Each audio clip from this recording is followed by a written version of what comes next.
each dedicated to serving the unique goals and needs of our member state road transport undertakings.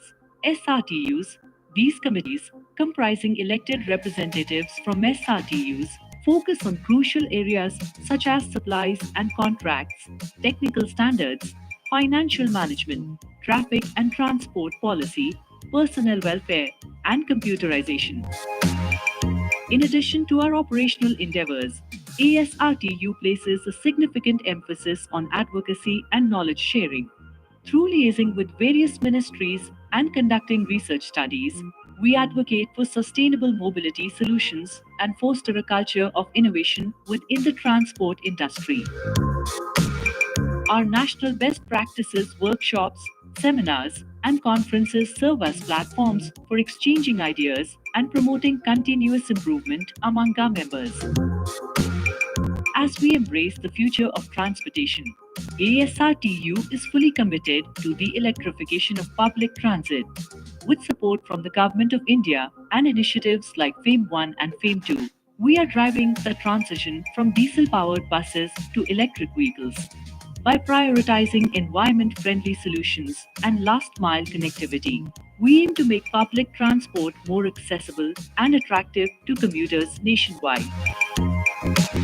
On frequent intervals, we also introduced importance of road safety and honor and award SRTU's drivers those have zero accident in their 25 years of accident-free service records. Our vision is clear: to provide world-class road-based public transport services that rival personal transportation options. By delivering comfort, reliability, and sustainability, we seek to inspire a shift towards public transit, leading to environmental conservation and reduced congestion on our roads. Join us on this journey towards a brighter, more connected future for transportation in India. Together, we can build a nation where public transport is not just a mode of travel, but a symbol of progress and sustainability for generations to come. ESRTU, Advancing Public Transport, Empowering Communities.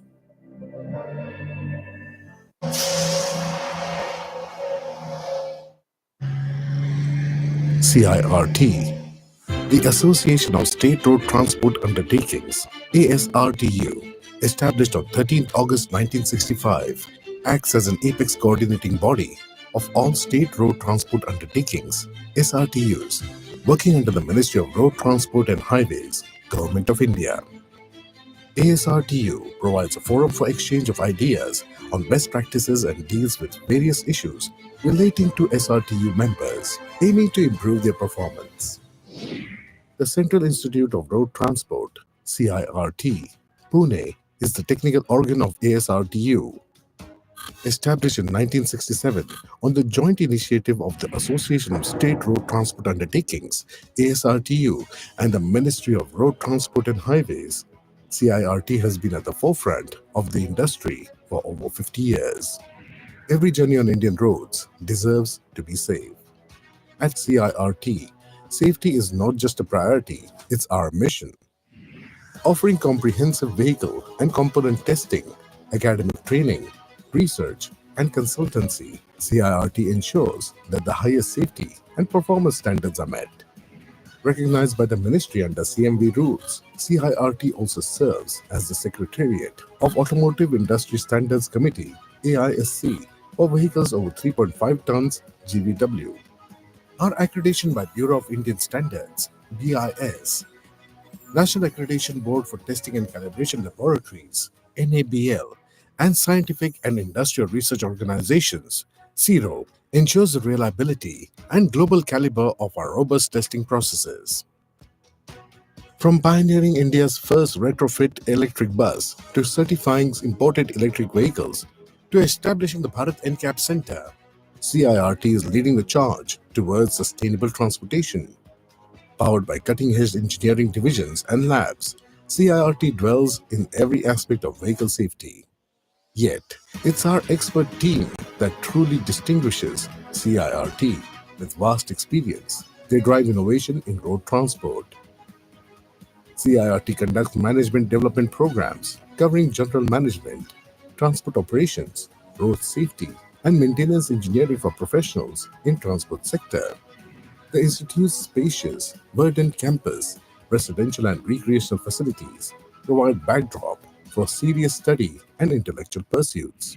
The Research and Consultancy Center at CIRT deals with various research and consultancy projects, including the preparation of DPR and procurement of e-buses for STUs and municipal transport corporations. Further expanding our impact, CIRT has established the pilot project of the Institute of Driving Training and Research, IDTR, within its campus.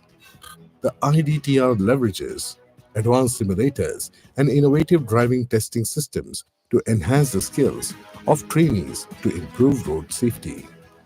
Bharat NCAP is a new car safety assessment program which proposes a mechanism of awarding star ratings to automobiles based upon performance in crash tests.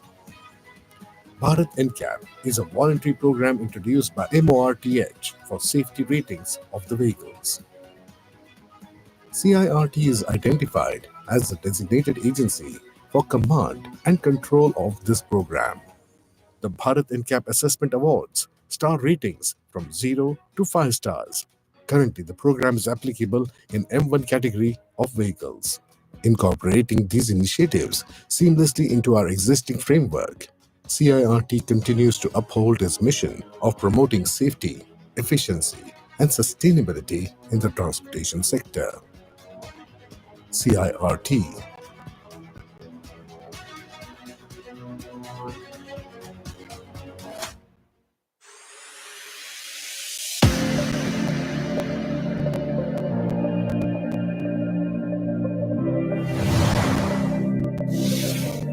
Welcome to ASRTU, the premier organization dedicated to revolutionizing road based public transport in India.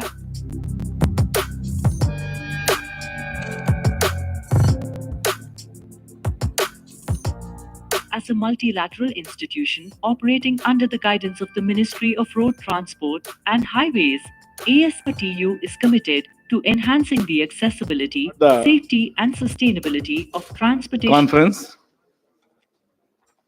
Yeah, once again, a warm welcome to the managing directors, MDs, chief executives of STUs, as well as the senior officers of STUs, and our esteemed partners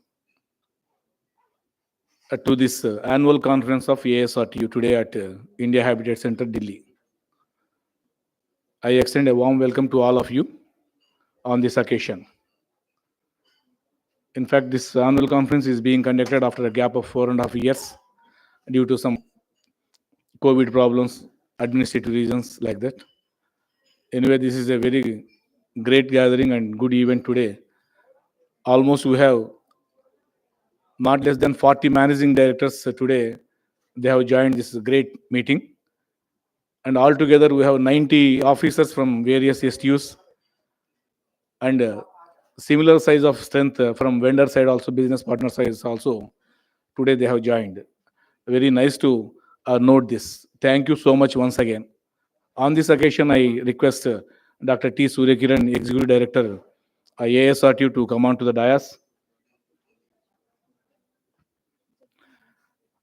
And on behalf of Ministry of Road Transport and Highways, which is our focal ministry, and always supporting the STUs in promoting the public bus transport, I may request Sri Paresh Kumar Goyal, sir, Director Transport, to come on to the dais on behalf of Ministry of Road Transport.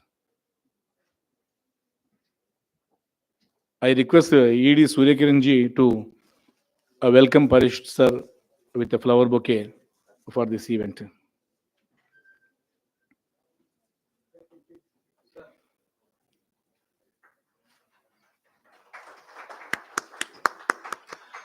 Now may I request Sri D. Tirumala IPS, who is Managing Director of Andhra Pradesh State Road Transport Corporation, to come on to the dais. And I request ED ASRTU to welcome him with a flower bouquet.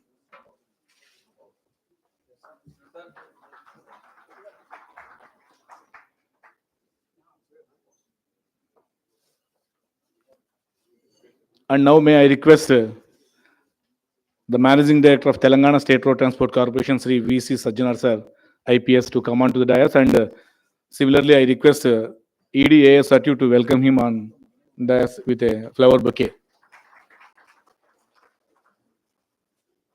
Now, Honorable Chairman and Managing Director, Madam Shreya Guha, Rajasthan State Road Transport Corporation Chairman and Managing Director, Madam has come for this event. Thank you so much, Madam. On behalf of ASRTU, I welcome you onto the dais, and I request ED ASRTU to welcome the Madam with a flower bouquet. Now, with this, we will start the inaugural session, and I request ED ASRTU Dr. T. Suryakiran to give some inaugural remarks. Then we will start the proceedings. Good morning to all of you. Dignitaries on the dais, Sri Paresh Kumar Golji, Sri Dwarak Tirumala sir, Sajjana sir, and Madam Shreya Guha, and the other MDs who have come from Tamil Nadu, other MDs who have come from JNK, and other HRTC, and all the MDs who are here. If I miss them, I pardon, but then all the business partners who are here, all the STU members who are here. Welcome you all to this August gathering today. This annual conference, as Kishore was saying, it's happening after 4.5 years, almost 5 years. 2019 was the last annual conference, and now 2024 we are having it. And it's really heartening to note that STU representatives have come from all parts of the country. You have Nagaland being represented, you have JNK being represented, you have Kerala being represented, Gujarat, Rajasthan, you have all the four corners and every state, they be here. Maybe some of them will arrive a little late, but entire country's public bus transport is here. That's really, really heartening to see this. When we talk about public transport, I would rather say that we should start talking about public bus transport, because public transport is becoming a very vast, it covers a very vast modes of transport. Now we need to establish that bus transport is here in India to stay, here in India to grow. We should start calling it as public bus transport so that the subject gets established in the country. And then we have STUs being established long time back, almost 1950 onwards, the establishment's been happening. And the most heartening sight was that in ASRTU, an association has been established in 1965. That's just about 20 years or 18 years after independence. Some visionaries thought that this particular industry should grow and should stay. So they started this association in 65. And then we have the CIRT, the extension of ASRTU, the training wing of ASRTU started in 67, just after 20 years of independence. This is amazing, the vision which people had that time, that we must have some organizations like this to promote public bus transport. And then over a period of time, so many changes have happened. If you take from 65, 67, and until now, so many things have changed. Technologically, things have changed. And in terms of managerial strategies, things have changed. But the issues almost continues to remain the same for the STUs. And that's the biggest challenge, is to get finances to run buses. The reason I'm saying this is, from past 10 years, the growth of bus industry hasn't happened. It is hovering around 140,000 to 150,000. These are the number of buses over past 10 years. There's not been much of growth, but of course, there's always a light at the end of the dark tunnel. Like that, it happened that now from past 2 years, there's been huge growth of buses happening in India due to various circumstances. Probably the introduction of electric buses, post-COVID realization by governments that the bus industry has been now given some priority. So now we see that there's a growth happening in terms of number of buses in India. The PM E-Seva is happening. That adds to more buses. And now we have almost 45,000 urban buses happening, and then only 110,000 rural or intercity buses are there in India right now. And then the industry side of it, the manufacturing side of it, the supplier side of it. We've been partnering with each other from so many years. And you've seen us, the ups and downs of all the STUs in the country, all the transit bodies who are operating buses in the country. You've seen ups and downs. Payment issues have been there. Majority of it is payment issues, quality issues. You have all these issues over a period of time, and consistently the issues remain almost the same over a period of time. But I see there is some improvement from past 1.5 year, that payments are happening to most of the suppliers and manufacturers. And this annual conference focuses on what issues we are facing. As STUs, what issues we are facing with the suppliers or business partners, and what issues the business partners are facing with the STUs. We could come onto the one platform and discuss about it, and that's what annual conference is about. Share our experience, share our knowledge, share our issues, so that we can come up with some solutions. And that's how this annual conference concept has started. And now we are in this after 5 years. And then you have the STUs who've been in this industry for so long, but the developmental stages of STUs have not been very fast. Technological adoptions in STUs are slow comparing to the other industries in the country. That actually creates a problem for even the manufacturing industries or the people who supply material for the STUs. And then you have another big challenge is the quality. STUs, we still have to go by L1. The tender process is still L1 and not as Q1, not as quality thing. We need to make STUs also have to realize this, and we have to start making quality versus consumption analysis. What I meant to say is higher quality reduces your consumption of the material. The lower quality increases the consumption of material. We need to make this consumption analysis so that we also start going for higher quality material rather than depending exclusively on L1 and going for the lesser quality one.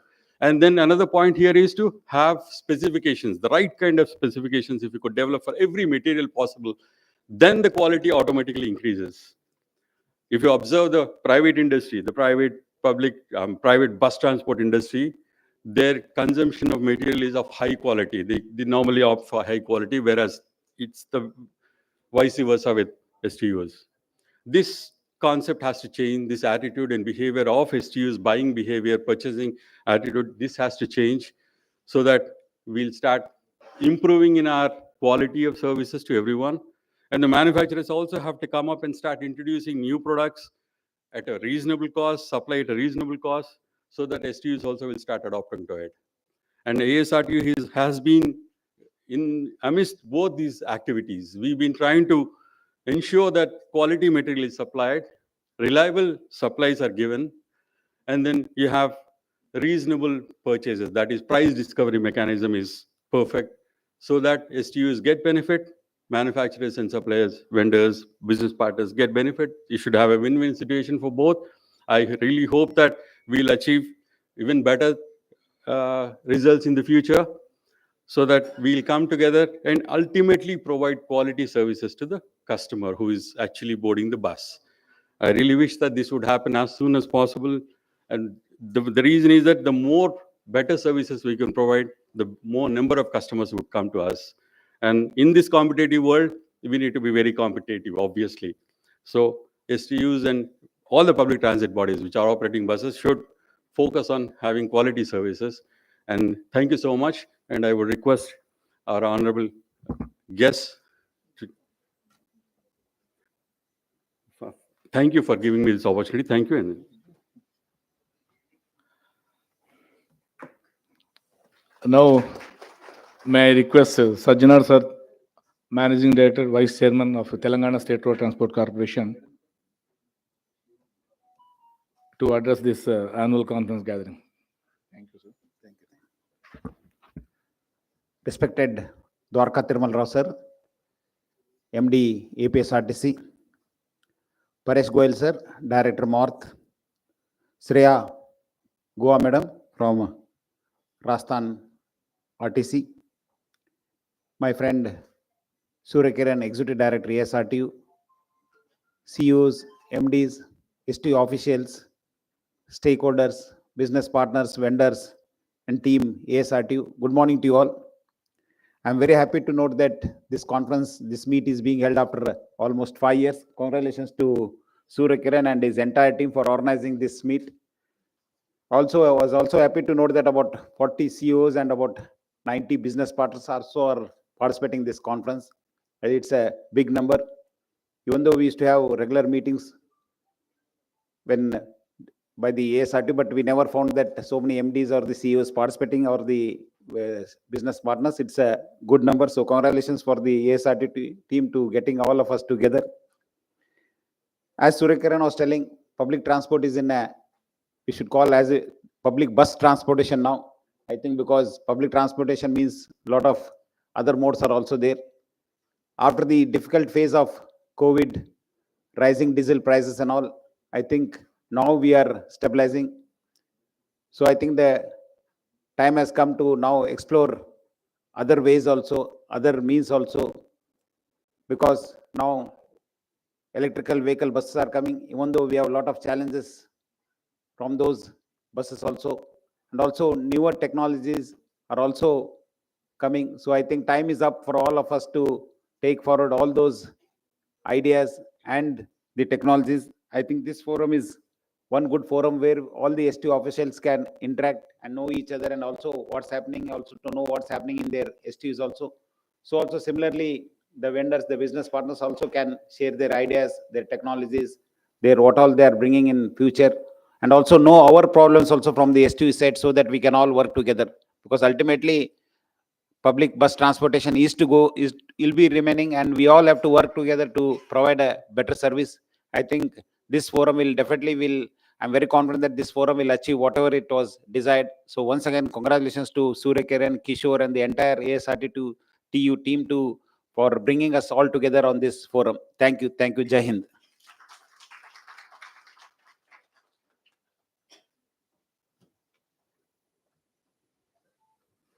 I request Sri Dwarka Thirumal Rao sir to speak a few words.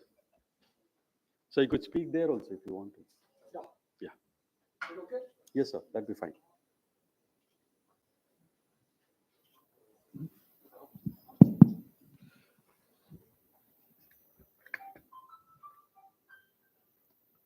Director Marth, Paresh Goyalji, my friend, Vice and MD, TSRTC, Vishnu Sajinar, Madam Shreya, from Rajasthan STU, other MDs who have come to attend this meeting, senior officers of various STUs, esteemed business partners, a warm welcome to all of you and a good morning to you. I'm extremely happy to note that after a long time this meeting is being held. The annual conference of STUs and general body meeting in the afternoon, of course. What is fascinating and interesting to note is that ASRT is as old as I am. It started in 1965, he's saying, so I'm very happy to note that. We deserve to congratulate ourselves that we are able to hold this meeting after a long time. Yes, COVID was a problem, so we could not hold the meeting for some time. But then various other things perhaps have delayed it. But then we are able to do it today. It's a good thing. ASRTU has brought all of us together here. I was observing that, various practices, very good practices being held in, being, followed in certain STUs are not even known to the neighboring STU. Forget about somebody who is far away.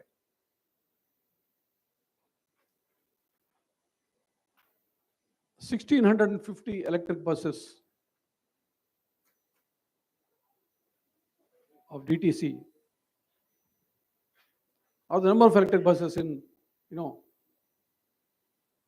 various STUs, corporations in Maharashtra state.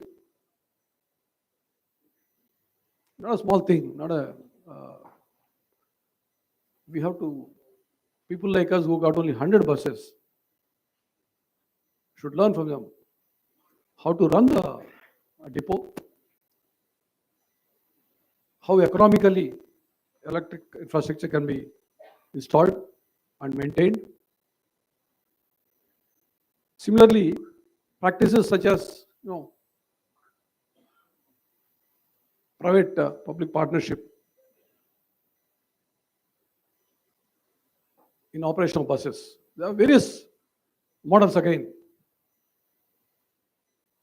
So we should understand which is the best model and which is suitable to us. Similarly, IT practices. Each one may be thinking that I am doing very good, but then unless you look at what is happening in the other STU, we don't even know. So there is a need for us to know that. In fact, whenever I go to my various units,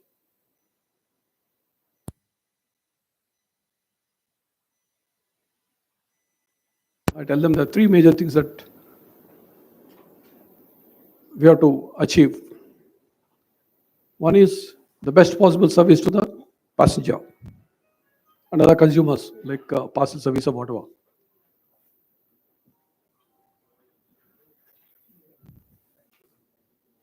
Giving more and more better services to our consumers, passengers. Second thing is somehow increase our revenues and reduce our expenditure. For that, as you know, there's sometimes a kind of a cap or a difficulty beyond which we cannot go as far as the ticket revenue is concerned. So think of other avenues. The third thing I always tell them is our own employees' welfare. But all these things are possible only when, one, the private partner who is with us, for example, the hire bus operators, he's on board. We cannot thrive, we cannot survive, we cannot increase our revenues at the cost of his own survival. Two, the basic support mechanism that comes from the OEMs and other suppliers. So these two are, of course, the key things for the first three things that I told, which I keep telling my employees. So these two things, a good supply coming. In fact, I would like to take you from what Mr. Suryakiran said.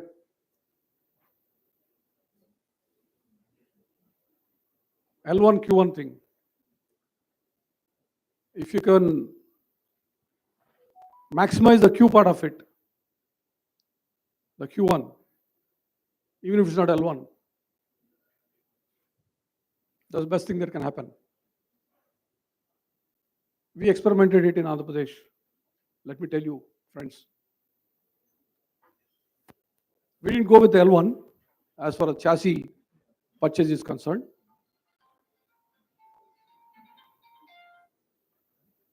We took the life cycle cost of a vehicle, the initial cost and the maintenance cost put together.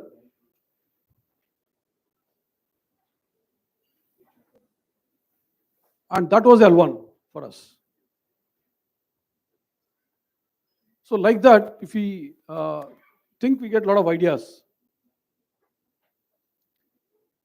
Similarly, a lot of things which we were doing for decades manually, take the help of IT, we'll be able to solve the problems.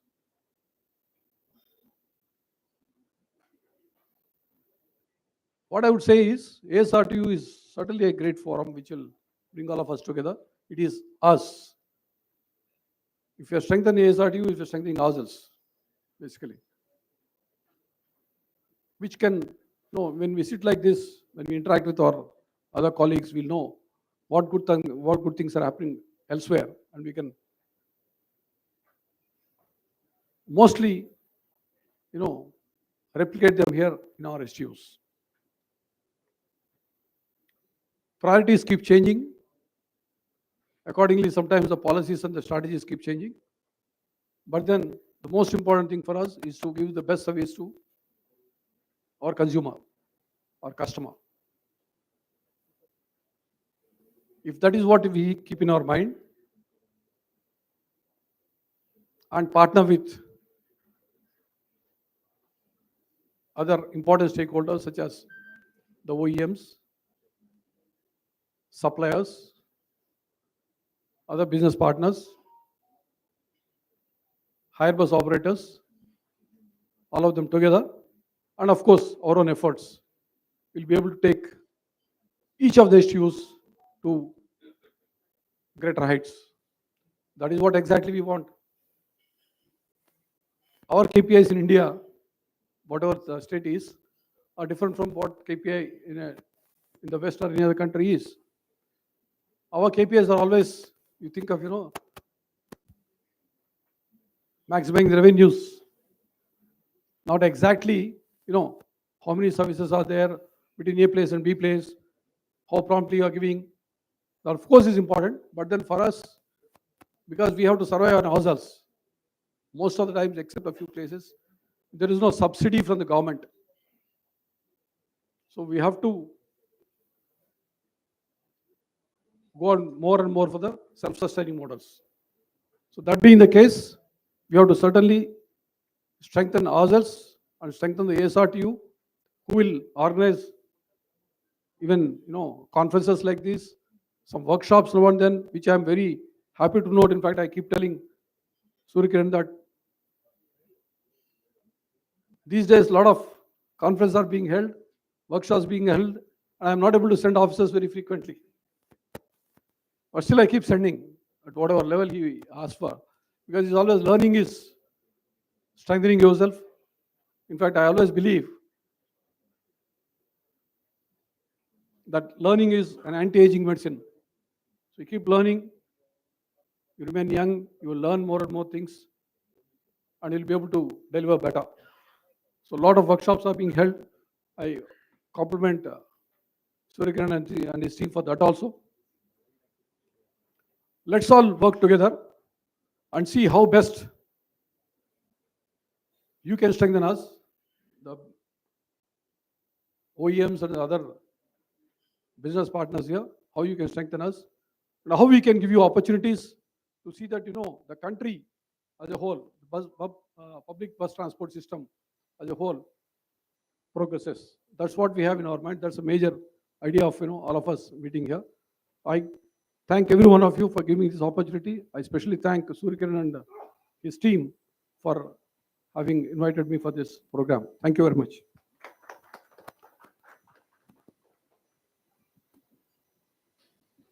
Our Vice President, Dr. Madhav Kusekar, was supposed to be here, but then actually he's held up because he's creating history in India. Today, they're inaugurating first 2 LNG buses in the country by Chief Minister of Maharashtra. So he's held up in the program.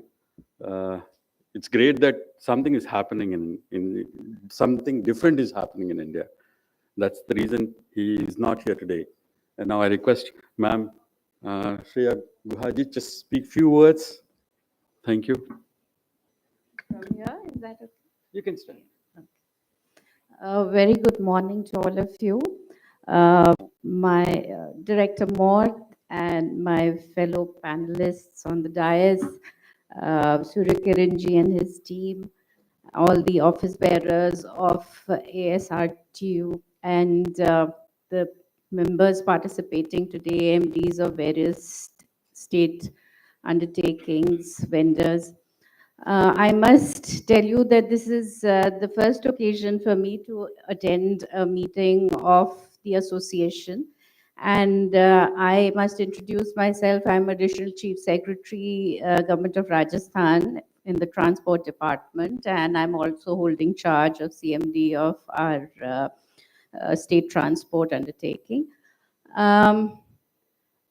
Actually, I've been through the course of my career heading various corporations, PSUs of the government. This is the first time I've seen an association at national level of state PSUs. So that is most heartening because, as the previous speaker was saying, that we need to have a forum because our issues are common. We need to discuss them. We need to generate opinion. We need to make a pressure group where we can negotiate with governments, be it state governments or be it the central government.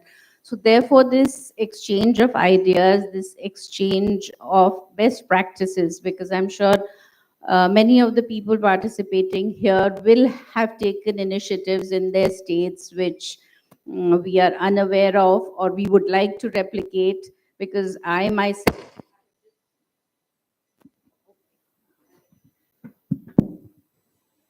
I've just joined recently, but I've been sending my team to various places to try and learn, especially whether it is Delhi or Chandigarh or whether it is Karnataka, which I believe has very good systems.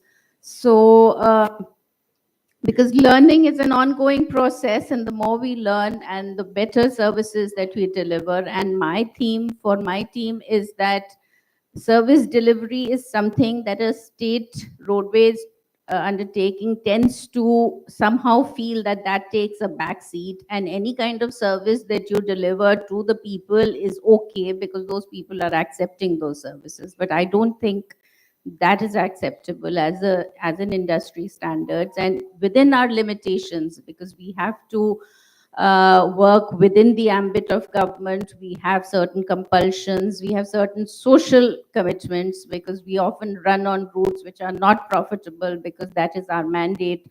So therefore, we may not be working in the same ambit, same milieu that a private undertaking might be working in. But in spite of all that, we cannot make compromises with our service delivery. And for us, our passengers are supreme, and therefore their comfort, their desires, their demands are something that we must take care of. I will not take any more time, but it is, I'm privileged to come here and be a part of this meeting today, and I hope to be joining your EC meeting as well. So thank you very much for inviting me, and I hope I get several other opportunities to interact with you both at this level and maybe at a one-to-one level as well. Thank you so much. Thank you so much, ma'am. Thank you so much for your good words. And finally, whatever activities we've been doing so far are always backed by Ministry of Road Transport. And our backbone, I would say, is Mr. Paresh Goyal. Whatever he's been there with the thick of things of all our activities so far from past 1.5 years. He's been guiding us. He's been telling us what to do and what not to do sometimes also. Sir, I request you to speak a few words. Thank you, sir.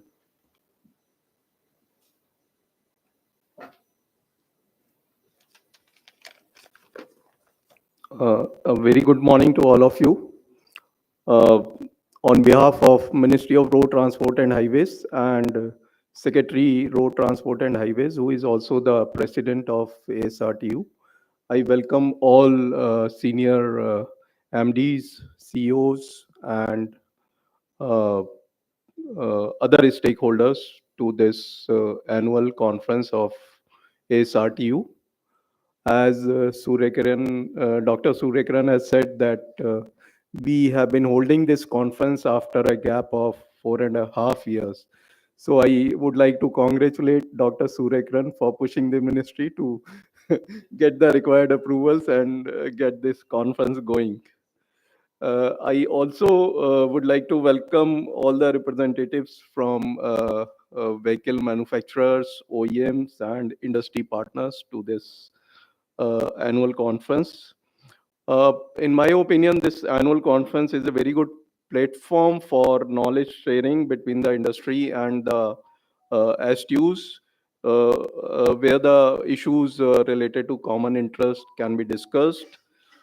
Such kind of conference are always welcome, and they provide very good opportunity for sharing the best practices amongst the STUs and learning from each other. And this is also helping the new upcoming STUs to get better and better. Uh, this platform also gives opportunity to the our state road transport undertakings to come to know the various initiatives by the ministries of Government of India.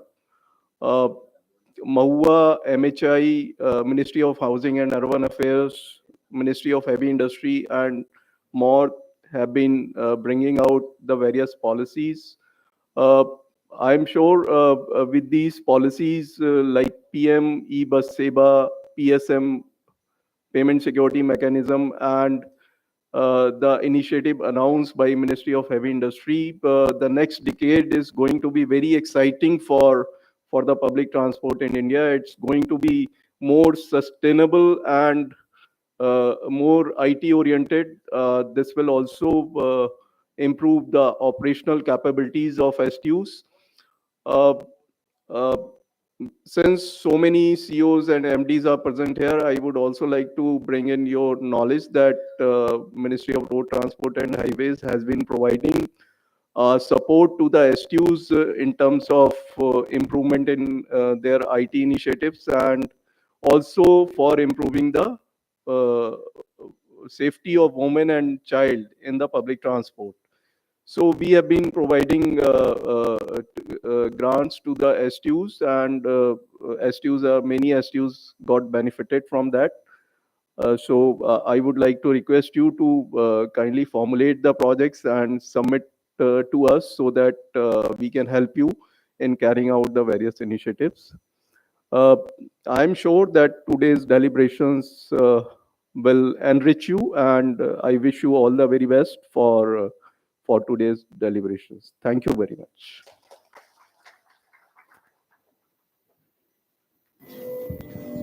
Thank you so much, sir. And then now we'll start our discussion points. I request. Yeah, we have compiled the latest fleet position, and that's a very informative book we have now. That's like fuel type, every kind of combinations, permutations. We have worked on it and created. I mean, come up with a fleet held book of the latest one. I request the August gathering on the dais to launch this book, sir. This is useful for STUs as well as even the business partners also.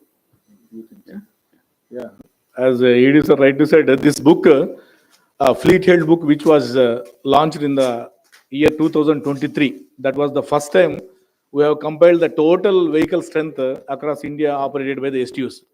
At that time, there were 1,46,388 buses. Now this is updated as of November 2023. That is the latest version, and this book contains all the details. Just you go through that book, you will find all the details. Thank you so much for the STU officers who has furnished, who has shared the data. It contains HSD buses, how many buses we have. It contains how many CNG buses, how many E-buses. In E-buses also, how many 7 meters, how many 12 meters, how many 9 meters, how many under GCC model, how many owned, and how many city buses, how many rural buses. All types of configurations, all types of data is published.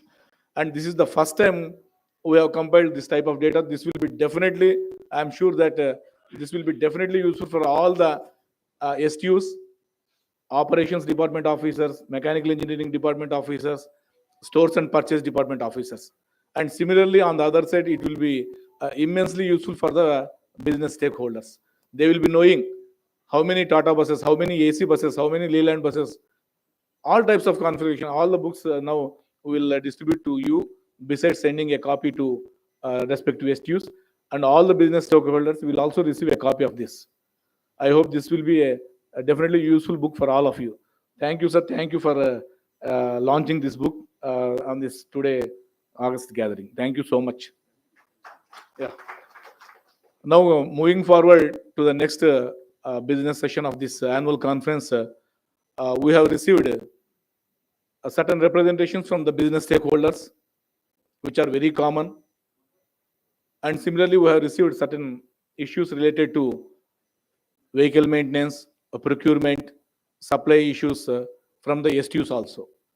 Now, during this annual conference, this is a practice that we will deliberate on those issues and we will arrive a common amicable solutions wherever we can take a decisions today, and or else we can think of on those issues and we can evolve a better solutions. Common issues now what we are facing is with the permission of the chair and August gathering and the dignitaries on the dais, sir, there are certain issues which are being common, like STUs are purchasing buses, Tata, Leyland, Volvo, Eicher make mostly with their own tenders floating. But after sales service is very poor. That is as reported by the STUs mechanical engineering department officers and also stores and purchase department officers.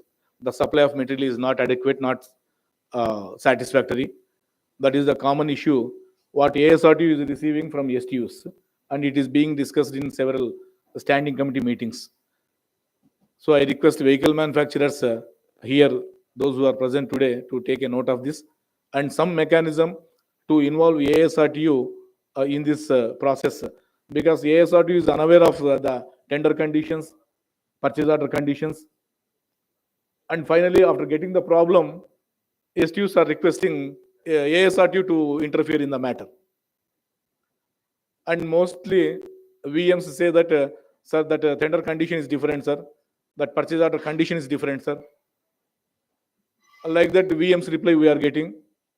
So I request today, I think we will try to solve that issue. That is one issue, sir.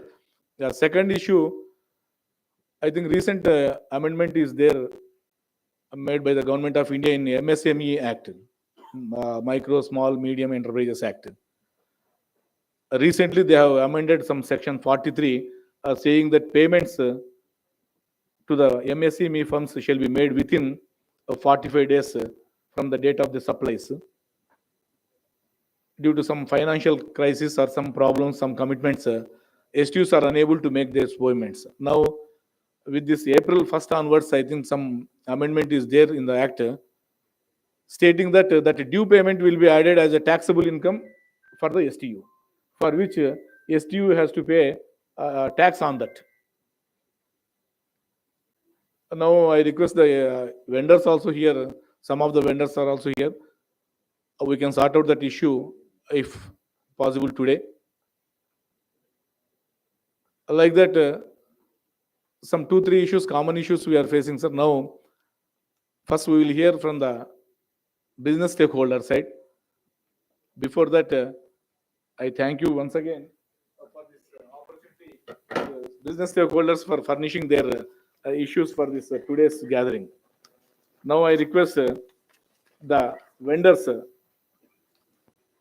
today who has come for this annual conference, Naveen Filters, he has given some representation. Is there anyone from Naveen Filters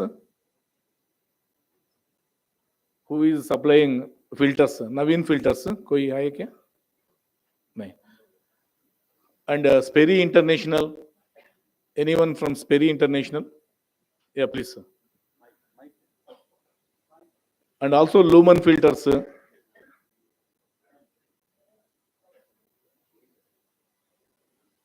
Yeah, please, sir. Yeah, good morning, everyone. So we have represented in that so many STOs, they are not able to release the payment in time. So as per the MSME Act now, they have to release the payment within 45 days, whatever they decided in the purchase order, or within 15 days if the payment term is not decided by STO and the buyer. If they do not release the payment in time, in that case, they have to pay the interest, as mentioned in our letter also, the 3 times of whatever the payment is pending, and the interest they need to pay also on that. So my request for all the STUs, big MSME units, they must appreciate, they must come forward to pay them the payment in time.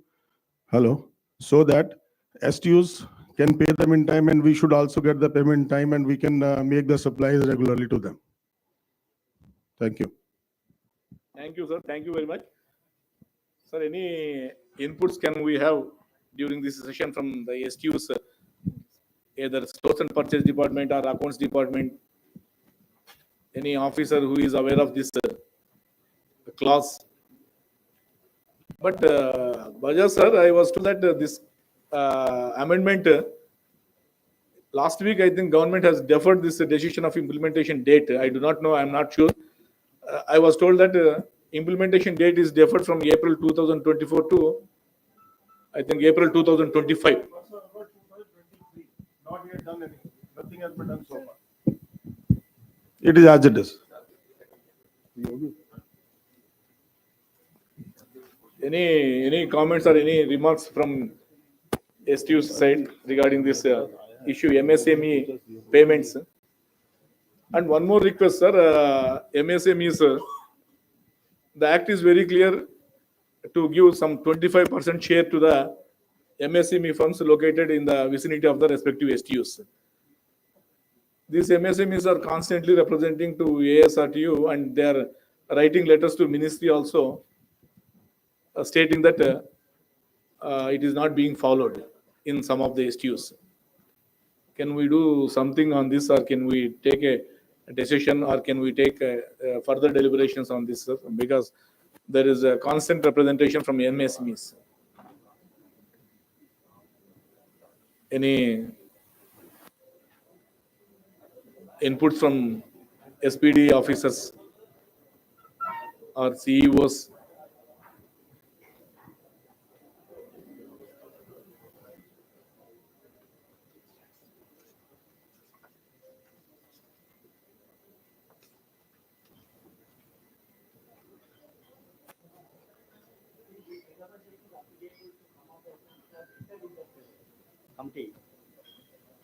Which condition, sir?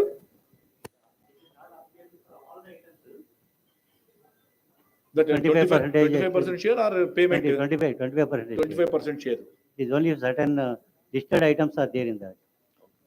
But even for those listed items, are we giving that? Yeah, we are actually following that in case of, for example, trade rubber. We are following that. In You are KSRT giving, you are allocating yeah, we are 25% share following. to them. Yes, Huh? yes. But other STUs, I do not know. Other STUs are other SPVs.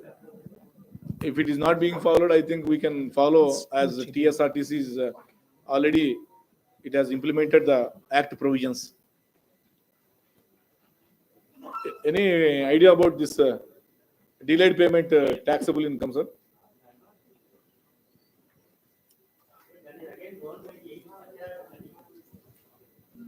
No, purchase order conditions cannot go beyond that Act provisions, sir. Act provisions are supreme. We should work in the ambit of the Act provisions only. It's a signed agreement will be there between the purchaser and the supplier. Yeah, that's what they are saying. They are not complaining. They are telling that purchase order conditions are not following this Act provisions, sir. Let them put that condition. Probably in future we may have to change.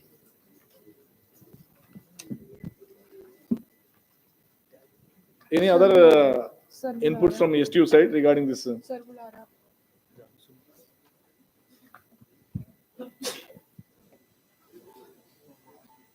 Are there anyone from ARL? ARL has also Agarwal Rubber Limited, which is a very big supplier.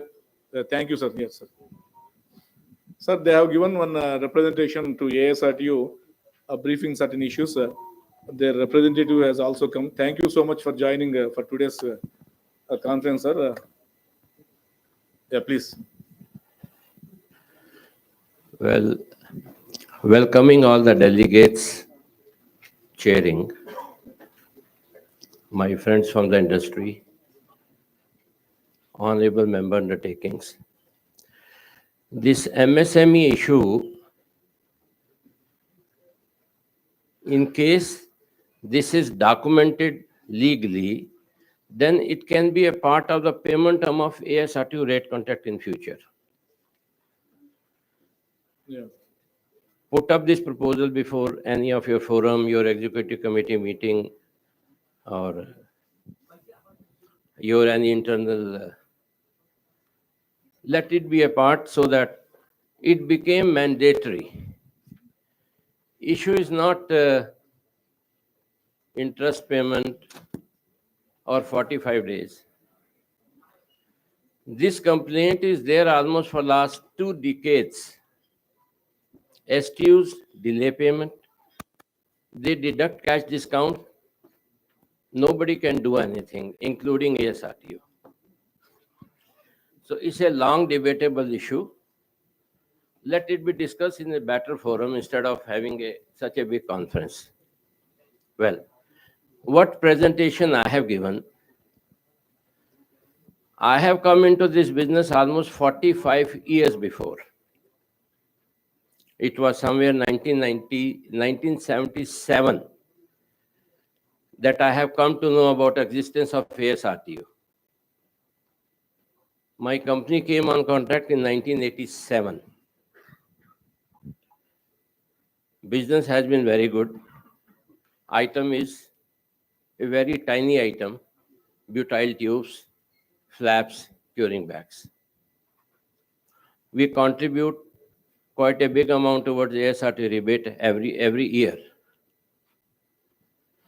Majority of the STUs are making these purchases from the tire companies. They buy in a TTF set. If I go back 25 years, 30 years before,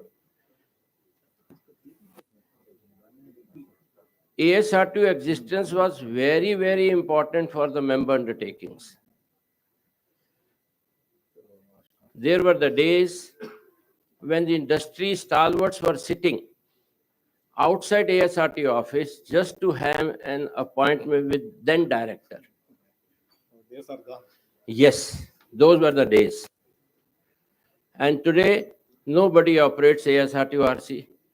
What they say, we have got local problems, we have to take care of local industries, we have various transparency acts. Transparency acts are there, but somebody has to represent to their government that along with that, ASRTU rate contract should also be an approved body. Okay. Transparency Act forces them to call tenders. There is nothing wrong, let them call tender. Along with the tender, let them tabulate ASRTU approved RC prices also. They see the competitiveness, the standard of the manufacturer who is not quoting the tender but on approved by ASRTU. Then take a decision. But if I am not a part of the tender system, my ASRTU RC prices are not recognized. They decide on their own, their new sources. Those sources never try that they come back on ASRTU RC. They know the weakness of the particular STU. They are happy on the regional basis doing the business. Well, I come back to my original subject again. TTF, tire tube and flap. Which tire company manufactures tubes and flaps? No one. They are getting it manufactured as per IS specifications. ASRTU has got its own specifications for tubes, which are far more superior than IS specifications. IS specifications are much diluted. It was decided by a forum of tire industries. They have made it sure that the specifications are diluted to an extent that never, if any failure of any tube happens in any laboratory, they are not penalized or they don't get any bad name for that. They don't manufacture. ASRTU specifications are far more superior. They give a better life. What rebate we are giving to you is from just one state transport in the country, that is Tamil Nadu State Transport Undertakings, who are buying tires separately, tube and flap separately. You can see our figures. If that volume of business can be there from one STU, you just imagine If all STUs go to ASRTU contract holders for buying their tubes and flaps, what will be the volume of the business? What will be the volume of the contribution to ASRTU? One item, let it be reserved by the member undertaking. There, a lot of them are sitting over here. Let it be reserved one item that let we buy this product from ASRTU RC holders. The contribution of rebate will be so large, you will not be required to get any rebate from any other industry at all. It will be more than what you are getting annually. So let some initiative be there. The glorious days of ASRTU, let they start coming back.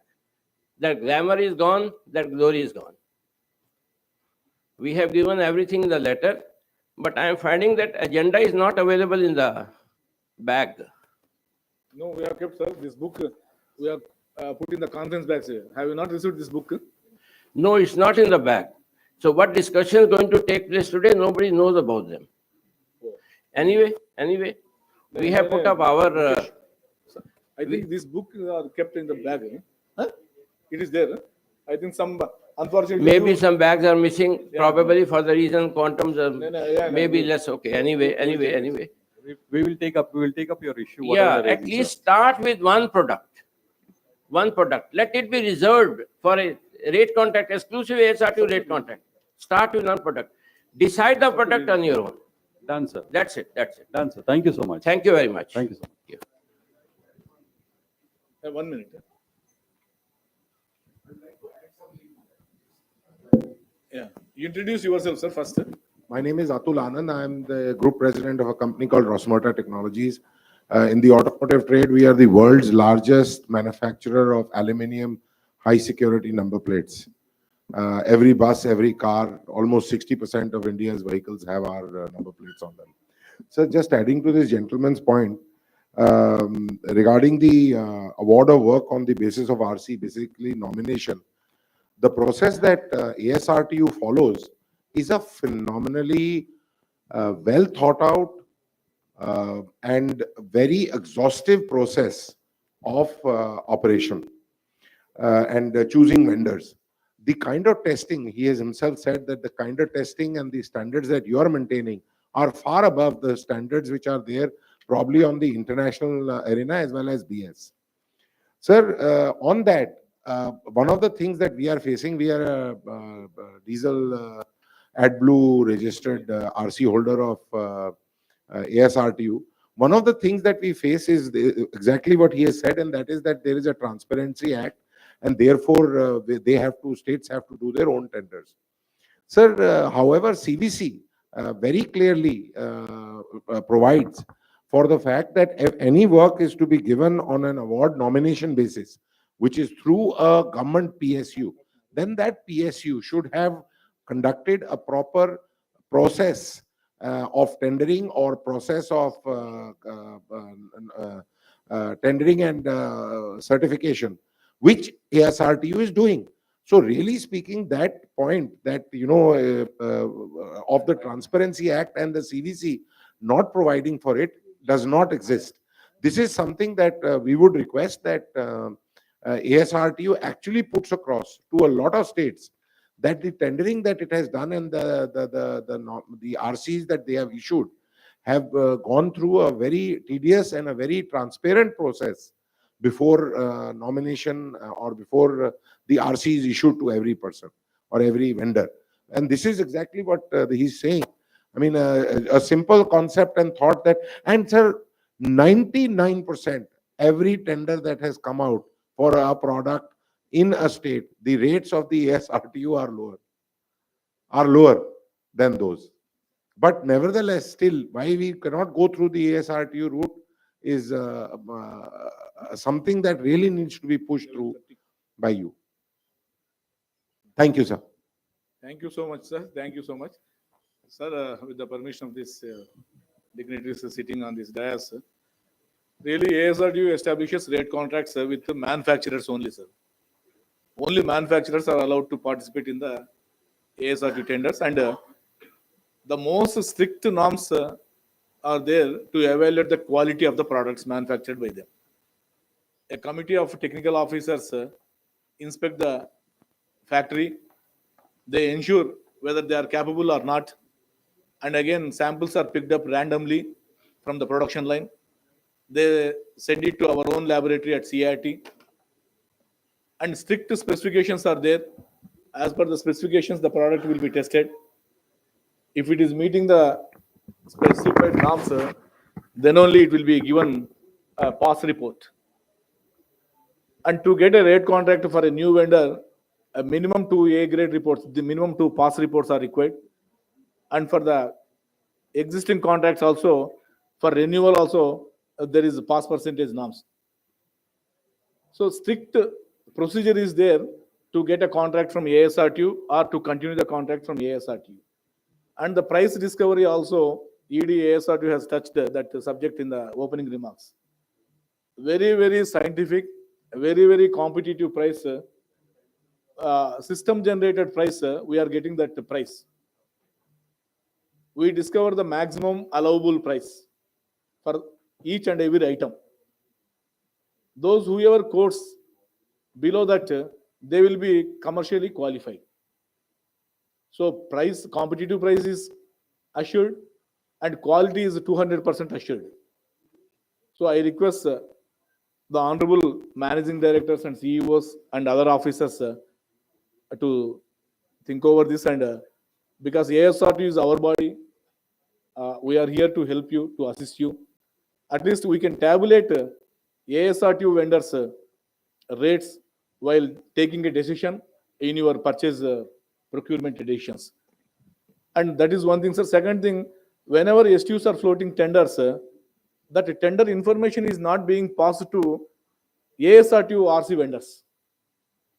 Some mechanism, if we can think of, to link automatically the tender notification released by the STUs to reach the ASRTU vendors, at least some help we are doing to the vendors. They will be participating in the STU tender. They will be knowing what is happening in the STUs. 1 minute. Yeah. I think this can be done by the STUs because almost all the STUs, they have a foolproof IT system. Only thing is we have to give access to ASRTU and ASRTU vendors to open that website, to know the details of the product being floated and the last date and tender schedule like that. I request the officers of STU and honorable MDs to help in this matter, both for in the interest of STUs as well as ASRTU and our business stakeholders. And as Sagarji rightly said, ASRTU specifications for tubes are very, very stringent, particularly ash content, elongation, modular strength. They give better results than IS specifications. I am not degrading IS specifications, but definitely the life obtained with usage of ASRTU specified butyl tubes is much higher than IS specified butyl tubes. And no tire manufacturing company is manufacturing these tubes. So my request on behalf of ASRTU, I am also from STU, sir.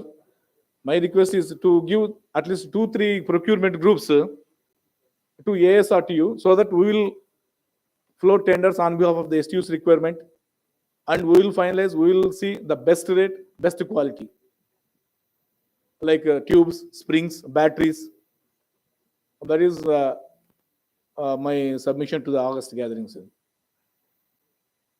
If we take a decision today, I think we can slowly start to regenerate ASRTU rate contracts and rate contract holders.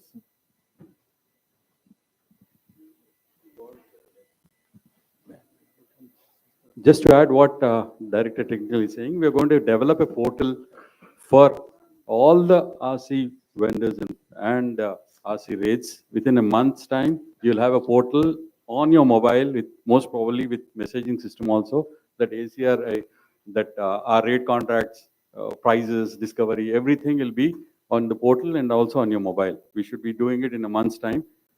From then on, I think there could be a lot of response from STUs also. I really hope so. Now I was told that some representatives from Ashok Filters, Naveen Filters, sir, Ashok Kataria has joined Naveen Filters. He has given some representation, sir.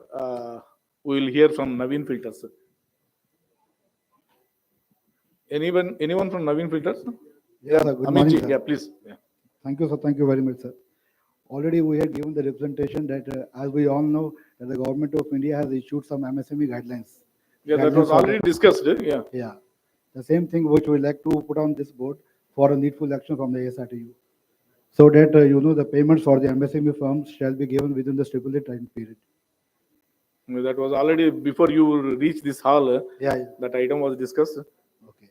The same thing only, nothing else. Nothing else. Thank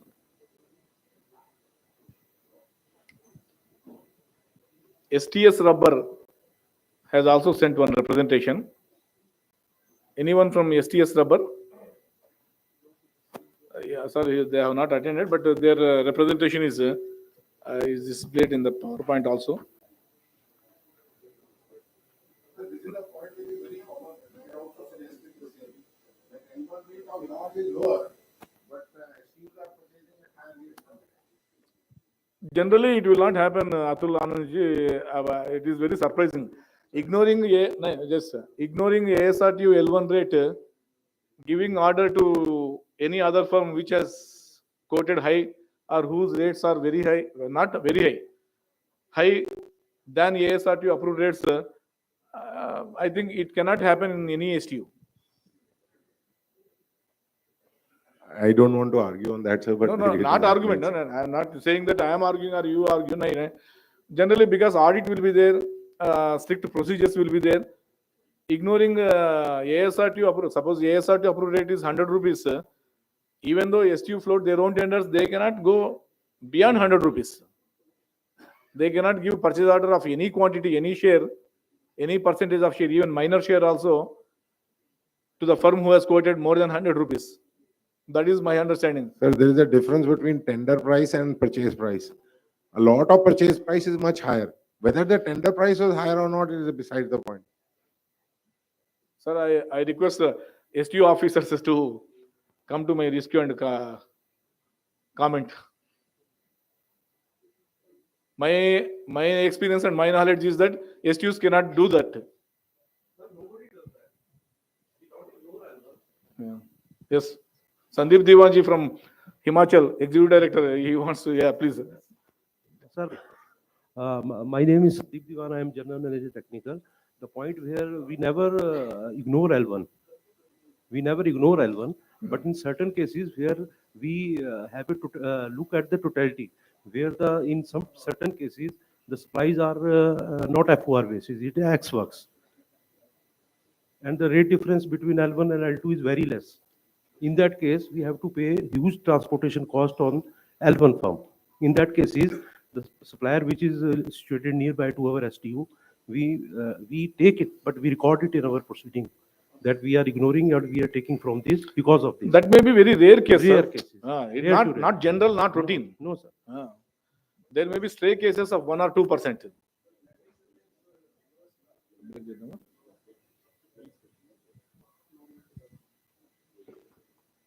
Okay, we will continue this interaction between business stakeholders and STUs and the common issues. We will break for some other good event.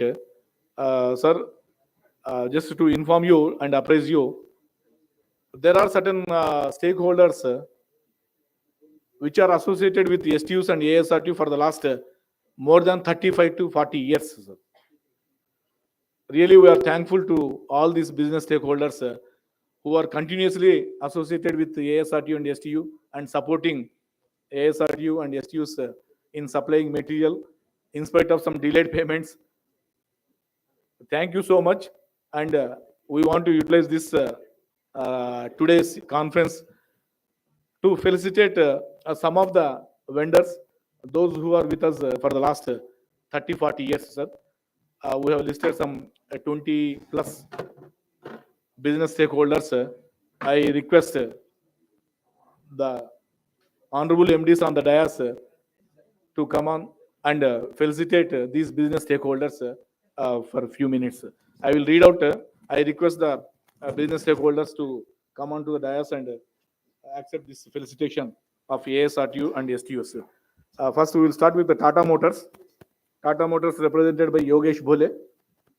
I request Yogesh Bhole and his team to come on to the dais and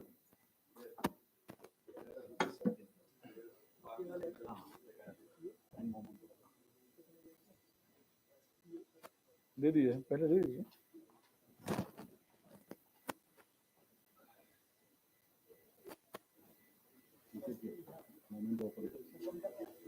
थोड़ा जल्दी करना जल्दी करना जल्दी करना जी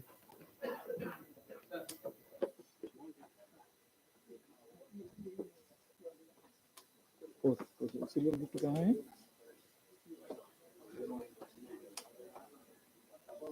दे दीजिए मुकेश जी थोड़ा जल्दी करना फास्ट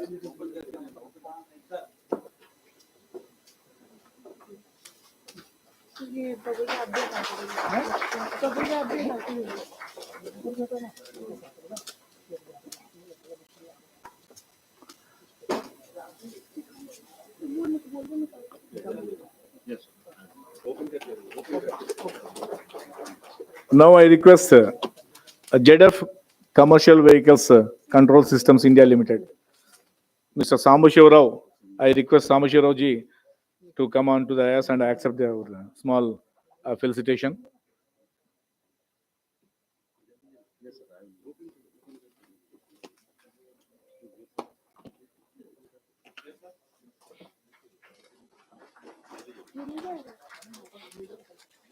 शाल कहाँ है शाल शाल शाल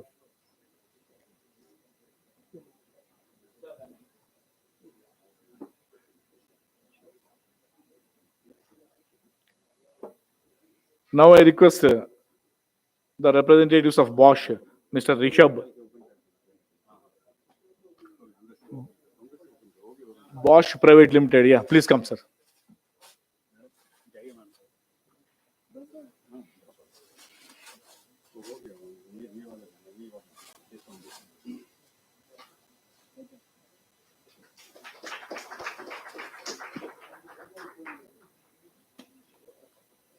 Now I request the representatives of ARL Tires Limited, Mr. Amit Kumar Agarwal and Mr. Vidya Sagar. Yeah, please come, sir.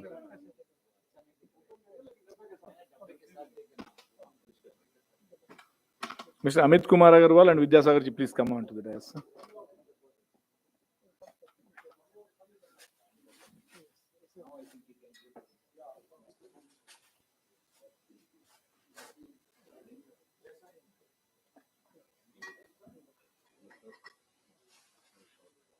Sagar ji, Amit nahi hai.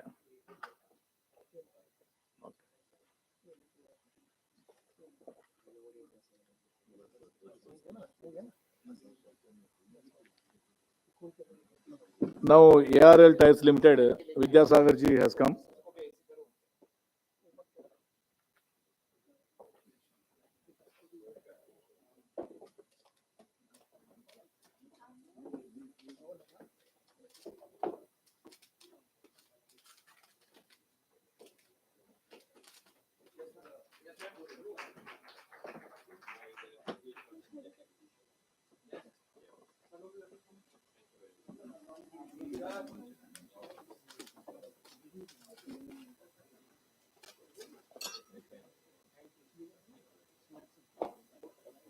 Now I request Naveen Filters Private Limited, Mr. Ashok Kataria and Amit Kataria.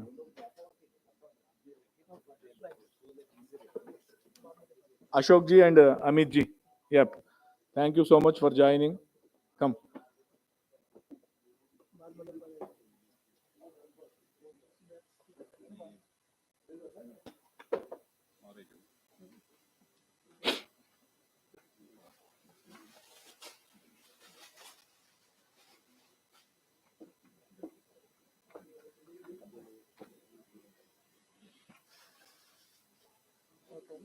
I request Sanjeev ji and Naresh ji and Ayush ji of Om Sai Auto Industries who are supplying springs to our STUs.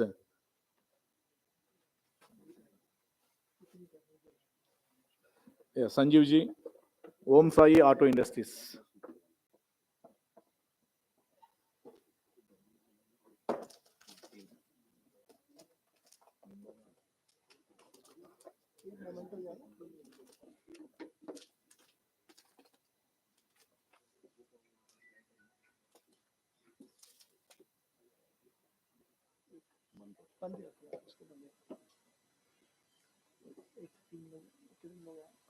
Now I request Mrs. Ashok Leland, represented by Sri S. Premnath,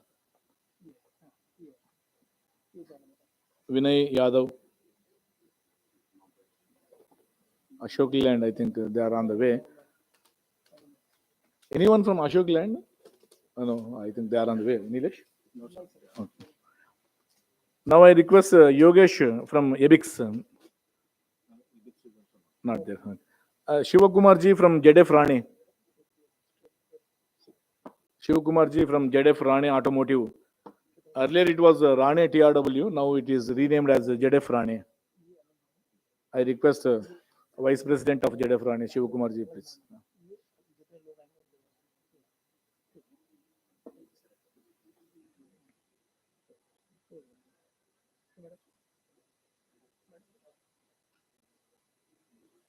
Now I request Govind Kumar ji from Rane Brake Linings.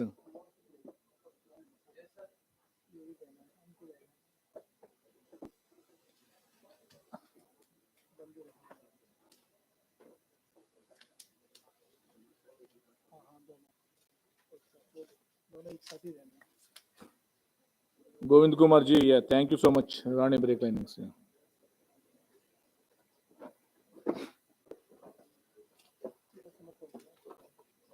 Then Mr. Rajesh Handa from Action Batteries.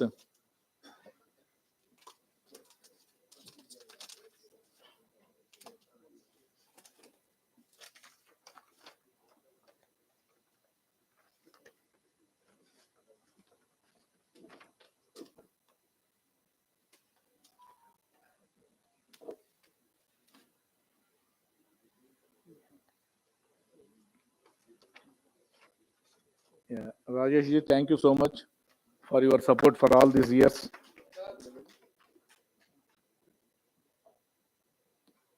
Mr. Pramod Singh Baghel and Amit Bharadwaj from Madras Engineering Industries. Anyone is there from Madras Engineering Industries?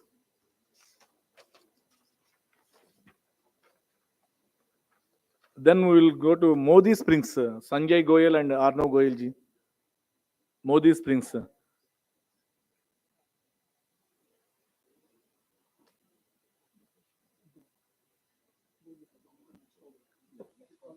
Yes. Next, I request Komal Raghav and Deepak Sharma ji from Amalgamations Repco. Please get ready, sir. Komal and Deepak Sharma ji.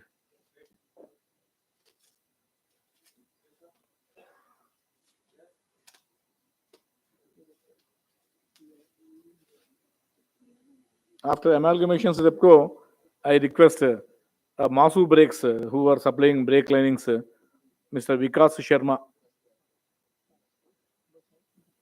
Is there Masu Brake Linings? Yeah, okay. Just 1 minute. Now Amalgamations Repco. 1 minute, Vikas ji. Yeah. 1 minute. एक होने दो.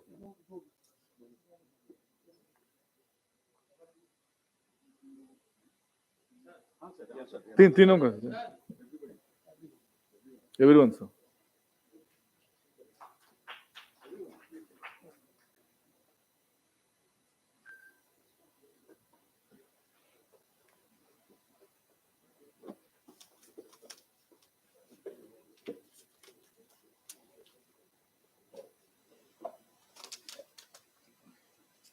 Then the Masu Brakes, now Vikas Sharma has already come. Thank you so much, Vikas ji.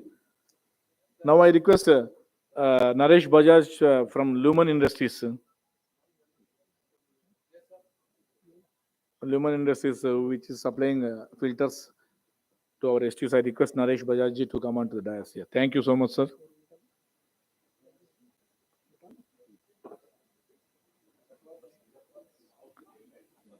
Now I request Jagmeet Sethi from Lumen Automotive Systems. He is not there. Now I request Sanjeev Walia and Dugalji from Federal Mogul, who is supplying pistons, piston rings. Yeah, Sanjeev Walia ji, thank you so much.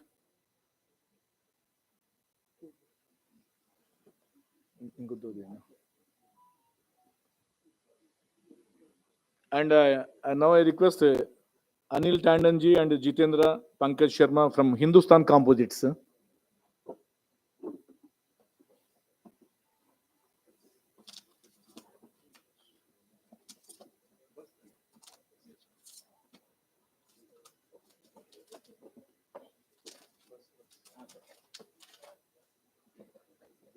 Now I request the team of Volvo Eicher Commercial team, Suresh ji and Vishal Chuk ji, to come on to the dais and accept our small felicitation for supporting this event and being with us for the last so many years. I request Suresh ji and yeah, thank you, sir.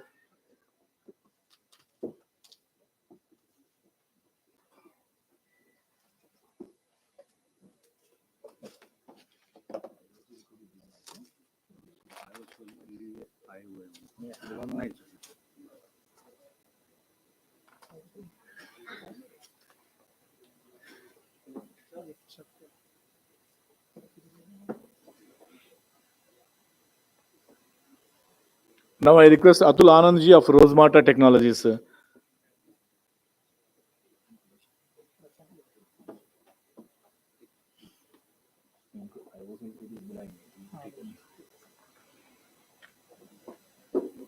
Now I request Mr. Mahesh Sharma of Garima Global. Is the yeah? Thank you. Come, Mahesh ji.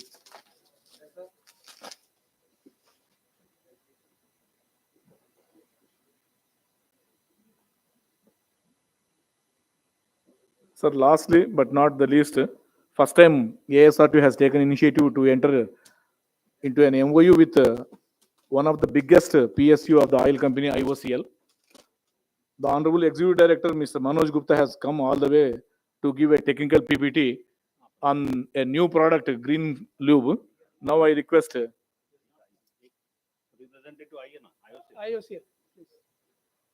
I was told that Manoj Gupta has come, but Samrat Das and his team, I request to accept the small memento from on behalf of STUs and ASRTUs. Sir. Thank you for having discussions with us for the last 2-3 months, and we hope definitely we will have a beautiful MOU with IOCL and ASRTU.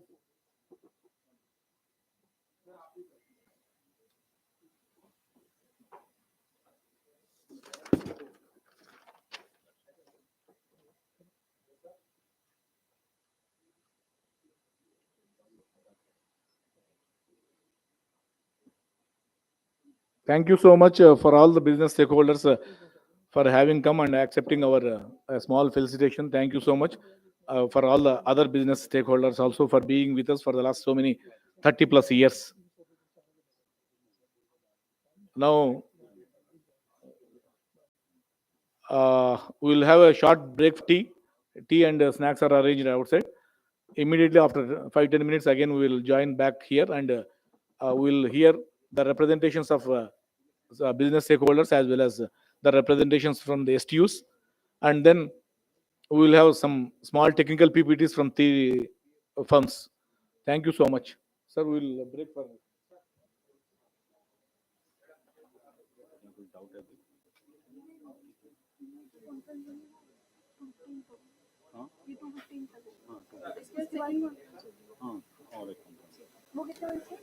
Lunch के बाद तुरंत वो issue शुरू होगा उसमें आपका requirement वो इसमें महोगनी हॉल है ना वहाँ पे अच्छा उसमें आपका जरूरत नहीं है एजीएम जो रहेगा प्रोटोकॉल होगा लेकिन हमें बोला गया शायद उसमें हमारे मैं बताता हूँ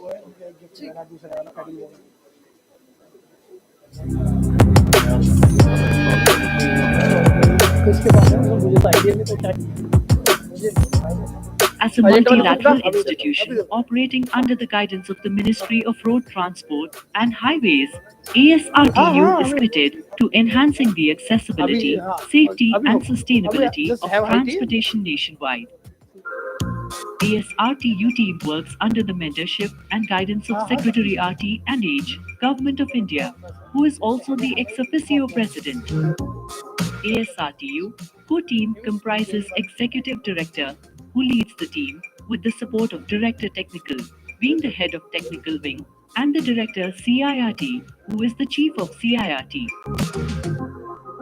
the team driving the mission forward with a focus on collaboration with state governments, original equipment manufacturers, OEMs, and national and international transport entities.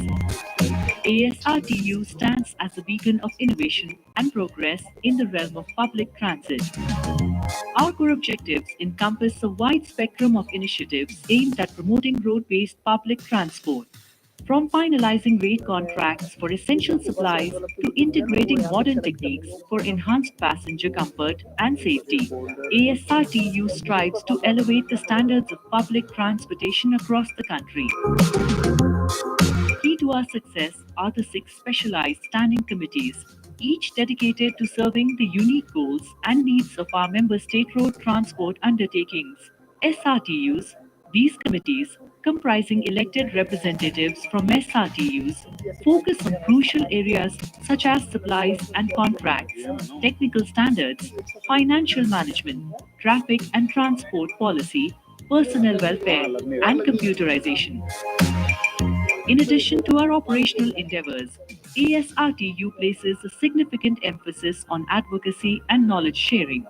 Through liaising with various ministries and conducting research studies, we advocate for sustainable mobility solutions and foster a culture of innovation within the transport industry. Our national best practices workshops, seminars, and conferences serve as platforms for exchanging ideas and promoting continuous improvement among our members. As we embrace the future of transportation, ASRTU is fully committed to the electrification of public transit. With support from the Government of India and initiatives like FAME 1 and FAME 2, we are driving the transition from diesel-powered buses to electric vehicles. By prioritizing environment-friendly solutions and last-mile connectivity, we aim to make public transport more accessible and attractive to commuters nationwide. On frequent intervals, we also introduced importance of road safety and honor and award SRTU's drivers those have zero accident in their 25 years of accident-free service records. Our vision is clear: to provide world-class road-based public transport services that rival personal transportation options. By delivering comfort, reliability, and sustainability, we seek to inspire a shift towards public transit, leading to environmental conservation and reduced congestion on our roads. Join us on this journey towards a brighter, more connected future for transportation in India. Together, we can build a nation where public transport is not just a mode of travel, but a symbol of progress and sustainability for generations to come. ASRTU, advancing public transport, empowering communities.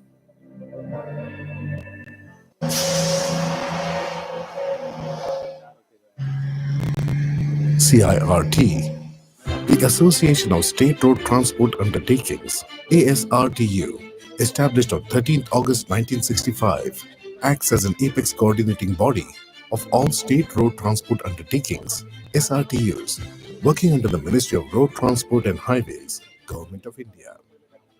ASRTU provides a forum for exchange of ideas on best practices and deals with various issues relating to SRTU members, aiming to improve their performance. The Central Institute of Road Transport, CIRT, Pune, is the technical organ of ASRTU. Established in 1967 on the joint initiative of the Association of State Road Transport Undertakings, ASRTU, and the Ministry of Road Transport and Highways, CIRT has been at the forefront of the industry for over 50 years. Every journey on Indian roads deserves to be safe. At CIRT, safety is not just a priority, it's our mission. Offering comprehensive vehicle and component testing, academic training, research, and consultancy, CIRT ensures that the highest safety and performance standards are met. Recognized by the ministry under CMV rules, CIRT also serves as the Secretariat of Automotive Industry Standards Committee, AISC, for vehicles over 3.5 tons GVW. Our accreditation by Bureau of Indian Standards, BIS, National Accreditation Board for Testing and Calibration Laboratories, NABL, and scientific and industrial research organizations. CIRO ensures the reliability and global caliber of our robust testing processes. From pioneering India's first retrofit electric bus to certifying imported electric vehicles to establishing the Bharat NCAP Center, CIRT is leading the charge towards sustainable transportation. Powered by cutting-edge engineering divisions and labs, CIRT dwells in every aspect of vehicle safety. Yet, it's our expert team that truly distinguishes CIRT. With vast experience, they drive innovation in road transport. CIRT conducts management development programs covering general management, transport operations, road safety, and maintenance engineering for professionals in transport sector. The institute's spacious, verdant campus, residential and recreational facilities provide backdrop for serious study and intellectual pursuits. The Research and Consultancy Center at CIRT deals with various research and consultancy projects, including the preparation of DPR and procurement of e-buses for STUs and municipal transport corporations. Further expanding our impact, CIRT has established the pilot project of the Institute of Driving Training and Research, IDTR, within its campus. The IDTR leverages advanced simulators and innovative driving testing systems to enhance the skills of trainees to improve road safety. Bharat NCAP is a new car safety assessment program which proposes a mechanism of awarding star ratings to automobiles based upon performance in crash tests. Bharat NCAP is a voluntary program introduced by MORTH for safety ratings of the vehicles. CIRT is identified as the designated agency for command and control of this program. The Bharat NCAP Assessment Awards star ratings from 0 to 5 stars. Currently, the program is applicable in M1 category of vehicles. Incorporating these initiatives seamlessly into our existing framework, CIRT continues to uphold its mission of promoting safety, efficiency, and sustainability in the transportation sector. CIRT.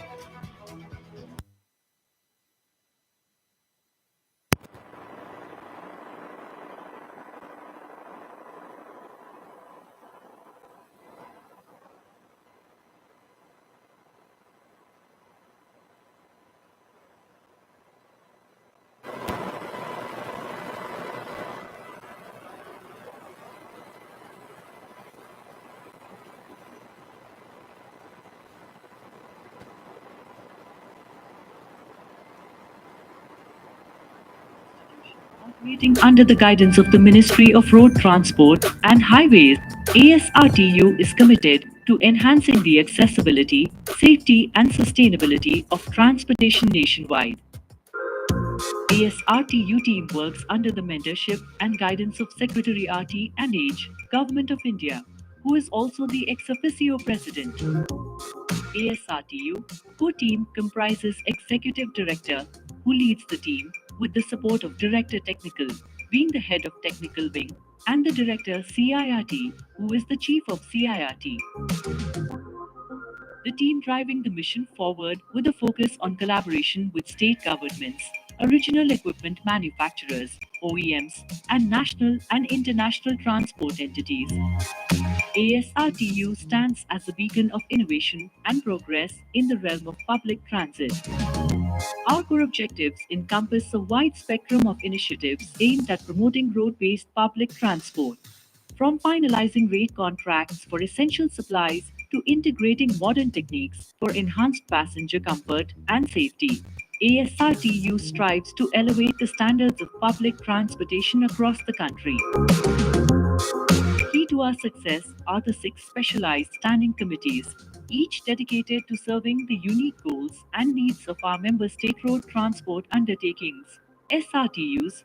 These committees, comprising elected representatives from SRTUs, focus on crucial areas such as supplies and contracts, technical standards, financial management, traffic and transport policy, personnel welfare, and computerization.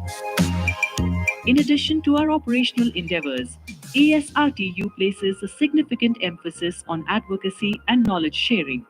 Through liaising with various ministries and conducting research studies, we advocate for sustainable mobility solutions and foster a culture of innovation within the transport industry. Our national best practices workshops, seminars, and conferences serve as platforms for exchanging ideas and promoting continuous improvement among our members. As we embrace the future of transportation, ASRTU is fully committed to the electrification of public transit. With support from the Government of India and initiatives like FAME 1 and FAME 2, we are driving the transition from diesel-powered buses to electric vehicles. By prioritizing environment-friendly solutions and last-mile connectivity, we aim to make public transport more accessible and attractive to commuters nationwide. On frequent intervals, we also introduced importance of road safety and honor and award SRTU's drivers, those have zero accident in their 25 years of accident-free service records. Our vision is clear: to provide world-class road-based public transport services that rival personal transportation options. By delivering comfort, reliability, and sustainability, we seek to inspire a shift towards public transit, leading to environmental conservation and reduced congestion on our roads. Join us on this journey towards a brighter, more connected future for transportation in India. Together, we can build a nation where public transport is not just a mode of travel, but a symbol of progress and sustainability for generations to come. ASRTU, Advancing Public Transport, Empowering Communities.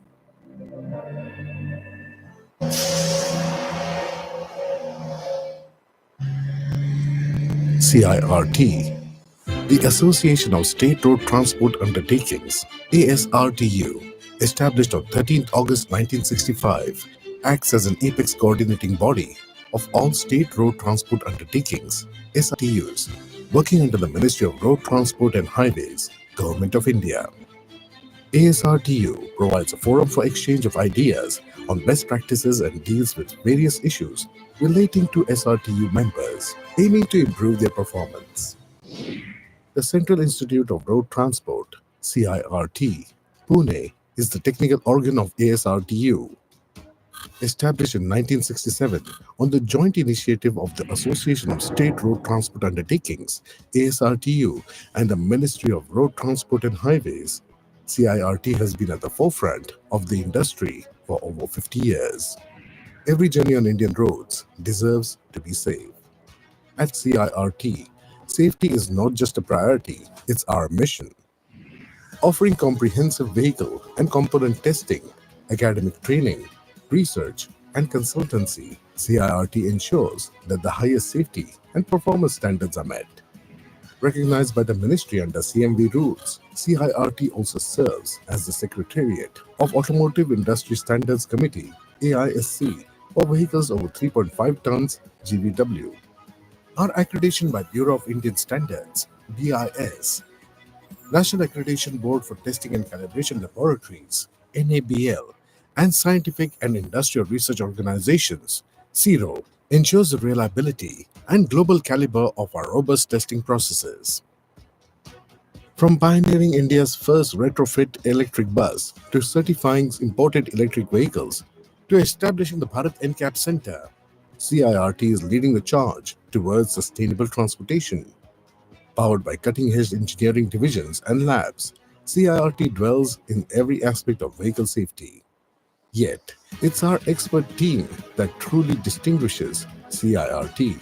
With vast experience, they drive innovation in road transport. CIRT conducts management development programs covering general management, transport operations, road safety, and maintenance engineering for professionals in transport sector. The Institute's spacious, verdant campus, residential and recreational facilities provide a backdrop for serious study and intellectual pursuits. The Research and Consultancy Center at CIRT deals with various research and consultancy projects, including the preparation of DPR and procurement of e-buses for STUs and municipal transport corporations.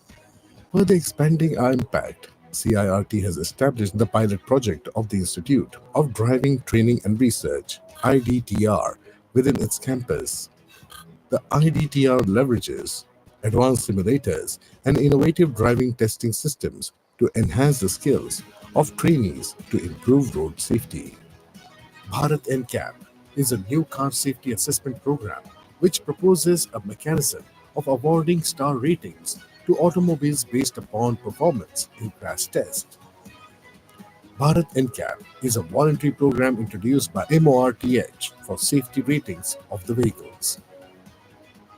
CIRT is identified as the designated agency for command and control of this program. The Bharat NCAP Assessment Awards star ratings from 0 to 5 stars. Currently, the program is applicable in M1 category of vehicles. Incorporating these initiatives seamlessly into our existing framework, CIRT continues to uphold its mission of promoting safety, efficiency, and sustainability in the transportation sector. CIRT.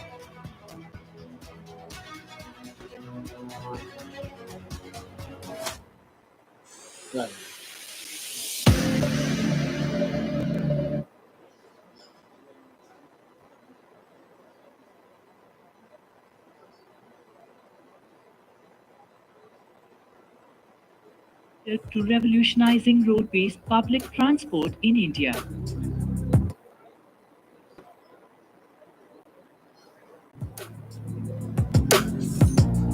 As a multilateral institution operating under the guidance of the Ministry of Road Transport,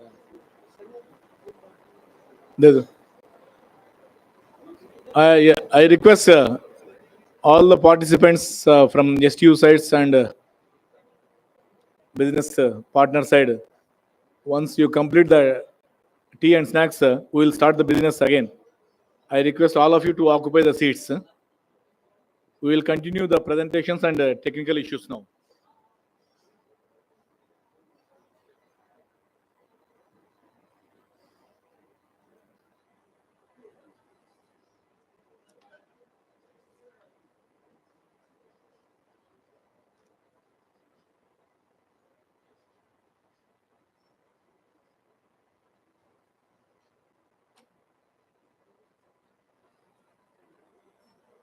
Nilesh कहाँ गए?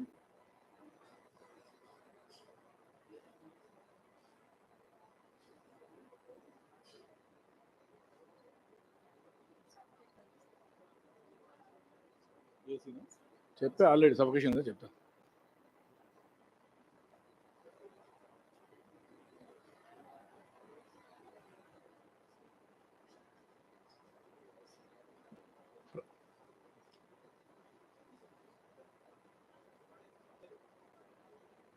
नीलेश को sufficient ज्यादा होगा ये से use करने के लिए बोलिए क्योंकि आप ये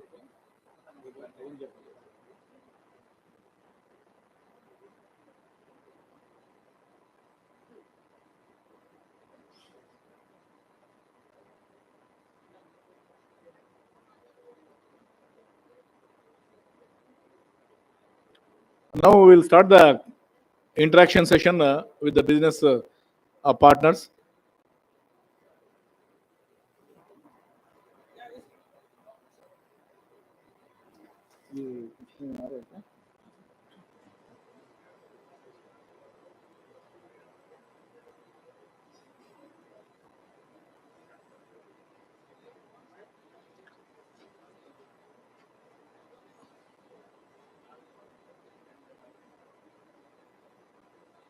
Yeah, if you are seated, we will start the interaction session now. Now I request if one representation we have received from Federal Mughal, who is supplying pistons. May I request the representative of Federal Mughal?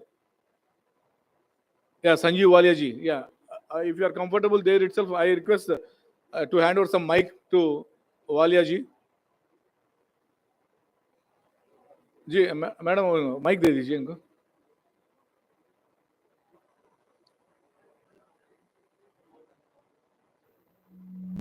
Yes, Sanjay Walia ji please, आपने कुछ points ये annual conference में discuss करने के लिए दिया. I request Walia ji to.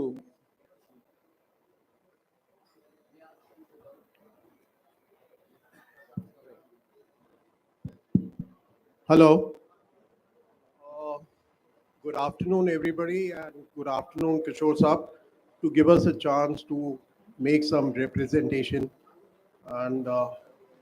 And first of all, I congratulate ASRTU for the 64th annual conference, which has been done after 4 and 5 years. Close कर दीजिए.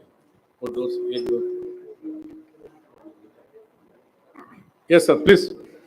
Yeah, being one of the vendors of ASRTU and largest suppliers of piston assembly in the country, we are facing challenges which needs to be, over a period of time.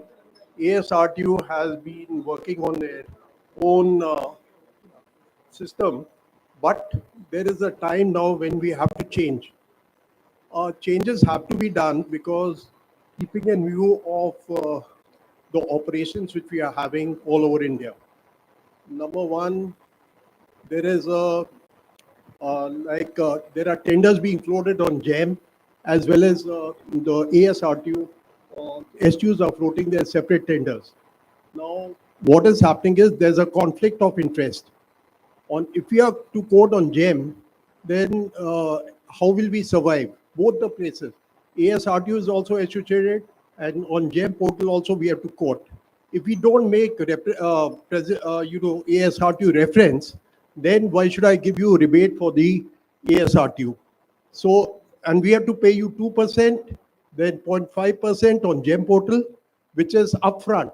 Once the order is released, you have to pay that money.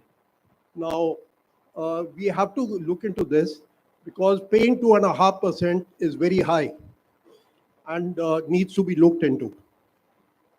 Either we pay ASRTU or we go on the GEM portal.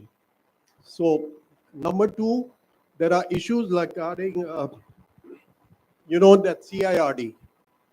We have been on this for the past 5 or 6 decades. Ours is an OE product and well established in Tata and Leyland.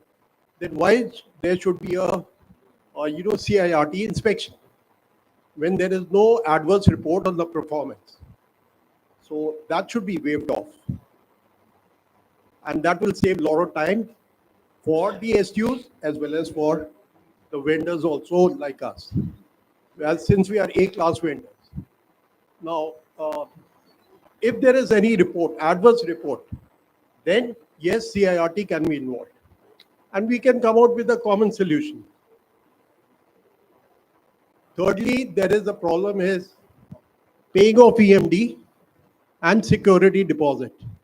Now, suppose my business is about 1 crore, 10% goes off with this bank guarantees and the earnest money deposit, which is roughly about 10% is about 10 lakhs on 1 crore. So if the business is more than 5 crores or 6 crores, my investment on EMD as well as BG, which is blocked for more than 2 years, is about 60 lakhs. And lastly, this should be waived off, or it should be a centralized where like ASRTU should take the responsibility of you take one bank guarantee from us or the earnest money deposit. Why should I give it to every SU? Since most of the manufacturers like Tata, vehicle manufacturers, Bosch, why can't we be exempted from this?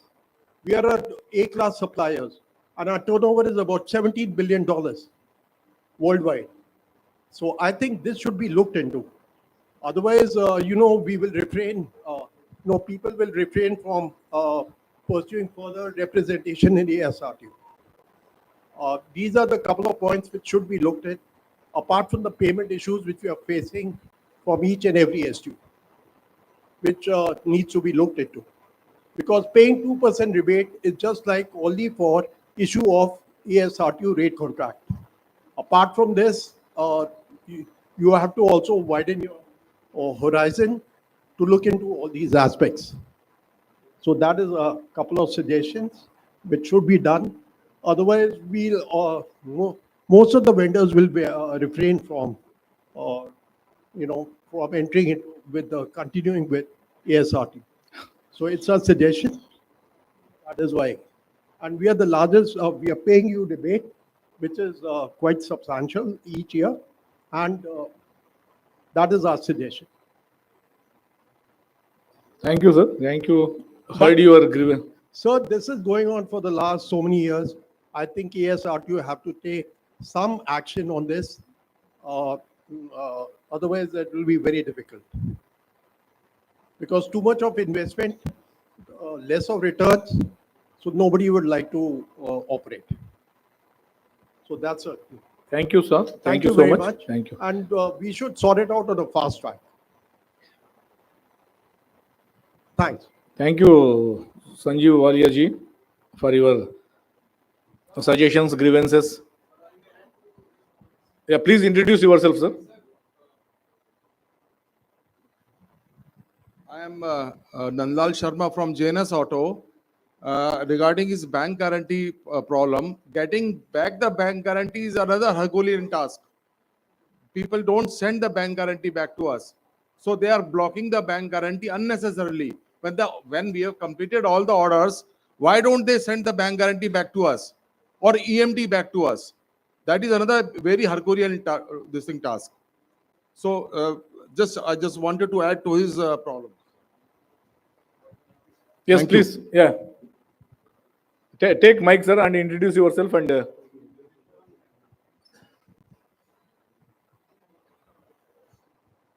Good morning. I am representing DUX Batteries, Dishant Engineering Works. To add to that gentleman's point of getting back the bank guarantee, which is a Herculean task, it is indeed true. Secondly, the bank guarantee, if the warranty is for, let's say, a year or 2 years, the bank guarantee, some STUs, they are asking for 48 months. So I don't know what is the logic behind it. So warranty, when it is covered, it should be returned to the supplier, to the vendor. So incorporating these kind of entry criteria of furnishing bank guarantee for 48 months is not justified. So that also can be looked upon. yeah, thank you, sir. On the back, yes.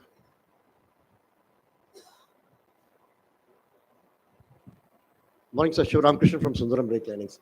Yes, sir. Yes, sir. Sir, actually, as per the tender clause, the moment you are awarded the order, we give a bank guarantee.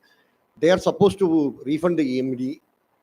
That is not happening. It takes years together to get your EMD. And nowadays, all the STUs are asking for 10% of the order value as EMD. And that getting big amount of money blocked for 2 tenders, 3 tenders is making a big issue of it. That has to be addressed very seriously by the STUs on this. Yes, sir. Thank you. Sir, any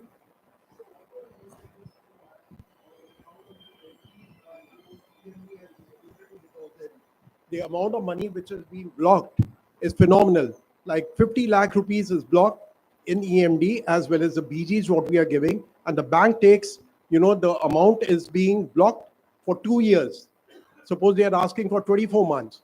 Then 1 year is another lead time which the bank has. So that means in totality, it is 36 months.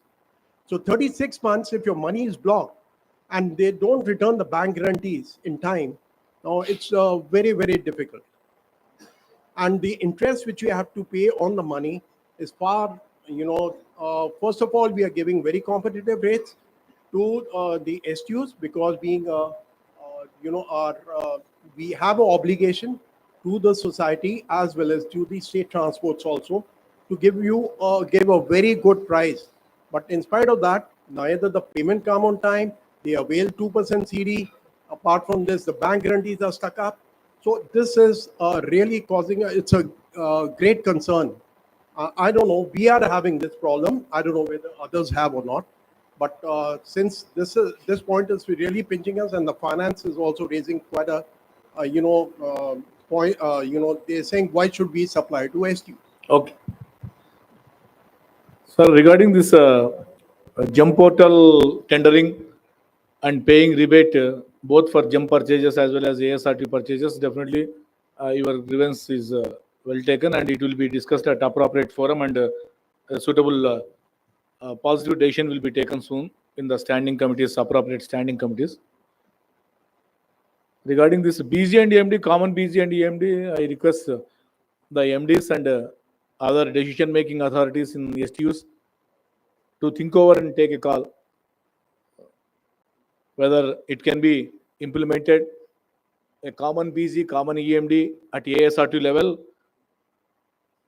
so that the vendors will get some advantage of cash flow, and refunding will be easy for the vendors, so that ASRTU can get the claims pending, if any, from the STUs, and ASRTU will take action to give back that BG or EMD amount.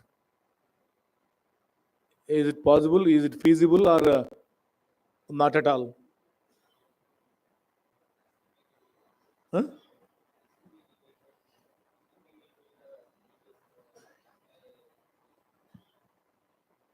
I'm Ravi Verma from APSRTC.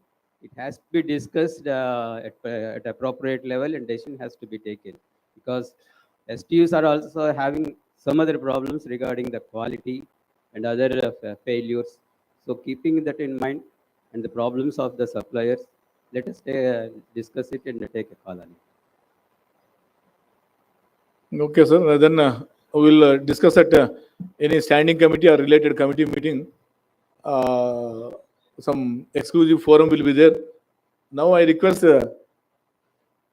Honorable MD, VC and MD of Gujarat State Road Transport Corporation, Sri A.M. Sharma sir, on to this dais as well as to this annual conference. Sir has taken a lot of pains to travel all the way from Ahmedabad to this morning. Thank you so much, sir, on behalf of ASRT and STU, sir.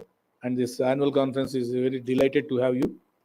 I request you to come on to the dais and speak few words and address this gathering, sir. Please, sir, please.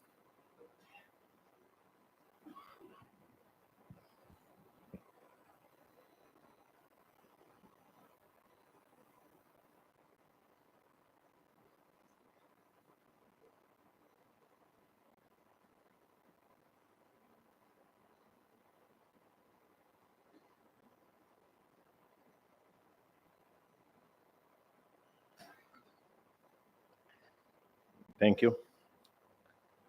It's my privilege to meet all of you.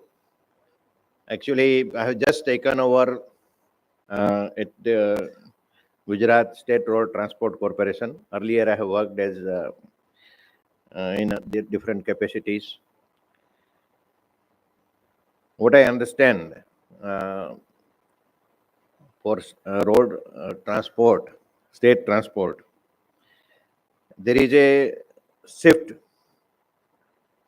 from now. It is not limited to common man's transport. Now it has become transport for all. So that is the major shift. Now people are ready to pay for good quality transport. So that is the major shift, and that's why we are switching over to the module of people's partnership. So there is a big scope. The asset development is also a very important aspect. That is what we experience in Gujarat. The state transport units have a lot of assets, immovable assets. So we can always develop these assets and convert them into profit-making assets.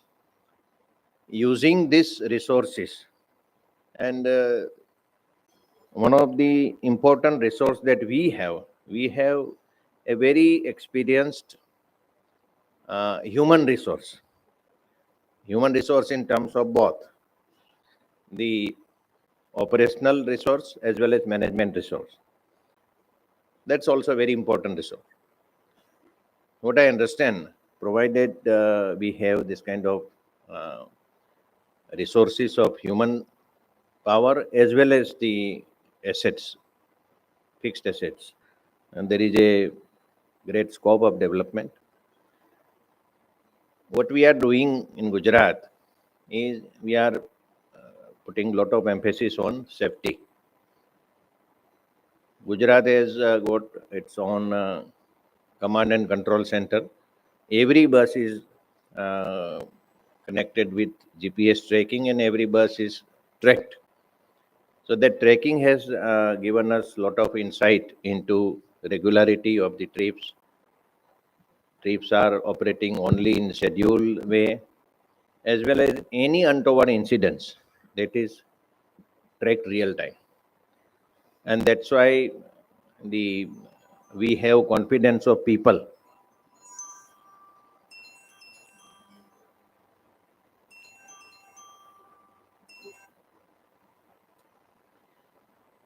I'm sorry. So this use of technology is the demand of the day. We need to create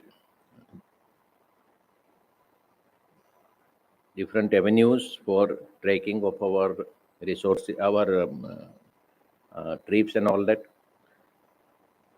Another important thing is, at present, our Honorable Prime Minister and our government of Gujarat also putting lot of emphasis on cleanliness.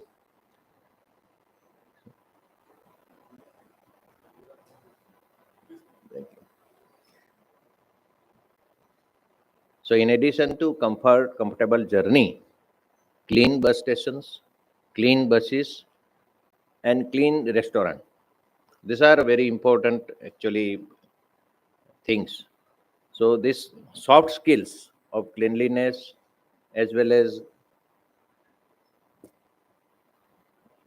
proper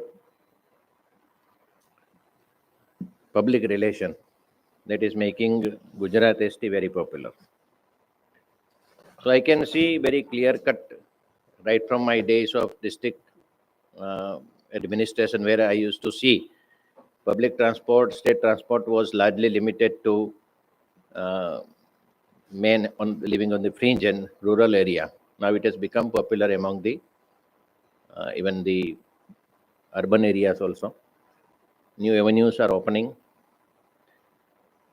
I wish we can always share the ideas. These kind of platforms are very important to share the experiences among all of us. We will learn together. We will work together. I thank the Ministry of Transport and the association to make this meet a success, and I again express my gratefulness for this opportunity to say a few words. Thank you.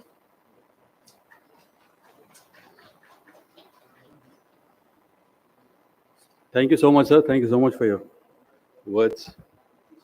And now we have a small break. Now we have our beloved Additional Secretary, or I should call Secretary Designate, Sri Surendra Kumar Bhagde, sir, from Ministry of Urban Affairs and Housing and Urban Affairs. And I need not introduce to him, but I would have to say one word is that he's the most passionate bureaucrat in India regarding public bus transport. And whenever you would never see anybody else talking so much of public bus transport than him in India. I would definitely call him the busman of India, sir, for having brought in. Yes, sir. Yes, sir. I mean, because I please have a round of claps, please. He is really the busman of India. He is bringing the PM E-Seva program. He championed it. He got it sanctioned. He's introducing it. It's amazing, sir. We are really, as from ASRTO, from our heart, we are indebted to you so much that you have increased the buses. The city buses increases because of you, sir, in India. I hope you'd also look at the rural buses somehow. I wish that you'll come to Moth also and start looking at our rural buses. Because city buses have gone up by almost 5,000 buses from past few months itself. And they're expected to go by 10,000 buses very soon through PM E-Seva. So now I call upon the busman of India, Sri Surendra Bhagde, sir, to speak a few words. Thank you.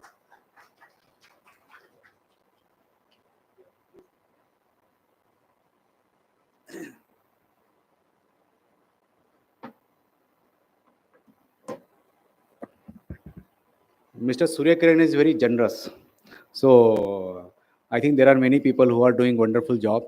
But I was in, I don't know how many of you know me, but I was in BST for 4 years, Mumbai. and from 17 May till I think April 21. And I liked it. I think being part of BST is a great thing. It is, I would say, one of the most organized and transport company, delivering the bus services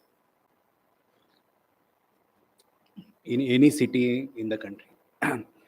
We also had the pleasure of running buses during COVID time. In Mumbai, during COVID time, everything came to standstill. Locals were not running, and we were running around 2,000 buses every day in Mumbai from the day lockdown was announced till and buses were the only transport mode for bringing doctors, nurses, and other staff to the hospitals, both government hospitals, private hospitals, and a lot of our drivers and conductors, they died during this. So it was very interesting work. We also brought electric buses. We got this triple P GCC introduced in the BST. Based like any other transport company, uh, used to buy buses, hire conductor, driver, or rather hire recruit.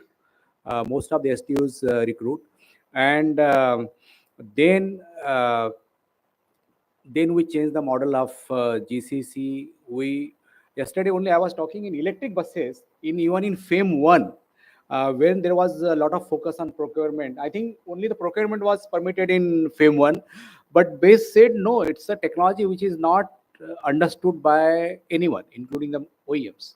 So we said GCC is the only model because if you run, you get the payment.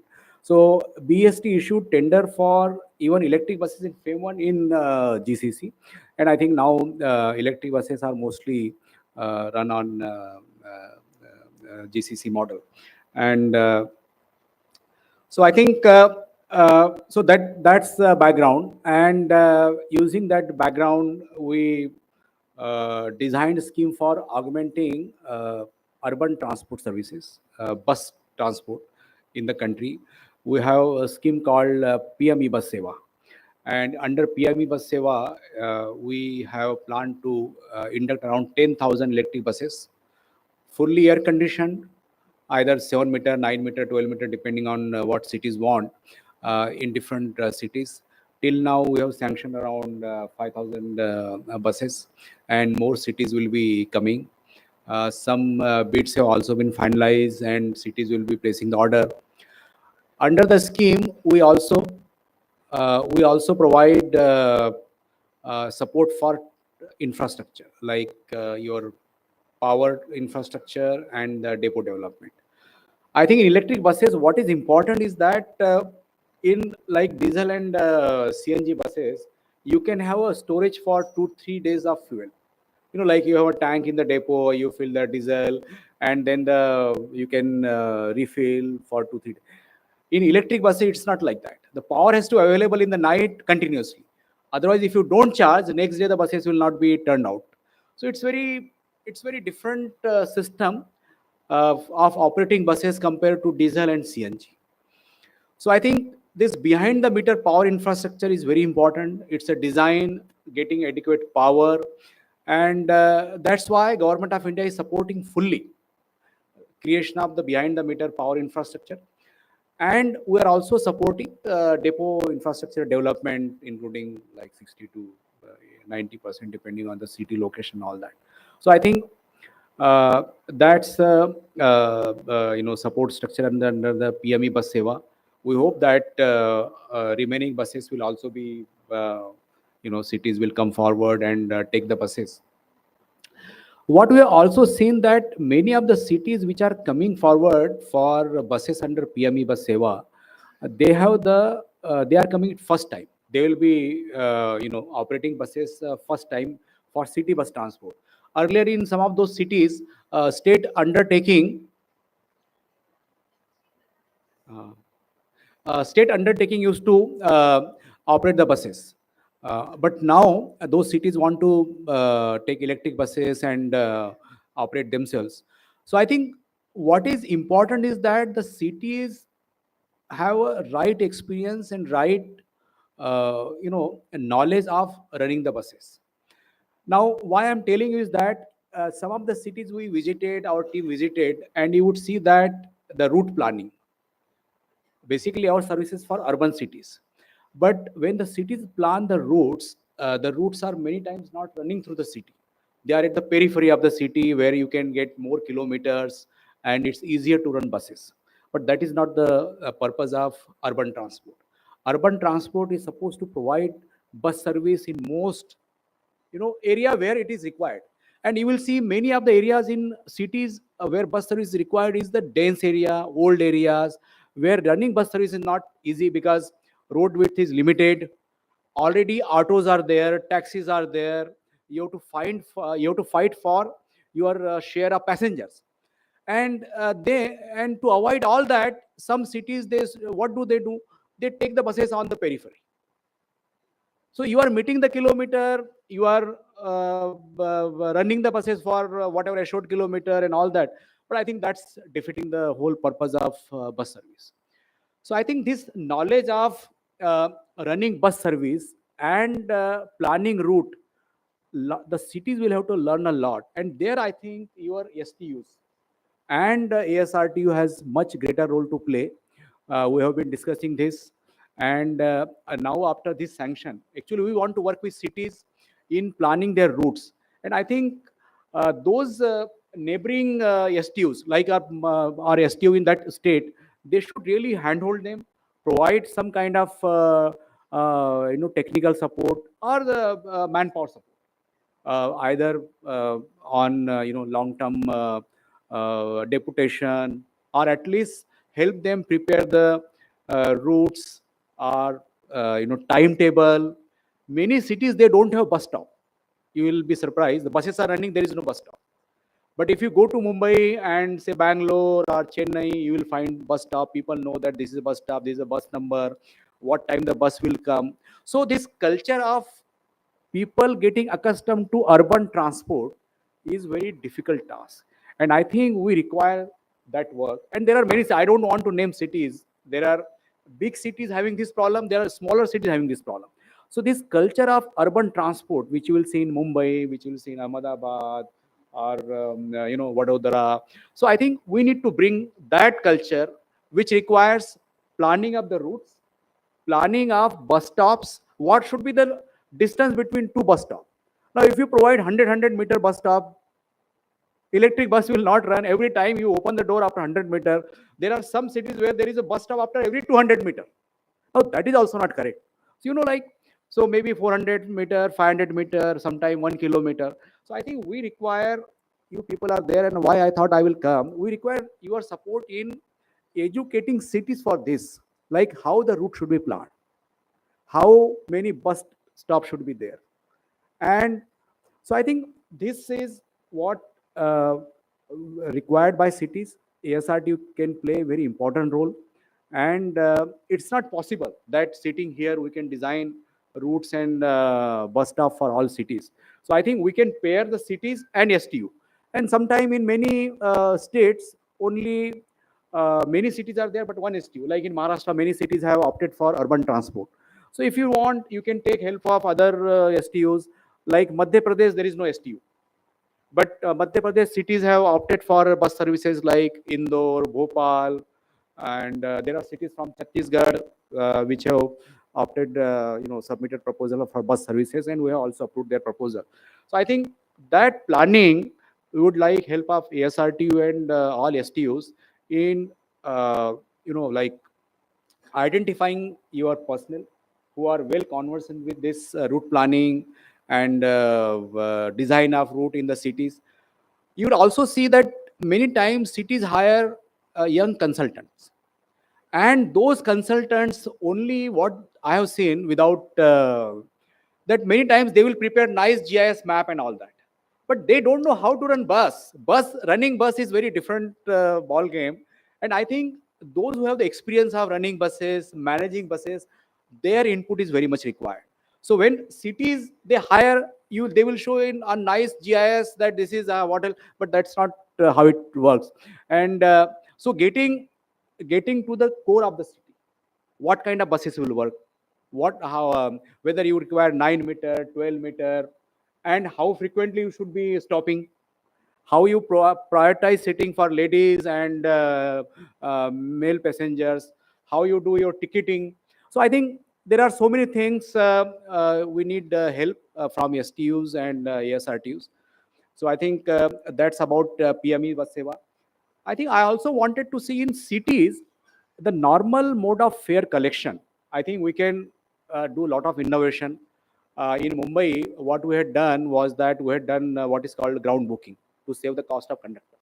So we used to do ground booking, and then we ran this around 1,000 buses with this thing. And I think now also I don't know how many buses are working with ground booking. So at least you save a lot of cost on ticket fare collection. So I think that innovation is also very important. We'll have to see what kind of technology we can use for reducing cost of fare collection. Can you do only tap in and tap out so that there is no conductor and we collect the fare? We have to trust our passengers. Many times you will hear that there will be loss of revenue and all that. Maybe loss is 10% or 20%, but you will be saving 80%. So you have to strike a balance between what you can save and what you are losing. Just for sake of preventing loss of 10%, don't waste 90% money on this. So I think this is another innovation which is required for city transport. I understand the number of buses in cities have to grow. And if you look at the data, your data now of 24 says around 1,50,000 buses. If you go back, say 5 to 6 years, it was same number. So everything is growing, our economy is growing, population is growing, roads are increasing length, but number of buses have not increased. So I think what is required is that we have to also increase the number of buses much more in urban sector compared to rural areas where STUs are doing the work. So I think this data, you should also give a plot, like for last so many years that it has remained flat. So I think it also needs to increase.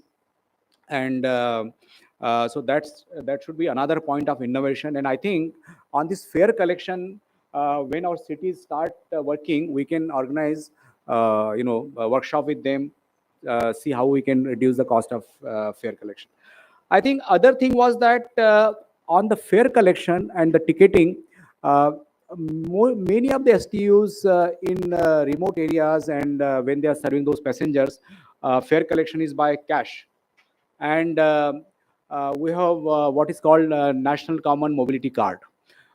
National Common Mobility Card now have much more simplified system. Just it has been approved few weeks back by the RBI, where you can issue for transit without any KYC. So that banks will be doing. So without any KYC, you can get the National Common Mobility Card, which can work anywhere in any STU in the country. So I think my urge would be that STUs adopt National Common Mobility Card. Honorable Prime Minister focus is that this card, which is can serve the customers from any city in or any part of the country when they travel to other part of the country. If you are in Jammu Kashmir, if you want to go to Kanyakumari, the same card can work if systems are geared to handle that transaction. And issuance has now been quite simplified. We are working with the banks to modify their system so that the card can be issued like your closed loop card, but closed loop card is confined to one particular STU. Now this card can be issued like closed loop, but it will be working everywhere.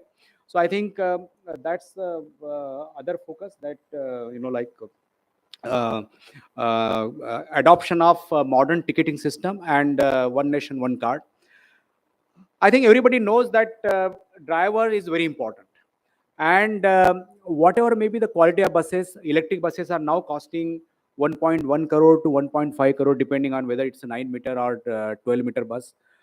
And our focus on driver training, and I think has not been that much. I keep on requesting CIRT that It's not only that you have to have institution, but lot of data is collected through some ITMS system.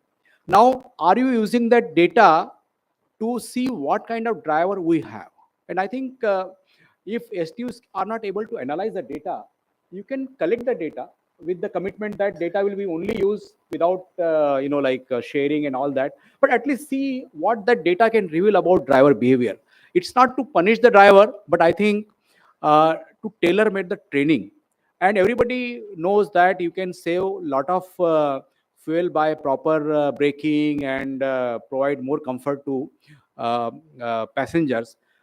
In electric buses, this is very important. You will find that many trips are dropped because there is no charge in the battery.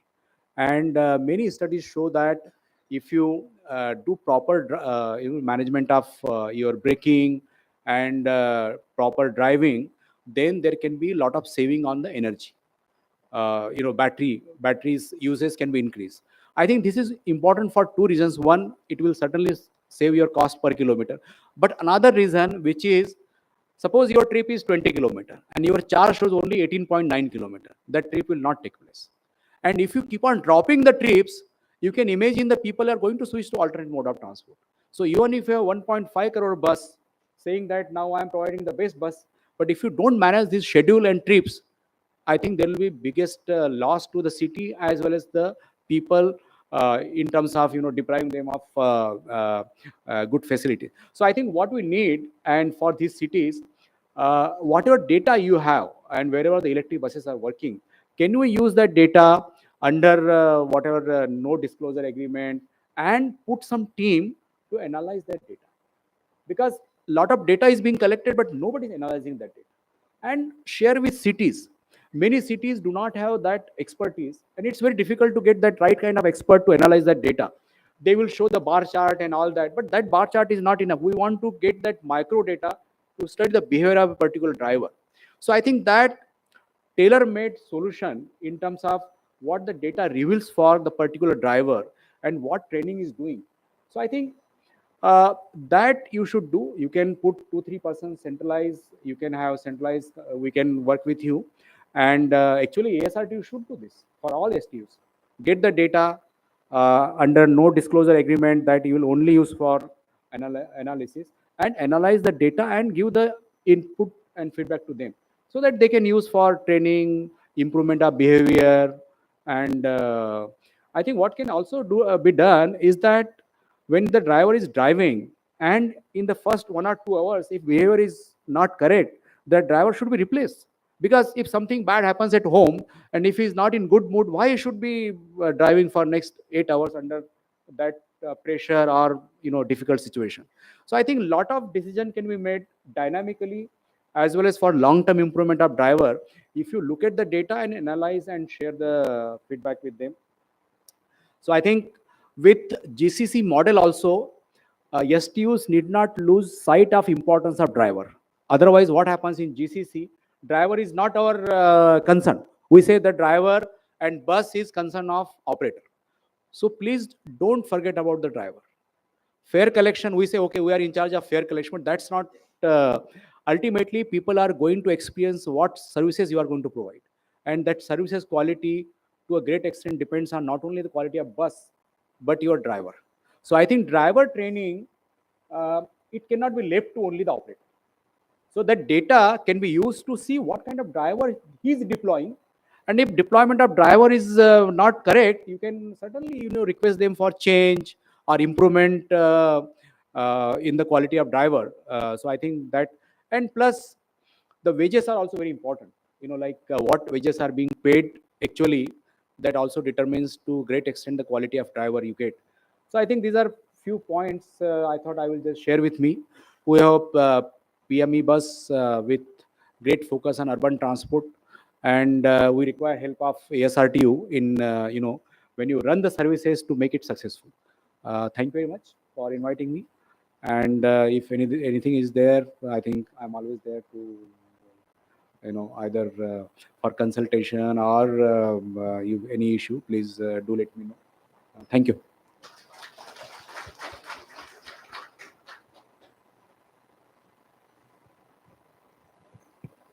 Thank you so much, sir. Thank you so much for. I think sir is so interested in growing number of buses in India. That's really what we want to see it. At least we should have another 50,000 buses added, as the government of India is saying 50,000 buses added very soon, and maybe all the buses would be electric buses, and then you have 8 lakh electric buses to be inducted in the future. That's the plan of government, I believe. So let's hope that the bus industry, the public bus transport really improves and develops from now on. Thank you. I request Director and Technical to continue the sessions.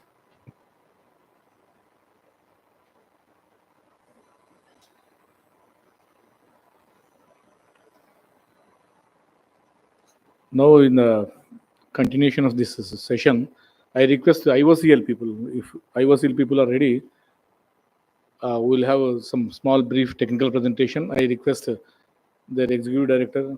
Is there? No. Yeah, please come, sir. IOCL, they have come up with some beautiful product. They will present a technical presentation on this product. Please go ahead. Thank you. No problem. No problem. Okay, fine. Sir, it's coming here also, sir.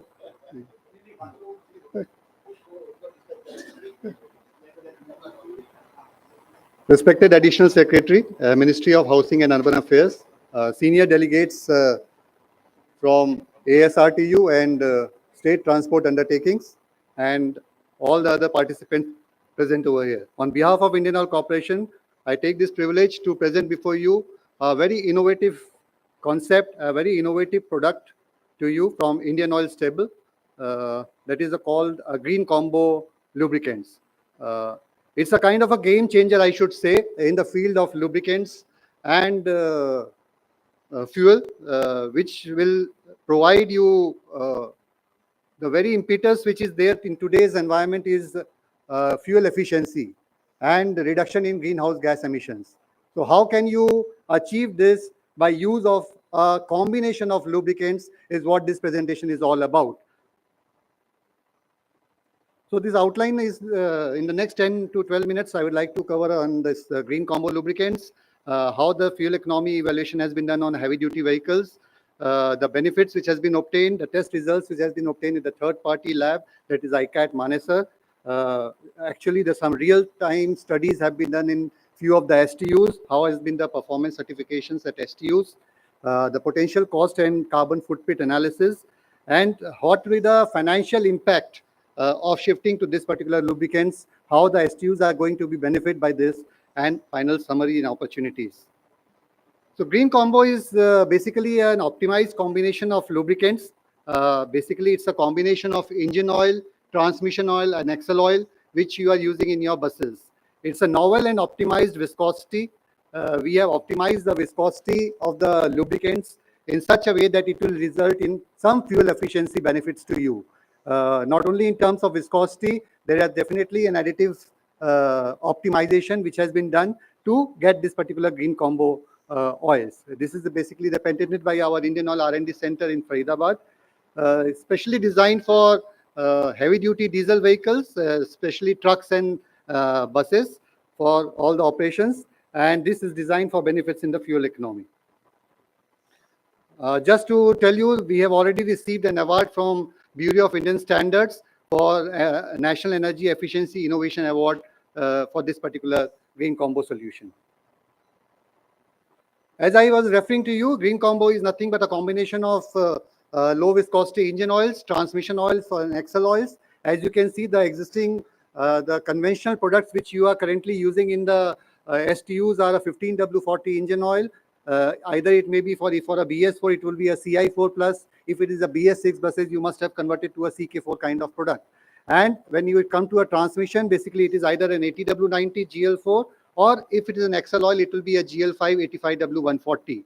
What we have done in this green combo lubricants is we have optimized the base oil selection. We have optimized the additive selection in such a way that overall there is a benefit of fuel efficiency. As you can see, the proposed products are lower in viscometrics. As you can see, it is a 10W30 CI4 plus or a 10W30 a CK4. In transmission, we have reduced the viscosity from 80W90 to 75W80, and in Excel oil from 85W140 to a 80W90 product. What is the beauty of this product is not only a green combo is resulting in benefits in terms of fuel efficiency, we have done trials which has shown there is an improvement in the oil drain interval as well. The chemistry behind, I would not like to go much into it, but it is basically we are trying to optimize the viscous drag. If there is some interest in understanding the tribology, there is a boundary lubrication, then there is the mixed film lubrication and hydrodynamic lubrication. At one particular point of time, the friction coefficient is the minimum when it is shifting from a mixed lubrication to hydrodynamic lubrication. What happens if you provide a lot of viscosity in the oil? The metal surfaces are separated, but the viscous drag is being generated by the viscosity of the lubricants itself. So that's why you're not going to get fuel efficiency. What we are trying to do, we are trying to minimize the viscosity in such way that the metal plates are separated. There is a separation, but the separation is not that much that will increase the fuel consumption. So that's why a proper viscous drag is required. It has to be between mixed film lubrication and hydrodynamic lubrication.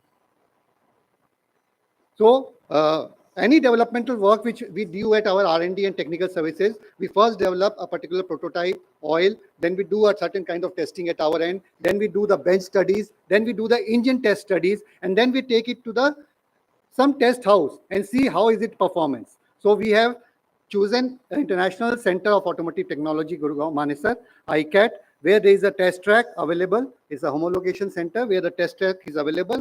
And we have done the testing as per IS 11921, which is a standard test method for evaluation of fuel economy, which is done at two constant speeds. One is 40 kmph and another is 60 kmph. At these two speeds, we have done evaluation of the baseline product and we have done the evaluation of our green combo products. So you can see the kind of fuel efficiency which has been achieved by this green combo lubricants. We are getting about a fuel efficiency in the range of 9% is that constant velocity. At 40 kmph, when we are averaging the 40 kmph and 60 kmph fuel efficiency, the resulting benefits is about 9%. When we have taken a BS4 Haryana Roadways bus, and the odometer reading is quite old. It's not a new bus. It's a 4.42 lakh kilometer bus which has been driven. Engine size is 5600 cc common rail, and the gross weight is 16.2 tons. Similarly, we have done another trial in a truck, which is a Ashok Leyland truck, which is run for a 1.4 lakh kilometer. It has 18.5 ton gross weight tonnage. Here also, the fuel efficiency has been observed as 9.26%. So further taking it from here, these are some of the certificates which has been issued by ICAT Manesar. Further taking it from here, we have taken the product actually to the field and see how is it performance in the field. So we have taken it to the STUs. We have done a trial in number of roadways. This is the trial data for Haryana Roadways Ballabgarh Depot, where this green combo lubricants has been tried in few buses, around 20, right? 20 buses were undertaken, and we have changed the lubricants to green combo and introduced this product. You would be seeing some extra green diesel also being associated with green combo lubricants. Extra green diesel is it's available in our petrol pumps now. It's extra green diesel is a differentiated diesel which is having a higher cetane number. Normal cetane number which is available, regular cetane is available is 51. So this is having a cetane of 55, and it is having certain other benefits which results in certain emissions level improvement and fuel economy improvement. So we have now combined this green combo concept with the diesel also. So when the green combo lubricant is used alone, it is giving around 5 to 6% of efficiency. When it's combined with fuel extra green, then it improves the fuel efficiency, sir. Fuel economy improvement. There's the fuel efficiency. There's a mileage.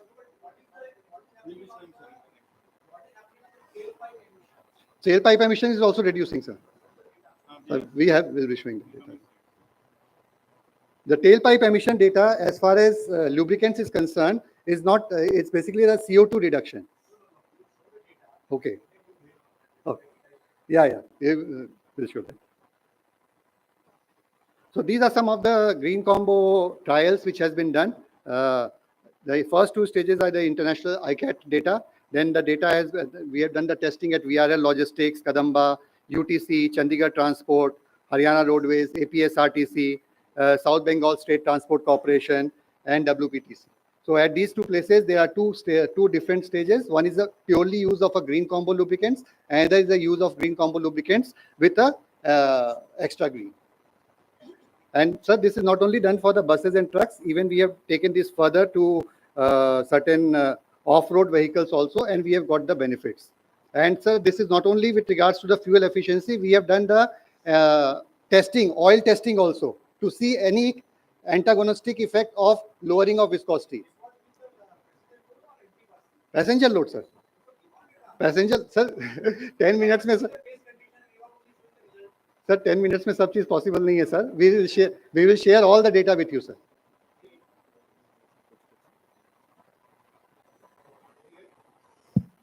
Yeah. See, the point is, you are showing so much improvement. Right. Now, improvement under what? If I run the empty bus, it will go up. Absolutely. So please show me the passenger load and what is the, how many passengers were there, whether bus was full, empty, what happened to your fuel efficiency. Sir, this. No. Yeah, please. अरे ये सब हमारी brother है ना, इनको मतलब एकदम you have to answer those questions. You can't say I will only show what I want to show. No, sir, no. Not like that, please. And what is happening to pollution, particulate matter pollution from tailpipe, from so that show what is the reduction, and then we can compare what are the results.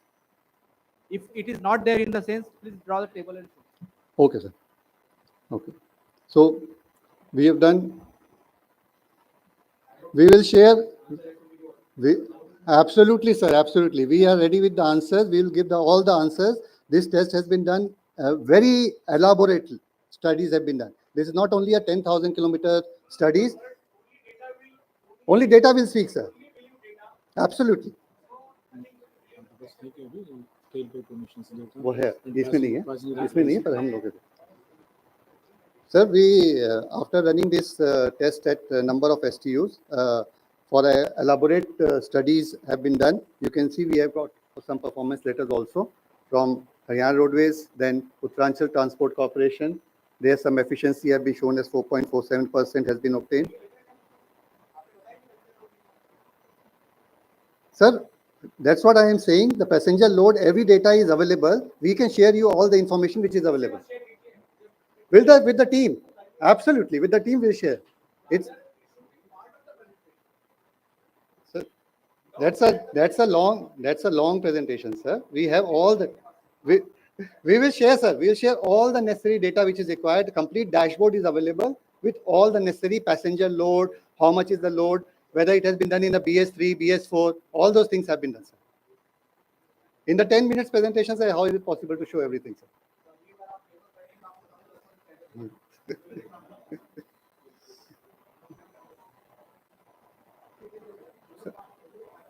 Sir, what we have done actually is basically we have worked on the reduction in the viscosity, which is actually helping in the improvement in the fuel efficiency.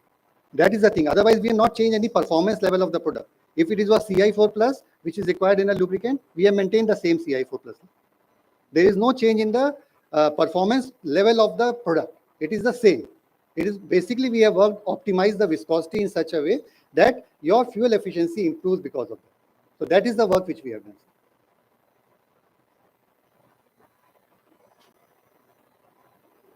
So this is the just a cost analysis. If a complete changeover of buses has been done to a green combo lubricant solution, about 1.25 lakh diesel buses, if it is there, if it is converted, it's a estimate that it can save this much amount crores of rupees to a STU as a whole. In terms of total 1,000 metric tons of carbon, we will saving about 250 TMT of carbon footprints by utilizing this oil.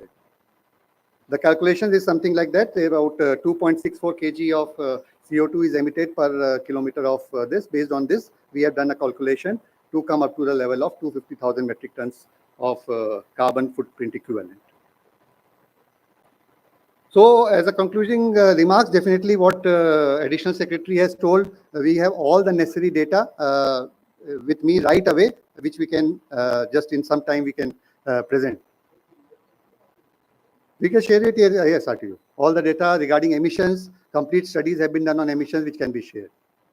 So on a concluding basis, the so CO2 reduction is happening is a direct impact of fuel efficiency. As you improve the fuel efficiency, the CO2 impact is direct. Like in case of CAFE norms, corporate average fuel economy norms, sir, we have gone from 130 grams of CO2 per kilometer to 113 grams of CO2 per kilometer in passenger car, and we are further reducing it further. So the fuel mileage has a direct impact on greenhouse gas emission reduction. So as far as lubricants is concerned, if we improve the mileage, if we improve the fuel efficiency, it is going to directly reduce the carbon footprint without any thing. So there is a clear-cut calculation on that. हाँ इसमें है okay नहीं इसमें है इसके पीछे No, others we will share the data to ASRT, we will examine, yeah, and we will share to all our members. We have a detailed analysis available, sir, for all the emissions, especially as far as emissions are concerned. Emissions are a result of use of a better differentiated diesel. By lubricants, you are going to have a benefit in terms of fuel efficiency. In terms of fuel efficiency, okay. Okay.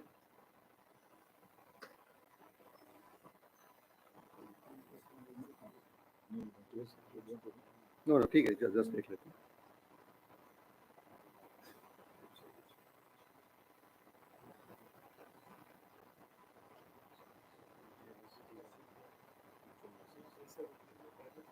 So these are the buses which has been covered, and you can see the kind of kilometer coverage which has been taken under this.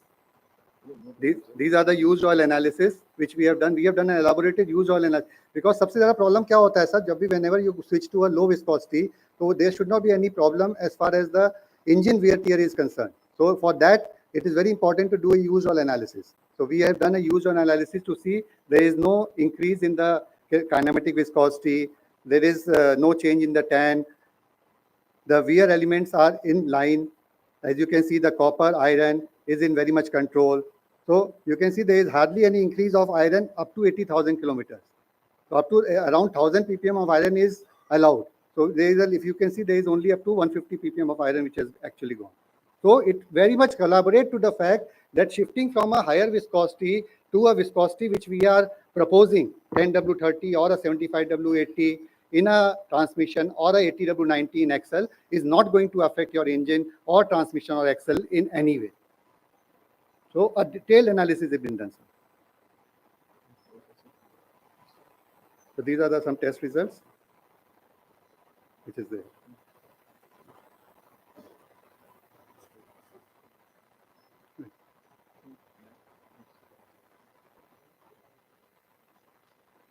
So we are ready to collaborate, sir, in this particular front. Like there is a lot of innovation in this particular product, and we assure that there will be an efficiency of 5 to 7% improvement by use of this extra green diesel and lubricants.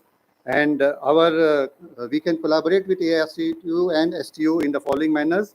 They are getting multiple benefits. Then further performance monitoring, if required, can be done as per ASTU guidelines. We can sit together and discuss and frame certain guidelines centrally or at individual STU basis so that STU can take benefit of this technology. And green combo lubricants can be added as a part of the tender. Since you are doing tender, it can be added as a part of the tender with fuel saving certification like we have done for ICAT. So you can ask similar certification from other parties, not only Indian Oil. If somebody can come up with some other things, it can come up. Right.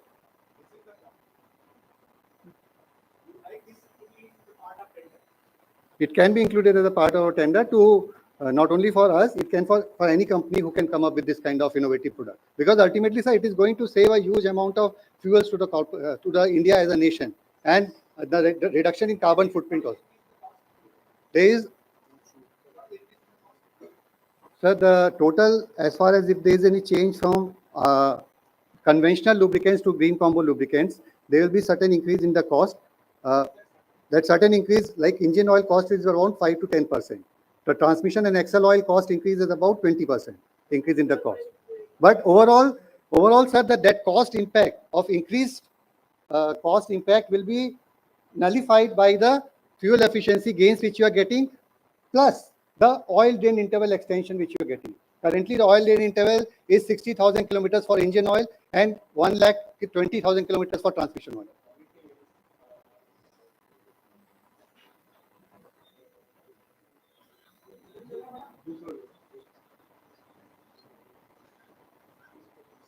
Yeah. See, the point is, I think ASRTU, Mr. Suryakiran is there.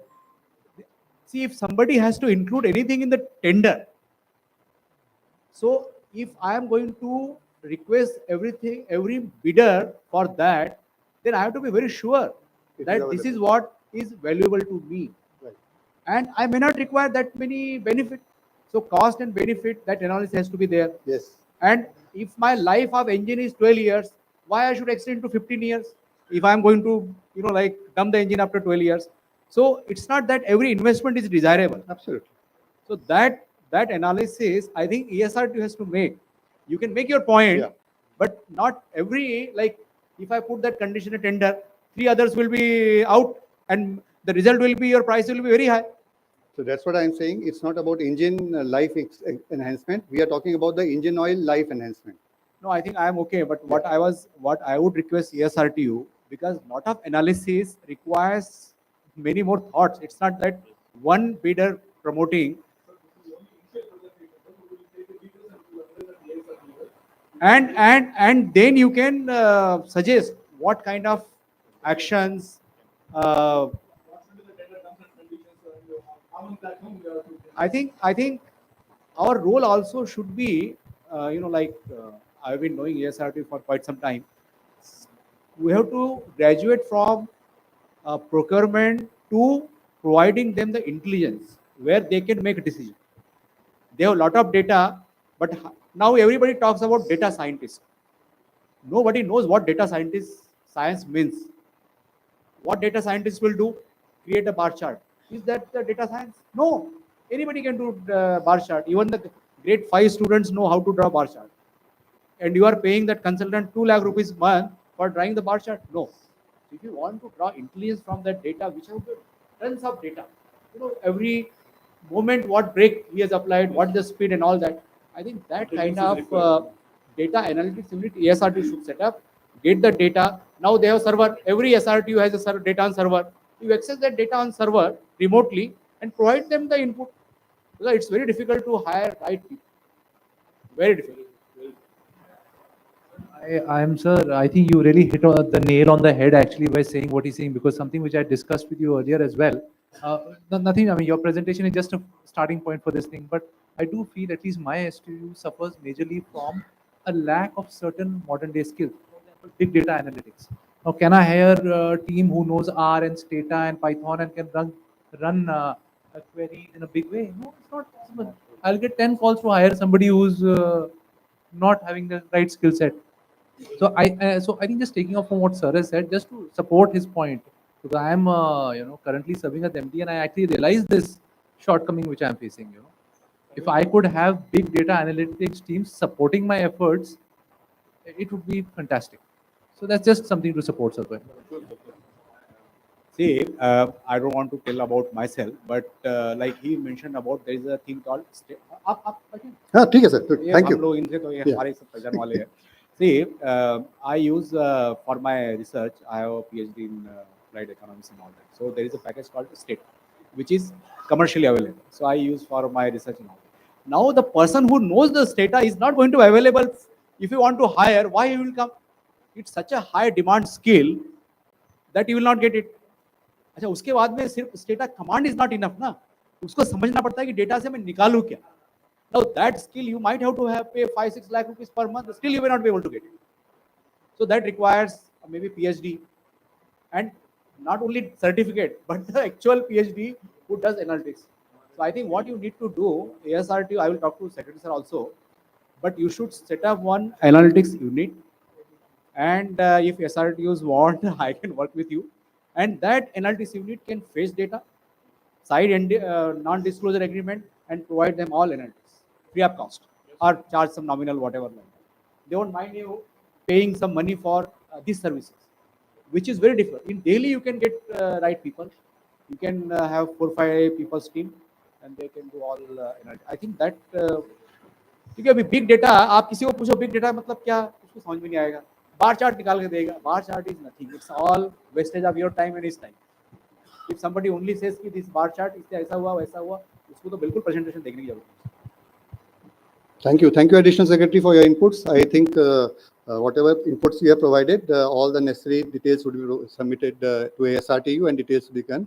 Just to add the last point, whatever data has been presented was for basically for diesel buses. There we are also doing a lot of studies on CNG. With the increase in the CNG buses, there is a green combo solution for CNG also, which we are going to working on it. And for the BS6 buses also, we are doing this CK4 introduction. Yeah. Sir मेरे एक छोटी सी query है. Yeah. ये जो हमने इसके ऊपर काफी स्टडी किया है. जो सर ने बताया है उसमें cost impact is also there for use of this type of lubricant, Right. to replace the old conventional Right. lubricant. Right. Now the issue is this: we are having the buses of Tata and Leyland, Right. but they never recommend any brand of Indian oil Right. for use in their buses. Correct. Why don't you get it certified from them so that they can recommend to use in buses? Because our buses are under warranty. We have to procure the recommended lubricant from them. And whenever there is any issue under warranty, they say that you have not used the lubricant of our recommended brand. And that is their own brand. Leyland recommends I Gulf and Tata uses of theirs. Very. So why don't you get your performance certified as well as recommended for use in the BS6 buses? I'll just take 2 minutes. Very valid question. We have already taken up with Tata Motors, Ashok Leyland, but what happens? Tata Motors, Ashok Leyland have their own formulations and their own genuine oils. Like Tata Motors will have their own genuine oils. Ashok Leyland will have a certain genuine oils. So they have a tie-up for a genuine oil business, and they are not ready to take on this developmental product on the servo name. They want a certain kind of thing for only for Tata Motors, genuine oils. So they have a different kind of concept for that particular thing. And that's why they are not approving these kind of products. That's what I am saying. TMGO also, if you go, and Tata Motors genuine oil cost also, if you see, it is much higher. Yes, sir. And they have shifted to a 10W30 already. If you see Tata Motors genuine oil, they are into a 10W30 already. Right? They are not ready to take this particular product. वही तो sir हमें दिक्कत है कि हमें एक ही चीज. Sir, we can discuss offline. Yeah, out of warranty.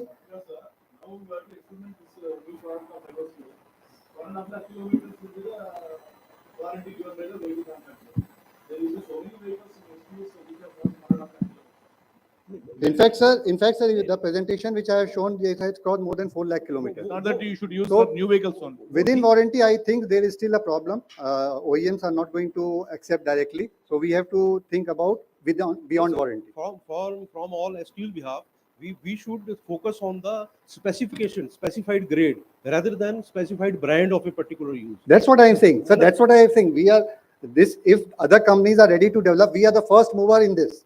We have taken an advantage, and we are the first mover to develop this green combo solution, which no other company as of now has offered. Based on our pattern and your request, they may come up. But as of now, Indian Oil is the only one who has come up with a green combo solution, and they have done extensive trial to get this particular kind of benefit. Thank you. Thank you. Thank you, sir.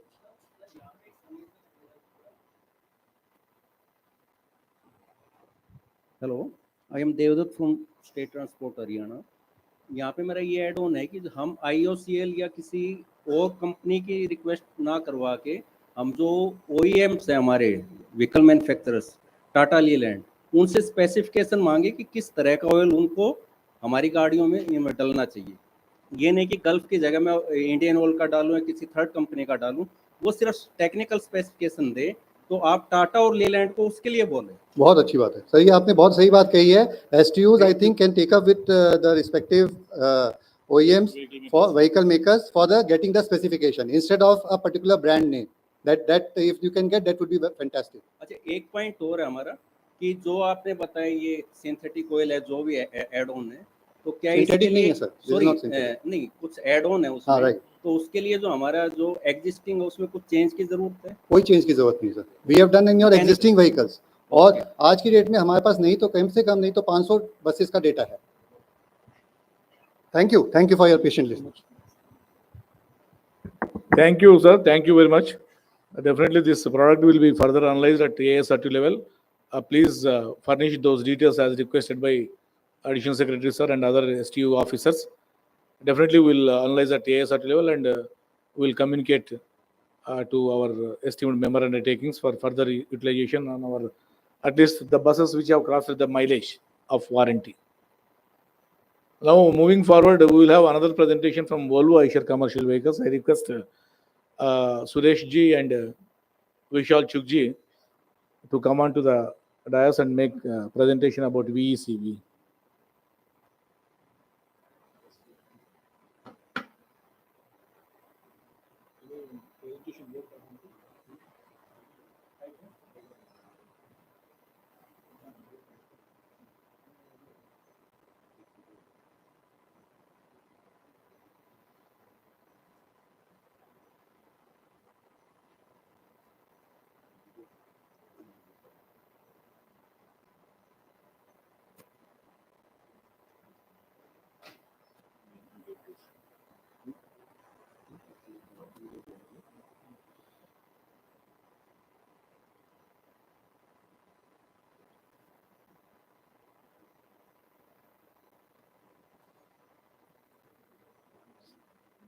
Good afternoon, everyone. The leadership team of ASRTO compliments for organizing this annual conference after 5 years. I think it's so much missed, and probably it also gives us a context of what we're going to talk today. Also, our greetings to all the leadership team of the member STUs.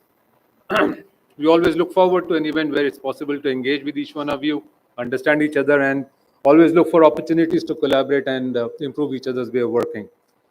5 years during which we saw the bus industry itself changing in a way that never happened before. The volume numbers have changed completely. The quality of buses have changed. I think all this happened at the time when we were also very badly hit by COVID. I think businesses went to a level where it was impossible to even believe that we are going through this experience. I think all bus fraternity, ASRTO member STUs, private bus operators, and companies like us, I think we endured this challenge in a very, very good way.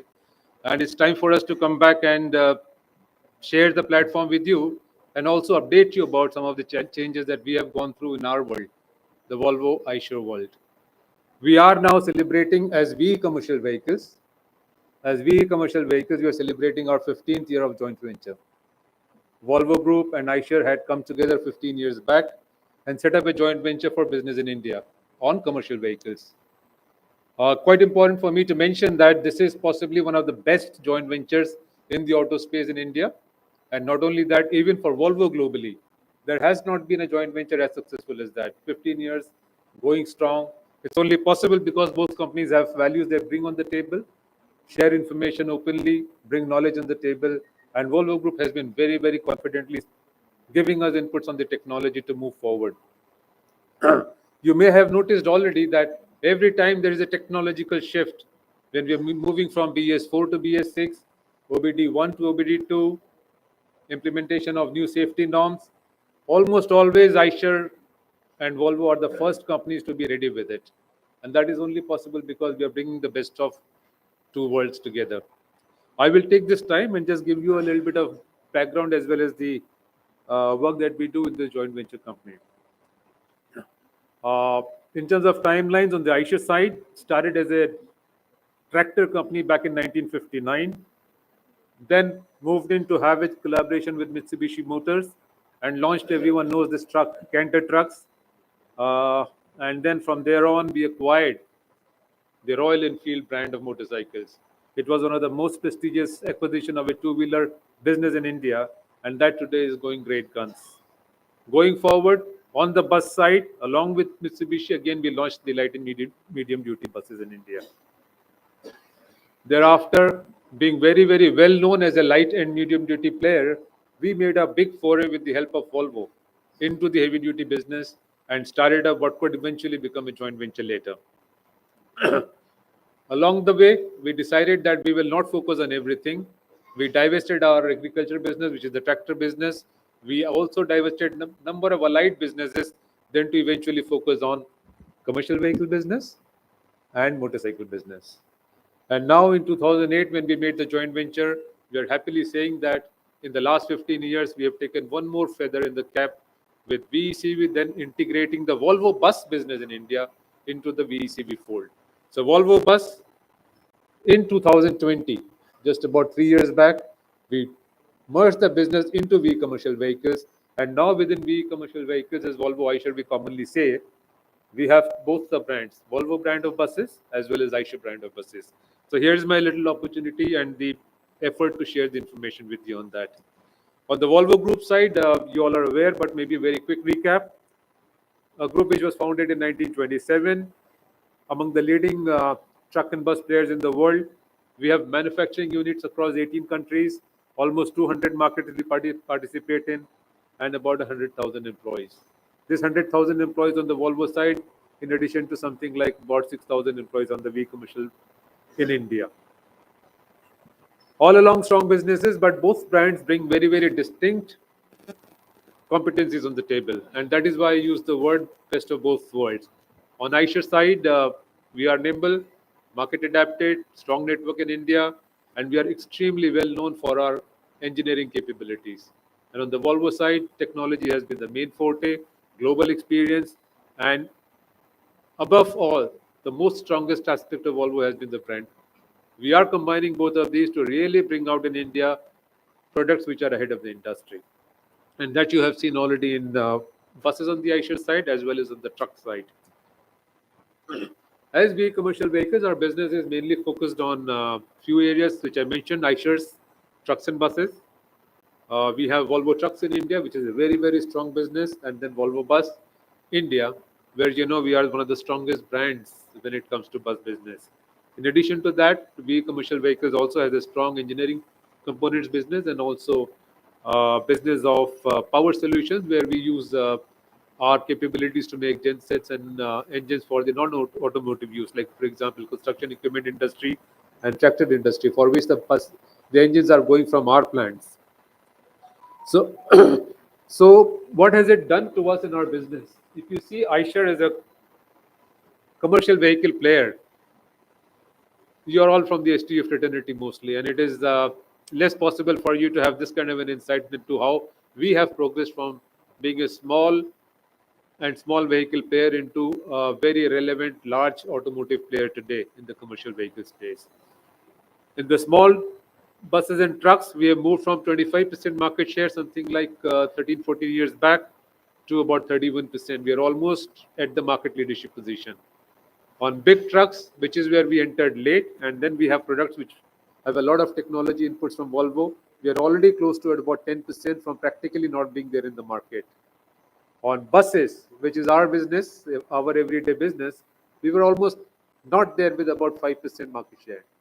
That 5 has become 24% in just about 13, 14 years. And that is the kind of relevance we have today. And we would like to see that this kind of engagement we would also like to see with STUs.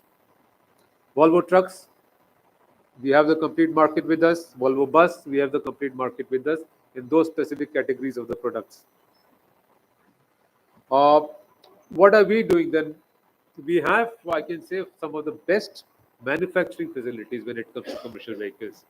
We do have a legacy plant in Pithampur and in Indore, but what we have set up in Bhopal is, I can say already that it is the most modern bus and truck plant in the country. It already sports an Industry 4.0 compliance, and it has a very high degree of automation. And it is a place where I would request ASRTU team to probably take time and visit. Last year, we were able to take the ASRTU team to make visit to some of the facilities, and I think it was an eye-opener in many ways, because the stuff that we do in terms of modernization of commercial vehicle technology, I think it was an eye-opener for many member STUs who went. And I think we can even take that to the next level by showcasing some of the other things that we have done, notably the Bhopal plant. Then Bhopal is the entire range of trucks, mainly the small and medium duty, but right from the drive line up into the finished product, everything is coming under one floor with very high degree of automation. Yes, please do. We will arrange for that. Overall, today we at Eicher are at about an 80,000 business, 80,000 vehicles we do. This year's turnover will be a little over 20,000 crore. And what we also have for our business is a combination of two bus plants. We have one in Indore at Bagad, which is where we can see the photograph here, where we have the capacity to make something like 15,000 buses. And that also includes a special line for manufacturing electric vehicles. Then, of course, we have the Volvo bus facility in Bangalore, which is just one of the two Volvo bus plants globally. And one of them happens to be owned by VECV and is based out of Bangalore. So we are, in a way, very clearly ready with modern technology, not only in the chassis side, but also on the body side, which is where there's a big gap in terms of the quality, safety, performance of buses in India. This has been a great story because we put up a powertrain plant, which is basically an engine plant in Pithampur, along with a joint venture, something like 15 years back. It is replicating Volvo engine plant in Sweden. And this plant already has a capacity of about 75,000, right now operating at about 35 to 40,000 engines. And what is the beauty of this plant is that it's an engine plant where roughly 60 to 65% of its production is actually exported for Volvo requirement globally. In every true sense, I think this is one of the biggest achievements of what we call as Make in India. Make in India in the manufacturing sector, because it's not a simple component. We are exporting engines from here to rest of the world for the leading brands like Volvo, Renault, Mack, and then also is used in India for the Eicher trucks and buses. And this plant is, I think some of the members of the SRTU did visit last time, but I know that there's a lot of churn, new people coming into member STUs and also SRTU. So we would like it to be a regular event where we can showcase these things to your teams. So we have the complete product range now today. We are not small CV player anymore. I can mention that at least on the bus side, from the smallest bus, I can say from about 12-seater or a less than 6-meter bus length, right up to the 15-meter bus. We are the only player in India who can provide the complete range, including the multi-axle rear engine buses. And that is not just in terms of the specifications, but in terms of qualitative input, the engine performance or the technology that we put in our trucks or buses, right up to what we provide in Volvo. I think product to product, we will only be better from our competing companies. And then what we do is that it's not just one size, one quality fits all. We take a very much a segment approach. Every product that we have is customized to suit the application and therefore provide the best value to our customers. We have taken now the leap also, like other players, into the new technologies. We have strong play in CNG already. We have products across segments for CNG, but now we have taken a good entry into the electric buses. Now we already have a couple of cities operating, especially Chandigarh and Kerala. We have been very, very considerate in terms of starting out small, excelling in our basics, and ensuring that the city buses operations that we start should actually become islands of excellence. So we are working with that approach very much. And today our city buses have been positioned, electric buses have been positioned in number of applications with private customers, STUs, JCC model, capitalized investment model, so that we are able to learn and kind of create the right kind of solutions for each of these applications. Now we have, between now and the next year, we will almost have full range of electric products, including the intercity coaches. Coming back to the strong brand Volvo buses in India, I think we have been busy sort of redefining the public transport luxury in India, and we have done it both in city buses as well as intercity coaches. But what was important was that what we did for 20 years, we had to take the next step, and we took very, very strong steps a couple of years back when we launched for the first time a complete bus concept in line with what we were doing as Volvo in Europe. There is no gap. What is operating as Volvo bus in, let's say, Europe today or Sweden today or any other part of the world is exactly the same design we are offering in India. And I think that was a big step we took, not just as a Volvo bus, but also as commercial vehicles, because substantial investments were provided for this. So this Volvo 9600 coaches, I'm very proud to say, has hit the market with extremely good success. Today we have an order book of at least 7 months, and that is not something which is normal in India. We've had, apart from the private operators, big support from STUs where, for example, Karnataka, Orissa, and now Gujarat. So a lot of STUs are taking this lead and putting these vehicles on the road. We've ensured that not just the exteriors, but the interiors are put to a world-class level in these products.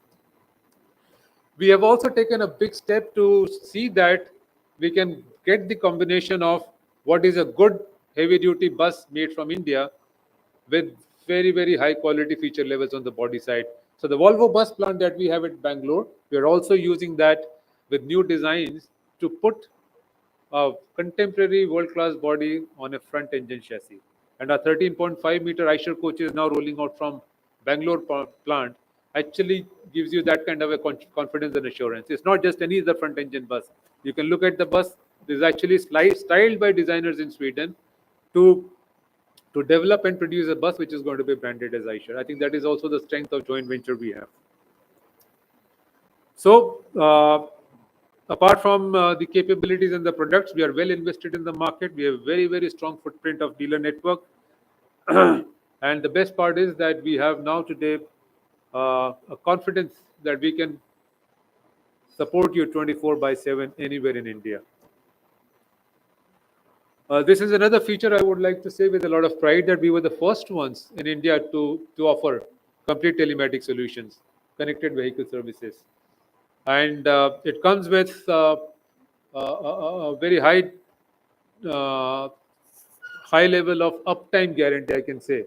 We have set up an uptime center back in our backend in Indore, but it sort of assures that we have the backing for your fleet to be supported well 24/7, supporting driver performance, supporting vehicle performance, and that kind of analytics which can actually improve your operations and commercial proposition. Overall, apart from the products that we have today, we are well invested in the future. We are working with all the new technologies, including, for example, electrics, LNG. Volvo trucks have already launched LNG trucks in India. We have already launched electric trucks in India. On the Volvo bus side, we are now working with the electrics for the premium intercity coaches. That is where the right value for the customer lies. And then we are well invested also on the new fuels like hydrogen. And we are putting our electrics across the full truck and bus range. So the road ahead, I think it will be built with both partnership and sustainability going hand in hand. But at the very core of this is to see that our customers benefit. This is the mantra in our organization that whatever we do should derive a benefit for you in terms of customer value, which is eventually money in your hands. I think every product we design is basically designed with that. You already would know that, for example, Eicher is known as mileage ka Badshah. We always claim and demonstrate and prove that our fuel efficiency will be at least 5% better than any other product in India. Likewise, everything that we do in terms of our aggregate design, vehicle performance, uptime guarantee are translating into better profitability for customers. So with that, I would like to leave the platform. I also know it's a little bit late for the lunch now. So thank you very much for the audience. I also appreciate the opportunity given to us to present this. If there are any questions, I'm happy to take. Are you ready to give a vehicle with driver and cars? You're talking about Volvo? No, I'm very much happy to discuss that because we know that the business models are changing, and then gross cost contract, as you say, is already a thing of today. So I'm very happy to discuss. Even for a Volvo, diesel or electric is not the issue. We can sit down and discuss with you. Actually, in Tamil Nadu, road connectivity is much better than other part of other state. So it is very easy for you for maintenance. If there is any idea for paisa per kilometer, just if you are ready to give. So I can't give you a very standalone indication now because it depends on the number of kilometers we do, not only a day and then so on and so forth. Almost all Volvo buses that we see running on the roads have quite a degree of variation in terms of cost per kilometer. Even the SRT rate contract we have For the diesel, it shows a big range. So we always start with understanding your requirements and the application and the operations. So we will do it. I'm very happy to come. My team will come and visit you. Maybe a little later, Vishal can actually have a discussion with you also. I think we're very happy to do that. Okay. Already you told that you are giving that vehicle to Chandigarh and Karnataka. May I know the rupee per kilometer? Pankaj, do you have the data from Chandigarh? No, he's talking about electric. Electric, because in Chandigarh is based Chandigarh in Kerala, not Karnataka. They are electric city buses of the 9 meter, the smaller ones. I saw in Trivandrum. Yes, yes. Krishna? Electrical or diesel, whatever it may be. Let's take it offline. I will give you the complete details in terms of Yes, Kerala sir. is not on a per kilometer basis. Kerala, we have sold the buses, they are operating. But Chandigarh is on a per kilometer basis. I can give you the rates. Okay, thank you. Thank you. Yes, sir.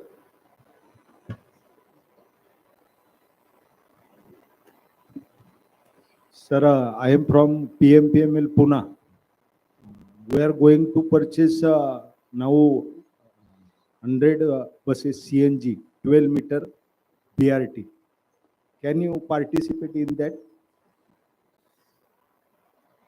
So I think CNG is not the issue. We have to see how we can provide a BRTS bus with the specifications that we have. So I think that is not a ready product for us. So we'll have to work out what are the timelines and see if we can develop that.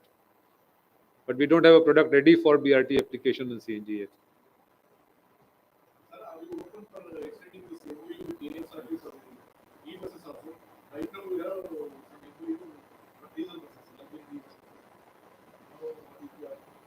Yeah, I think we already have a certain format of what we're doing with you. So we are open for that. Absolutely.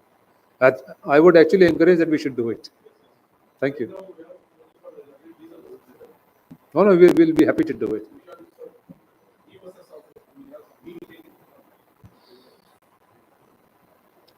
Because that will facilitate the way to start, at least in areas where there are smaller fleet requirements, and we can quickly deploy those vehicles. Yes, yes, absolutely. All right, thank you. There are no questions. Very much appreciated.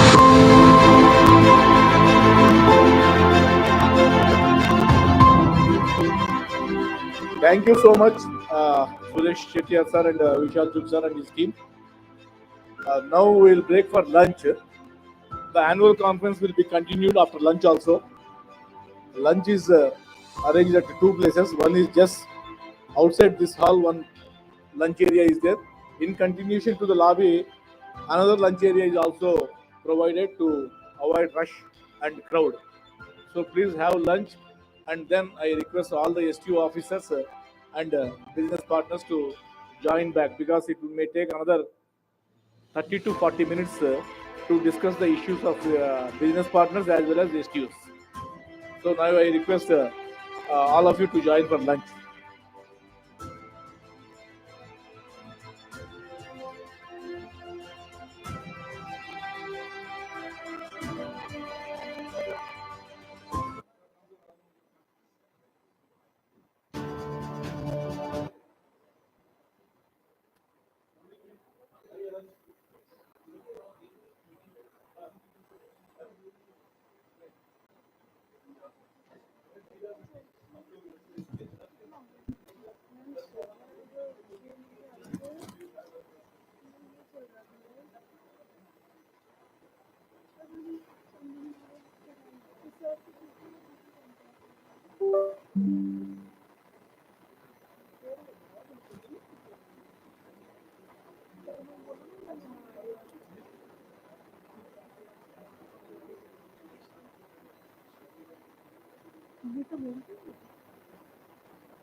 Lakshmi scheme is a transformative initiative of the state government of Odisha. And they have envisaged connecting every Gram Panchayat of the state with the respective blocks, and in turn every block with the district headquarters, and then onwards every district headquarters and major industrial towns, economic hubs and subdivisions, with Bhubaneswar the capital and Sri Jagannath Shri Kshetra Puri. With 122 high-end Volvo buses being onboarded into this Lakshmi scheme, and Volvo India has been partnering with us in this scheme, I'm sure we will be able to give to the people of Odisha an extremely high-end, qualitative, assured, safe bus service to the public. Already in the first installment of buses that has been provided to us by the initial 122 buses, may say the first lot of buses have already been getting an extremely good feedback from the public. We are getting a feedback. In fact, people are on social media, other feedback forums, they're reverting back to us regarding the comfort of service, the efficiency of service, and the quality of buses. And I'm sure in times to come, the Odisha model of Lakshmi, where Jagannath Express is a part, will be a model for other states to emulate also. And I'm sure that Volvo India in the coming future will ensure that this quality of services is given to every citizen of Odisha.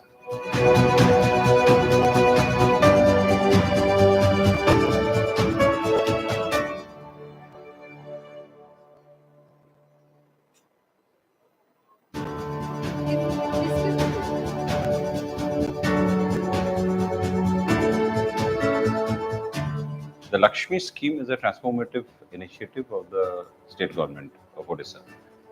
And they have envisaged connecting every Gram Panchayat of the state with the respective blocks, and in turn every block with the district headquarters, and then onwards every district headquarters and major industrial towns, economic hubs and subdivisions, with Bhubaneswar the capital and Sri Jagannath Shri Kshetra Puri. With 122 high-end Volvo buses being onboarded into this Lakshmi scheme, and Volvo India has been partnering with us in this scheme, I'm sure we will be able to give to the people of Odisha an extremely high-end, qualitative, assured, safe bus service to the public. Already in the first installment of buses that has been provided to us by the initial 122 buses, may say the first lot of buses have already been getting an extremely good feedback from the public. We are getting a feedback. In fact, people are on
Welcome to ASRTU, the premier.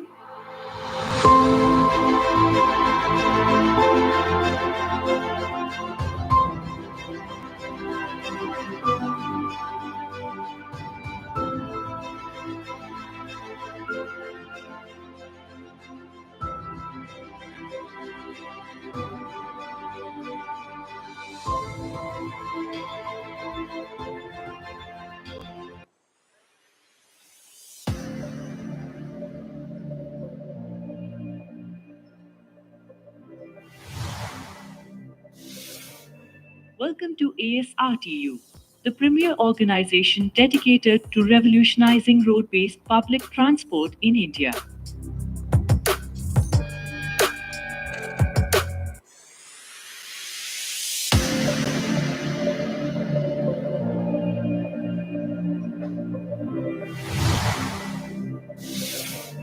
Welcome to ASRTU, the premier organization dedicated to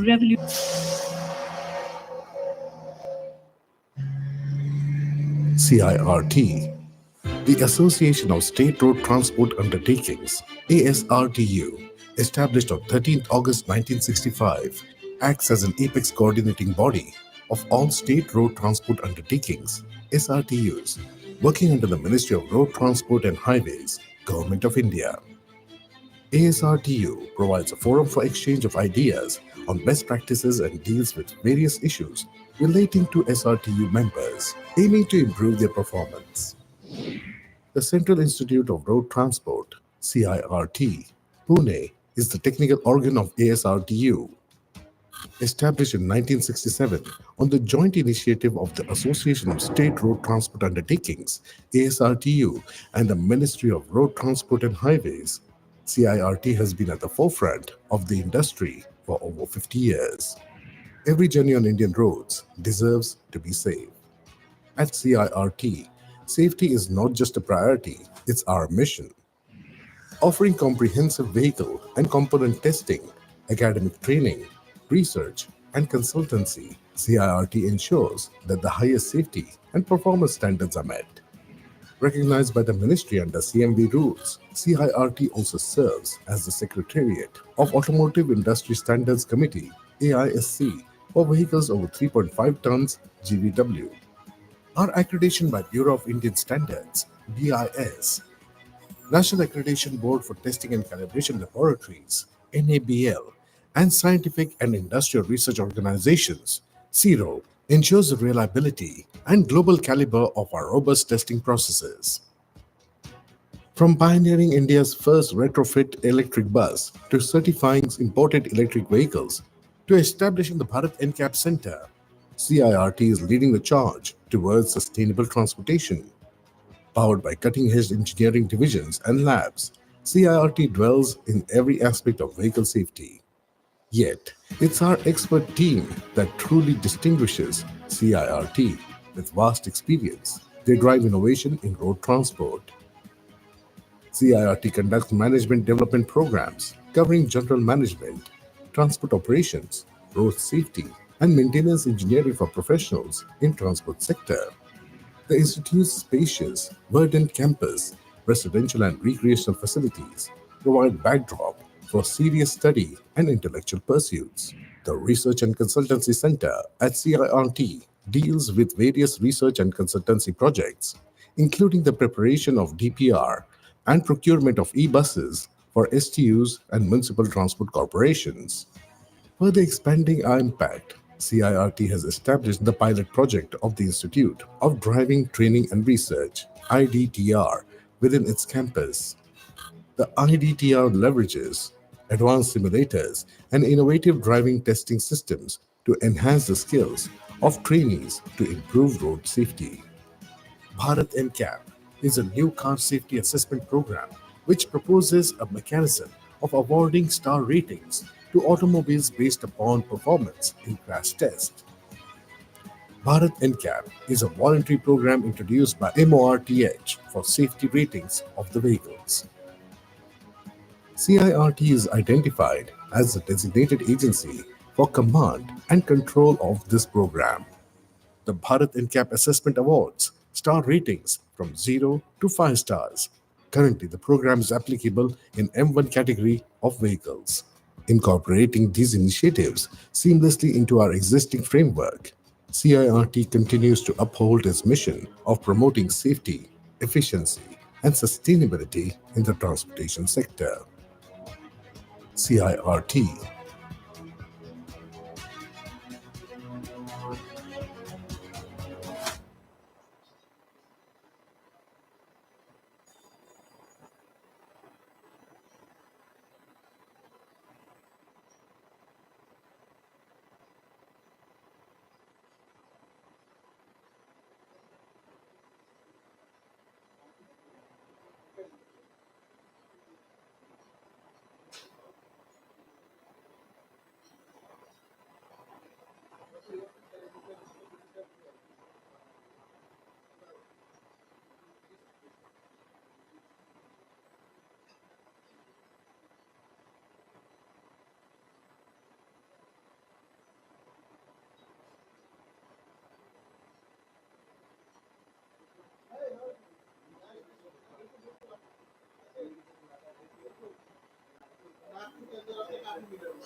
CIRT, the Association of State Road Transport Undertakings, ASRTU, established on 13th August 1965, acts as an apex coordinating body of all state road transport undertakings, SRTUs, working under the Ministry of Road Transport and Highways, Government of India.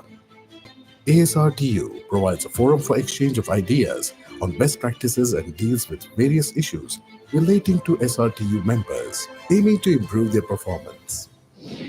The Central Institute of Road Transport, CIRT, Pune, is the technical organ of ASRTU.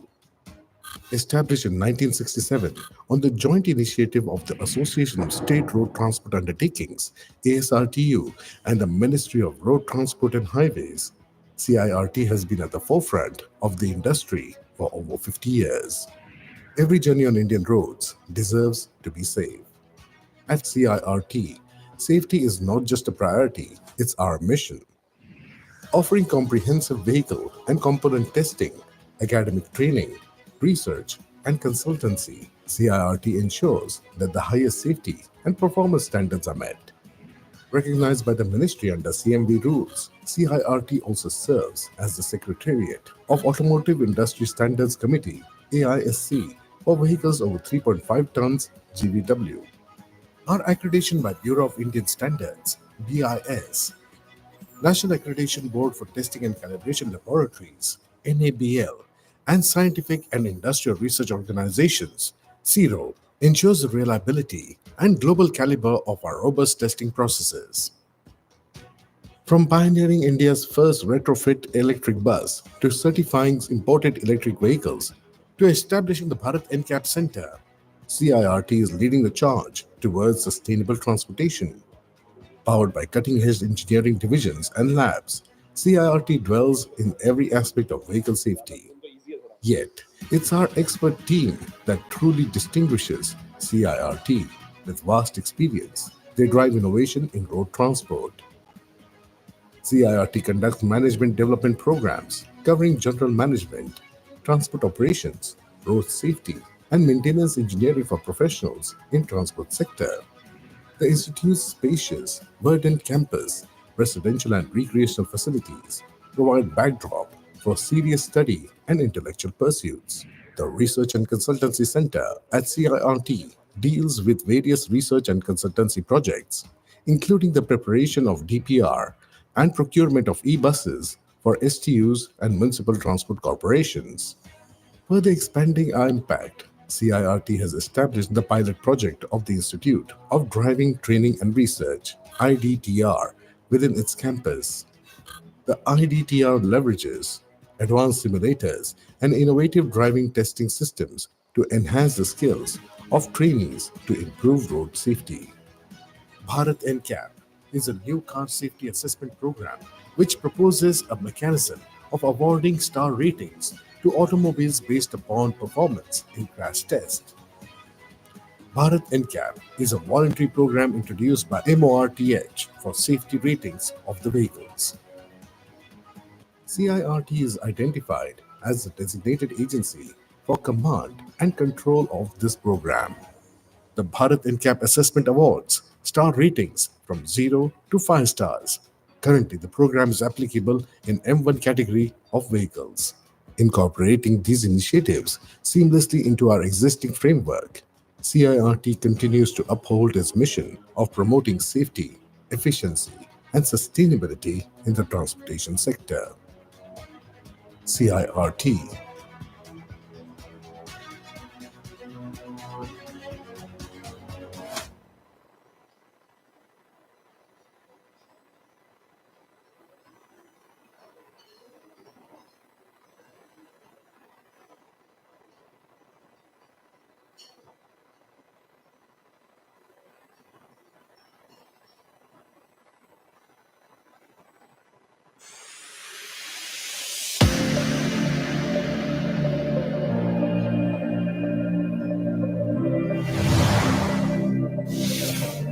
Welcome to ASRTU, the premier organization dedicated to revolutionizing road-based public transport in India.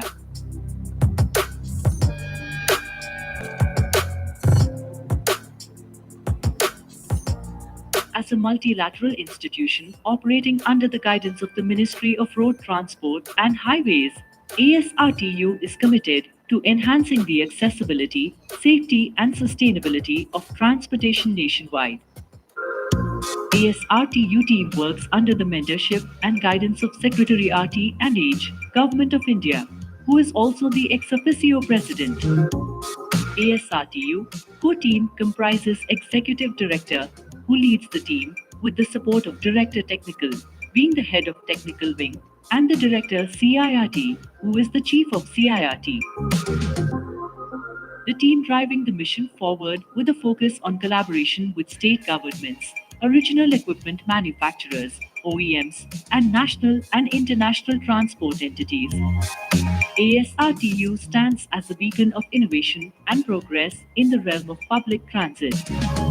Our core objectives encompass a wide spectrum of initiatives aimed at promoting road-based public transport, from finalizing rate contracts for essential supplies to integrating modern techniques for enhanced passenger comfort and safety. ASRTU strives to elevate the standards of public transportation across the country. Key to our success are the 6 specialized standing committees, each dedicated to serving the unique goals and needs of our member state road transport undertakings, SRTUs. These committees, comprising elected representatives from SRTUs, focus on crucial areas such as supplies and contracts, technical standards, financial management, traffic and transport policy, personnel welfare, and computerization. In addition to our operational endeavors, ASRTU places a significant emphasis on advocacy and knowledge sharing. Through liaising with various ministries and conducting research studies, we advocate for sustainable mobility solutions and foster a culture of innovation within the transport industry. Our national best practices workshops, seminars, and conferences serve as platforms for exchanging ideas and promoting continuous improvement among our members.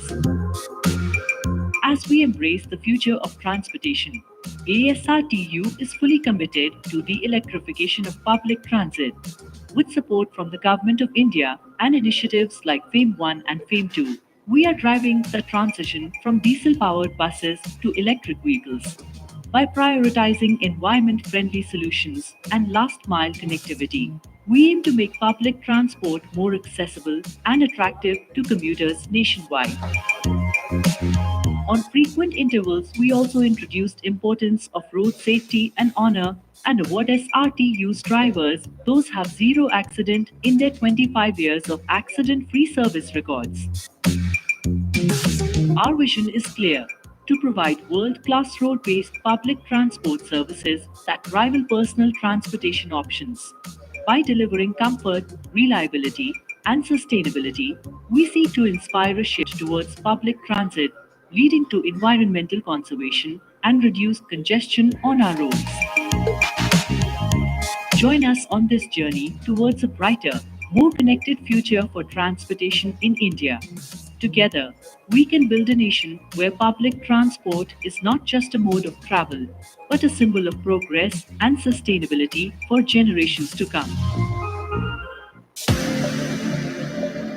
ASRTU, advancing public transport, empowering communities.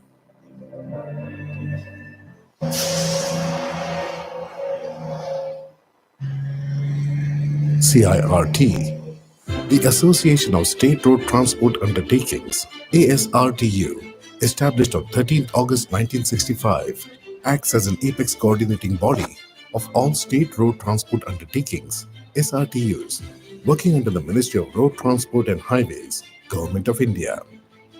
ASRTU provides a forum for exchange of ideas on best practices and deals with various issues relating to SRTU members, aiming to improve their performance. The Central Institute of Road Transport, CIRT, Pune, is the technical organ of ASRTU. Established in 1967 on the joint initiative of the Association of State Road Transport Undertakings, ASRTU, and the Ministry of Road Transport and Highways, CIRT has been at the forefront of the industry for over 50 years. Every journey on Indian roads deserves to be safe. At CIRT, safety is not just a priority, it's our mission. Offering comprehensive vehicle and component testing, academic training, research, and consultancy, CIRT ensures that the highest safety and performance standards are met. Recognized by the ministry under CMV rules, CIRT also serves as the Secretariat of Automotive Industry Standards Committee, AISC, for vehicles over 3.5 tons GVW. Our accreditation by Bureau of Indian Standards, BIS, National Accreditation Board for Testing and Calibration Laboratories, NABL, and Scientific and Industrial Research Organizations, CIRO, ensures the reliability and global caliber of our robust testing processes. From pioneering India's first retrofit electric bus to certifying imported electric vehicles to establishing the Bharat NCAP Center, CIRT is leading the charge towards sustainable transportation. Powered by cutting-edge engineering divisions and labs, CIRT dwells in every aspect of vehicle safety. Yet, it's our expert team that truly distinguishes CIRT. With vast experience, they drive innovation in road transport. CIRT conducts management development programs covering general management, transport operations, road safety, and maintenance engineering for professionals in transport sector. The institute's spacious, verdant campus, residential provide backdrop for serious study and intellectual pursuits. The Research and Consultancy Center at CIRT deals with various research and consultancy projects, including the preparation of DPR and procurement of e-buses for STUs and municipal transport corporations. Further expanding our impact, CIRT has established the pilot project of the Institute of Driving Training and Research, IDTR, within its campus. The IDTR leverages advanced simulators and innovative driving testing systems to enhance the skills of trainees to improve road safety. Bharat NCAP is a new car safety assessment program which proposes a mechanism of awarding star ratings to automobiles based upon performance in crash tests. Bharat NCAP is a voluntary program introduced by MORTH for safety ratings of the vehicles. CIRT is identified as the designated agency for command and control of this program. The Bharat NCAP Assessment Awards star ratings from 0 to 5 stars. Currently, the program is applicable in M1 category of vehicles. Incorporating these initiatives seamlessly into our existing framework, CIRT continues to uphold its mission of promoting safety, efficiency, and sustainability in the transportation sector. CIRT.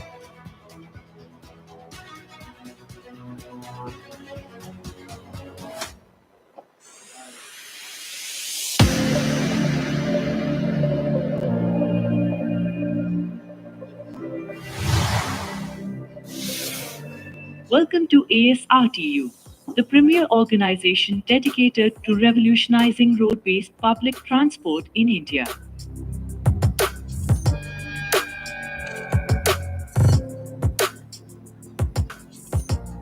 As a multilateral institution operating under the guidance of Ministry of Road Transport and Highways, ASRTU is committed to enhancing the accessibility, safety and sustainability of transportation nationwide. ASRTU team works under the mentorship and guidance of Secretary RT&H, Government of India, who is also the ex officio president. ASRTU core team comprises Executive Director, who leads the team, with the support of Director Technical, being the head of Technical Wing, and the Director CIRT, who is the Chief of CIRT. The team driving the mission forward with a focus on collaboration with state governments, original equipment manufacturers, OEMs, and national and international transport entities. ASRTU stands as a beacon of innovation and progress in the realm of public transit. Our core objectives encompass a wide spectrum of initiatives aimed at promoting road-based public transport. From finalizing rate contracts for essential supplies to integrating modern techniques for enhanced passenger comfort and safety, ASRTU strives to elevate the standards of public transportation across the country. Key to our success are the 6 specialized standing committees, each dedicated to serving the unique goals and needs of our member state road transport undertakings, SRTUs. These committees, comprising elected representatives from SRTUs, focus on crucial areas such as supplies and contracts, technical standards, financial management, traffic and transport policy, personnel welfare, and computerization. In addition to our operational endeavors, ASRTU places a significant emphasis on advocacy and knowledge sharing. Through liaising with various ministries and conducting research studies, we advocate for sustainable mobility solutions and foster a culture of innovation within the transport industry. Our national best practices workshops, seminars, and conferences serve as platforms for exchanging ideas and promoting continuous improvement among our members. As we embrace the future of transportation, ASRTU is fully committed to the electrification of public transit. With support from the Government of India and initiatives like FAME 1 and FAME 2, we are driving the transition from diesel-powered buses to electric vehicles. By prioritizing environment-friendly solutions and last-mile connectivity, we aim to make public transport more accessible and attractive to commuters nationwide. On frequent intervals, we also introduced importance of road safety and honor and award SRTU's drivers those have zero accident in their 25 years of accident-free service records. Our vision is clear: to provide world-class road-based public transport services that rival personal transportation options. By delivering comfort, reliability, and sustainability, we seek to inspire a shift towards public transit, leading to environmental conservation and reduced congestion on our roads. Join us on this journey towards a brighter, more connected future for transportation in India. Together, we can build a nation where public transport is not just a mode of travel, but a symbol of progress and sustainability for generations to come. ASRTU, advancing public transport, empowering communities.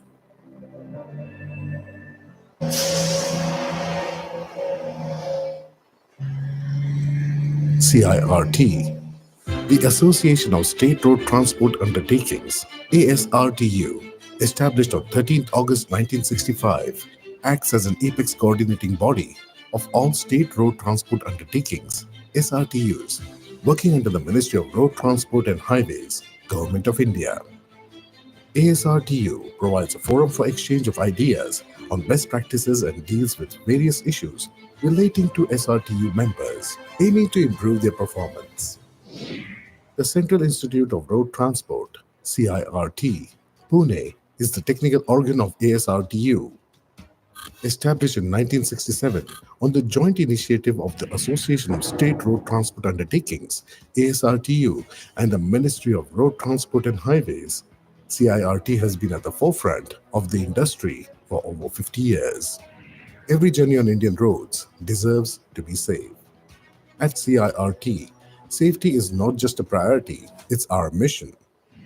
Offering comprehensive vehicle and component testing, academic training, research, and consultancy, CIRT ensures that the highest safety and performance standards are met.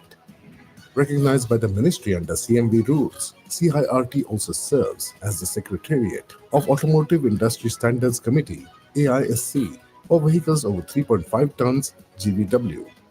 Our accreditation by Bureau of Indian Standards, BIS, National Accreditation Board for Testing and Calibration Laboratories, NABL, and Scientific and Industrial Research Organizations, CIRO, ensures the reliability and global caliber of our robust testing processes. From pioneering India's first retrofit electric bus to certifying imported electric vehicles to establishing the Bharat NCAP Center, CIRT is leading the charge towards sustainable transportation. Powered by cutting-edge engineering divisions and labs, CIRT dwells in every aspect of vehicle safety. Yet, it's our expert team that truly distinguishes CIRT. With vast experience, they drive innovation in road transport. CIRT conducts management development programs covering general management, transport operations, road safety, and maintenance engineering for professionals in transport sector. The Institute's spacious, verdant campus, residential and recreational facilities provide backdrop for serious study and intellectual pursuits. The Research and Consultancy Center at CIRT deals with various research and consultancy projects, including the preparation of DPR, and procurement of e-buses for STUs and municipal transport corporations. Further expanding our impact, CIRT has established the pilot project of the Institute of Driving Training and Research, IDTR, within its campus. The IDTR leverages advanced simulators and innovative driving testing systems to enhance the skills of trainees to improve road safety. Bharat NCAP is a new car safety assessment program which proposes a mechanism of awarding star ratings to automobiles based upon performance in crash tests. Bharat NCAP is a voluntary program introduced by MORTH for safety ratings of the vehicles. CIRT is identified as the designated agency for command and control of this program. The Bharat NCAP Assessment Awards star ratings from 0 to 5 stars. Currently, the program is applicable in M1 category of vehicles. Incorporating these initiatives seamlessly into our existing framework, CIRT continues to uphold its mission of promoting safety, efficiency, and sustainability in the transportation sector. CIRT.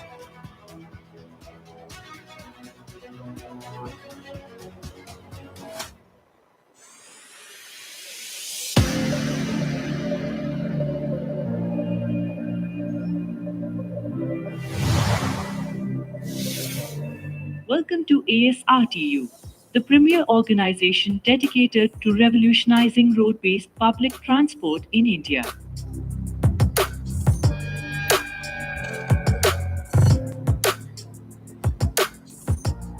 As a multilateral institution operating under the guidance of the Ministry of Road Transport and Highways, ASRTU is committed to enhancing the accessibility, safety, and sustainability of transportation nationwide. ASRTU team works under the mentorship and guidance of Secretary RT&H, Government of India, who is also the ex officio president. ASRTU core team comprises Executive Director, who leads the team, with the support of Director Technical, being the head of Technical Wing, and the Director CIRT, who is the Chief of CIRT. The team driving the mission forward with a focus on collaboration with state governments, original equipment manufacturers, OEMs, and national and international transport entities. ASRTU stands as a beacon of innovation and progress in the realm of public transit. Our core objectives encompass a wide spectrum of initiatives aimed at promoting road-based public transport. From finalizing rate contracts for essential supplies to integrating modern techniques for enhanced passenger comfort and safety, ASRTU strives to elevate the standards of public transportation across the country. Key to our success are the 6 specialized standing committees, each dedicated to serving the unique goals and needs of our member state road transport undertakings, SRTUs. These committees, comprising elected representatives from SRTUs, focus on crucial areas such as supplies and contracts, technical standards, financial management, traffic and transport policy, personnel welfare, and computerization. In addition to our operational endeavors, ASRTU places a significant emphasis on advocacy and knowledge sharing. Through liaising with various ministries and conducting research studies, we advocate for sustainable mobility solutions and foster a culture of innovation within the transport industry. Our national best practices workshops, seminars, and conferences serve as platforms for exchanging ideas and promoting continuous improvement among our members. As we embrace the future of transportation, ASRTU is fully committed to the electrification of public transit. With support from the Government of India and initiatives like FAME 1 and FAME 2, we are driving the transition from diesel-powered buses to electric vehicles. By prioritizing environment-friendly solutions and last-mile connectivity, we aim to make public transport more accessible.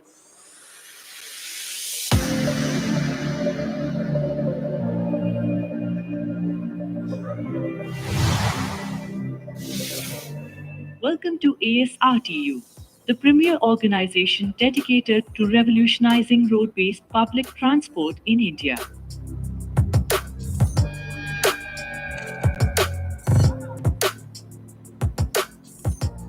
As a multilateral institution operating under the guidance of the Ministry of Road Transport and Highways, ASRTU is committed to enhancing the accessibility, safety, and sustainability of transportation nationwide. ASRTU team works under the mentorship and guidance of Secretary RT&H, Government of India, who is also the ex officio president. ASRTU core team comprises Executive Director, who leads the team, with the support of Director Technical, being the head of Technical Wing, and the Director CIRT, who is the Chief of CIRT. The team driving the mission forward with a focus on collaboration with state governments, original equipment manufacturers, OEMs, and national and international transport entities. ASRTU stands as a beacon of innovation and progress in the realm of public transit. Our core objectives encompass a wide spectrum of initiatives aimed at promoting road-based public transport, from finalizing rate contracts for essential supplies to integrating modern techniques for enhanced passenger comfort and safety. ASRTU strives to elevate the standards of public transportation across the country. Key to our success are the 6 specialized standing committees, each dedicated to serving the unique goals and needs of our member state road transport undertakings, SRTUs. These committees, comprising elected representatives from SRTUs, focus on crucial areas such as supplies and contracts, technical standards, financial management, traffic and transport policy, personnel welfare, and computerization. In addition to our operational endeavors, ASRTU places a significant emphasis on advocacy and knowledge sharing. Through liaising with various ministries and conducting research studies, we advocate for sustainable mobility solutions and foster a culture of innovation within the transport industry. Our national best practices workshops, seminars, and conferences serve as platforms for exchanging ideas and promoting continuous improvement among our members. As we embrace the future of transportation, ASRTU is fully committed to the electrification of public transit. With support from the Government of India and initiatives like FAME 1 and FAME 2, we are driving the transition from diesel-powered buses to electric vehicles. By prioritizing environment-friendly solutions and last-mile connectivity, we aim to make public transport more accessible and attractive to commuters nationwide.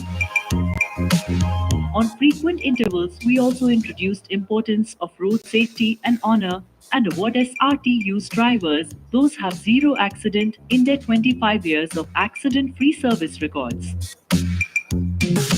Our vision is clear: to provide world-class road-based public transport services that rival personal transportation options.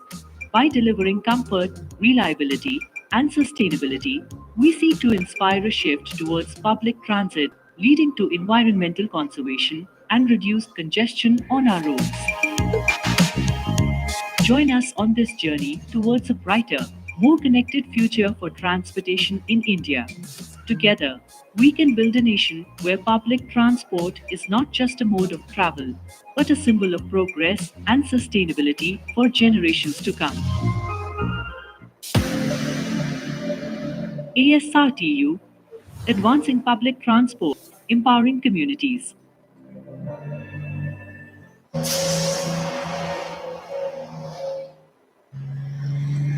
CIRT, the Association of State Road Transport Undertakings, ASRTU, established on 13th August 1965, acts as an apex coordinating body of all state road transport undertakings, SRTUs, working under the Ministry of Road Transport and Highways, Government of India. ASRTU provides a forum for exchange of ideas on best practices and deals with various issues relating to SRTU members, aiming to improve their performance. The Central Institute of Road Transport, CIRT, Pune, is the technical organ of ASRTU. Established in 1967 on the joint initiative of the Association of State Road Transport Undertakings, ASRTU, and the Ministry of Road Transport and Highways, CIRT has been at the forefront of the industry for over 50 years. Every journey on Indian roads deserves to be safe. At CIRT, safety is not just a priority, it's our mission. Offering comprehensive vehicle and component testing, academic training, research, and consultancy, CIRT ensures that the highest safety and performance standards are met. Recognized by the ministry under CMV rules, CIRT also serves Yeah, good as the afternoon and Secretariat welcome of back to Automotive Industry Standards Committee, this annual conference. AISC, for vehicles I over request all of 3.5 you tons be GVP. seated so that we can start the session and continue for approximately 45 minutes to 1 hour. The leftover points from business stakeholders side as well as STU side, we will hear from now, and then we can conclude this session. Again, there is a ASRTU National Public Transport Excellency Awards, which is expected to start at 6 o'clock in the evening. So I request all the representatives of the firms to join for that 6 o'clock awards function, because it is a very, very big event, mega event. 34 state road transport undertakings, they are getting awards in various categories, various fields of bus operation, like road safety, fuel efficiency, tire performance, digital transactions, new innovative ideas. So many categories. There are 11 categories. In addition to that, some new initiatives like cargo parcel transport, branding of buses, employee welfare, all these new innovatives where STUs have done tremendous commendable job. In recognition of their efforts, we have identified this new initiatives category. So I request all of you to join for that event at 6 o'clock. It may take 1 hour or 1 hour 15 minutes. And Honorable Secretary, Ministry of Road Transport, Anurag Jain sir, is also coming for that function. After that, again, I will request you to join for a cocktail dinner, which is planned in the ground floor at the lawns area of this same hotel. Total, we are expecting that we will close this total event by 9:15 to 9:30. So that is the schedule of today event. Now, coming back to the session, I request all of you to be patient and to be cooperative to conduct this leftover sessions. Now, coming to vendors representations, we heard so far 5 or 6 vendors representations. If any vendor during lunchtime, Dishant Engineering batteries manufacturing company was speaking about some issues. So like that, if any firm is having any representations, I request one by one, please speak, put forth your grievance or representation or suggestion, so that STU people and me, I will take that and we will try to evolve a solution for that immediately or at the least time possible extent. Yeah, please. Mike there, Inko. Nilesh, Mike. Sir, please introduce yourself and we'll continue.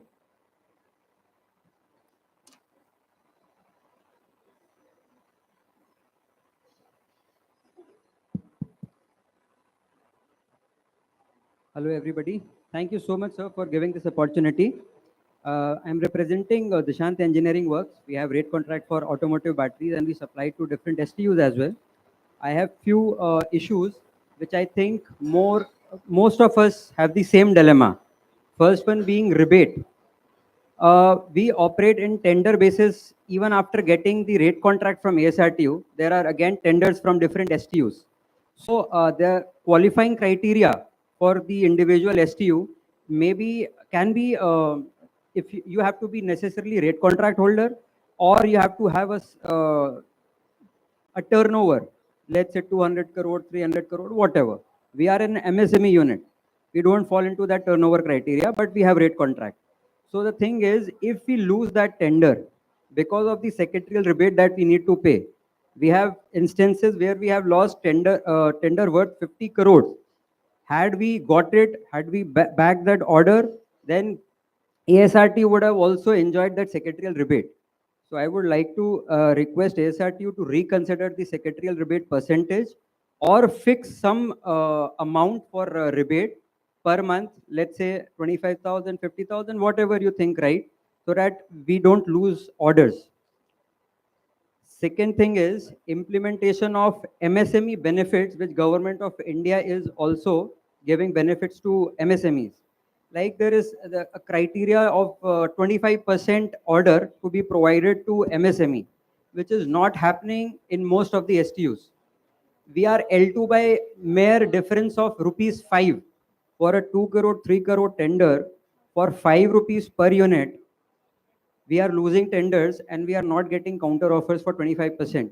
So that can also be looked upon. Thirdly, being MSME unit, we enjoy a few privileges like we have Udyog Aadhar, Udyam and NSIC. So we don't have to offer EMD at lot many government tenders. But if we are not registered in that particular STU state, so we don't get this benefit. So the principle of getting MSME benefit of NSIC, EMD exemption and SD exemption can also be enforced via ASRTU. And we have already discussed the BG issue, which is a Herculean task to obtain back from STUs, and the duration of BGs, which goes beyond 24 months of warranty expiry. So these 4 points, if via ASRTU can be enforced in STU tenders, it will be great. Okay. Thank you, sir. Thank you, sir. Thank you so much. One thing I want to clarify to all the business partners is ASRTU is an advisory body only. It is not a statutory body which can enforce its rate contract or its terms and conditions on any of our member undertakings.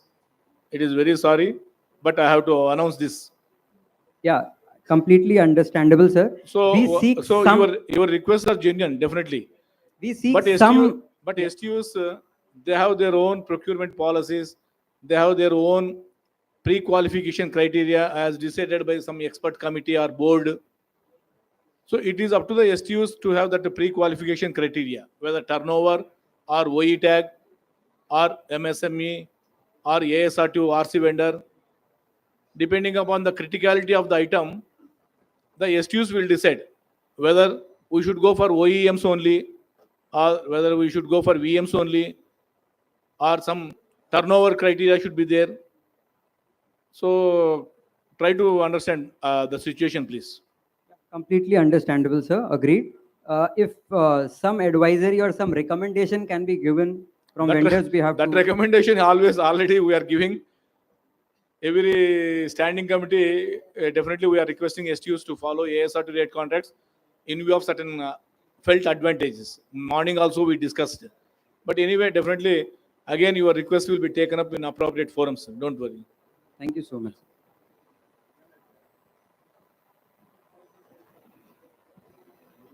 Any other? L&P Rubber has shared some representations.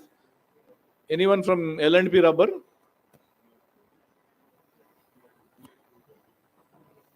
No one is there.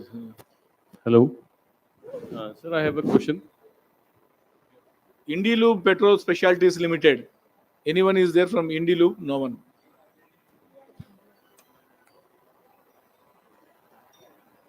Excuse me, sir.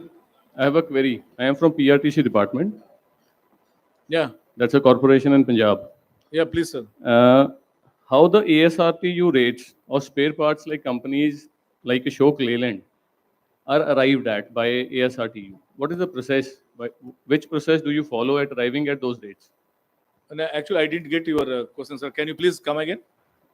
ASRTU rates, RC rates of companies like Ashok Leyland Ashok Leland. जी, जो the spare parts of those companies, how are rates of those companies decided by ASRTU? Generally, what VMs like Tata Motors or Ashok Leland, VE Commercials. VE Commercials, unfortunately, we don't have any MOU. But others, Tata Motors and Ashok Leland, we have MOU. The procedure is they will give the printed price list, which is certified by their chartered accountant. Printed price list, what we call. In that printed price list, they will give MRP and some discount for the STUs exclusively. So that discount structure and individual part price will be examined at ASRT level. There will be 10,000 items in the printed price list. Out of 10,000 items, for our STU bus applications, there may be hardly 1,000 or 2,000 bus items only. So we will sort it out, those 2,000 items. We will compare that price which is printed in the price list with our discovered price. Suppose to say very easily, say for example, tie rod. The printed price list is Ashok Leland, it is say 200 rupees. Our price discovered price with the ASRT formula may be 140 rupees, for example. So the difference is 60 rupees. If we convert into percentage, it may be say 35 to 40%. And again, it will be compared with other OE tag firms. There will be so many firms with OE supply tag which are manufacturing that tie rod. So we will compare that rate also. Suppose that OE tag rate, OE firm has quoted, say for example, 170 rupees. Still it is less than Ashok Leland. Then ASRTU will take a call whether this item rate can be accepted as it is in toto or further discount, further negotiations are to be taken place. All these issues will be discussed in the price revision subcommittee, which is convened once in 3 months. Expert committee members are there from engineering side 3, accounts side 3, and stores side 3. They are nominated from STUs like Telangana, Madurai, Haryana, Uttar Pradesh, Rajasthan, Maharashtra. So combination of 9 expert committee members will negotiate. No, this cannot be agreed. This 200 has to be brought down to 180 rupees. So ASRTU should negotiate with the Ashok Leland. Again, ASRTU will negotiate. Again, Ashok Leland will tell, no, 180 is not possible. Maximum we can come to 190. Again, it will be put up to the committee and committee will approve. That is the procedure. And regarding price revision, any price revision will be accepted after 1 year of the entering into contract only. Before 1 year, we will not agree, we will not allow any such requests. After 1 year, they can request Ashok Leland or Tata Motors the price increase request. Again, that will be examined by the committee and it will approve. Thank you. Any other query from firm's side, or we will move to STU's representations now? If no, excuse me, sir. Yeah, please, Just sir. to add to this. Yes, sir. Now the negotiated rates for OEMs with no OEMs manufacturers as arrived by ASRTU. So how do we make them consistent with the requirements of Transparency Act? I mean, since you have negotiated, but you have not done any competitive bidding for them. So for a STU who has to buy at those rates, so how does it reconcile with the requirements of the Transparency Act, which requires for competitive bidding?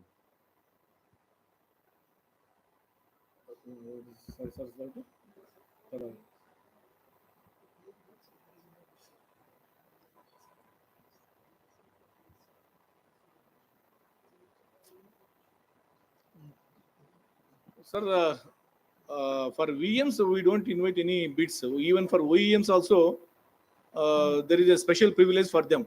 They need not participate in the regular tender process of ASRTU. Okay. Like general category vendors, those who are not having any OE tag, they have to participate and they have to quote their rates in the pro forma. But other categories, that is category 2, what we call category 2, they are OE tag firms. Matlab, their quality is assured. They are supplying to vehicle makers. So that privilege, that benefit they are enjoying. So they will give the printed price list. And again, vehicle makers also the same thing. Ashok Leyland and Tata Motors, OEMs, the same treatment we will give. Generally, the maximum price will be limited to vehicle manufacturer's price. No OEM cannot quote or cannot approve the price which is higher than VM's price. That is the maximum cap. VM's price will be the maximum. Anything cannot go beyond that. Discounted price. That is the VM discounted price. Hope is it clear, sir? Any your doubt, your question is unanswered. See, my question was that now that we have this Transparency Act for Public Procurement in place, so which requires you to do competitive bidding for buying certain products. So, in case of certain chassis manufacturers who are supplying their spare parts as OEMs also, so what should be the right procedure to procure those?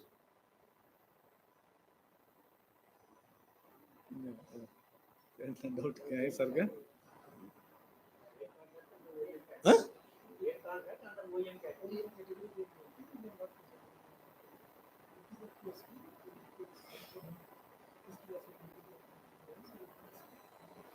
Sir का doubt क्या है?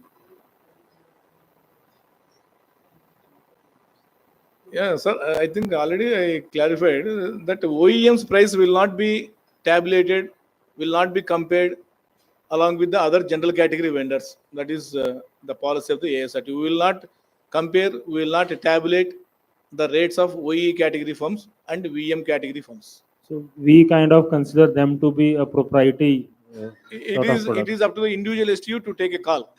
Say, suppose for example, if I talk about tie rod is being manufactured by a general category firm who is supplying at 120 rupees. The same tie rod is being supplied by a OE category firms like SRMT or Venkatachalam, just to say the names. He is having that OE tag and his rate may be 140, 150 rupees. Even Ashok Leyland also supplies that same tie rod with the Lee Parts brand. It may be 180 rupees. It is up to the STU. But it is not that ASRTU general category vendors quality is poor. Whatever ASRTU is certifying, whatever ASRTU is issuing rate contract means quality is assured. Right. Quality is assured. Only after passing that 2 A grade reports only they will get the contract. But some of the STUs, no, the tie rod is very critical item. I cannot compromise. It is a safety related item. I will not go by XYZ company, general company. I will go by SRMT, which is a via media. That is the call of the STU. Some of the STUs, no, even SRMT is also, I am not satisfied. I will go with Ashok Leyland only. I will incur at least 30-40% extra, don't mind. I need a quality item for this tie rod. That is STU's call, sir. Right, thank you. Yes, sir.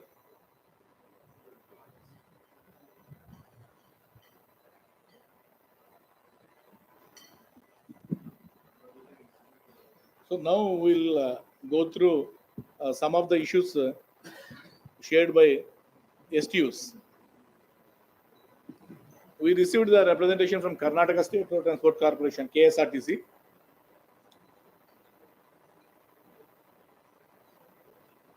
So they are requesting to make this FDIS and FDSS as a mandatory for the new fully built buses.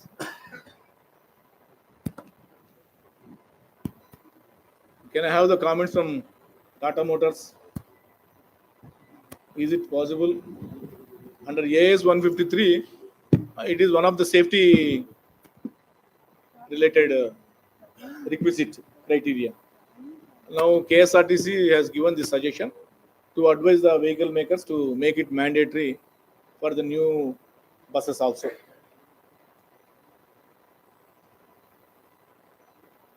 Any, I think KSRTC one officer is there, no?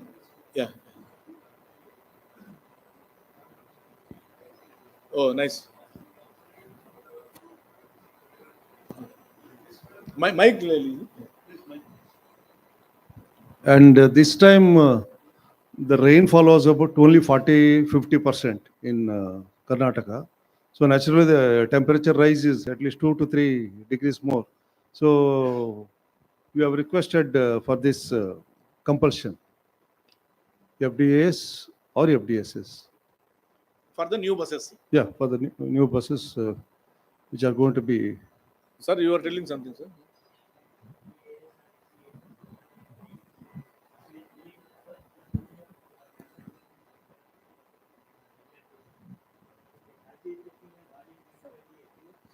Bodybuilder, OEMs cannot take up the issue. No, if It it is is separate. fully built buses, are you getting Yes, yes, FDAs or FDSs, fully depending built on the buses type of. supplied by vehicle maker? Yes, yes, You are getting it? yes. Sir, fully built bus, vehicle maker is supplying along with FDS and FDIS. Now your request is for chassis. No, as sir clarified, it is the item of a bodybuilding agency. You can make it as a specification. Like earlier, we were having the split contract, body separate and chassis separate. Now we are going for the single fully built vehicle. Okay, fully built bus, you are floating the tenders for fully built bus. Yes, hereafter. Now, who will be the participating? Vehicle maker will be participating in Only tender. the OEMs will be participating. Leyland, Ashok Leyland, So Tata, or he Eicher. has to get it done through that bodybuilding agency.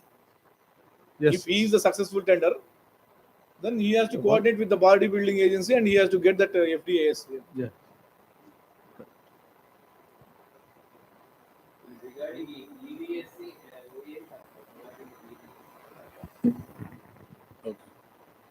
Okay.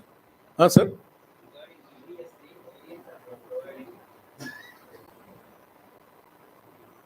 Regarding a EVSC, OEMs they're supplying the chassis with EVSC. The stability control, electronic stability control. So that is being supplied along with the chassis. Yeah, along with the chassis. It's nothing to do with the bodybuilding agency.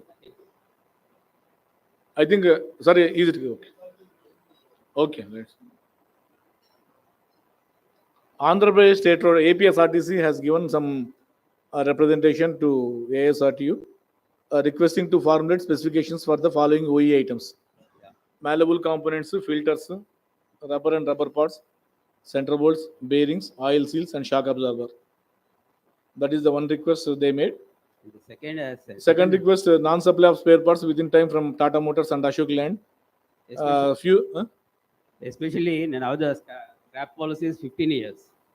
We are facing the problem for the JNNRM buses. Majority of the JNNRM buses are off-road since we are not getting the items from the OEMs. Both like, Tata and Ashok Leyland. Yeah, like wiring harness and some of the items. And it is with the Eicher also for BS3 vehicles.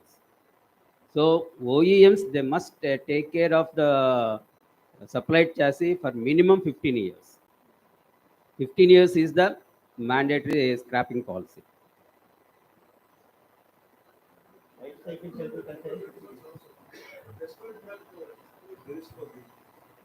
Vehicles are off-road. Vehicles are off-road, and regarding some of the since these are the vehicle strength of these vehicles are very less, there are no RC sources. So these vehicles are all having the recent modifications, electro kind of things like ECUs, then other assemblies, which are, as the gentleman said, wiring harnesses. These things are not supplied on time. Because of these, vehicles are going off-road for months together. May I request Yogesh ji from Tata Motors to... Yes, sir. I wanted to add something here. Actually, these JNRM buses, these vehicle population is very less. And there are certain electrical components like wiring harness and all things, wherein there are different versions are there on the fitted on the vehicle. we remember the case. We are still working on the case of KSRTC today also. So there are a revision has taken place. These are one of the odd cases.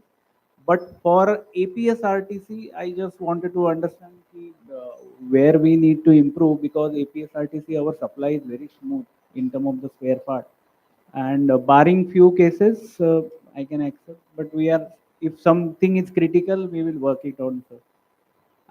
We are particular with the JNNR vehicles only. Sir, you share the list of. Okay, I will we are share- I working will very share- closely with all your four divisions, sir. For I will supply share of the Sir, are they CNG or diesel? diesel, not CNG. diesel. Sir, That- kindly share those details to Tata Motors, duly marking a copy to ASRTU. Yeah, We will definitely. also pursue with the Tata Motors, and I request Yogesh ji Yes, sir. Yes. to Yes.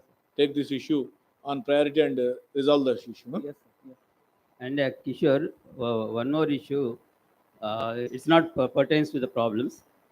Of late, OEMs, not all the OEMs, they are not conducting the regular training classes and technical seminars. It's my sincere request for all the OEMs to conduct a regular training classes to the STU, especially supervisory category and junior level officers. No, But- what is your choice, sir? When you will be at your training colleges or At training colleges. at your training colleges? Yes. I think it can be done, Yogesh ji. Of late, I'm not talking about Tata business. No, yeah. I should not mention the names. That's why I'm restraining. Some of the OEMs, they're not. We have only three players, sir: Volvo, Ashok Leyland, and Tata not Motors. chassis, not others are also there. Huh? Others are also there. Electrical, Electrical, okay. fuel. Yes, sir.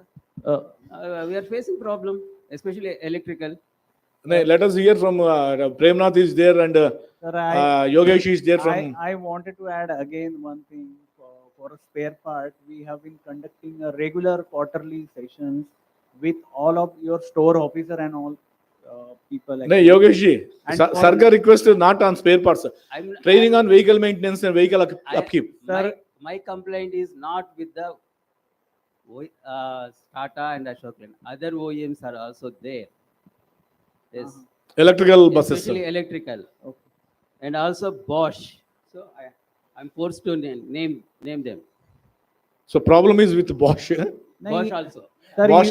I think morning Bosch representative is there. Sir, even the Yeah.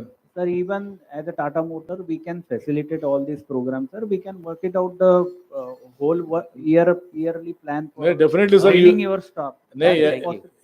you have to take the responsibility as a chassis manufacturer, because as CME TSRTC rightly said, proprietary components also you should take the responsibility.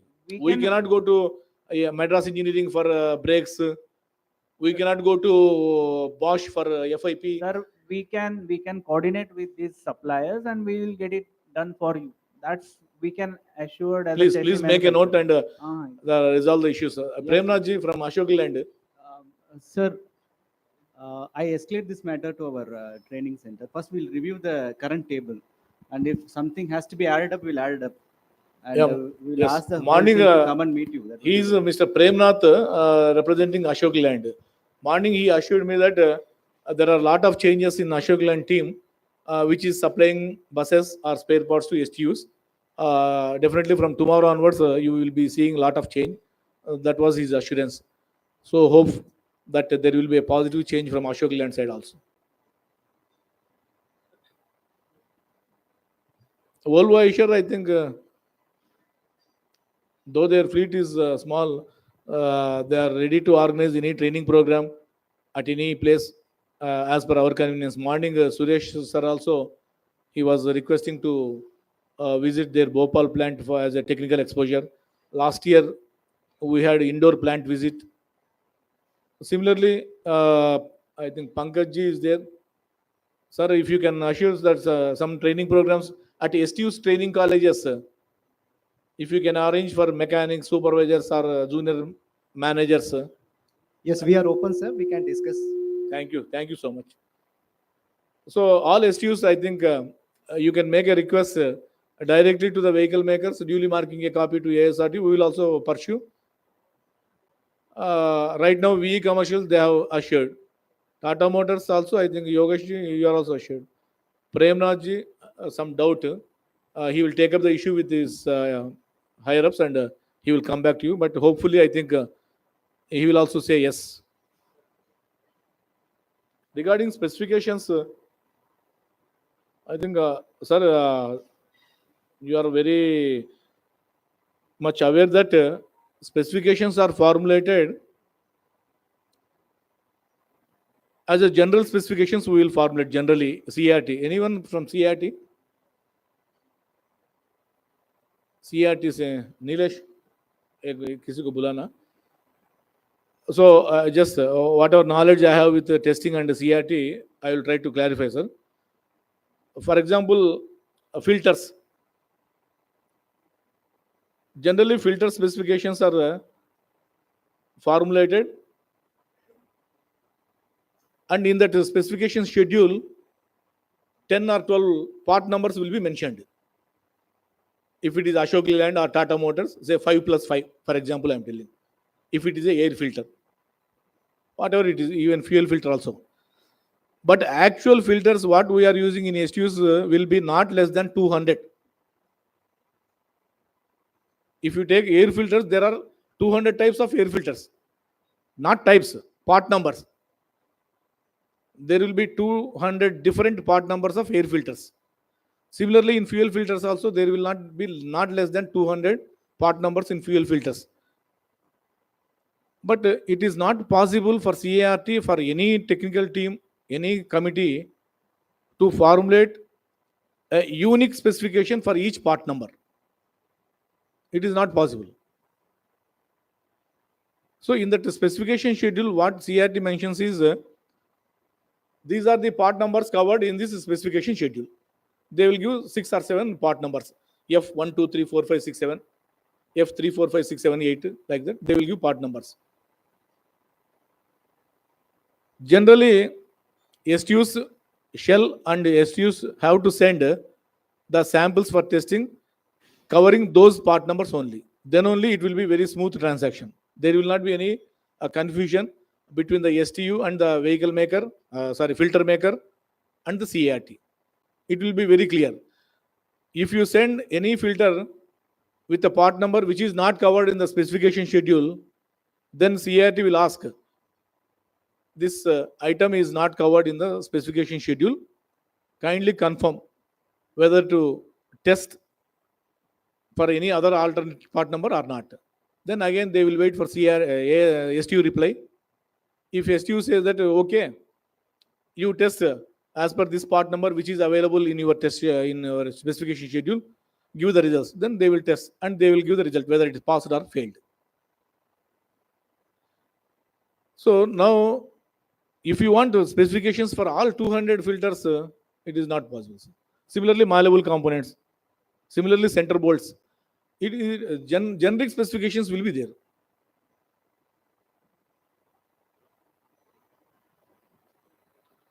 And that too, new product like BS6 or some of Eicher make products. Even now also, some of the BS4 Eicher make vehicles, we don't have specifications.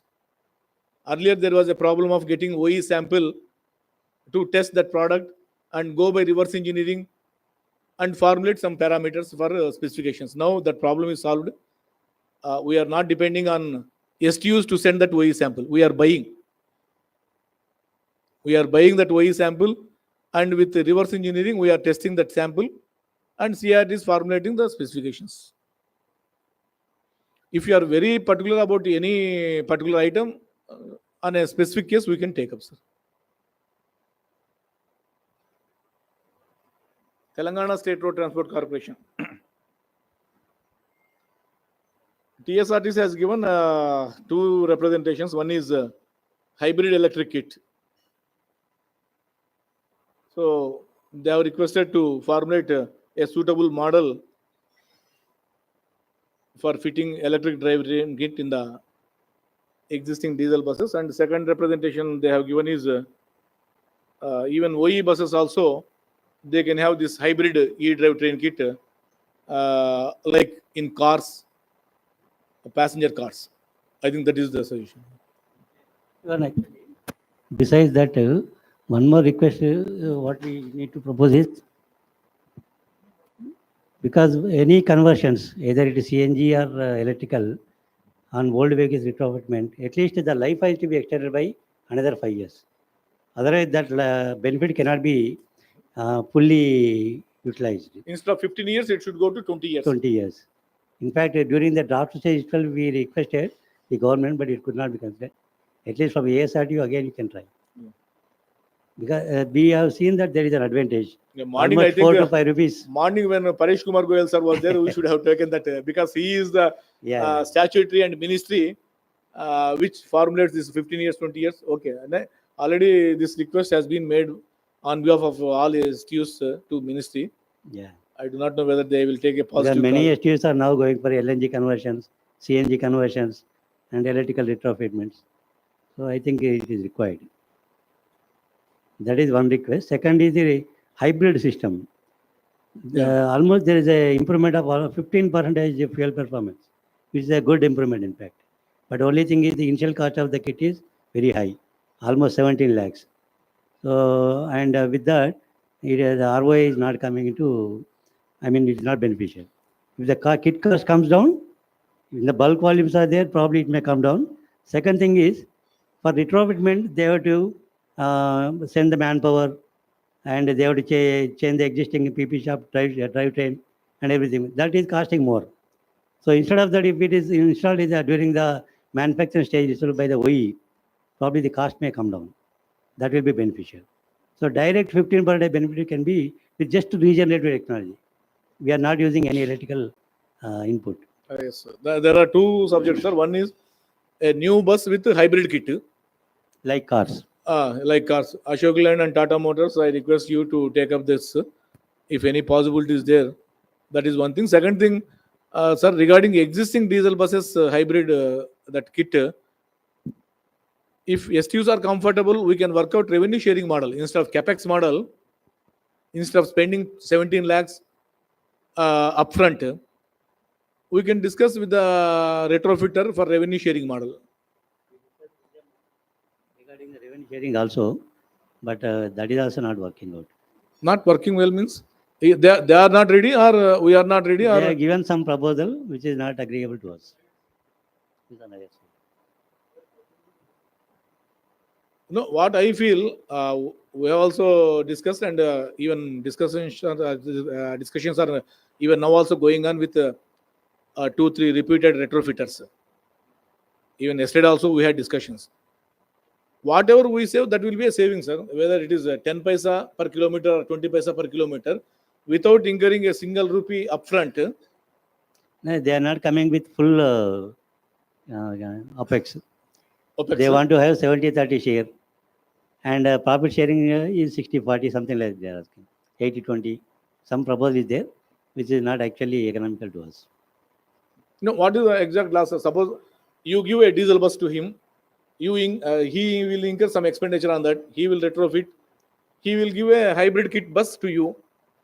You operate. Every day you save 1 liter diesel, for example. If total capital cost is met by him and sharing of savings is there, it is acceptable.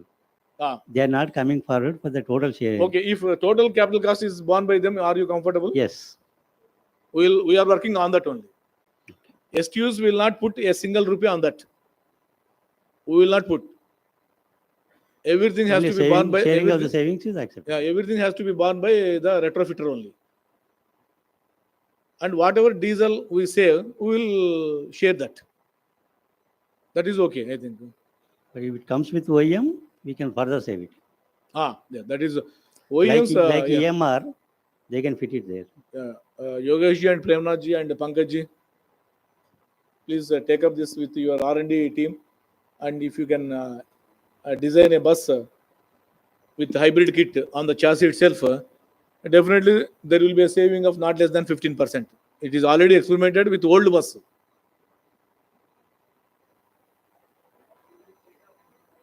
Yes.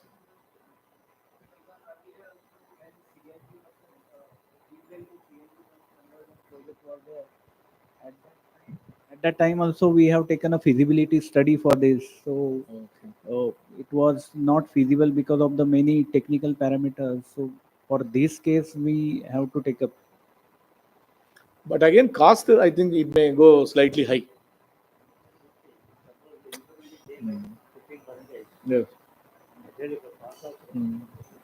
Sir, and there are many certification part are involved into this, registration true. parts involved, liability ownership is involved. So there are many challenges to do this kind of conversion actually. But don't stop your research and development activity on this issue, sir. Continue that, and if better product is developed, definitely that will be a saving for all the STUs.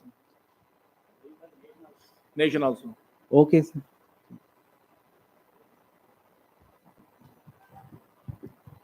Arunachal Pradesh. Yeah, this is really a policy issues. ASRTU, definitely we are taking up with the ministry to extend some financial help to the northeastern states. But it has to be taken at a higher level, like senior IAS officers, senior IPS officers heading the organizations. They should come, they should prevail upon the ministries like Ministry of Road Transport, Ministry of Industries, Mahua, like that. Subsidies, concessions for northeastern bus operations, concessions in purchases, all these things, no doubt, they are required for these northeastern states. I totally agree. And again, we will take up this issue with the ministries, concerned ministries. And OEMs and VMs, this is second point. I think some discussion or some comments are required from the suppliers. See, northeastern states really they suffer from so many problems: connectivity, accessibility, low vehicle utilization, high cost of operation. Further, to add to that, their problem is the VMs and OEMs, the stock points, their godowns are not established in the northeastern region, due to which the material supply is affecting. They are not getting the supply of material in time. So I request any OEM category firms or VMs about their distributor network or any stock point network in northeastern region. Several times Assam MD was also he was also not happy. No. You should prevail on VMs to increase the distributor network in the northeastern region, like Assam, Nagaland, Arunachal, Mizoram, West Bengal, like that. Can I hear any reply or comments from Tata Motors or Ashok Leyland or any any manufacturer?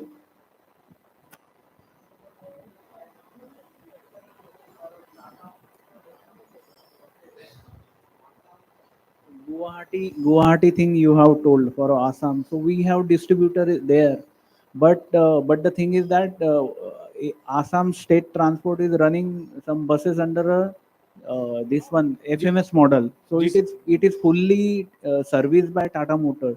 So we don't think there should be any issues to be highlighted for at least Assam. For other territories, sir, we have network. Our distributors are there. We will review with you wherein the support is required, because these are the states currently we are servicing from the Guwahati only, and there are many challenges like what to be stock, and there is a logistic challenges also, because from one point to another point there is a huge cost of transportation is involved, and another thing is a higher inventory cost is a pile up, because our distributor is holding a good amount of stock today also, not for STUs, for a defense. We have ample number of, we have similar challenges in defense also. So here we can review based on the STUs and wherein we need stock points actually basically. Similar request to Premnath ji also. Yeah, sir. Good evening. Myself Vinay Pal Yadav, Zonal Parts Manager North, and I'm taking care for the parts division here. And definitely, I will be in contact with the CRTU in the future for the further developments. For the northeast area, we have the warehouse in the Guwahati, and even we are new warehouse. We are just we are trying to open the nearby also in the other northern states. And for the supplies that we will take up with the individual RPMs in that area, we will ask them to contact all the each STUs. And if anything specific that is not available in that warehouse, we will keep those items in that specific warehouse. And for the near distributor, we have the distributor network also in the vast distributor network also. But yes, as told by our Tata teams also, that there is a that logistic cost is so high that rate contact or the other things is not possible at the distributor level or the retail level network. But definitely we will supply as per our ASR2 rates, and at the FOR we supply on the FOR. Anything you want to add, sir? Thank you. Sir, this Guwahati warehouse of Ashok Leyland strategies for this one. And we have a warehouse in Guwahati. It's not a distributor point. So we are stocking. No, just I use that word Assam and Guwahati. Don't go by only Assam. Arunachal Pradesh. Actual representation is from Arunachal Pradesh. Guwahati is strategist for supplying to the northeastern belt for us. So that is a key area. And we are increasing our SKUs over there. So that will facilitate better. If it is possible for you to have another point nearby Arunachal Pradesh or Nagaland or Sikkim, I think that would be, because Guwahati, again, it is very far off to Itanagar. Got your point, sir. So we are increasing the capability of distributors over there. So there we will keep STU specific parts so that it will facilitate. Okay. Right. Chandigarh Transport Undertaking also, they have given some suggestions. I think the officers are also here, Chandigarh. Hydrogen fuel cell buses capacity building. I don't know. I think this is very premature and pre-early because we don't have any hydrogen buses right now. Now we are not at all fully equipped for CNG buses, electric buses. Hydrogen buses may come in future, but it takes time. Whenever it is required, definitely CRT and ASRTU will plan for a suitable curriculum and training on hydrogen cell fuel buses as and when need comes. Any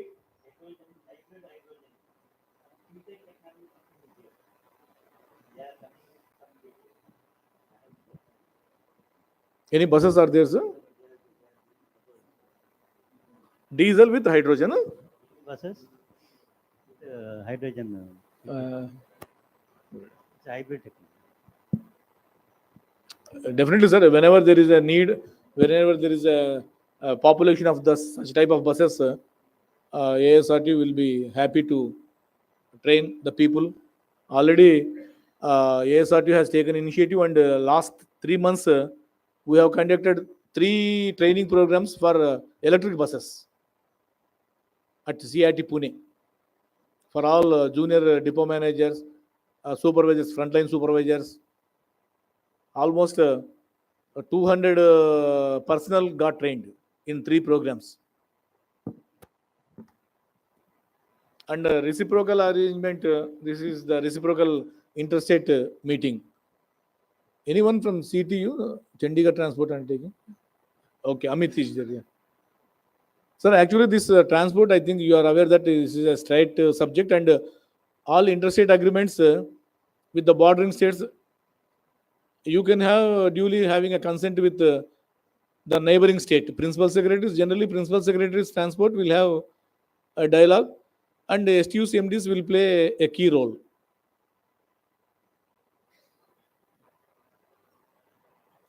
MSRTC, we received a representation, same as Raghunath Rao sir's TSRTC representation, increase the life of retrofitted bus from 15 years to 20 years because economics will not work out with 15 years scrap period.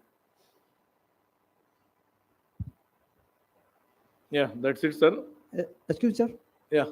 For the retrofitment kit, just we want to add something from the Ashok Leyland side that we are ready with the CNG retro kits, and we have fitted some in the some STUs, and currently we are our engines, new engines, some this local supplier has taken it from us, and they are fitting in the MSRTC also. Okay. So in that case, yeah, we also request you from the STU side to increase this lifespan from 15 to 20 years, and we are ready to supply these CNG as retro kits at the attractive rates also. So we request to this all the STUs here that they require that they want to discuss any business deals and anything, any sport is required to take it forward. We are ready, sir. You are talking about CNG retrofit, Yeah, retrofit, sir. from diesel to CNG. Yes, sir. I think nobody will be happy with the CNG retrofit, sir. I don't think. No, it's Now, working. Because what is the advantage for going CNG right now? The price of CNG is not so less when compared to diesel price, and there is no significant improvement in the fuel efficiency. Added to that, there are problems with the CNG. There are no spare parts. There are no maintenance, quality of maintenance spares. Spares supplies are an issue. Why should STUs go for CNG? Sir, actually, yeah, I am in agreement that the price is the same as sir, but where that its fitment is done, that there is a chemical advantage they have received Nothing is a no. 5%. I request you, APSRTC, TSRTC, even best, nobody is happy. Happy in the sense, instead of advantages, they are inviting the more problems.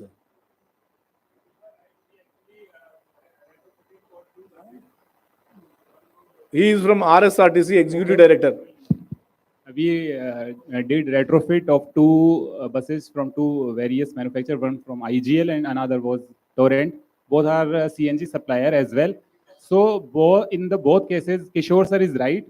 No spare parts available, no maintenance schedule available, no mechanic available. Diesel, CNG kg per kilometer is very less rather than diesel. So there are many difficulties. Beside of this, these buses got breakdown many times on the same route, and suppose the total quantity we filled of CNG in that bus, suppose 100 kg, then they cannot maintain the pressure of CNG, and due to this, the bus got breakdown in a month 20 times. Yeah, very true. Yeah, I very want true. to, sir, I want to just give the one point. I want to update it, sir. 1,000 number MSRTC bus is going on this bill, and all are the 7 years AMC, and it's running for the last 1 year. Maybe the one official from the MSRTC can update It may be possible, sir. And but the AMC is so in the market that if you will ready to pay something, and that will give the benefit to the STUs concern, all things will be available at your stand. Sir, you establish the advantages, then definitely we will be for CNG Okay, buses. Till now, our experience is very bad, sir. Sir मैं तो एक बात कहूंगा कि चावल तो एक ही पका हुआ देखा जाएगा ना, एक कच्चा है तो सारे कच्चे हैं sir.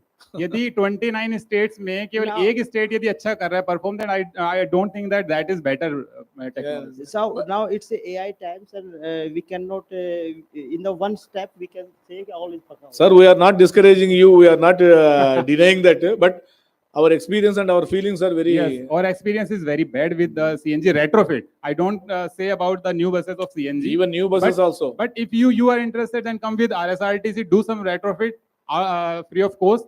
We will support you, and if it's really beneficial to RSRTC, we will with you. We will discuss. So get some challenges from okay. RSRTC. Yes, Ravi sir. Sir, we have 12,000 CNG buses. All these 12,000 buses, they are either in Delhi or Bombay because of the compulsions. Why other STUs, except a few buses in Telangana and few buses in Andhra Pradesh, we don't have CNG buses at all? Because there are, if you talk about Chennai, there is no CNG network also.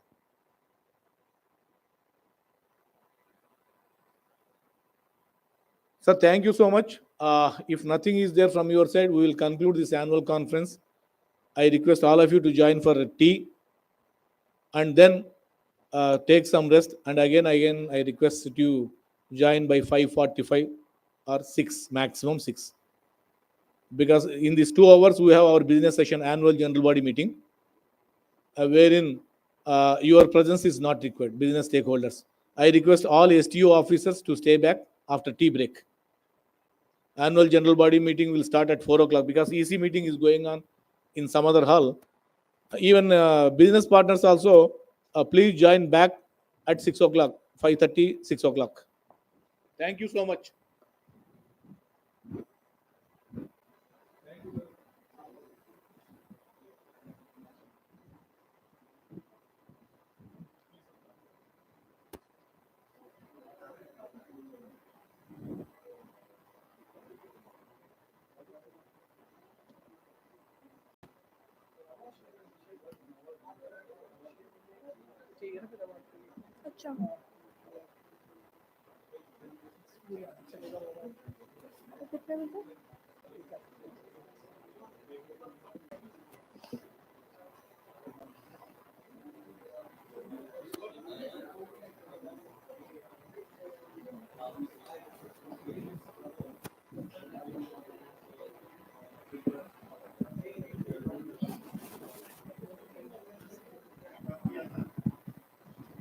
बोला क्या sir ने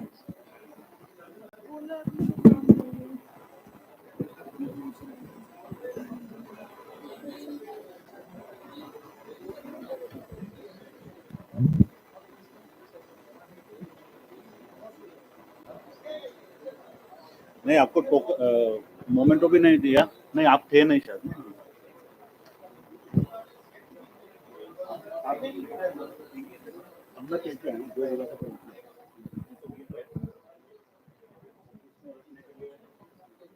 मुकेश जी,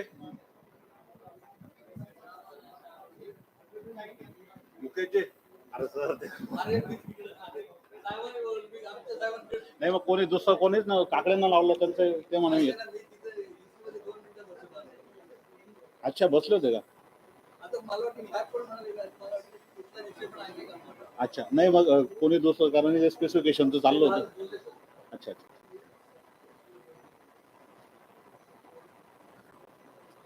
मुकेश जी पहलवान गए क्या अपना? Organization dedicated to revolutionizing road-based public transport in India. भाई वो काला वाला एक निकाल मोमेंट वाला कैसे निकालेगा? As a multilateral institution operating under the guidance of the Ministry of Road Transport and Highways, ASRTU is committed to enhancing the accessibility, safety and sustainability of transportation nationwide. ASRTU team works under the mentorship and guidance of Secretary RT and H, Government of India, who is also the ex officio president. ASRTU, whose team comprises Executive Director, who leads the team with the support of Director Technical, being the head of Technical Wing, and the Director CIRT, who is the Chief of CIRT. The team driving the mission forward with a focus on collaboration with state governments, original equipment manufacturers, OEMs, and national and international transport entities. ASRTU stands as a beacon of innovation and progress in the realm of public transit. Our core objectives encompass a wide spectrum of initiatives aimed at promoting road-based public transport. From finalizing rate contracts for essential supplies to integrating modern techniques for enhanced passenger comfort and safety, ASRTU strives to elevate the standards of public transportation across the country. Key to our success are the 6 specialized standing committees, each dedicated to serving the unique goals and needs of our member state road transport undertakings, SRTUs. These committees, comprising elected representatives from SRTUs, focus on crucial areas such as supplies and contracts, technical standards, financial management, traffic and transport policy, personnel welfare, and computerization. In addition to our operational endeavors, ASRTU places a significant emphasis on advocacy and knowledge sharing. Through liaising with various ministries and conducting research studies, we advocate for sustainable mobility solutions and foster a culture of innovation within the transport industry. Our national best practices workshops, seminars, and conferences serve as platforms for exchanging ideas and promoting continuous improvement among our members. As we embrace the future of transportation, ASRTU is fully committed to the electrification of public transit. With support from the Government of India and initiatives like FAME 1 and FAME 2, we are driving the transition from diesel-powered buses to electric vehicles. By prioritizing environment-friendly solutions and last-mile connectivity, we aim to make public transport more accessible and attractive to commuters nationwide. On frequent intervals, we also introduced importance of road safety and honor and awarded RTU's drivers those have zero accident in their 25 years of accident-free service records. Our vision is clear: to provide world-class road-based public transport services that rival personal transportation options. By delivering comfort, reliability, and sustainability, we seek to inspire a shift towards public transit, leading to environmental conservation and reduced congestion on our roads. Join us on this journey towards a brighter, more connected future for transportation in India. Together, we can build a nation where public transport is not just a mode of travel, but a symbol of progress and sustainability for generations to come. ASRTU, advancing public transport, empowering communities.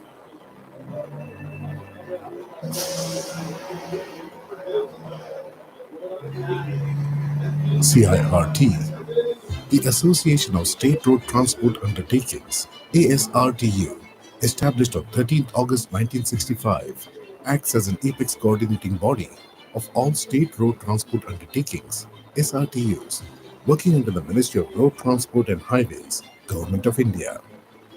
ASRTU provides a forum for exchange of ideas on best practices and deals with various issues relating to SRTU members, aiming to improve their performance. The Central Institute of Road Transport, CIRT, Pune, is the technical organ of ASRTU. Established in 1967 on the joint initiative of the Association of State Road Transport Undertakings, ASRTU, and the Ministry of Road Transport and Highways, CIRT has been at the forefront of the industry for over 50 years. Every journey on Indian roads deserves to be safe. At CIRT, safety is not just a priority, it's our mission. Offering comprehensive vehicle and component testing, academic training, research, and consultancy, CIRT ensures that the highest safety and performance standards are met. Recognized by the Ministry under CMB rules, CIRT also serves as the Secretariat of Automotive Industry Standards Committee, AISC, for vehicles over 3.5 tons GVW. Our accreditation by Bureau of Indian Standards, BIS, National Accreditation Board for Testing and Calibration Laboratories, NABL, and Scientific and Industrial Research Organizations, CIRO, ensures the reliability and global caliber of our robust testing processes.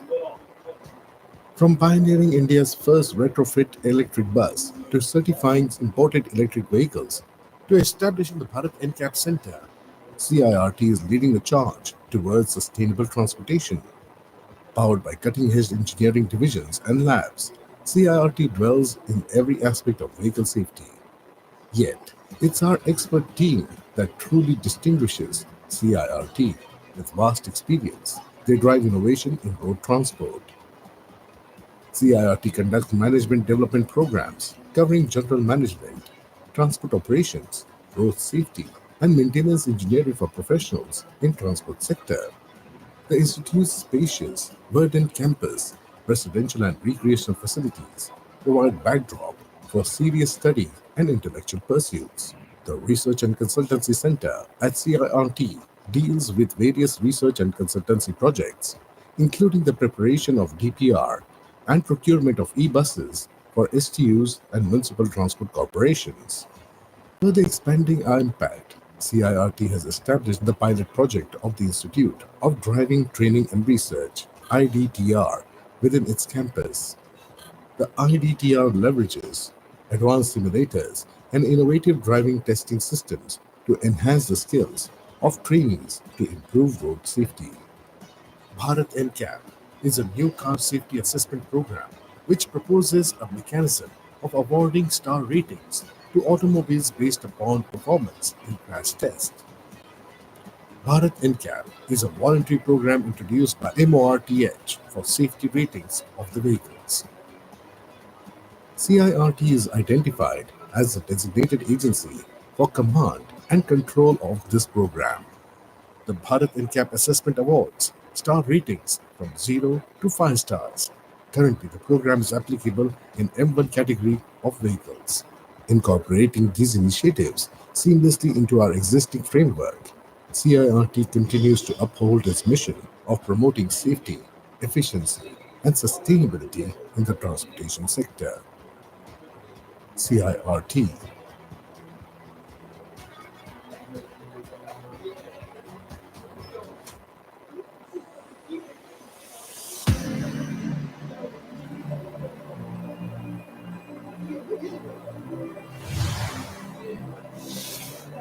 Welcome to ASRTU, the premier organization dedicated to revolutionizing road-based public transport in India.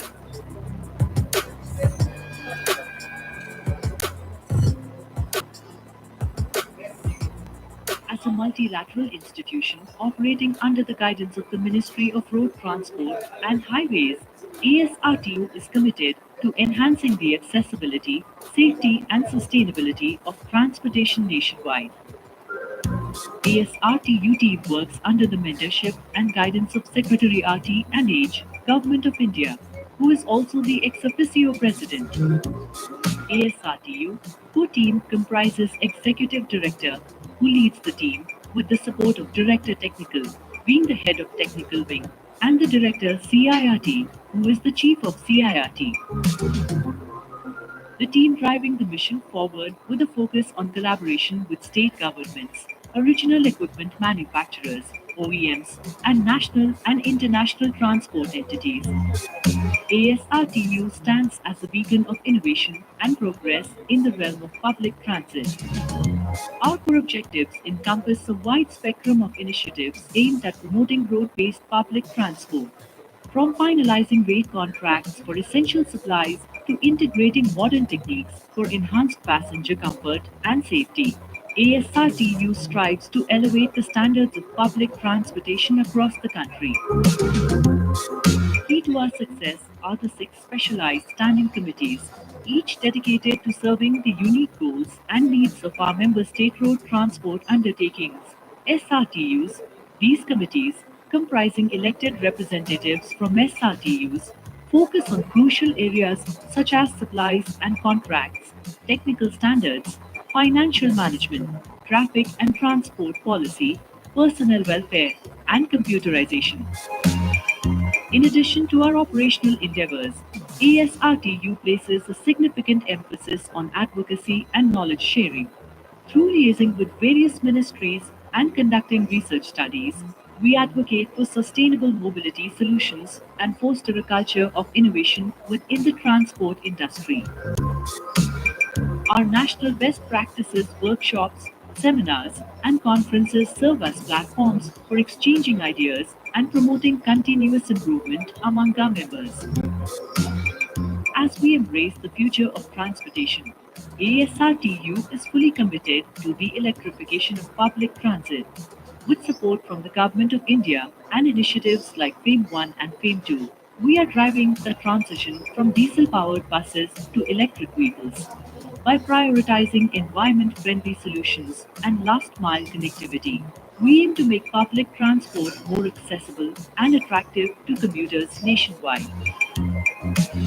On frequent intervals, we also introduced importance of road safety and honor and award SRTU's drivers those have zero accident in their 25 years of accident-free service records.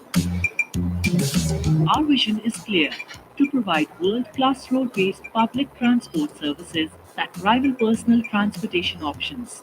By delivering comfort, reliability, and sustainability, we seek to inspire a shift towards public transit, leading to environmental conservation and reduced congestion on our roads. Join us on this journey towards a brighter, more connected future for transportation in India. Together, we can build a nation where public transport is not just a mode of travel, but a symbol of progress and sustainability for generations to come. ASRTU, advancing public transport, empowering communities.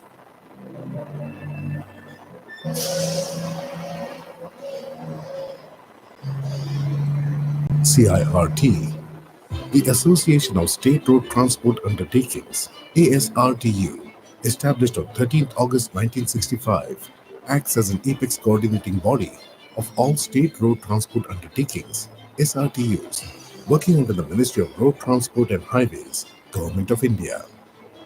ASRTU provides a forum for exchange of ideas on best practices and deals with various issues relating to SRTU members, aiming to improve their performance.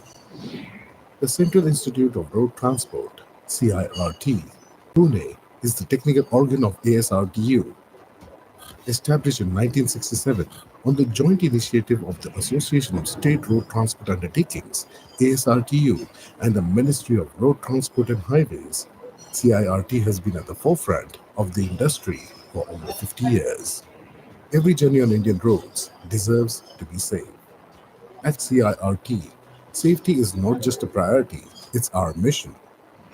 Offering comprehensive vehicle and component testing, academic training, research, and consultancy, CIRT ensures that the highest safety and performance standards are met. Recognized by the Ministry under CMV rules, CIRT also serves as the Secretariat of Automotive Industry Standards Committee, AISC, for vehicles over 3.5 tons GVW.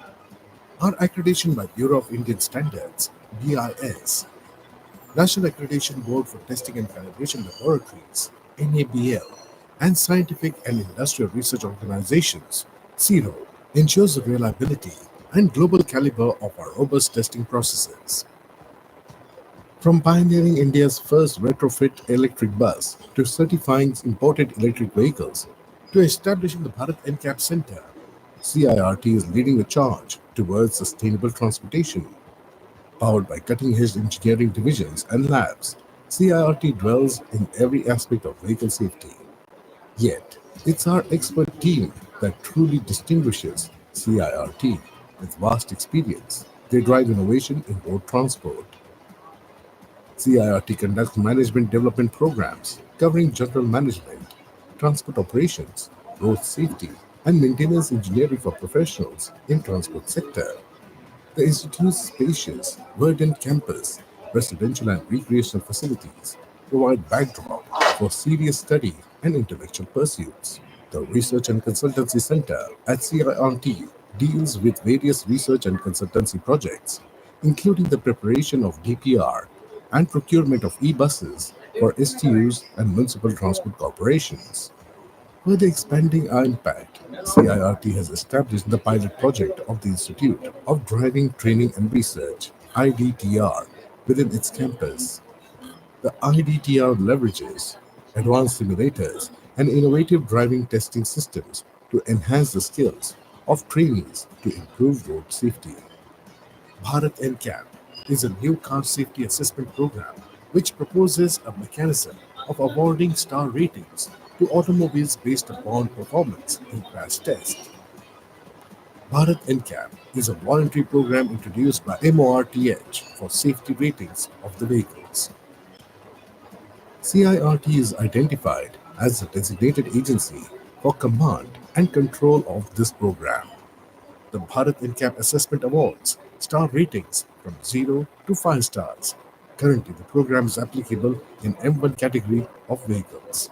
Incorporating these initiatives seamlessly into our existing framework, CIRT continues to uphold its mission of promoting safety, efficiency, and sustainability in the transportation sector. CIRT.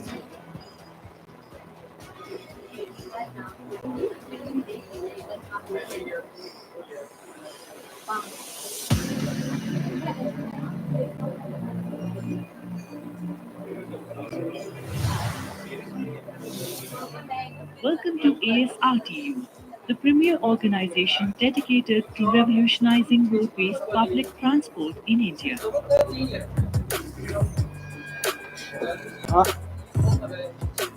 As a multilateral institution operating under the guidance of the Ministry of Road Transport and Highways, ASRTU is committed to enhancing the accessibility, safety, and sustainability of transportation nationwide. ASRTU team works under the mentorship and guidance of Secretary RT and H, Government of India, who is also the executive president. ASRTU, whose team comprises Executive Director, who leads the team, with the support of Director Technical, being the head of Technical Wing, and the Director CIRT, who is the Chief of CIRT. The team driving the mission forward with a focus on collaboration with state governments, original equipment manufacturers, OEMs, and national and international transport entities. ASRTU stands as a beacon of innovation and progress in the realm of public transit. Our core objectives encompass a wide spectrum of initiatives aimed at promoting road-based public transport. From finalizing rate contracts for essential supplies to integrating modern techniques for enhanced passenger comfort and safety, ASRTU strives to elevate the standards of public transportation across the country. Key to our success are the six specialized standing committees, each dedicated to serving the unique goals and needs of our member state road transport undertakings, SRTUs. These committees, comprising elected representatives from SRTUs, focus on crucial areas such as supplies and contracts, technical standards, financial management, traffic and transport policy, personnel welfare, and computerization. In addition to our operational endeavors, ASRTU places a significant emphasis on advocacy and knowledge sharing. Through liaising with various ministries and conducting research studies, we advocate for sustainable mobility solutions and foster a culture of innovation within the transport industry. Our national best practices workshops, seminars, and conferences serve as platforms for exchanging ideas and promoting continuous improvement among our members. As we embrace the future of transportation, ASRTU is fully committed to the electrification of public transit. With support from the Government of India and initiatives like FAME 1 and FAME 2, we are driving the transition from diesel-powered buses to electric vehicles. By prioritizing environment-friendly solutions and last-mile connectivity, we aim to make public transport more accessible and attractive to commuters nationwide. On frequent intervals, we also introduced importance of road safety and honor and award SRTU's drivers, those have zero accident in their 25 years of accident-free service records. Our vision is clear: to provide world-class road-based public transport services that rival personal transportation options. By delivering comfort, reliability, and sustainability, we seek to inspire a shift towards public transit, leading to environmental conservation and reduced congestion on our roads.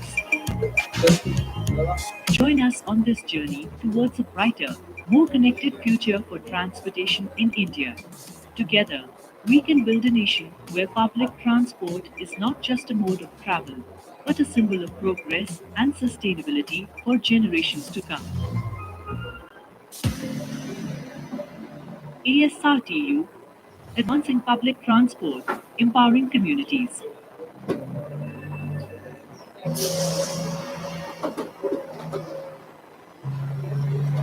CIRT, the Association of State Road Transport Undertakings, ASRTU, established on 13th August 1965, acts as an apex coordinating body of all state road transport undertakings, SRTUs, working under the Ministry of Road Transport and Highways, Government of India.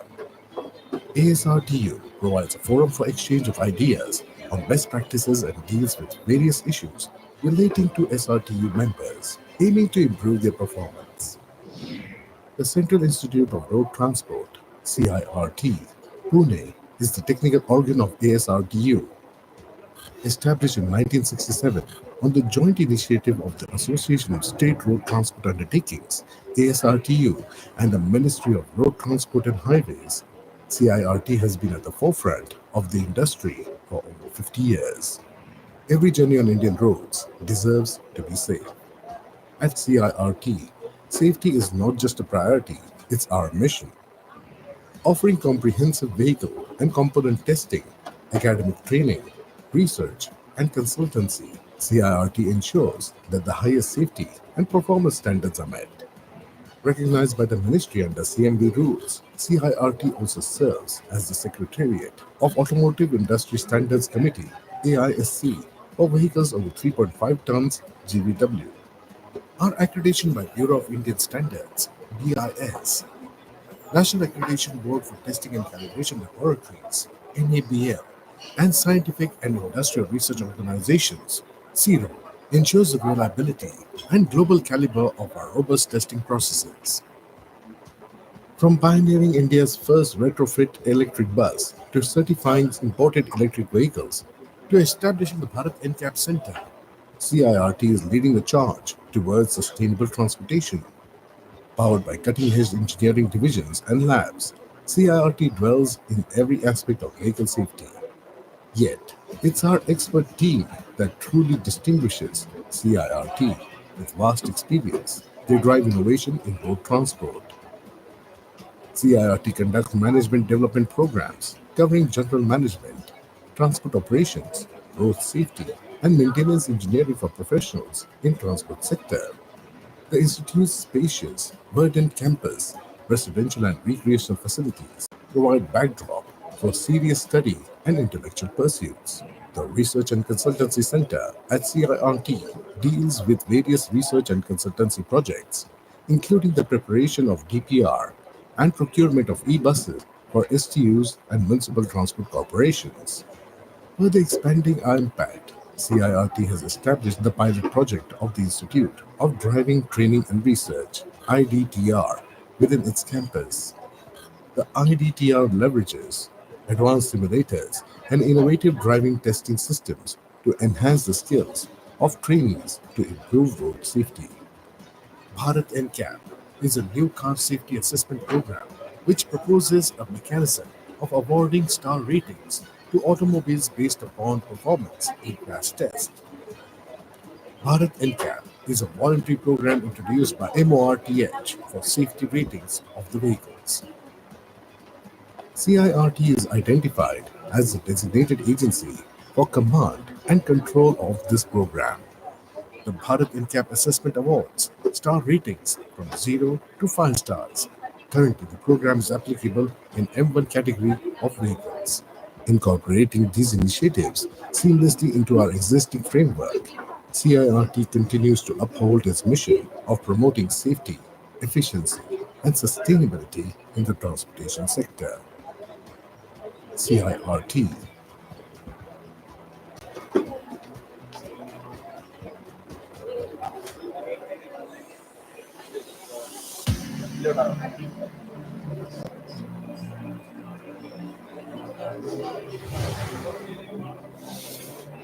Welcome to ASRTU, the premier organization dedicated to revolutionizing road-based public transport in India.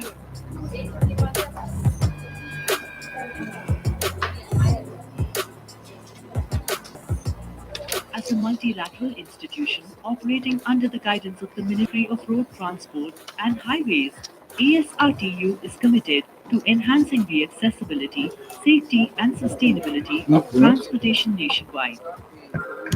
ASRTU team works under the mentorship and guidance of Secretary RT and H, Government of India, who is also the ex officio president. ASRTU core team comprises Executive Director, who leads the team, with the support of Director Technical, being the head of Technical Wing, and the Director CIRT, who is the Chief of CIRT.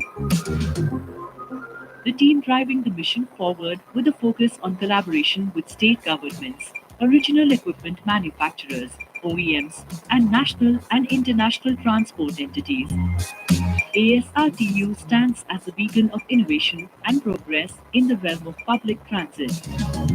Our core objectives encompass a wide spectrum of initiatives aimed at promoting road-based public transport, from finalizing rate contracts for essential supplies to integrating modern techniques for enhanced passenger comfort and safety. ASRTU strives to elevate the standards of public transportation across the country. Key to our success are the 6 specialized standing committees, each dedicated to serving the unique goals and needs of our member state road transport undertakings, SRTUs. These committees, comprising elected representatives from SRTUs, focus on crucial areas such as supplies and contracts, technical standards, financial management, traffic and transport policy, personnel welfare, and computerization.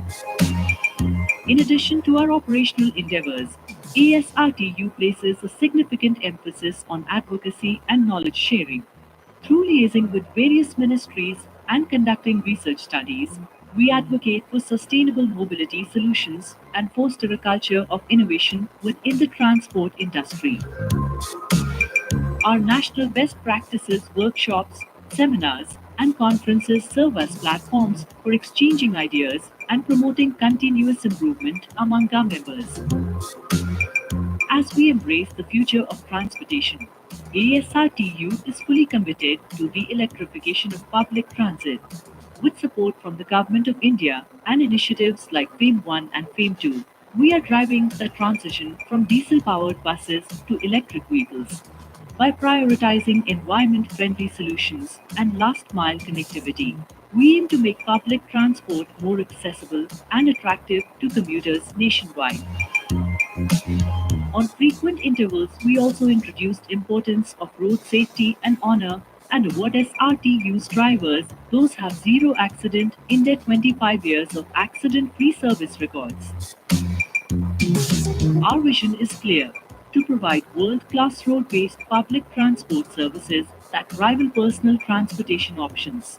By delivering comfort, reliability, and sustainability, we seek to inspire a shift towards public transit, leading to environmental conservation and reduced congestion on our roads.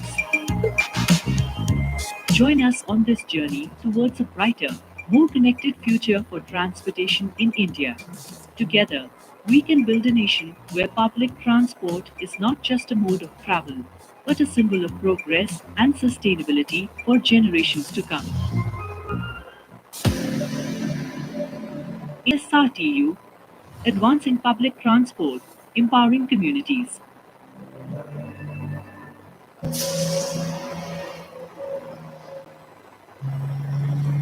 CIRT, the Association of State Road Transport Undertakings, ASRTU, established on 13th August 1965, acts as an apex coordinating body of all state road transport undertakings, SRTUs, working under the Ministry of Road Transport and Highways, Government of India. ASRTU provides a forum for exchange of ideas on best practices and deals with various issues relating to SRTU members, aiming to improve their performance. The Central Institute of Road Transport, CIRT, Pune, is the technical organ of ASRTU. Established in 1967 on the joint initiative of the Association of State Road Transport Undertakings, ASRTU, and the Ministry of Road Transport and Highways, CIRT has been at the forefront of the industry for over 50 years. Every journey on Indian roads deserves to be safe. At CIRT, safety is not just a priority, it's our mission. Offering comprehensive vehicle and component testing, academic training, research, and consultancy, CIRT ensures that the highest safety and performance standards are met.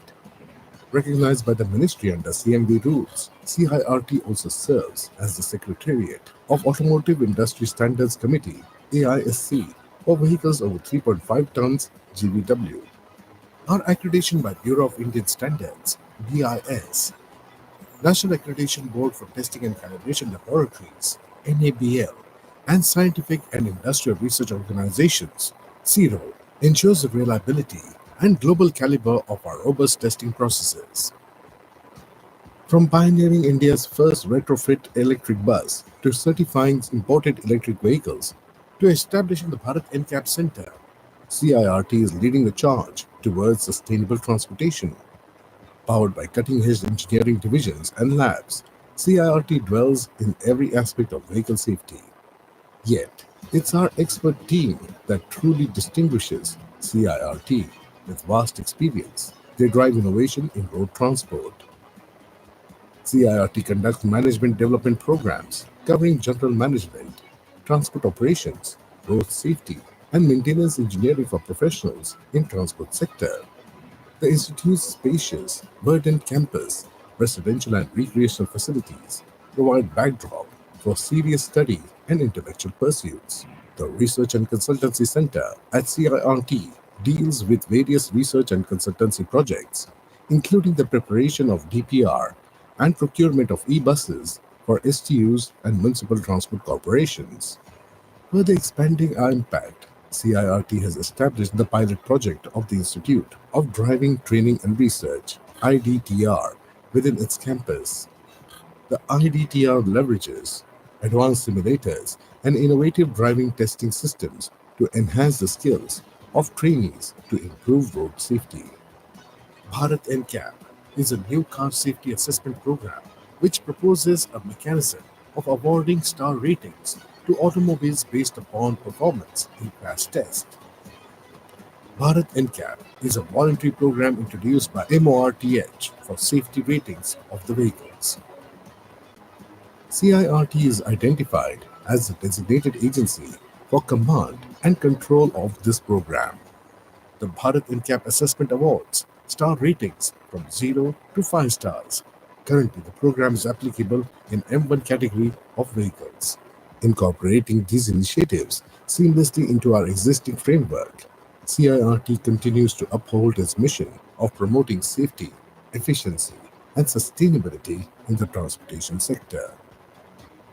CIRT.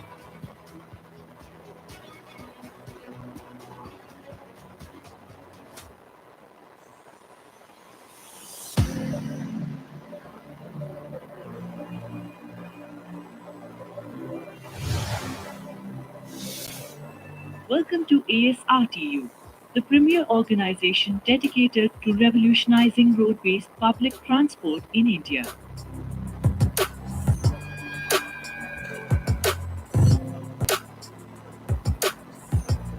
As a multilateral institution operating under the guidance of the Ministry of Road Transport and Highways, ASRTU is committed to enhancing the accessibility, safety, and sustainability of transportation nationwide. ASRTU team works under the mentorship and guidance of Secretary RT&H, Government of India, who is also the ex officio president. ASRTU co-team comprises Executive Director, who leads the team, with the support of Director Technical, being the head of Technical Wing, and the Director CIRT, who is the Chief of CIRT.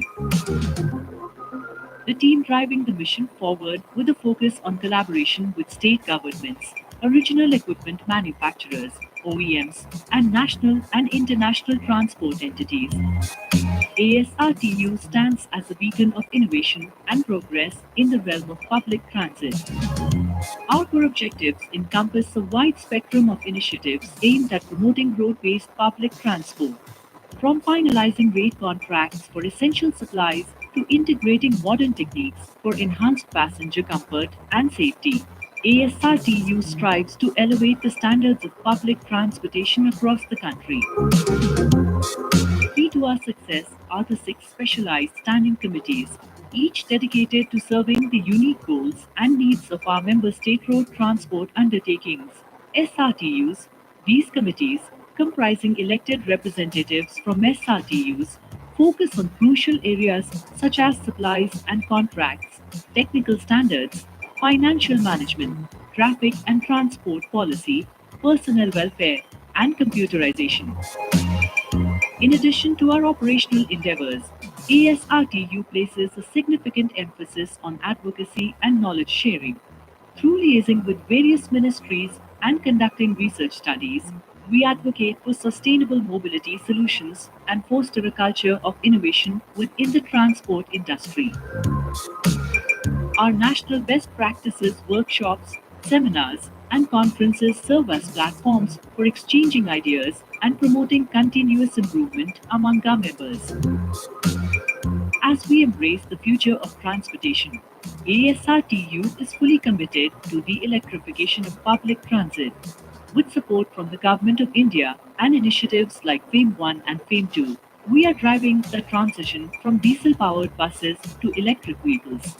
By prioritizing environment-friendly solutions and last-mile connectivity, we aim to make public transport more accessible and attractive to commuters nationwide. On frequent intervals, we also introduced importance of road safety and honor and award SRTU's drivers those have zero accident in their 25 years of accident-free service records. Our vision is clear: to provide world-class road-based public transport services that rival personal transportation options. By delivering comfort, reliability, and sustainability, we seek to inspire a shift towards public transit, leading to environmental conservation and reduced congestion on our roads. Join us on this journey towards a brighter, more connected future for transportation in India.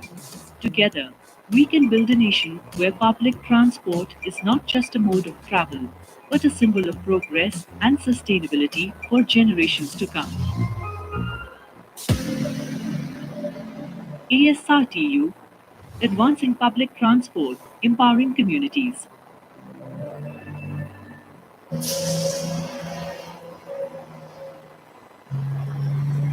CIRT, the Association of State Road Transport Undertakings, ASRTU, established on 13th August 1965, acts as an apex coordinating body of all state road transport undertakings, SRTUs, working under the Ministry of Road Transport and Highways, Government of India. ASRTU provides a forum for exchange of ideas on best practices and deals with various issues relating to SRTU members, aiming to improve their performance. The Central Institute of Road Transport, CIRT, Pune, is the technical organ of ASRTU. Established in 1967 on the joint initiative of the Association of State Road Transport Undertakings, ASRTU, and the Ministry of Road Transport and Highways, CIRT has been at the forefront of the industry for over 50 years. Every journey on Indian roads deserves to be safe. At CIRT, safety is not just a priority, it's our mission. Offering comprehensive vehicle and component testing, academic training, research, and consultancy, CIRT ensures that the highest safety and performance standards are met. Recognized by the Ministry under CMB rules, CIRT also serves as the Secretariat of Automotive Industry Standards Committee, AISC, for vehicles over 3.5 tons GVW. Our accreditation by Bureau of Indian Standards, BIS, National Accreditation Board for Testing and Calibration Laboratories, NABL, and Scientific and Industrial Research Organizations, CIRO, ensures the reliability and global caliber of our robust testing processes. From pioneering India's first retrofit electric bus to certifying imported electric vehicles to establishing the Bharat NCAP Center, CIRT is leading the charge towards sustainable transportation. Powered by cutting-edge engineering divisions and labs, CIRT dwells in every aspect of vehicle safety. Yet, it's our expert team that truly distinguishes CIRT. With vast experience, they drive innovation in road transport. CIRT conducts management development programs covering general management, transport operations, road safety, and maintenance engineering for professionals in transport sector.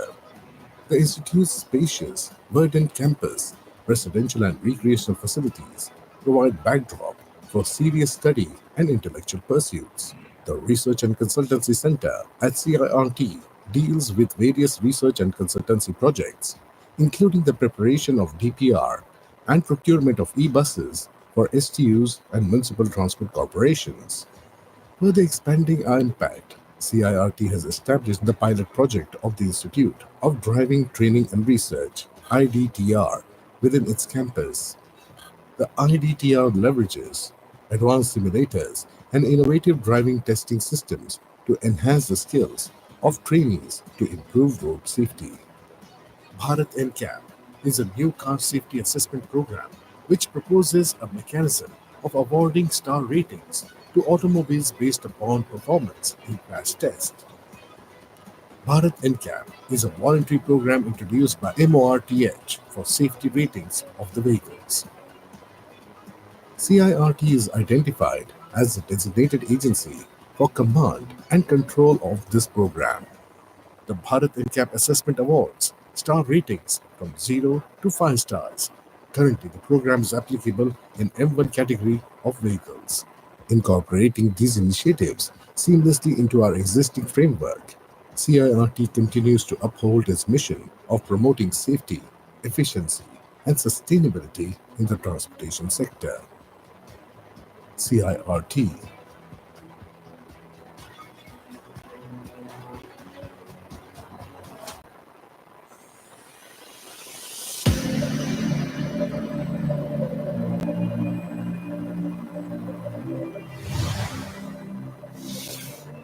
Welcome to ASRTU, the premier organization dedicated to revolutionizing road-based public transport in India.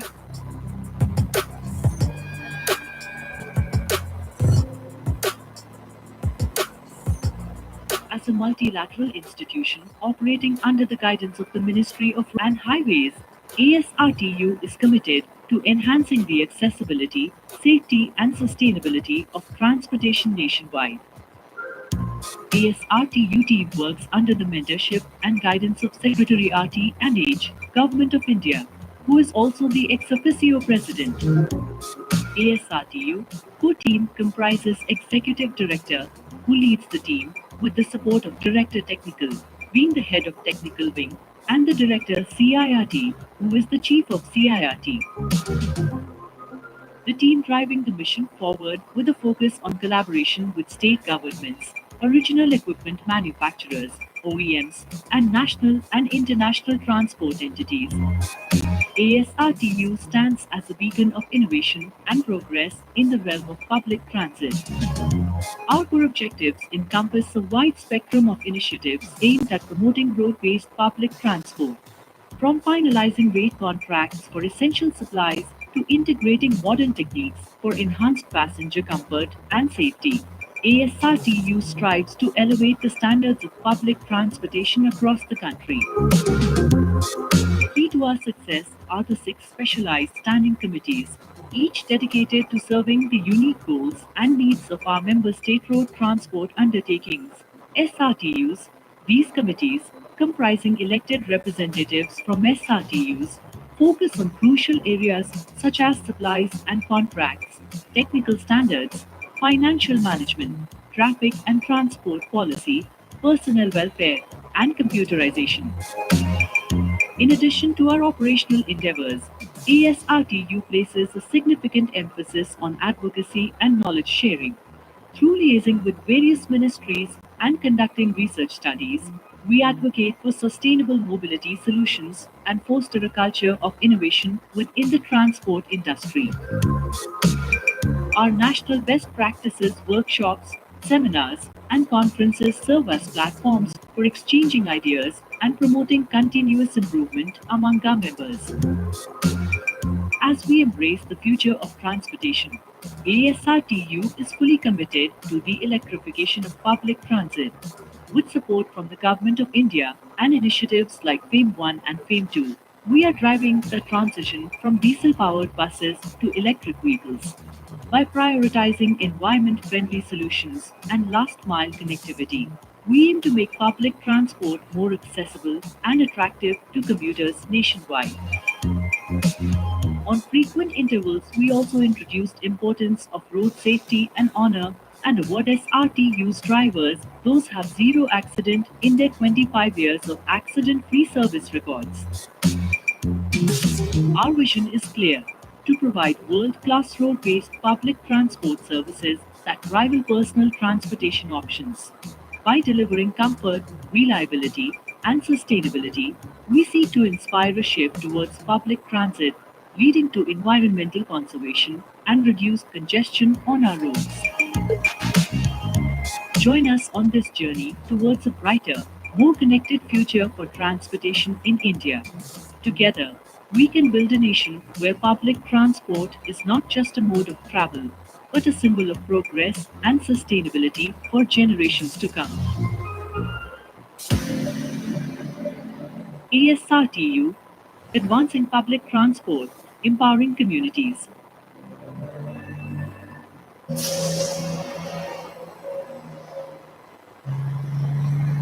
CIRT, the Association of State Road Transport Undertakings, ASRTU, established on 13th August 1965, acts as an apex coordinating body of all state road transport undertakings, SRTUs, working under the Ministry of Road Transport and Highways, Government of India. ASRTU provides a forum for exchange of ideas on best practices and deals with various issues relating to SRTU members, aiming to improve their performance. The Central Institute of Road Transport, CIRT, Pune, is the technical organ of ASRTU. Established in 1967 on the joint initiative of the Association of State Road Transport Undertakings, ASRTU, and the Ministry of Road Transport and Highways, CIRT has been at the forefront of the industry for over 50 years. Every journey on Indian roads deserves to be safe. At CIRT, safety is not just a priority, it's our mission. Offering comprehensive vehicle and component testing, academic training, research, and consultancy, CIRT ensures that the highest safety and performance standards are met. Recognized by the ministry under CMB rules, CIRT also serves as the Secretariat of Automotive Industry Standards Committee, AISC, for vehicles over 3.5 tons GVW. Our accreditation by Bureau of Indian Standards, BIS, National Accreditation Board for Testing and Calibration Laboratories, NABL, and Scientific and Industrial Research Organizations, CIRO, ensures the reliability and global caliber of our robust testing processes. From pioneering India's first retrofit electric bus to certifying imported electric vehicles to establishing the Bharat NCAP Center, CIRT is leading the charge towards sustainable transportation. Powered by cutting-edge engineering divisions and labs, CIRT dwells in every aspect of vehicle safety. Yet, it's our expert team that truly distinguishes CIRT. With vast experience, they drive innovation in road transport. CIRT conducts management development programs covering general management, transport operations, road safety, and maintenance engineering for professionals in transport sector. The institute's spacious, verdant campus, residential and recreational facilities provide backdrop for serious study and intellectual pursuits. The Research and Consultancy Center at CIRT deals with various research and consultancy projects, including the preparation of DPR and procurement of e-buses for STUs and municipal transport corporations. Further expanding our impact, CIRT has established the pilot project of the Institute of Driving, Training and Research, IDTR, within its campus. The IDTR leverages advanced simulators and innovative driving testing systems to enhance the skills of trainees to improve road safety. Bharat NCAP is a new car safety assessment program which proposes a mechanism of awarding star ratings to automobiles based upon performance in crash tests. Bharat NCAP is a voluntary program introduced by MORTH for safety ratings of the vehicles. CIRT is identified as the designated agency for command and control of this program. The Bharat NCAP Assessment Awards star ratings from 0 to 5 stars. Currently, the program is applicable in M1 category of vehicles. Incorporating these initiatives seamlessly into our existing framework, CIRT continues to uphold its mission of promoting safety, efficiency, and sustainability in the transportation sector. CIRT.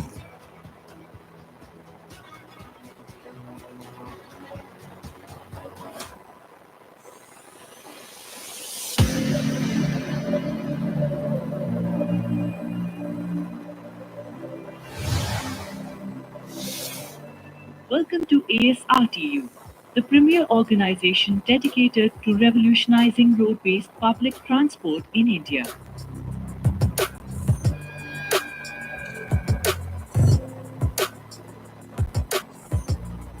As a multilateral institution operating under the guidance of the Ministry of Road Transport and Highways, ASRTU is committed to enhancing the accessibility, safety, and sustainability of transportation nationwide.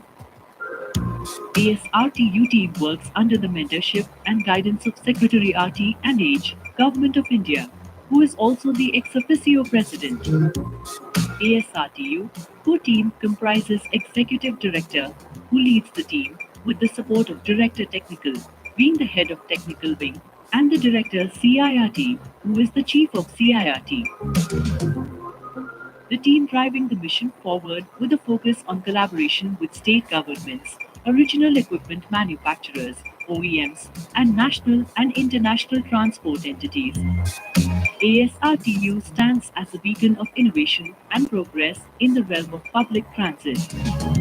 Our core objectives encompass a wide spectrum of initiatives aimed at promoting road-based public transport, from finalizing rate contracts for essential supplies to integrating modern techniques for enhanced passenger comfort and safety. ASRTU strives to elevate the standards of public transportation across the country. Key to our success are the 6 specialized standing committees, each dedicated to serving the unique goals and needs of our member state road transport undertakings, SRTUs. These committees, Good evening to all the comprising dignitaries who are elected sitting here representatives from and also the SRTUs, all the focus on STU crucial representatives. areas The such as 54th annual supplies general and body meeting contracts, will be technical starting standards, soon. We're just waiting if additional secretary could join us.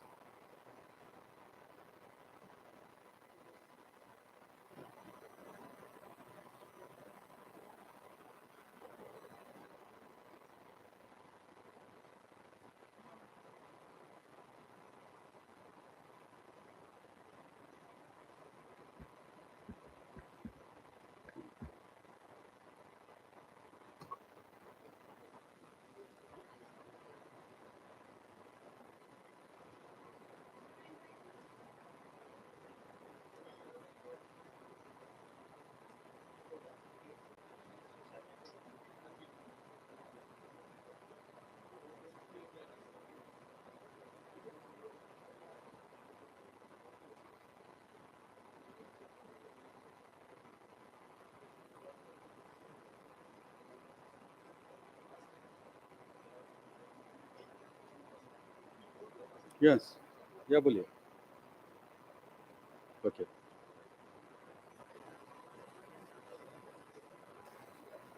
हाँ हाँ. Even for 10-15 minute ऐसे आके address करके चले जा सकते हैं. No problem at all. Yeah yeah okay.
Our ratings to automobiles based upon performance in crash test. Bharat NCAP is a voluntary program introduced by MORTH for safety ratings of the vehicles. CIRT is identified as the designated agency for command and control of this program. The Bharat NCAP Assessment Awards star ratings from 0 to 5 stars. Currently, the program is applicable in M1 category of vehicles. Incorporating these initiatives seamlessly into our existing framework, CIRT continues to uphold its mission of promoting safety, efficiency, and sustainability in the transportation sector. CIRT.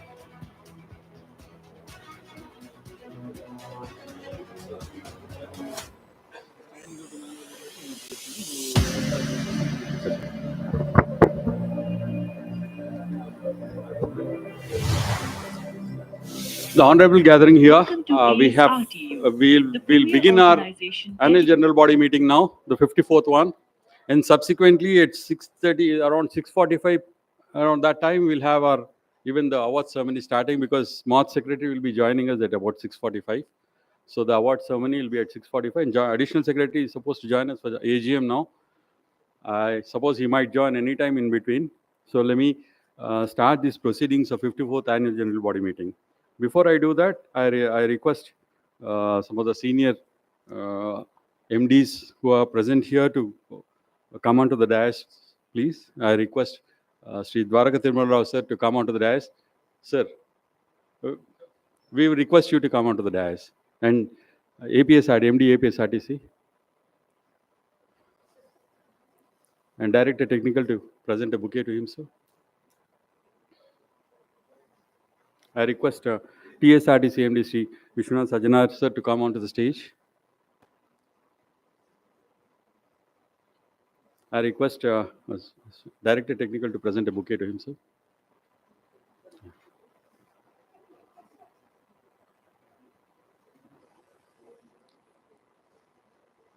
I request Gujarat MD sir, A.M. Sharma ji, to come onto the dais for a few minutes, sir. We're just calling the senior most MDs to come onto the dais, sir.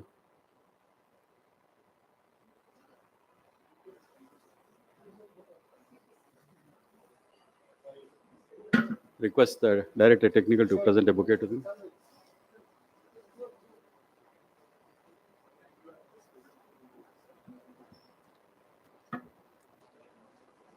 I request the Chairman and Managing Director, Delhi Transport Corporation, Ma'am Shilpa Shinde to join us, please, on the stage once. Thank you so much, ma'am.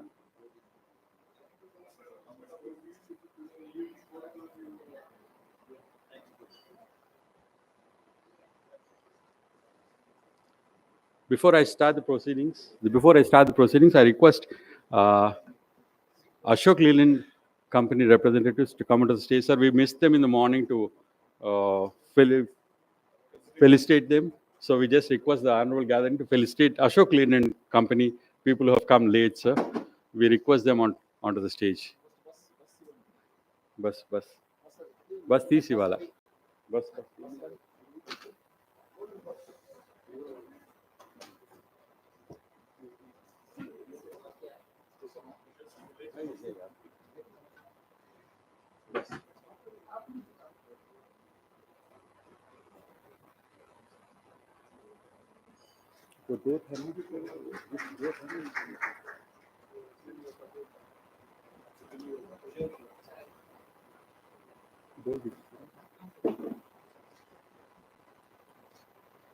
Thank you, Ashok Leland. They're one of the biggest, we all know, the leading manufacturers of buses right now in India. Thank you so much. One of the leading manufacturers, I would say, yeah.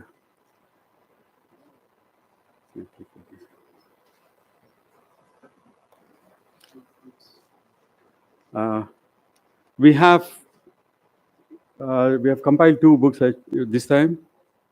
One is Standing Committee Manual, which actually it's a guideline, it's a guiding book for entire rate contracting procedure and process of ASRTU. And we'll be distributing it to all the STU members so that they'll have a look at it. If there's any issues, we'll sort it out.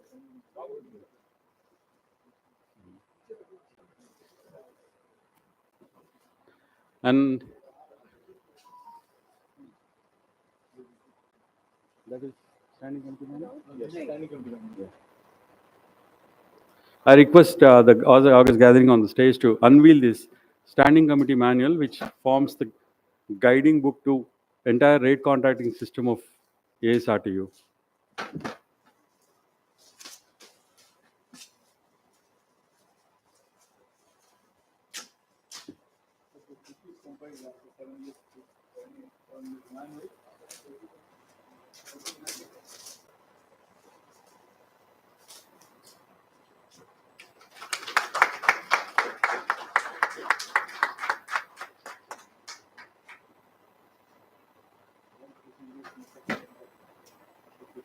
This has been run after 7 years. All the procedures, systems which follow in ASRTU are given there.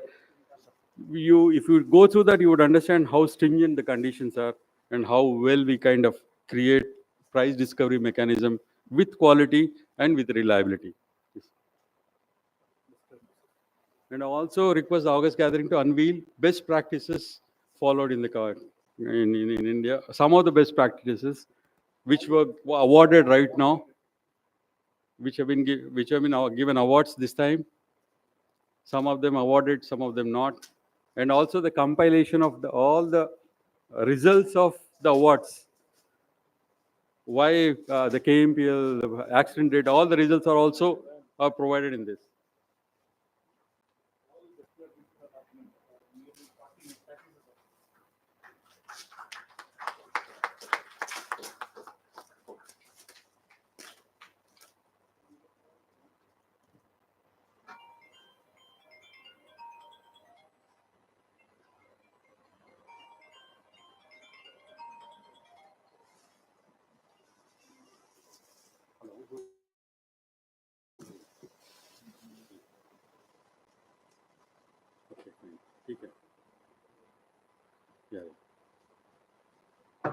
ठीक है ठीक है वो तो sir तो आ रहा है okay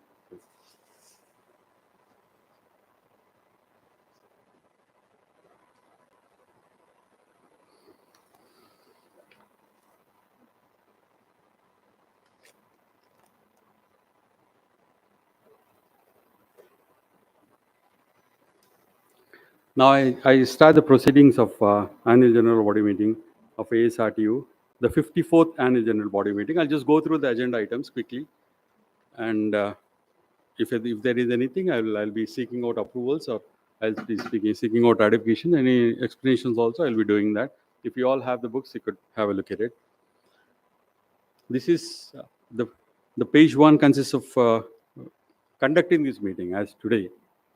Today, the day of March 15th, we are conducting 54th Annual General Body Meeting and the confirmation of 53rd Annual General Body, which took place in 2019. That's about 5 years back. We are only seeking confirmation and then ratification of minutes of 136, 137, and just now we had 138. So 136, 137, 138 ratification of minutes are we'll be seeing, we'll be taking. That is from page number 2 to page number 44. And then the annual general body meeting has to give approval for annual accounts of ASRTU for the years from 2018-19, 19-20, 2021, 21-22, 22-23. They're actually provided here. The books are printed and they're readily available. I know there will be lack of time for all of you to have a look at it. Probably you wouldn't have had a look at it. We have sent it to many of them. This is only annual accounts, which has been audited annual accounts as a statutory obligation that annual general body meeting should pass it. And then ratify the appointment of statutory auditors for financial years 19-20, 20-21, 21-22, 22-23, and current financial year 23-24. That is page number 46. It's like government appoints the auditors every year, and we are taking ratification for that. And then to consider the utilization of accumulated funds of ASRTU. Page number 47 to 49. This is about what we have surplus. Some surplus was there in 16, 17, 18. This surplus had to be utilized for furthering the interest of corporation, all the corporations. We would be taking necessary action in that. Executive committee has been explained about it, and we'll be taking necessary action in that. We will be seeking exemption from the income tax, not to pay income tax for this amount, so that this amount can be used for some betterment of some practices in STUs. And then we seek ratification of EDLF and CPF trust. We don't want to continue having CPF trust in ASRTU. We want to hand it over CPF back to government. EDLF, we have already handed it over because this is too small a company organization to keep such large funds with us and try to manage funds without any expertise. So the government I'll be handed over, this entire scheme will be handed back to the government. And I request all the STUs wherever it's possible. I also request you all not to keep the exempted trust with us, which is not helping anybody.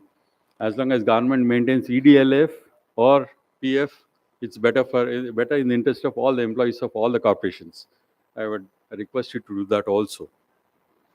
And then, yes, sir? Yes, sir. Yes, sir. But then it's been... Yes, sir. It's true, sir. But now EDLF, you take the case of EDLF, where on death, we are paying 7 lakhs, whereas the entire collection of that persons from that, we don't get more than 2.5, 3 lakhs. Corporation need not spend that money when government is ready to spend the money. Yeah. Yes, sir. Bigger corporations have financial expertise to invest funds, sir. Bigger corporations probably could have financial experts to do it, but smaller corporations, companies, they don't have financial expertise to fund. We have 30 crores with us of PF. If we don't do it proper investment, in future generations, someone might there's always a risk element which is involved in that. See, for example, in Andhra Pradesh, sir, in the combined APSRTC, we have an exempted trust. Yes, sir. I'm not sure whether they are going to give the same status or continue the status either with TSRTC or to APSRTC. Yes, sir. In which case you save a lot of money every year if it is an exempted trust. So I would, in case ASRTU is difficult to run it, fine. But because you just suggested that no, not all the corporations. do it. Not all the corporations. I don't want, you just think, STUs may think the usefulness or not or Yes, otherwise of continuing it. Let's not give a suggestion to them. Yes, sir. Whatever is suitable to them, they'll do it because it's not all that good to lose the status. Definitely. Once you forego the status, to get it again is very difficult. Yes, sir. But the investment capacity, if they have, it's nice. If they have the financial wherewithal to do it, it'll be nice. Otherwise, nobody My actually. employees today get the PF loan Yes, sir. within 4 days because it's exempted trust is with me. I'm able to do it. Once I give it back to EPFO, we'll have to make rounds to the office number of times. I don't know. You may study your own. They can usefulness take of their keeping action. it the status or not. I'll leave it to you. They can take their actions. Surely. Point 10, that is page 54. Kadamba Transport, Pune Mahan, PMPML, Thane, they've sought for ASRTU Corpus Fund scheme. Executive committee already approved it, so we would be presenting it to AGM for ratification of action of executive committee. There are requests which were received of different STUs for membership of ASRTU from past 4 years, 5 years. All of them we have compiled in 55, 56, and a general approval is sought. Because already all these have been approved by the executive committees concerned during that time. And there is annual membership fee due from different member entities. ASRD charges 30 rupees per bus from corporations. Actually, it's a very small amount for survival, but then the token membership fee, we're doing that. But even then, that realization of that money also is being little difficult. I request all the corporations who are present here to clear their dues if there are any. Thank you. And then there's an item submitted by Telangana TSRTC Corporation, sir, that they said that we should have regional conferences to promote public awareness of public bus transport in India, which is in the item page number 59 to 60, sir. This the corporation has submitted saying that ASRTU also should take up regional conferences.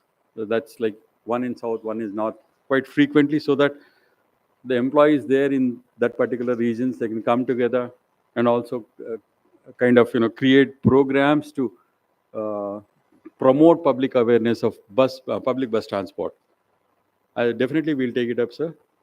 We should take it up also. The page number 59 to 60, sir. Sir, you would want to say something? Right. We definitely accept that suggestion. We would start having regional conferences also. And we have already taken executive committee's approvals for general program in India to start off a public bus transport awareness programs. We want to spend some money and create awareness through films, through various activities, maybe essay writing competitions, whatever be it. But public bus transport needs to be kind of exposed and kept in the news most of the times, so that patronage increases overall. And then recently, all the developments I'm talking about the point number 14, sir, 61 to 62. Recently in India, what's happening is that the huge impetus given to urban public bus transport. That is, whatever schemes have come up for electric buses, they're all urban-centric projects. Like PM Seva, it's an urban-centric project. 10,000 buses will be given to 169 cities. It's good. We need to have buses in urban areas, definitely, and electric buses in urban areas. Likewise, whatever FAME 1, FAME 2 have also come, most of the CASL 1, Grand Challenge 1, Grand Challenge, all of them are mostly, not mostly, entire thing, except 100 or 200 buses, was concentrated on urban buses. Electric buses means urban it became. We have been asking, we want to represent through now the August body of AGM, we want to again represent MOTH, MO and DHI, both of them, that we need impetus even on rural sector and intercity sector. We want some schemes to be launched in rural bus sector and also intercity bus sector for electric buses, so that STUs can adopt much easier than a city bus. City bus is much more expensive in terms of cost and earnings equation. That means we'll make more losses in city bus than rural bus, and then much less loss in intercity, or maybe some profits in intercity buses. We want some impetus or some kind of schemes to be launched in this sector, so that we'll increase electric buses even in this sector. Even recently, Maharashtra has come up with 5,100 buses only in intercity and rural areas. Such kind of scheme, if central government comes up and gives to all the STUs, we would be asking through AGM if they're approved. If it is approved, then we'll again represent to MOTH and also DHI to launch schemes in this area.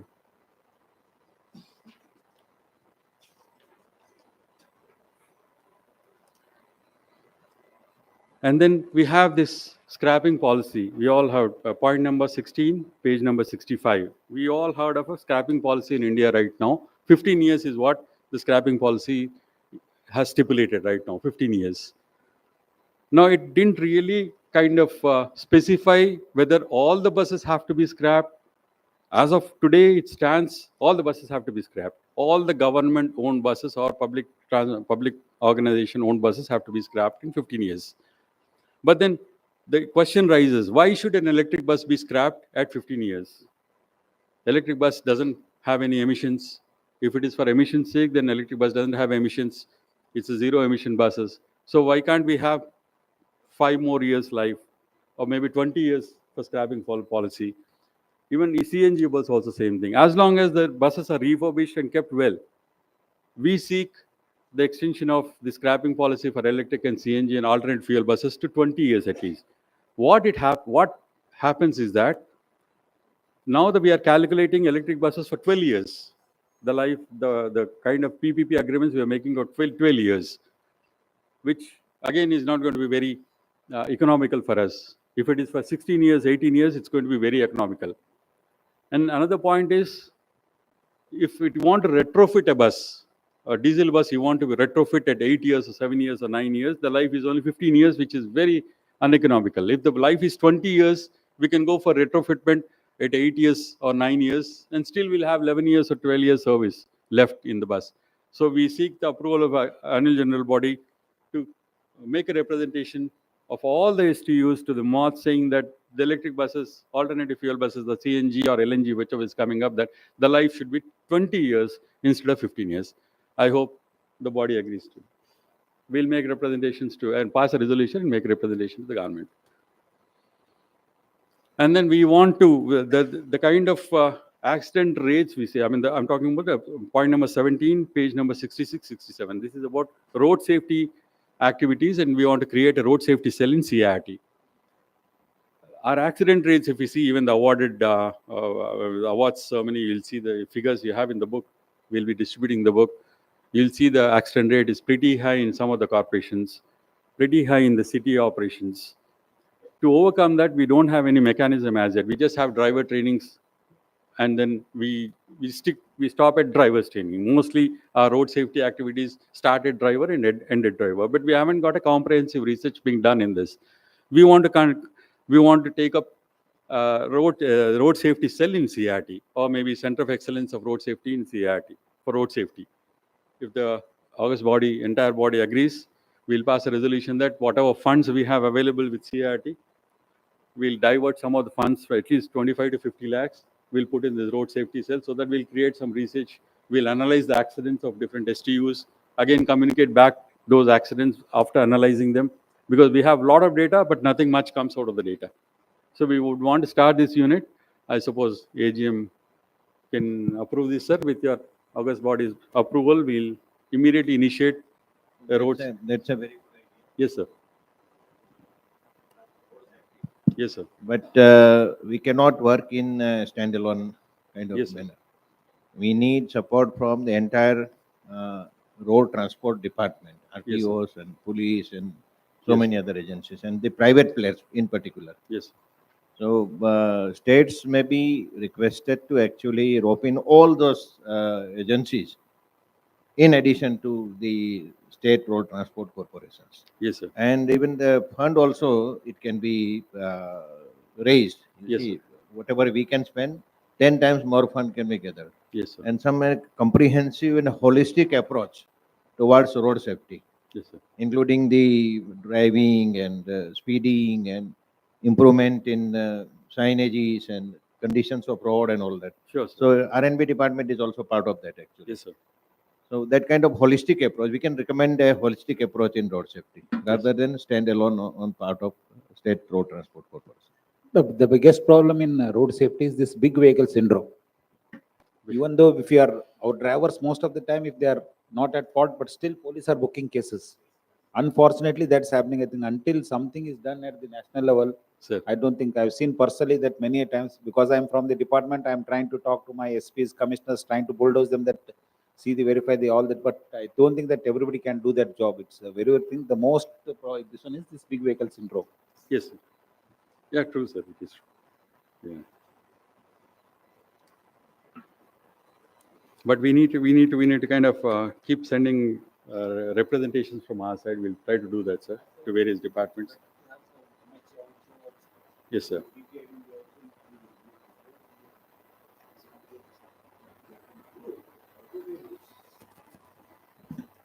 Problem is, unfortunately, this is the job of the state police.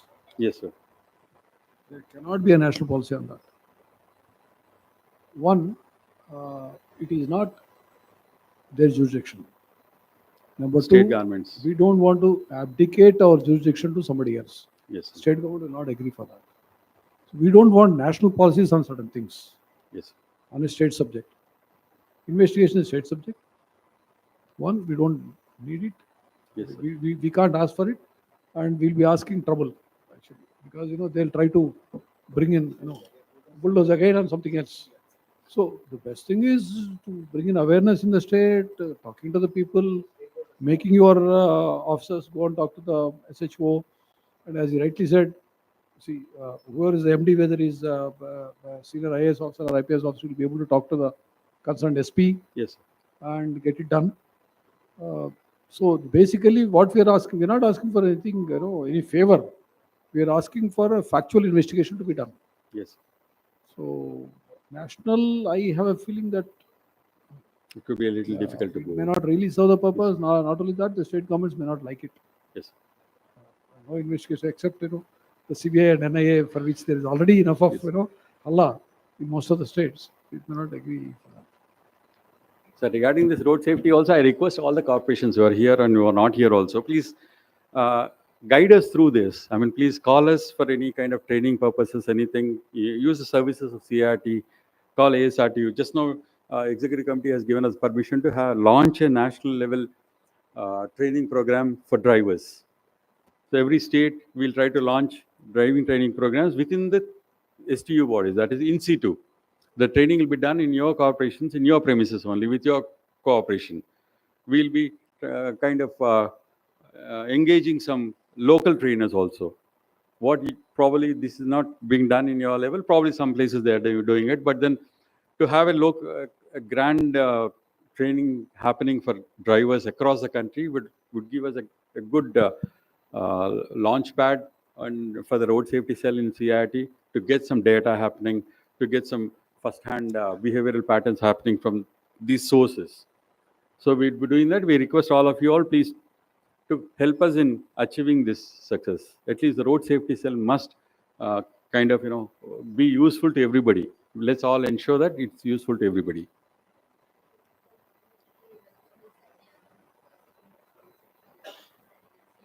Ma'am.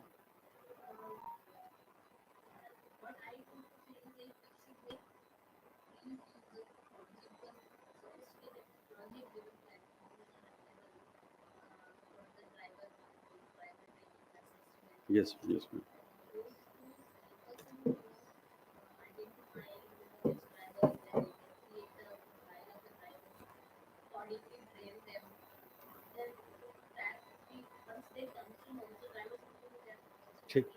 Change the mic, man.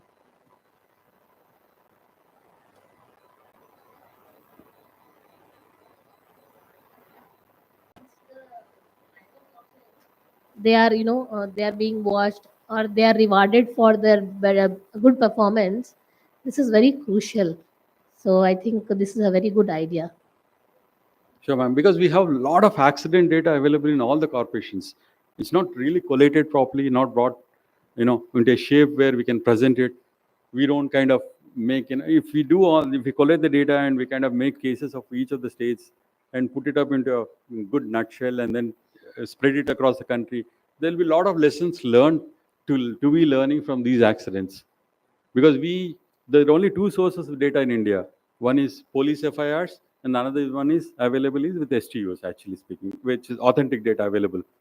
In STUs, we have very good data of an accident. The entire accident is recorded properly, sketches are made, photographs are taken. A lot of data is collected on an accident. If we could all bring it to one place and kind of process the data, analyze it, and then give it back to you all in a proper shape to understand and utilize the information, that would be a very good idea to do it, man. And then we have in ASRTU, we have several standing committees. Right now, we have 6 standing committees existing. The standing committees on supplies and contracts, technical and stores, computers and MIS, traffic and transport policy, financial management, and personal welfare sports. What we understand from our experience from past few years here, that we require more, had to happen, more than these committees to happen. One way to do is that now we have alternate fuel in demand, the electric buses, CNG buses, now LNG buses in a large scale by MSRTC.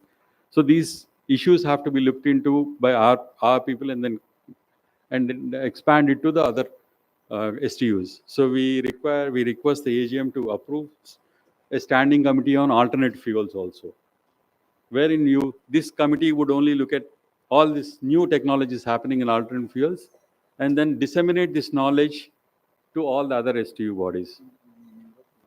And then we have, this is an extra committee which is asking, and then we want to kind of rejig the other committees to an extent.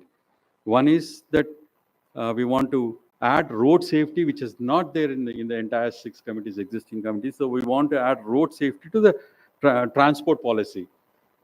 Because transport policy is taking policy level decisions, we want to have road safety added to the committee so that they can have frequent meetings across the country and also contribute to the road safety cell in CIT also, and also take up any other activities across the country, that they can supervise the monitor the training practices and things like that.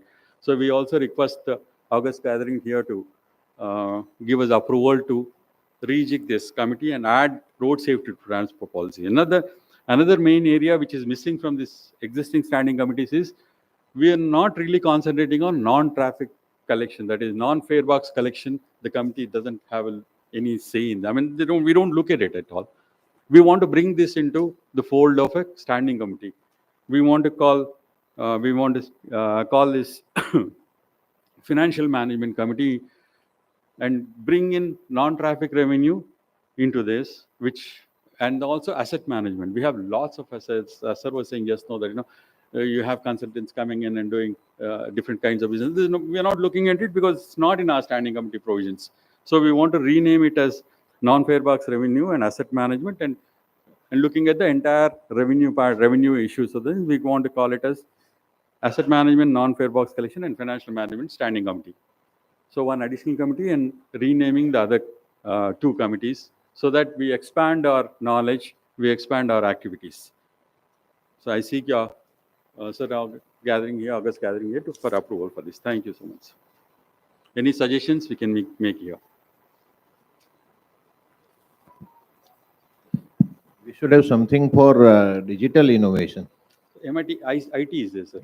IT and do MIS. we have such a committee? Yeah, we have IT and MIS. That's very important, because what she was saying, yes, sir, in yes, safety, I think use of now yes, the AI and other things. Yes, sir, we should. Particularly the behavior assessment, yes, real-time behavior assessment of driver. Yes, sir. And sometimes even inside buses, passengers. Yes, sir.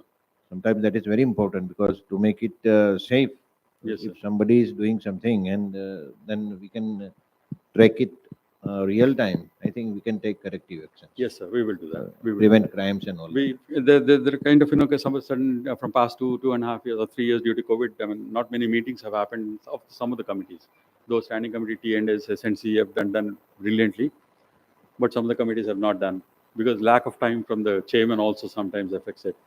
So from now on, we're going to have stipulated meetings for all this. So every time we will have meetings, and we'll share the information across. And now the part comes where we have to, the tenure of the vice president of ASRTU, and normally is for 1 year. That's item number 18. Item number 18, page number 68. Tenure of vice president is normally for 1 year, but from past 4 years, we could not hold elections because the AGM did not happen, 4.5 years or something. Now this time, in this AGM, we would want to have a new VP, vice president elections happen, or And I'll just read out who all have now given nominations. And also the another elected post is Standing Committee Chairman, Supplies and Contracts. These are two elected posts in this ASRTU. And presently the nominations received only one nomination for Vice President and one nomination for Standing Committee Chairman. Sri Dwaraka Tirumala Garu, IPS of VCNMD, has submitted a nomination for Vice President of the Corporation of ASRTU.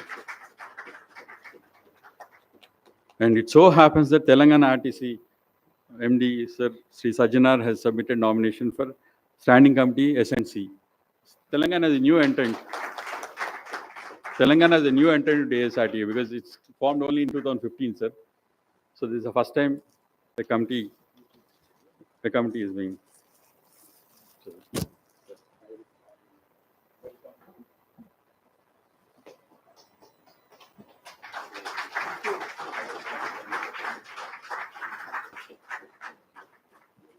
Congratulations, sir. Thank you so much.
We have insisted that everybody should actually contest, everybody should give nominations. From past 30 days, we've been asking people, but somehow I think people have been, MDs and CEOs have been too busy rather to look at this area. It's quite a coincidence that it is now APSRTC, TSRTC sitting there. So, and here APSRTC, TSRTC standing here. So it really doesn't matter as long as work happens, as long as we do good work together as a team with the entire AGM here. I think we should go and work together. Thank you. No, first standing on the side. Now we have to nominate for all the standing committees, which we have I have read out for you just now. Standing committee for technical and stores, standing committee for MIS and IT, standing committee for traffic and transport policy and road safety right now, and standing committee for asset management, non-fare box collection, and also financial management, and standing committee for personal welfare and sports. We have sounded out some MDs of wherever they are interested. When we asked, we met, we talked to them, we spoke to them and said that if they're interested, we would be very honored to work with them. Many of them have accepted. So I'll just read out the names who have accepted it. If there is any difference of opinions, the AGM also can always say that somebody else also can say that I'm interested in it. Then the committee on the IS can take a decision on that. So standing committee and supply and contracts already serves there. Traffic transport policy. No, I'll start. Traffic transport policy and road safety. The biggest corporation in India, that's MSRTC. The MD MSRTC has accepted after relinquishing the vice president. He said that he would want to continue to work in ASRTU and look after this transport policy activities and also road safety activities. He was kind enough to nominate himself and accept our request also. Thank you. Thank you.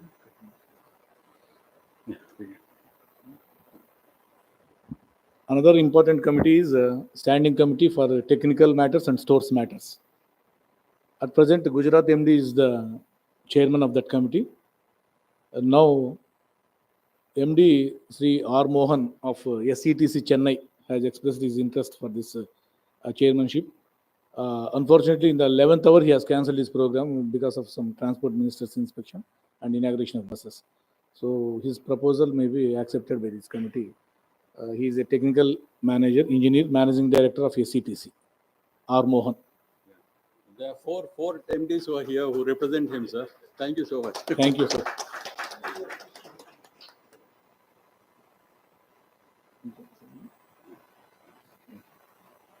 Standing committee for IT, we have IT and MIS. We have actually asked some of the offices, and one who has shown interest to take that up was no, it was NWK, Mr. Bharat. Mr. Bharat, IAS officer, he said he is interested in computers and IT related matters. NWK RTC, Northwest Karnataka MD. Though he is not here, he is come online actually for the executive committee meeting. He was not able to come, but he said he nominates himself, and also we requested him to do so. I suppose AGM would be accepting it. And then Standing Committee for Personal and Welfare in Sports. We have actually started sports activities. If anybody is interested, please, they can come out. We are only suggesting, and what MDs have told us, we are just expressing their opinions here. If anybody wants to kind of say, have a difference of opinion, you can raise your hands or say something so that the committee on the dais can take a decision on that. Normally, the senior most officers. Yes, sir. Yes, sir. We are looking at the youngsters, sir. The turn will come, sir. Now, the older version stir is happening, sir. Yes, sir. Yes, sir. Yes, sir. We have already. We have. Yes, sir. They are the future of public bus transport, actually speaking. Hopefully, they will continue to do that. Next committee is Standing Committee for Personal Welfare and Sports. We have conducted, for the first time after N number of years, probably 10, 15 years, we have conducted sports meet for all the STUs in India. One happened in Hyderabad with courtesy of TSRTC MD, sir. And another sports meet happened with the courtesy of Gujarat MD. We have done it in Gujarat, badminton and volleyball. And we'll also continue to do the sports, and also we would be discussing personal matters and welfare matters and have exchange of ideas. And with such a powerful and extraordinary infrastructure in Gujarat, Gujarat MD was kind enough to accept this chairmanship of this committee. Sir, under your leadership, I think we should have more of activities happening in Gujarat, because that's one state which has tremendous infrastructure. Yeah, no. We'll ask them to speak, and then we'll ask each one to speak. And now we have a committee on asset management, non-fare box collection, and financial management. We have sought some nominations from different offices, and also went to the youngsters, as I was saying. So Mr. Rohan sir kindly accepted this chairmanship, because this needs creativity, sir. This needs out-of-the-box thinking. This particular committee needs out-of-the-box thinking. We haven't gone beyond 5% in the entire country. Only few people have crossed 7% of non-fare box collection revenues in India. Only cities have crossed 10%, and there are corporations with 1 to 2% also. So we need to have some kind of revolution happening in this regard. So we expect a lot from you, sir. You're in committee. Sir, we request you to come on to the dais. It's okay, sir, please, because you'll have to speak. That's the only reason. We'll have to speak word. Yes. And now finally, we sought approval for a standing committee, alternative fuels. And nobody else can fit the bill in India. So we didn't have a choice to go and ask anybody else other than looking at DTC ma'am. And she is the one who has highest fleet of electric buses in India. She is planning to have 6,000 more electric buses in India. And she's a really tech-savvy person. I think, ma'am, you should take lead in this and guide others to come to the levels which DTC is achieving right now. So I request you to take up the chairmanship. And then because we didn't ask you, we are only nominating you actually. Yeah, well, thank you so much. Thank you so much. And then we have understanding committee, supplies and contracts. This is one of the biggest committee which has activity continuously throughout the year. There are about 8 meetings to 10 meetings happening throughout the year, and which consists of PRC, that's Price Revision Committee, a subcommittee which of funders, SCNC, continuously working every month on month, they'll keep working on it. And we have sought some nominations from different STUs to name as committee members, PRC members. I request you to announce those names. As ED said, there is a subcommittee called Price Revision Subcommittee, which meets once in 4 months to finalize the commercial quotes of the firms. Before going for the main committee, standing committee supplies and contracts, this PRSC sits again under the chairmanship of the same chairman, SCSNC. He is the chairman for this subcommittee also. But this subcommittee needs some expert committee members in the fields of engineering, stores, and accounts. And as per the bylaws of ASRTU, 3 from each wing we have to elect. Now for engineering wing, we have received nominations from 8 corporations, sir. But based on certain inputs, experience, and contributions, we have finalized 3 nominations as members. Other 5 will be invitees, sir. If it is agreeable, then I will read out the names of all the 3 plus 5. One, Mr. Raghunath Rao, CME TSRTC, and correct. And Ravi Verma, ED Engineering of APSRTC, and Santosh, CME Kalyan Karnataka RTC. These are proposed as members of this engineering stream of this subcommittee, sir. Other will be invitees. The names are General Manager Mechanical Engineering of MSRTC, Mr. Nandakumar Kolarkar. These are by designation, not by person. If the person is retiring, the next successor will be the members. Gajendra Kumar, Chief Mechanical Engineer of BMTC. Basavaraj, Chief Mechanical Engineer of Karnataka State Road Transport Corporation. Muhammad Najar, GM Technical Corporate Office of Kumbakonam. A. Selva Kumar, Deputy Manager Mechanical of Tamil Nadu, Salem. These 5 will be invitees. But my submission as a Secretary Standing Committee and Director Technical, sir, we should have representation from Northeast and North. Now all these names are from South only.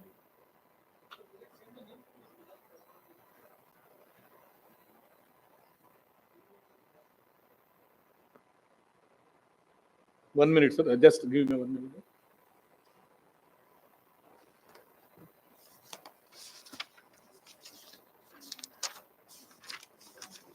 Sir, okay, yeah, if you are really interested, yeah, definitely, chases. Yeah.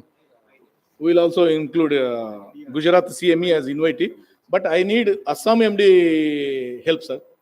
If your MD, if your Biju Deka becomes a member, I think some inputs we will get from Northeast also. So okay, agreed, sir. Thank you. And from Rajasthan also, I request Rajasthan people, all 3 stalwarts are there. We will include one of the ED Engineering, Ravi Soni. Yeah. Thank you so much. You all will be the invitees of this PRSC. Then coming to accounts stream, sir, we have received 5 plus 3, 8 nominations, but we have proposed some 3 names as members and 5 names as invitees. One is Mrs. Manjula, Chief Accounts Officer of KSRTC, Lakshmi Narayana of APSRTC, Deputy Chief Accounts Officer, Malar Kannan, Deputy Manager Accounts of Kumbakonam. These 3 will be the members of this accounts stream. And invitees will be Mrs. Manjushri, CEO of BMTC, Basavaraj Belagavi of Kalyana Karnataka, Girish Deshmukh, FA and CEO of MSRTC, U. Ramakrishna, Deputy CEO of TSRTC, R. Ravichandran, AM Accounts, Salem. And Gujarat. Somehow that paper is not filed, but that accounts head of GSRTC will be the invitee member of this account stream. Similarly, from stores, we have received 3 plus 3, 6, total 6 nominations. We will include 3 as members and 3 as invitees. One is Shivanand of KSRTC, Controller of Stores and Purchase, and Vaibhav Wakade of MSRTC, GM S&P, and K. Murali, Deputy Manager of TNSTC Kumbakonam. These will be the members. And invitees will be Raghav Kumar, CCOS APSRTC, Manjunath, COSP BMTC, Arul Murugan, AM Materials, Salem, Tamil Nadu Salem, and Gujarat officer. These 4 will be the invitees. Thank you so much. If everybody agrees, the next subcommittee will be constituted with these new members and invitees. I hope everybody agree. Huh? With a great applause, we can invite all these. Thank you so much.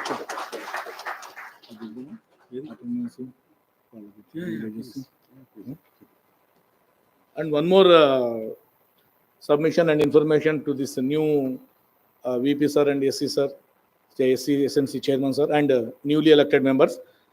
So, in spite of our pursuance, getting the attendance of these PRSC members and SC members is becoming very difficult for ASRTU. Ultimately, the result is we are not getting the inputs and good decisions we are unable to take, sir. One reason what we felt, me and ED, what we felt is the airfare, hotel accommodation may be a burden for the STU or for their preoccupied works. So ASRTU has decided to bear that airfare as well as accommodation to these members. All the invitees also. All the invitees also. All the invitees also. That is the some sort of motivation to get the attendance. No. And we need some people to come and talk, sir. yes. So if it is agreed, we will pass a resolution that that expenditure will be borne by ASRTU from the next meeting onwards. And similarly, if any member is unable to attend continuously for 3 meetings, his membership is proposed for deletion. Yes. We have enough invitees also, sir. So automatically, we that name of the committee from that from the committee, that name of that officer will be deleted, and no proxies will be allowed. एक करने जैसा है कि वो जब मैं सुन रहा था तो उसमें I think representation across the state कम है, वो ऐसे ही सुनने से ही लग रहा था. तो I think we should have representation across the country. It is a national body, तो उसमें से थोड़ा स्क्यूड जैसा लग रहा है कि कहीं वो है. तो I think more representation, at least 1 or 2 representation from each state. इतने सारे हैं तो उसमें जो भी एक्टिव हैं, जो नॉमिनेट अपने आप को करते हैं, वो तो आएंगे ही, काम करेंगे. लेकिन थोड़ा ये पैन इंडिया जैसा बॉडी लगे, देखने से ही थोड़ा ऐसा लगता है. All major issues covered, sir, because all major issues Maharashtra. देख लीजिए उसको, उस तरीके से देख लीजिए. फिर से यदि किसी को नॉमिनेट कराना है तो पूछ के करा दीजिए, वो कोई बड़ी बात नहीं है. वॉलंटरी है. Even it's the smallest STU, Northeast को ऐसा करा. It doesn't go by numbers, no. MDs come and MDs go, but the people who work in the STUs, they go on forever. Yes, sir. So I would really request that as much as we are heading committees, but we are not going to be meeting in a year, 2 years, 2.5 years. Max 3. Max 3 years. But people from STUs, like I know the 2 people from my organization, they're sitting here. They are stalwarts in their field. So I would definitely think there should be some representation at the level of the STU, because they are the people who will be here for 30 years, yes, 25 years. So please keep that in mind. उसका एक data base बना लीजिए. रघु साहब जो बता रहे हैं उसका मैं थोड़ा सा कैसे उसको कर सकते हैं. जैसे सब स्टेट का जो ट्रांसपोर्ट कॉरपोरेशन है, उसमें जो HODs हैं, उनका एक्सपीरियंस और उनका अनुभव, उनका काम, वो करके एक हमारे पास डेटाबेस बन जाएगा. जैसे कुछ चीज़ें हैं जो आंध्र प्रदेश के, कुछ गुजरात के, कुछ महाराष्ट्र के, कुछ मतलब हिमाचल प्रदेश के, कोई आदमी है जिसका उस चीज़ में एक्सपर्टीज है, उसका ये इस्तेमाल हो. बेसिकली तो सबको फायदा लेना है, यानी वॉलंटरी है सब, तो सबका इसमें पार्टिसिपेशन हो और रियल में एक्सपर्ट कमिटी बने. Yes, sir. Thank you, sir. Yeah, we do. We'll get as many officers to come for these meetings, sir. We'll also provide whatever facilities are required for them also, so that their participation is increased. And as HSRTC MD was saying that it's the number twos, number threes who matter in corporations. We have actually taken up, trainings for these number twos and number threes in different IIMs. As last year we have taken in IIM Ahmedabad and then IIM Nagpur. We will continue to do that, and we request all the MDs to send these people to these trainings. This 3 days, the best institution, let them learn something different, let them go through a process which probably we would not have seen it in our careers. So definitely we would be again venturing into that from after the peak season is over. We'll be venturing into again these training sessions. We'll be targeting this time IIM Bangalore and other 2-3 prestigious institutes. Though it's very expensive, but we'll still go for it, sir. So we request all of you to send these 2s, 3s, 4s so that they'll start learning real management, sir. Thank you. And then we'll have to reconstitute the executive committee of the Association of State Transport Transport Undertakings for the year 24-25. What we have is all the major corporations: APSRTC, MSRTC, GSRTC, Karnataka, Uttar Pradesh, Bangalore, Northwest Karnataka, Kerala, Delhi Transport Corporation, Northeastern Karnataka, Haryana, Telangana State Transport. These are the permanent members of Executive Committee by virtue of being large corporations. And then we have Group 2, where we have Group 2 and we have Group 3 memberships. This is followed in rotation. Who was member earlier for 2-3 years, 2-3 times earlier, the others keep getting chances so that everybody gets a chance. It's prepared on rota basis, rotation. So whoever was committee member earlier for two times, the third time he gets another chance again. So that's how it was designed. The next committee, 24-25, under Group 2, which is lesser number of buses, will have Tamil Nadu State Corporation, Villupuram, BEST, VEST, MTC Chennai, PMPML, State Transport Punjab, and Pepsu Road Transport Corporation, Chandigarh. This is under Group. And Group 3, the smaller corporations and SPVs. Under that category, we have this new executive committee would have Kadamba Transport Corporation, Goa, Arunachal Pradesh State Road Transport Corporation, Assam State Road Transport Corporation, KSRTC Swift, Bihar State Road Transport Corporation, Rajkot Rajpath, Bhopal City Link Limited, South Bengal Transport, Kolhapur Municipal Transport, and DIMS also as members. This will be the constitution of new executive committee for the next executive committee meeting.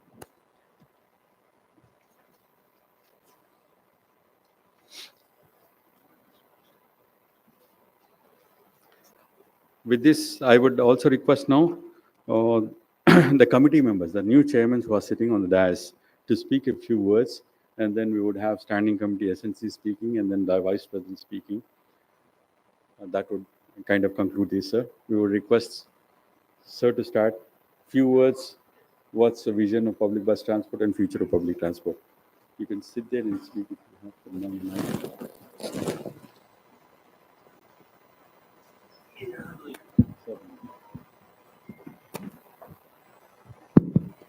Thank you. Respected sirs and madam who are sharing the dais with me, other MDs and CEOs who have come all the way from the states to for this AGM meeting today, and also all the other delegates who are present here today. Firstly, I would want to thank you all for reposing faith in me for becoming chairperson for one of the committees, that on financial management and non-commercial revenue and non-ticket revenue. Actually, I've been in this sector for now 9 months, and what I realize is that it's probably, as MD of the corporation, it's one of the most dynamic jobs which I've had in my career till now. There are a few challenges which we face in the sense that, firstly, we have all the constraints which come along of being a public sector company in terms of, we have certain compulsions. We are catering a big social objective wherever we are expected to be at the same time with the private sector. We have private sector bus companies who are also there. So it's quite a constrained space at one level, but where real challenge is actually kind of, you realize the potential you have. financial management, operations, human resource management, dealing with unions, financial management. I don't think any sector or any assignment can challenge one's, your ability to make decisions which this assignment has. Now, since we've come here for the ASRTU AGM, there are certain things where I feel we can really work together as a team and where we can leverage each other's capabilities without all of us, replicating and duplicating the wheel at state level. So I do really feel that, this age is that of it's an age of technology, it's an age for big data, it's an age for analysis and then implementation, right? Now, the kind of data which is available these days, we have it all coming, but I don't think we are putting it to the best use. I said this earlier as well. I think we really need to kind of reduce spread our overhead common costs across all corporations so that we can actually leverage it. For example, why shouldn't we have a wing which is set up exclusively for data crunching and data analysis? Why don't we do that? That is something I must really say that even the rate contract system which you have is tremendously helpful. Otherwise, I'll have to do tender for every small pin I buy, So my larger point is we need to identify at the ASRTU level, we need to identify those activities which can be done in a common way, centralize and, spread those overhead costs over all the STUs so that we are able to maximize our return on that. If we are able to do that, that is something which will serve the purpose of this organization. The other thing which I would want to say is there are best practices which are happening. I'm very happy with the compendium of publications you brought out.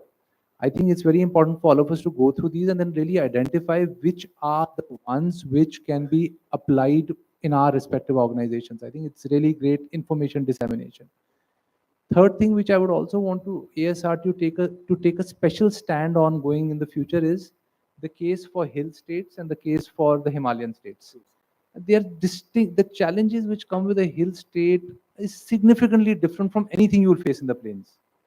And therefore, representation from the hill states, northeast, becomes very important because we are facing challenges which are of a totally different scale.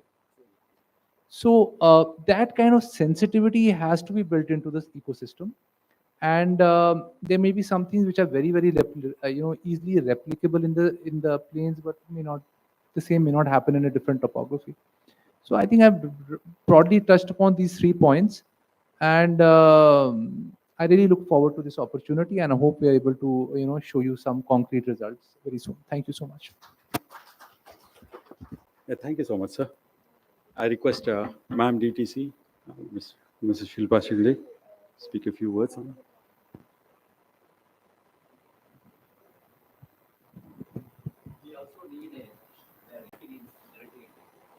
Yeah, sure. She'll definitely share with you all sometime. I mean, okay, ma'am. Yeah, but she'll conduct a meeting very soon, ma'am. So we'll conduct a meeting for the. Yeah. Respected MDs and CEOs of various state corporations here. I'm very happy that you all have found me suitable for this standing committee on alternate fuel vehicles. When it comes to Delhi, Delhi has been very during the Commonwealth Games also, it had welcomed this CNG transition to CNG with open arms. So we have run these CNG buses for last 10 to 12 years. Now it is time for us. In fact, we have already transitioned into electric buses in a very big way. In this endeavor, our EV policy has greatly supported, along with the Government of India's national mission on electric vehicles, under which various schemes and programs have come. We all know FAME 2, Grand Challenge, NEBP, and Prime Minister e-Bus Seva and all. So Delhi has been successive participant in all those programs except PM e-Bus Seva. And initially, under FAME 2, we obtained 300 buses, in which both Tata Motors and JBM had participated. And we faced a lot of difficulties in convincing discoms to set up charging infrastructure. We had to run post to pillar in order to make them payment, convince our other departments like power departments, everyone to you know to establish this infrastructure, electrification of the depots. Then we participated in Grand Challenge, in which we got 1,500 buses. And we have been like supported by finance department generously for these buses, for financial support from the finance department for uh, procurement, as in like the delayed procurement of these buses, as well as setting up the electric depots. Then of these 1,500 buses, we have almost got around 1,000 buses delivered, and 500 more are remaining. And we have also participated in this thing NEBP, in which we are almost getting 4,000 buses. We have signed the contracts. The inflow of the buses has started. We have got various OEMs and service providers who are designing the low floor buses specially for Delhi, like Switch has never. It is first time it is coming up with the low floor bus for us for Delhi. It is giving us almost 950 12-meter buses for us under this NEBP. So with all this, we are going to touch upon around 8,000 odd EV buses by the end of 25-26, and commensurate with the number of EV buses, we are also like developed almost 46 depots, of which 25 are completed. Rest are in the process of completion.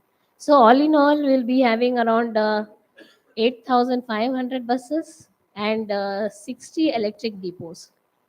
So this is a huge thing, but now uh, it's really good to have such big numbers, and we stand first in India, and we stand third. If please correct me, third in the entire world. And now with the coming of the electric buses, the challenges are a bit different. So what I could feel that when the CNG buses were there, I have completed 1 year in DTC. So tracking my buses, huge. I have a fleet of around 7,588 as on date. Tracking all those buses and drivers and all is a huge task, and it is a very important task, because the one aspect, that is timely outsheding of a bus from the depot, is so crucial. It will decide the later factors, like whether the bus has stopped in the bus stop, whether bus has reached the destination in time, whether in order to reach the destination the driver is over speeding.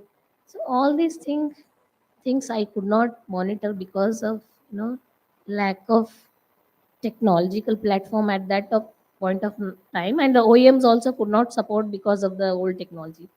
But we are very lucky that these electric buses are coming, at least in any BP, they're coming fitted with all the required devices, like it has a passenger counting system, it has validators of latest specifications, it has a driver monitoring system, GPS of latest specifications, and also the cameras monitoring the inside of the bus as well as outside of the bus. See, all this will really go a long way in assisting the STUs to to optimize the resources which are available to us. And I'm also thankful to ASRTU to for compiling this best practices, which will go a long way in appreciating the efforts which are already made by other corporations. And I would love to learn from them. And yeah, you are all welcome to visit our depots and visit our corporation. And yeah, that's it. Thank you. Yes. Thank you, ma'am. Thank you so much. Sir, I request Gujarat MD sir to say a few words in the future of personal welfare and sports in the hands of Gujarat, sir. Will do welfare and sports much better than me. He is anyway. Respected leaders of state transport and dear colleagues, what I realize, it's a business come service model. What we are operating into is people take it as a service because we are state government, and we have to run the business. We have to run the show. So we have to make it as a successful business also. So we are actually like targeting like Arjun, keeping two legs in different pants and then shooting the uh, face at the head. So that kind of situation we all are facing. Two, three things. I'm not having experience as MD of GSRTC more, but I'm having experience of 30 years of traveling into Gujarat state transport buses as a passenger. So that experience, I think it counts more than what I'm doing right now.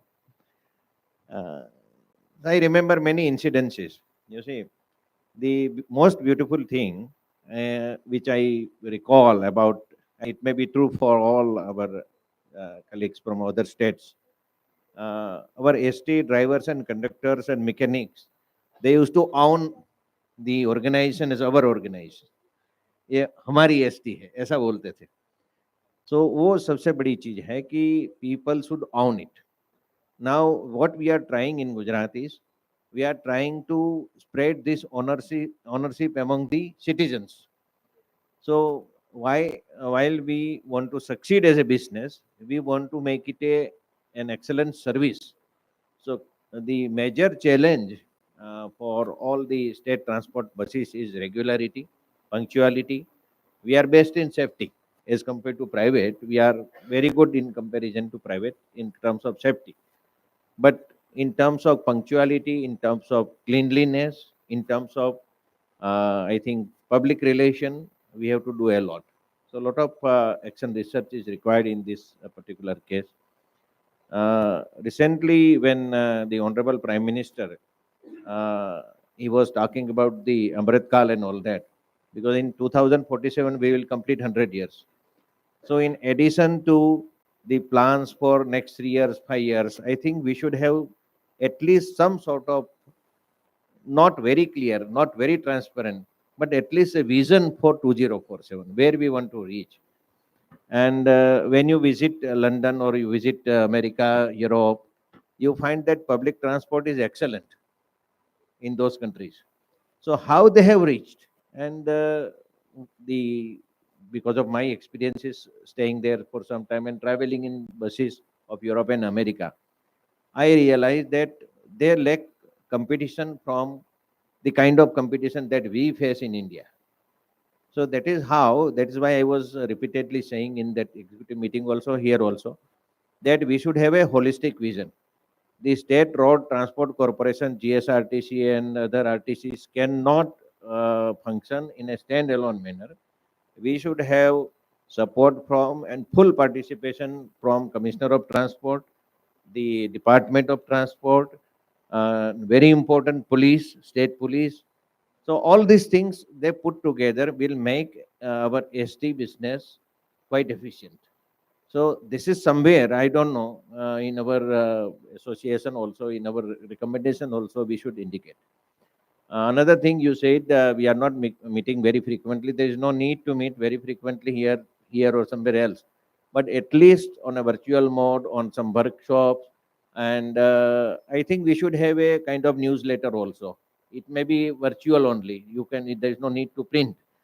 At least in a 3 month, we should have some sort of publication, and in that publication, we can get more and more best practices, more and more things. And we should start with the drivers. I want to learn something from the driver of Andhra Pradesh, driver of Himachal Pradesh. He is saying he has a driver although he has run his buses in Himalayas for 30 years and not committed any accident. Such driver is, I think, equally important as me. So we should know. तो मुझे उसका नाम पता होना चाहिए. जब मैं हिमाचल प्रदेश जाऊं तो मैं राघव साहब को बोलूं कि वो ड्राइवर से मुलाकात करवा दो यार. तो ये चीजें जो हैं उससे एक आई थिंक उसको हम देयर आर टू अप्रोचेस. अभी जो हमारा जो अप्रोच है वो टॉप डाउन अप्रोच है. I think in the kind of service that we are catering, we should have a bottom-up approach. So I don't know, I'm speaking something very abstract and very general. You have to actually translate into some sort of concrete actions and steps, how we can make it a bottom-up approach. तो वो kaizen वाला जो style है वो सब जगह है. It is a great opportunity to come here to meet some of my seniors, some of my colleagues, and this great audience. I wish ASRTU will do wonderful job in future years, and wherever there is any support required from any state corporation, and particularly Gujarat State Road Transport Corporation, we are absolutely open. With the support of ASRTU, we will contribute, and any state government or state transport commissionerate can approach us directly. We will extend our full cooperation in whatever domain that we excel now. Thank you so much. Thank you so much, sir. Thank you so much for your kind words, sir. Now I request our Standing Committee Chairman, and Contracts, Sri Sajjanar sir, to say a few words.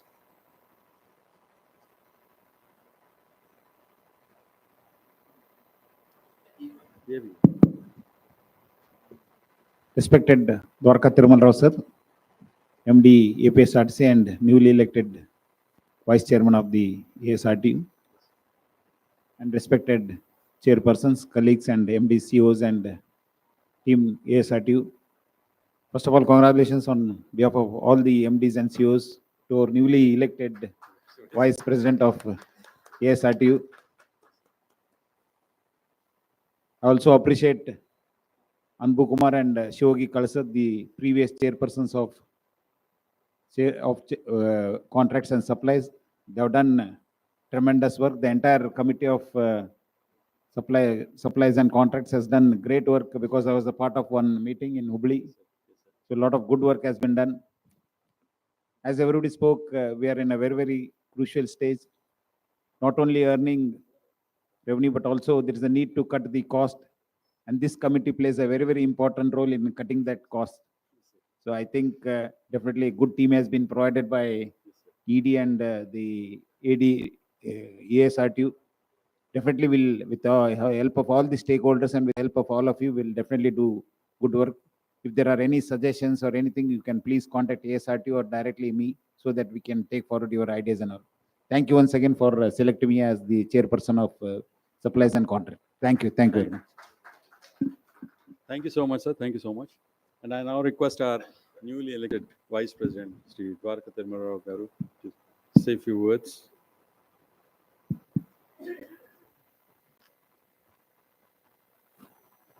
My friend, Vice MD Sri Sajjanar, Vice MD GSRTC Sri Ashok Sharma, CMD DTC Shilpa ji, Vice MD Himachal STU Mr. Rohan, other MDs, Vice MDs, senior officials, as we are calling number 2s and number 3s, number 2s, HODs, all the delegates. At the outset, let me thank all of you for reposing confidence in me and accepting the single nomination, of course, as the Vice President of this very important organization, ASRTU. let me share a small conversation that happened in the afternoon with some of my friends when I went out for a small break. I met some of my batchmates today.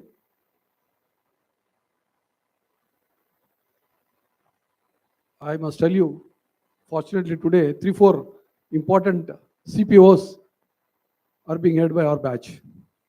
BSF, ITBP, SSB, NSG, they're all headed by our batch. And of course, quite a few representatives from IB, CBI, name it, they're all there. Why I'm saying this is, they were all surprised to know that there can be a body like ASRTU consisting of STUs of all the states who can organize a conference like this, who will bring everybody together. It happens very rarely in police, as you know. Once it happens at a very high level, the DG's conference, which is attended by none other than the Prime Minister of India, or the CBI conference, which is the heads of anti-corruption bureaus and all. But then, an organization like ASRTU is calling all of us here. In fact, the body itself is a very strong organization which has been there for so many years, as old as I am, as I told you in the morning. So that itself is a great thing. They are surprised. In fact, they are saying, why are you rushing back? I said, 2 baje ek meeting hai, I have to go. This is such an important meeting. I said, yes, it's very, in fact, that's the excuse for me to be here in Delhi. That's the reason I'm here and I'm able to come and meet all of you. Anyway, so what I want to say is, this is a very important organization. It has been formed in 1965. It's grown to this level, where we have a lot of good things happening. As we all agree that there is no need to reinvent the wheel. So many good things happening elsewhere. We can just replicate them with a little modifications. We can replicate. In fact, between TSRTC and I and our organization, there is nothing much to modify. If there is some vendor who is doing work for me, he can do the same thing for him with almost no cost. Only thing is he has to put in his program, replace AP by TS. His organization is done. Similarly, he is doing a good IT project now, CS project, which is ERP. So most probably will take from him only. Similarly, there are a lot of other things, other organizations where I would like to learn a lot of things, whether it is DTC as far as alternate fuels fleet is concerned, GSRTC, a lot of non-traffic revenue, how they are generating and how big they are into this kind of a thing, and a lot of PPP models especially. And as Rohan was saying some time back, something very important. And I was interacting with the MD, CMD, Assam RTC also. So see, they have a different kind of a scenario, different kind of requirement.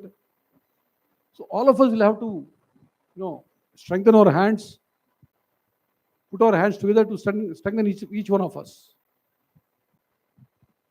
Whether it is having some periodic conferences, workshops. In fact, I'm very happy to note, welcome the idea of ASRTU that you will sponsor a particular limit of expenditure by the air travel and accommodation facilities and all here. In fact, some time back when I was sending some officer to Delhi for some meeting, there was an objection raised by my FA saying that this particular level of officer is not entitled to travel by air. I said if he goes by Rajdhani or whatever train, expensive train by AC, travels for such a long time, I have to pay him the daily allowance for that day. Again, return, it exceeds the air travel, the fare. So I recorded it. I said, this is more economical, we'll give it to them. So that kind of a thing. So we can always plan that kind of a thing. So a lot of training, a lot of exposure, a lot of learning is necessary. So I'm sure ASRT will come up with more and more ideas of capacity building, training programs, experience sharing, difficulties, how somebody is facing and how somebody else can come to the rescue and resolve the issue. At the same time, what are the new innovations coming, especially from youngsters, new ideas coming, we would like to learn because, I always say that there's nothing to match an experience, and also there's nothing to match the innovation and new ideas of the youngsters. So we both have to work together. These things should work together. So similarly, especially with regard to getting some SOPs from government, we need to do a lot of, liaison, coordination work with the government of India and also with respect to state governments. So how we can do that? We'll certainly plan that. We'll understand how it works and we'll try to do the best. One thing what Mr. Vishwanath keeps telling me is the electric buses, the way they're flooding in now, a lot of proliferation by the private operators, which has become a big problem for us. Because they don't require license, they don't require, the life tax and all that. They're coming out of the road and running. They're just, knocking away all our revenues. So there should be some system, there should be some kind of a subsidy to be given to us also, not only to the vendor, but to us also. So these kind of things we may have to work out with the government of India. So how we have to coordinate with them, we'll have to work, and how more and more learnings should come, and how, of course, with again Vishwanath, because I was attending a few meetings earlier in supplies and contracts subcommittee meeting, which is very standing committee meeting, which is very important. How we can bring about, bring some people on the onto the board, how we can onboard them with regard to the rate contract, the quality, because once it is certified by ASRTU or your own STU, it's normally we do accept it as a quality item or quality organization. So all those things, just because somebody is big, we don't have to go by that organization, or somebody is small, we don't have to ignore him. So as you were saying, L1, it did not be L1. Quality is good, we go for L2, L3. Or L1, we go give only a small quality because it's not even, it's only a trial quality. So that's all, the lot of practices that we have. We can again share from each other, we can learn from ASRTU in any such meeting. So with all these things together, I'm sure the ASRTU will get strengthened with our experience. The ASRTU gets strengthened, and then through that, all of us individually will again get benefited.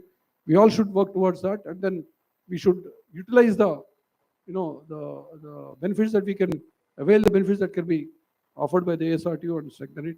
And with all your support, I'm sure we'll be able to, strengthen this organization further and further. And I'm sure you will continue to give the support to me. And thank you very much for once again giving me this opportunity. Thank you.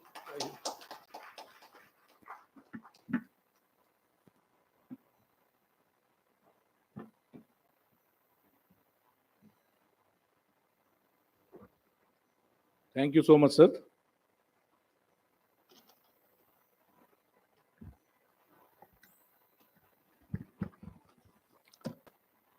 Once again, on behalf of ASRTU and all member and SRTUs, we extend a hearty congratulations to the new Vice President, Thirumal Rao sir, Managing Director of APSRTC, and the other standing committee chairpersons. And under this able leadership, definitely ASRTU will strive hard for the benefit of all the member SRTUs in various fields of innovation, cost cutting, better passenger service, and duly coordinating with the ministries and other transit bodies. Definitely, we will do the best of our job, sir, on behalf of ASRTU. And similarly, I extend on behalf of ASRTU and other member undertakings the former outgoing Vice President Shekhar Chennai, sir. He has done excellent work, sir, for ASRTU and member undertakings, Maharashtra MD. And now the present MD, Madhav Kushekhar, also, though short time, he has done excellent work as a Vice President of ASRTU. So on behalf of all STUs and ASRTU, we thank these two managing directors of MSRTC, those who held the post of Vice President till yesterday. Similarly, the standing committee chairpersons also Kalsar sir of KSRTC, and Ambukumar sir of KSRTC. As chairperson of Standing Committee Supplies and Contracts, as Sajjanar sir said, very dynamic decisions, very fast decisions in the interest of both STUs and vendors. Various decisions they have taken in the Standing Committee Supplies and Contracts meeting. Sir, you have attended that Hubli meeting. That is a quarterly meeting generally we conduct, sir. So thanks to those two officers also on behalf of ASRTU and member undertakings. As ED sir rightly said, Gujarat team has done really excellent work to conduct shuttle and volleyball tournament in Ahmedabad last October. Actually, Telangana MD sir was a pioneer, and he has shown the way by conducting kabaddi tournament in the month of March, I think March of 2023. And then again immediately Gujarat MD, then MD Gandhi sir and his team, all officers, Ravi is there. So thank you very much for the Gujarat team under the leadership of then MD Gandhi sir. Now the same Gujarat MD, but only name he changed. So AM Sharma sir will continue that same spirit, and with his novel and innovative ideas, definitely the personal welfare and sports committee, which is very, very important because we have 10 lakh employees, sir, across all the country. For 1.5 lakh buses, we have 10 lakh buses, and nearly 4 lakh drivers and 3 lakh conductors we have. So all these employees' welfare, productivity, all these things will be discussed under your leadership in this committee, sir. And DTC madam also is very kind enough to accept our request to chair that standing committee, which is very vital and very trending, particularly e-buses, LNG buses, and in future hydrogen fuel cell buses also may come. So that will be an important topic. And Rohan Chand sir, so I met sir in Sydney, Australia trip. Very dynamic, very innovative ideas, very progressive ideas. So really, we are very lucky to have you as chairperson of very important non-ticketing revenues, financial practices, asset management. Lot of assets we have, sir, STUs. Lot of lands. There is a lot of scope to monetize that or effectively use that. And once again, I thank and congratulate the new committee. Definitely, very soon we will have a physical meeting, sir. One meeting very soon we will have, so that we can have a road plan, roadmap. Definitely, in the coming days, we will deliver better. And I thank all the other managing directors who have come all the way from Nook and Corner. Assam MD has come exclusively for this event. Thank you so much, sir, for making this event. And you have permitted your chief engineer to be nominated as one of the expert committee member. Other Tamil Nadu MDs also all the way.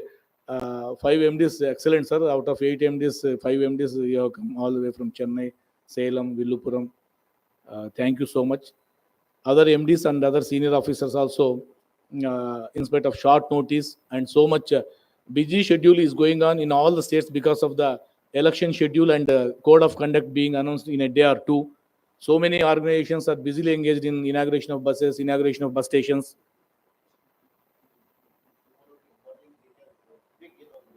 Yes, sir.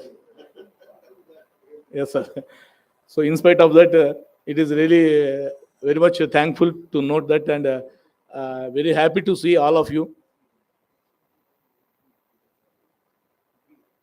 And most important is the business partners. They have responded very well. Vehicle manufacturers, Tata Motors, VE Commercials, Ashok Leyland, other important OE category firms, other general category firms, having accepted our request and attending this total full day event, are really very, very thankful to you. Now this annual general body meeting will be concluded, and again the awards function is scheduled at 6:30 p.m. Now the time is 5:45, 5:50. Another 45 minutes because Secretary Marth sir has confirmed his presence here for the awards function. So he may come by 6:30, 6:40 like that. So I request all of you to just relax for half an hour and again come back to the same hall. We will have this awards function at 6:30, 6:35 like that. Thank you so much.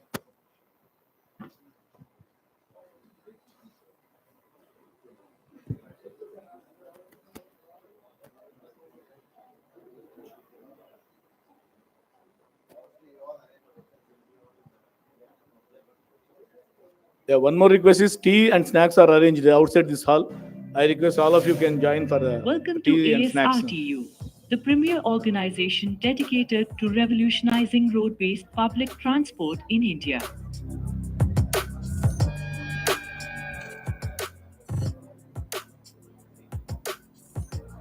As a multilateral institution operating under the guidance of the Ministry of Road Transport and Highways, ASRTU is committed to enhancing the accessibility, safety, and sustainability of transportation nationwide.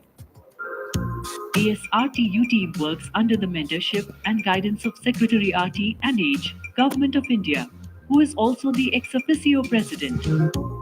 ASRTU core team comprises Executive Director, who leads the team, with the support of Director Technical, being the head of Technical Wing, and the Director CIRT, who is the Chief of CIRT.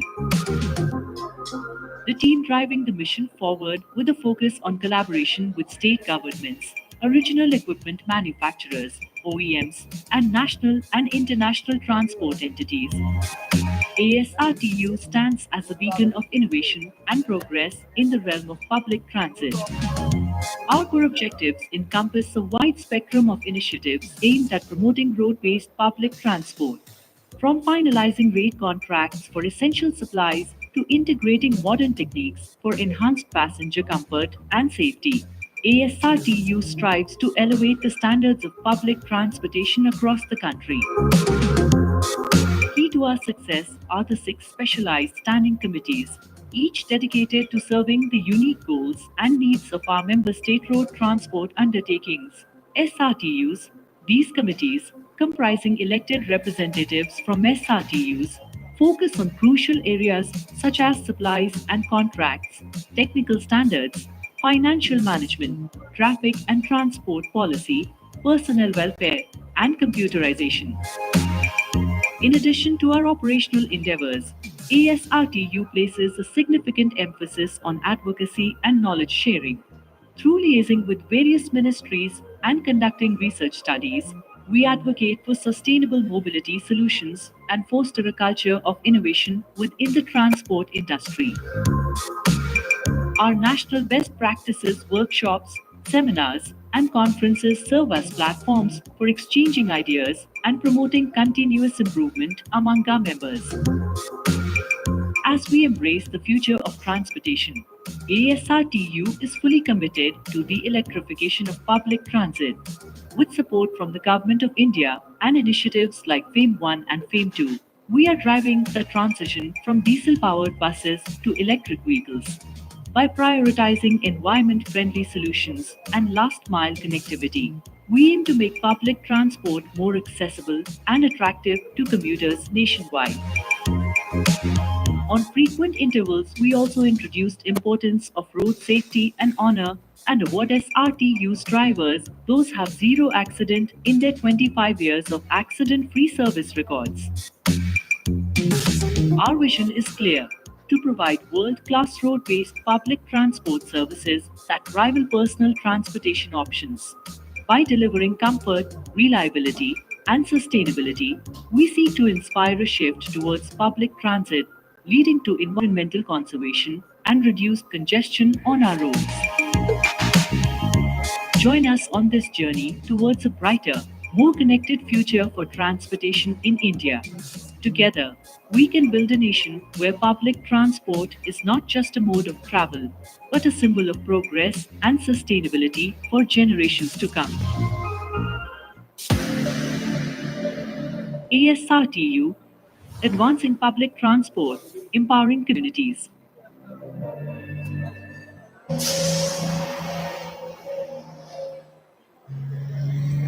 CIRT, the Association of State Road Transport Undertakings, ASRTU, established on 13th August 1965, acts as an apex coordinating body of all state road transport undertakings, SRTUs, working under the Ministry of Road Transport and Highways, Government of India.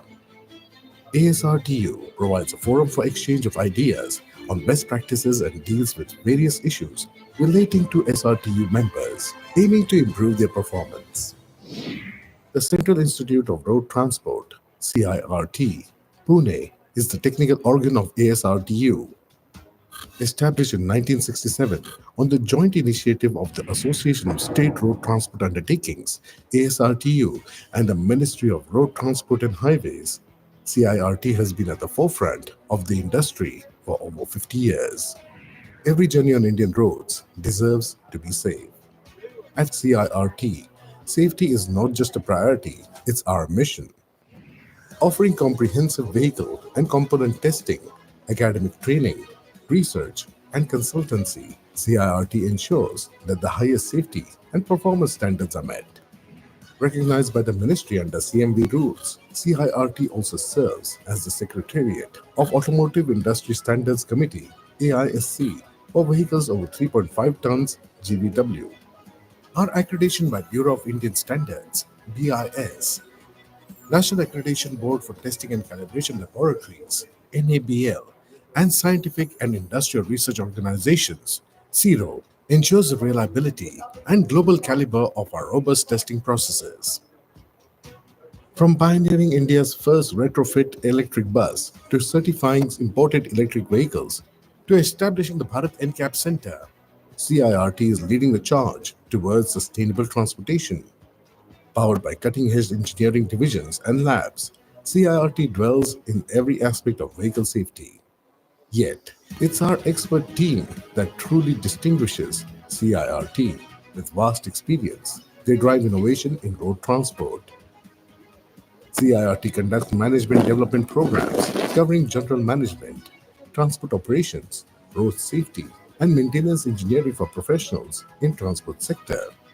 The institute's spacious, verdant campus, residential and recreational facilities provide backdrop for serious study and intellectual pursuits. The Research and Consultancy Center at CIRT deals with various research and consultancy projects, including the preparation of DPR and procurement of e-buses for STUs and municipal transport corporations. Further expanding our impact, CIRT has established the pilot project of the Institute of Driving Training and Research, IDTR, within its campus. The IDTR leverages advanced simulators and innovative driving testing systems to enhance the skills of trainees to improve road safety. Bharat NCAP is a new car safety assessment program which proposes a mechanism of awarding star ratings to automobiles based upon performance in crash tests. Bharat NCAP is a voluntary program introduced by MORTH for safety ratings of the vehicles. CIRT is identified as the designated agency for command and control of this program. The Bharat NCAP Assessment Awards star ratings from 0 to 5 stars. Currently, the program is applicable in M1 category of vehicles. Incorporating these initiatives seamlessly into our existing framework, CIRT continues to uphold its mission of promoting safety, efficiency, and sustainability in the transportation sector. CIRT.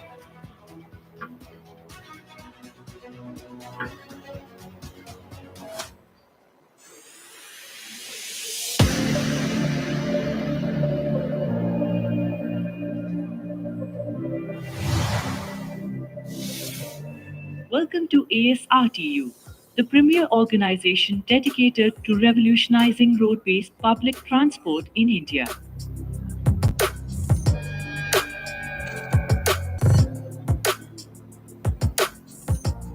As a multilateral institution operating under the guidance of the Ministry of Road Transport and Highways, ASRTU is committed to enhancing the accessibility, safety, and sustainability of transportation nationwide.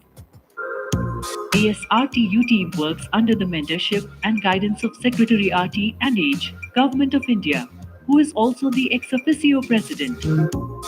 ASRTU core team comprises Executive Director, who leads the team, with the support of Director Technical, being the head of Technical Wing, and the Director CIRT, who is the Chief of CIRT.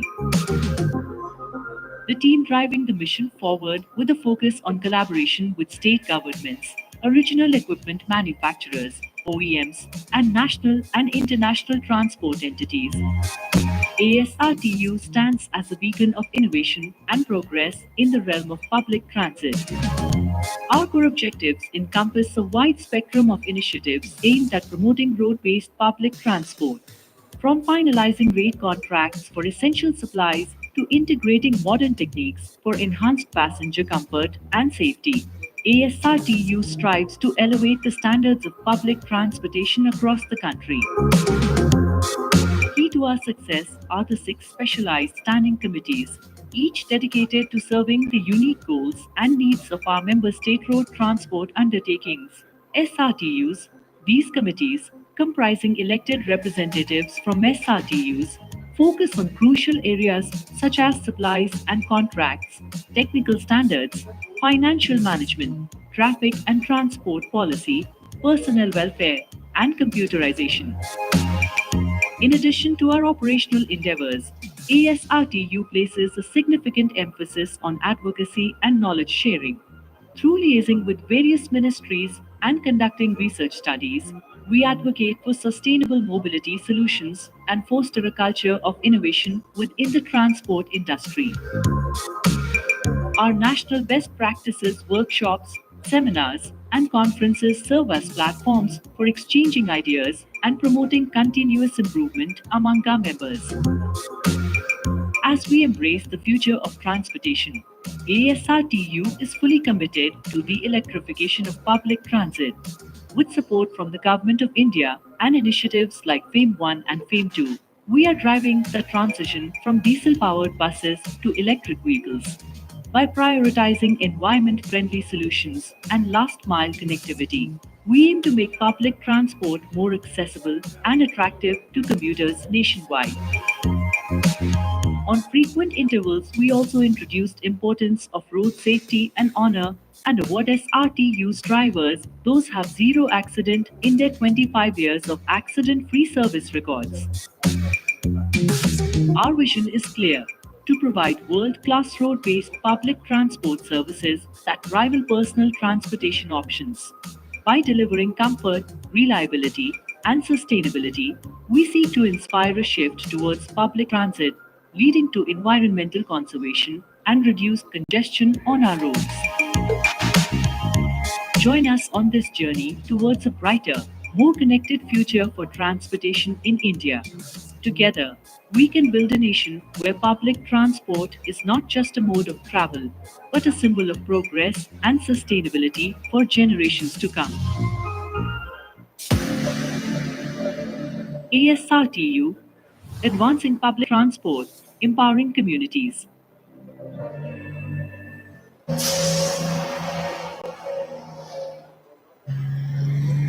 CIRT, the Association of State Road Transport Undertakings, ASRTU, established on 13th August 1965, acts as an apex coordinating body of all state road transport undertakings, SRTUs, working under the Ministry of Road Transport and Highways, Government of India.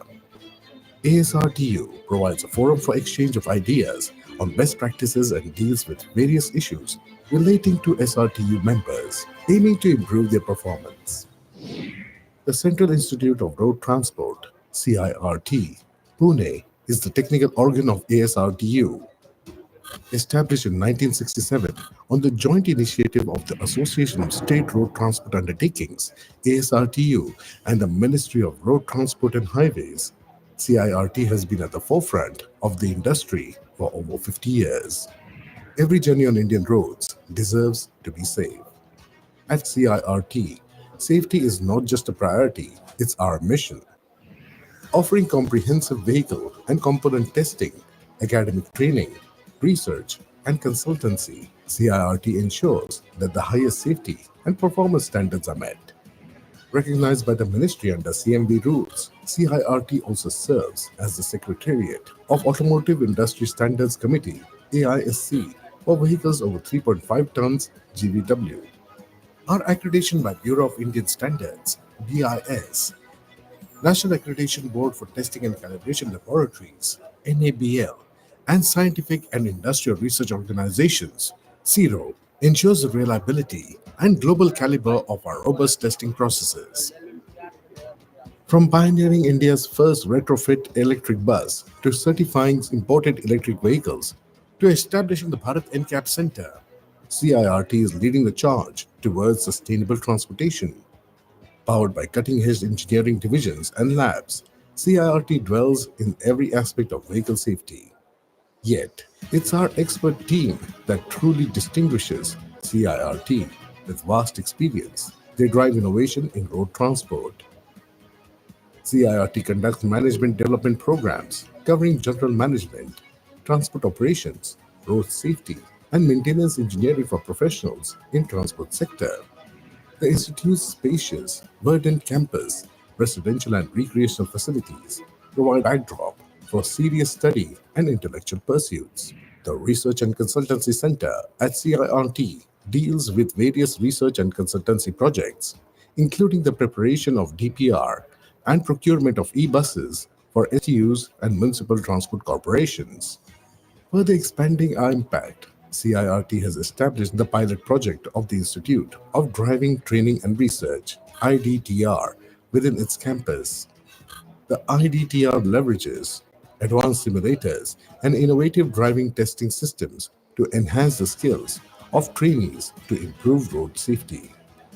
Bharat NCAP is a new car safety assessment program which proposes a mechanism of awarding star ratings to automobiles based upon performance in crash tests. Bharat NCAP is a voluntary program introduced by MORTH for safety ratings of the vehicles. CIRT is identified as the designated agency for command and control of this program. The Bharat NCAP Assessment Awards star ratings from 0 to 5 stars. Currently, the program is applicable in M1 category of vehicles. Incorporating these initiatives seamlessly into our existing framework, CIRT continues to uphold its mission of promoting safety, efficiency, and sustainability in the transportation sector. CIRT.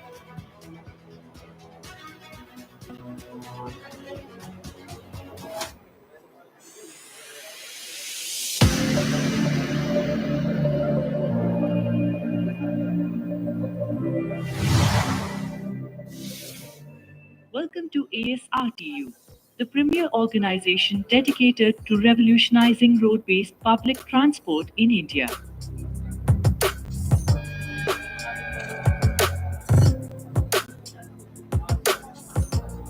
As a multilateral institution operating under the guidance of the Ministry of Road Transport and Highways, ASRTU is committed to enhancing the accessibility, safety, and sustainability of transportation nationwide. ASRTU team works under the mentorship and guidance of Secretary RT and H, Government of India, who is also the ex officio president. ASRTU core team comprises Executive Director, who leads the team, with the support of Director Technical, being the head of Technical Wing, and the Director CIRT, who is the Chief of CIRT.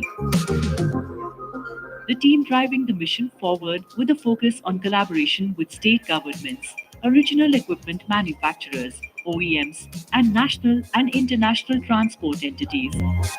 ASRTU stands as a beacon of innovation and progress in the realm of public transit. Our core objectives encompass a wide spectrum of initiatives aimed at promoting road-based public transport.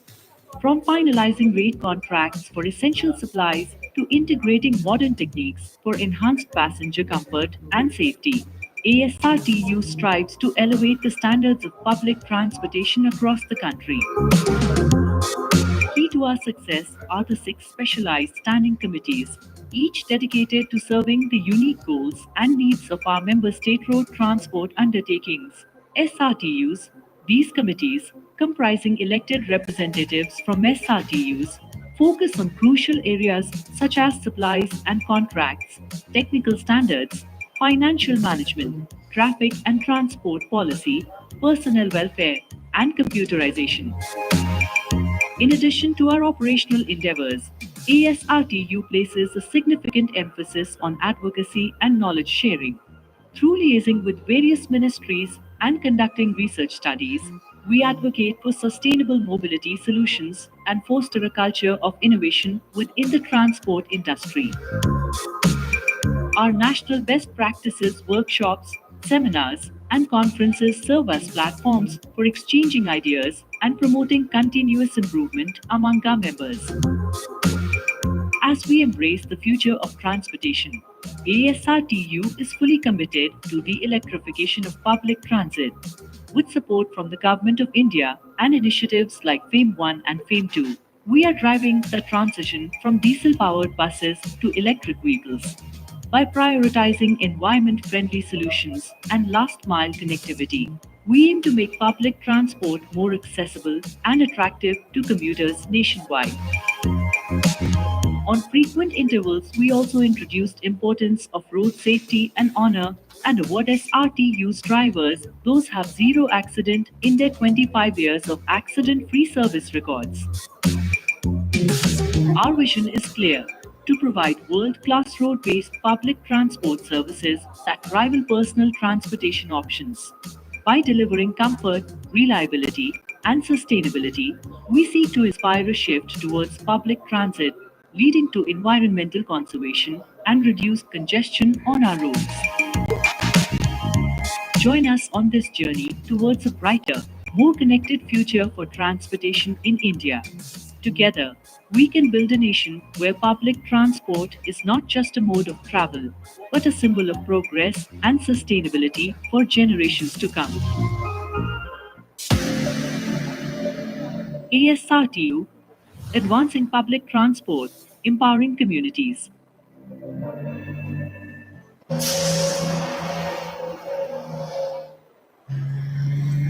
CIRT, the Association of State Road Transport Undertakings, ASRTU, established on 13th August 1965,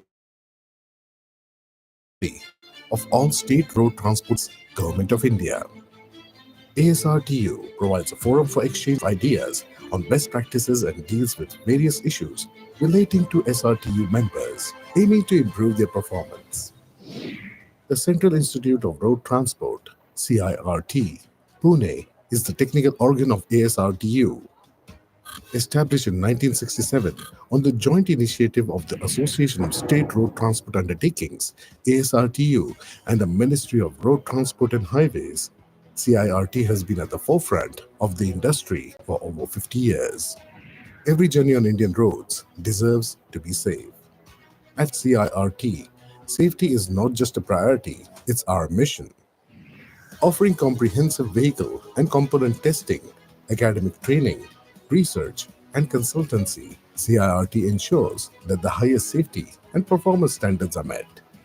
Recognized by the ministry under CMV rules, CIRT also serves as the Secretariat of Automotive Industry Standards Committee, AISC, for vehicles over 3.5 tons GVW. Our accreditation by Bureau of Indian Standards, BIS, National Accreditation Board for Testing and Calibration Laboratories, NABL, and Scientific and Industrial Research Organizations, CIRO, ensures the reliability and global caliber of our robust testing processes. From pioneering India's first retrofit electric bus to certifying imported electric vehicles to establishing the Bharat NCAP Center, CIRT is leading the charge towards sustainable transportation. Powered by cutting-edge engineering divisions and labs, CIRT dwells in every aspect of vehicle safety. Yet, it's our expert team that truly distinguishes CIRT. With vast experience, they drive innovation in road transport. CIRT conducts management development programs covering general management, transport operations, road safety, and maintenance engineering for professionals in transport sector. The Institute's spacious, verdant campus, residential and recreational facilities provide backdrop for serious study and intellectual pursuits. The Research and Consultancy Center at CIRT deals with various research and consultancy projects, including the preparation of DPR and procurement of e-buses for STUs and municipal transport corporations. Further expanding our impact, CIRT has established the pilot project of the Institute of Driving, Training and Research, IDTR, within its campus.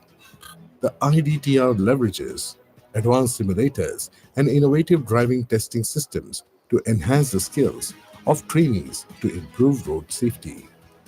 Bharat NCAP is a new car safety assessment program which proposes a mechanism of awarding star ratings to automobiles based upon performance in crash tests. Bharat NCAP is a voluntary program introduced by MORTH for safety ratings of the vehicles. CIRT is identified as the designated agency for command and control of this program. The Bharat NCAP Assessment Awards star ratings from 0 to 5 stars. Currently, the program is applicable in M1 category of vehicles. Incorporating these initiatives seamlessly into our existing framework, CIRT continues to uphold its mission of promoting safety, efficiency, and sustainability in the transportation sector. CIRT.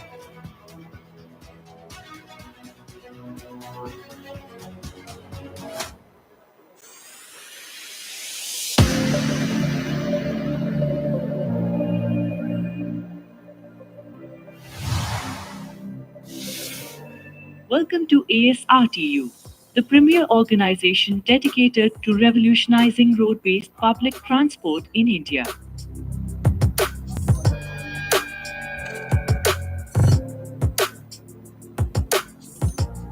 As a multilateral institution operating under the guidance of the Ministry of Road Transport and Highways, ASRTU is committed to enhancing the accessibility, safety, and sustainability of transportation nationwide.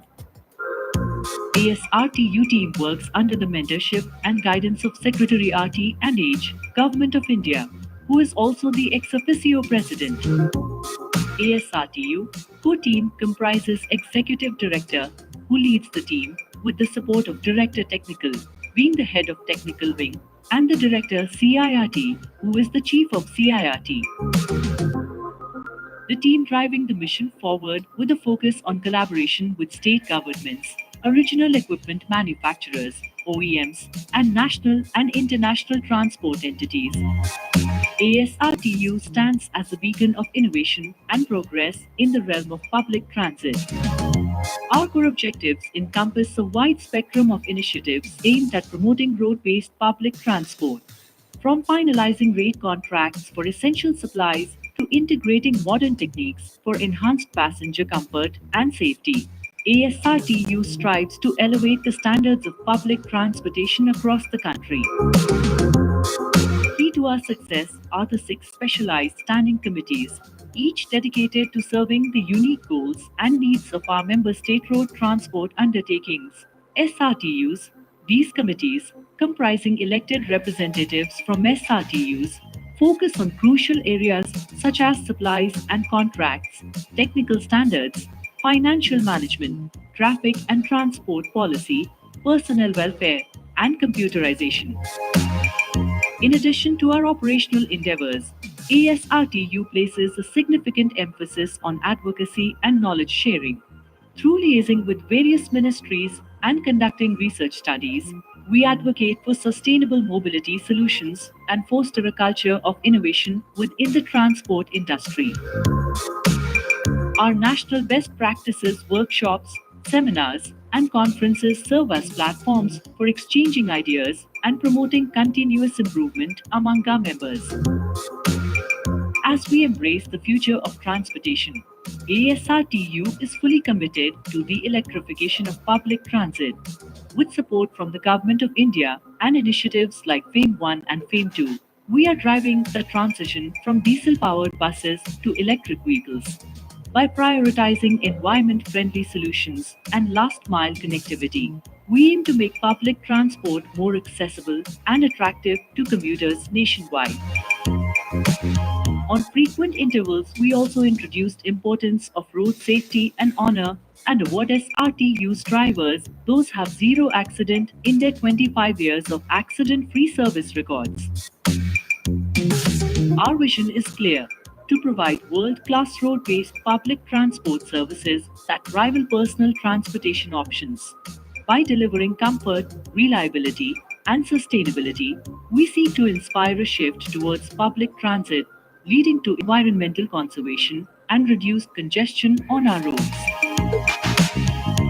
Join us on this journey towards a brighter, more connected future for transportation in India. Together, we can build a nation where public transport is not just a mode of travel, but a symbol of progress and sustainability for generations to come. ASRTU, Advancing Public Transport, Empowering Communities.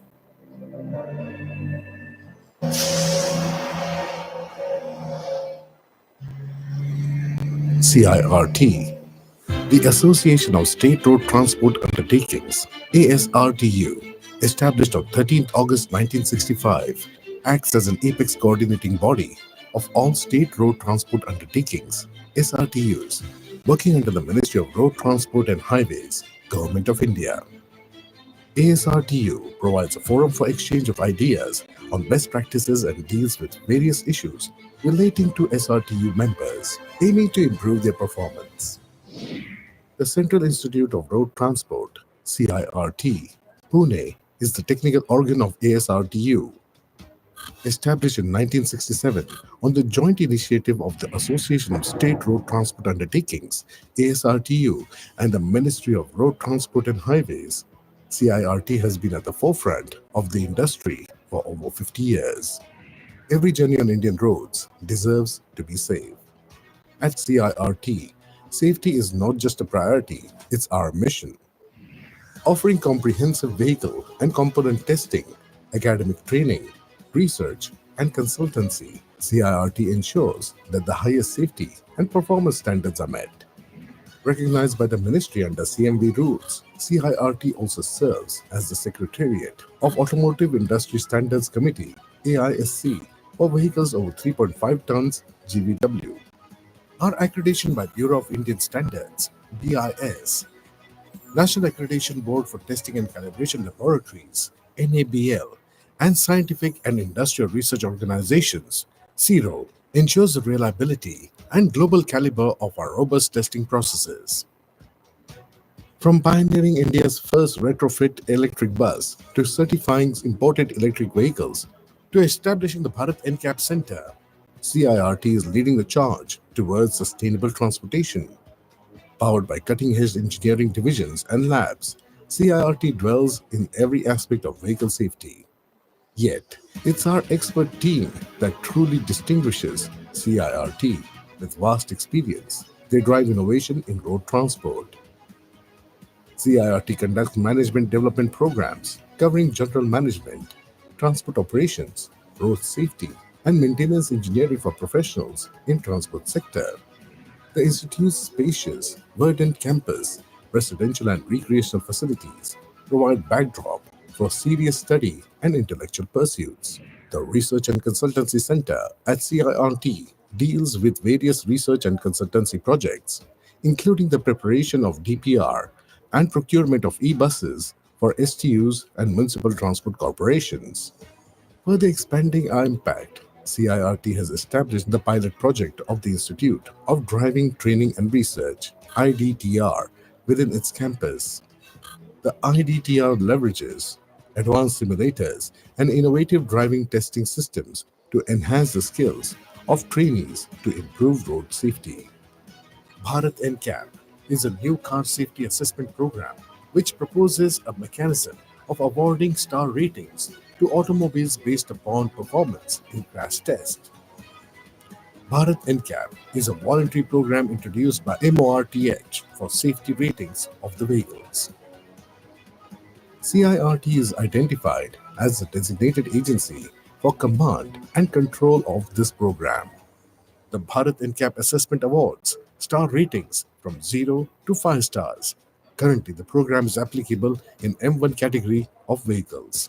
Incorporating these initiatives seamlessly into our existing framework, CIRT continues to uphold its mission of promoting safety, efficiency, and sustainability in the transportation sector.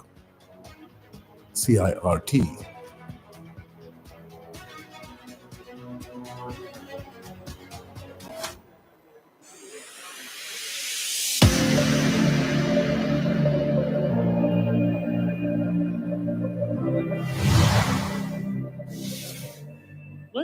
ASRTU, the premier organization dedicated to revolutionizing road-based public transport in India.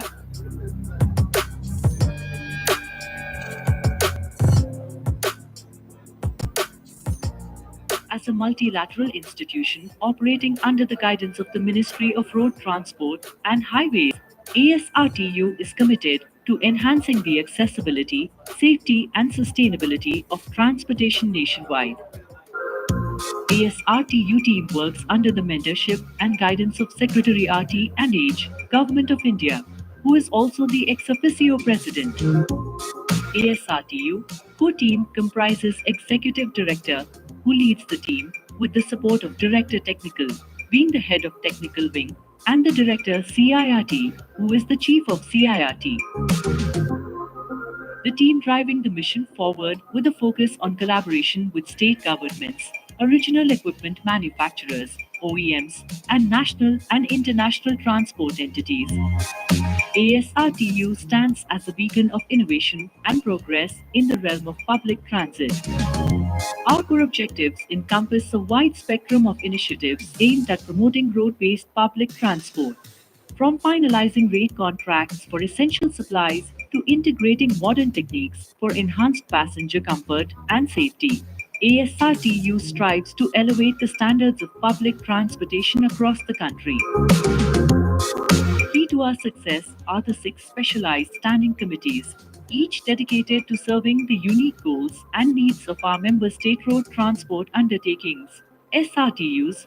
These committees, comprising elected representatives from SRTUs, focus on crucial areas such as supplies and contracts, technical standards, financial management, traffic and transport policy, personnel welfare, and computerization.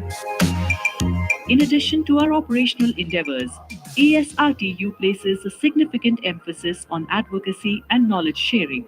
Through liaising with various ministries and conducting research studies, we advocate for sustainable mobility solutions and foster a culture of innovation within the transport industry.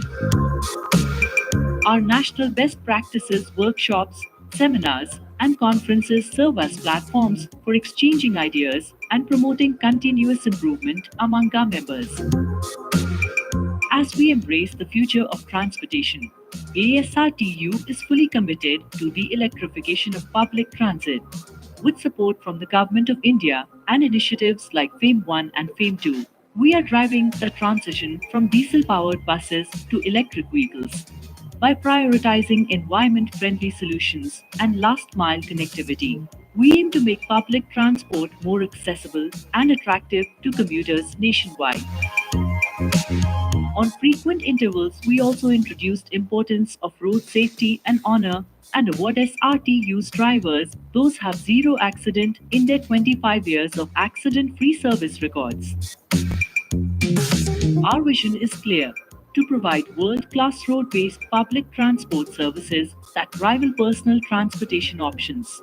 By delivering comfort, reliability, and sustainability, we seek to inspire a shift towards public transit, leading to environmental conservation and reduced congestion on our roads.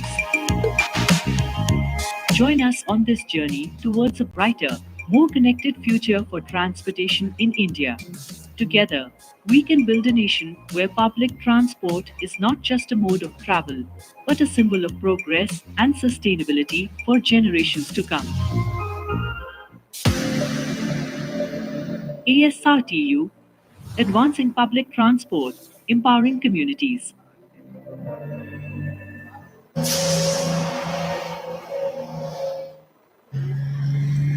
CIRT, the Association of State Road Transport Undertakings, ASRTU, established on 13th August 1965, acts as an apex coordinating body of all state road transport undertakings, SRTUs, working under the Ministry of Road Transport and Highways, Government of India.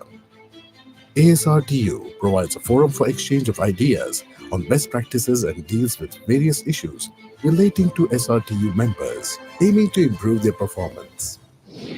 The Central Institute of Road Transport, CIRT, Pune, is the technical organ of ASRTU. Established in 1967 on the joint initiative of the Association of State Road Transport Undertakings, ASRTU, and the Ministry of Road Transport and Highways, CIRT has been at the forefront of the industry for over 50 years. Every journey on Indian roads deserves to be safe. At CIRT, safety is not just a priority, it's our mission. Offering comprehensive vehicle and component testing, academic training, research, and consultancy, CIRT ensures that the highest safety and performance standards are met. Recognized by the ministry under CMV rules, CIRT also serves as the Secretariat of Automotive Industry Standards Committee, AISC, for vehicles over 3.5 tons GVW. Our accreditation by Bureau of Indian Standards, BIS, National Accreditation Board for Testing and Calibration Laboratories, NABL, and Scientific and Industrial Research Organizations, CIRO, ensures the reliability and global caliber of our robust testing processes. From pioneering India's first retrofit electric bus to certifying imported electric vehicles to establishing the Bharat NCAP Center, CIRT is leading the charge towards sustainable transportation. Powered by cutting-edge engineering divisions and labs, CIRT dwells in every aspect of vehicle safety. Yet, it's our expert team that truly distinguishes CIRT. With vast experience, they drive innovation in road transport. CIRT conducts management development programs covering general management, transport operations, road safety, and maintenance engineering for professionals in transport sector. The institute's spacious, verdant campus, residential and recreational facilities provide backdrop for serious study and intellectual pursuits. The Research and Consultancy Center at CIRT deals with various research and consultancy projects, including the preparation of DPR and procurement of e-buses for STUs and municipal transport corporations. Further expanding our impact, CIRT has established the pilot project of the Institute of Driving, Training and Research, IDTR, within its campus. The IDTR leverages advanced simulators and innovative driving testing systems to enhance the skills of trainees to improve road safety.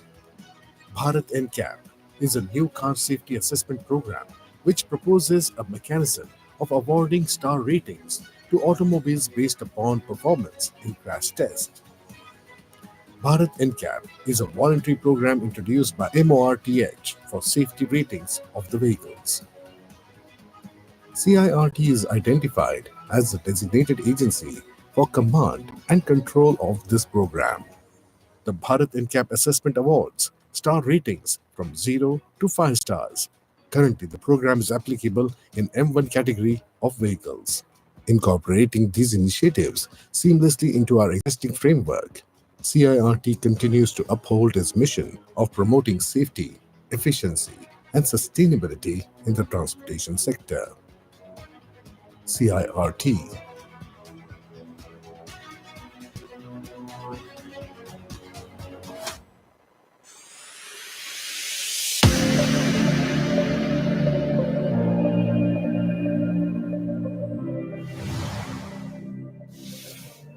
Welcome to ASRTU, the premier organization dedicated to revolutionizing road-based public transport in India.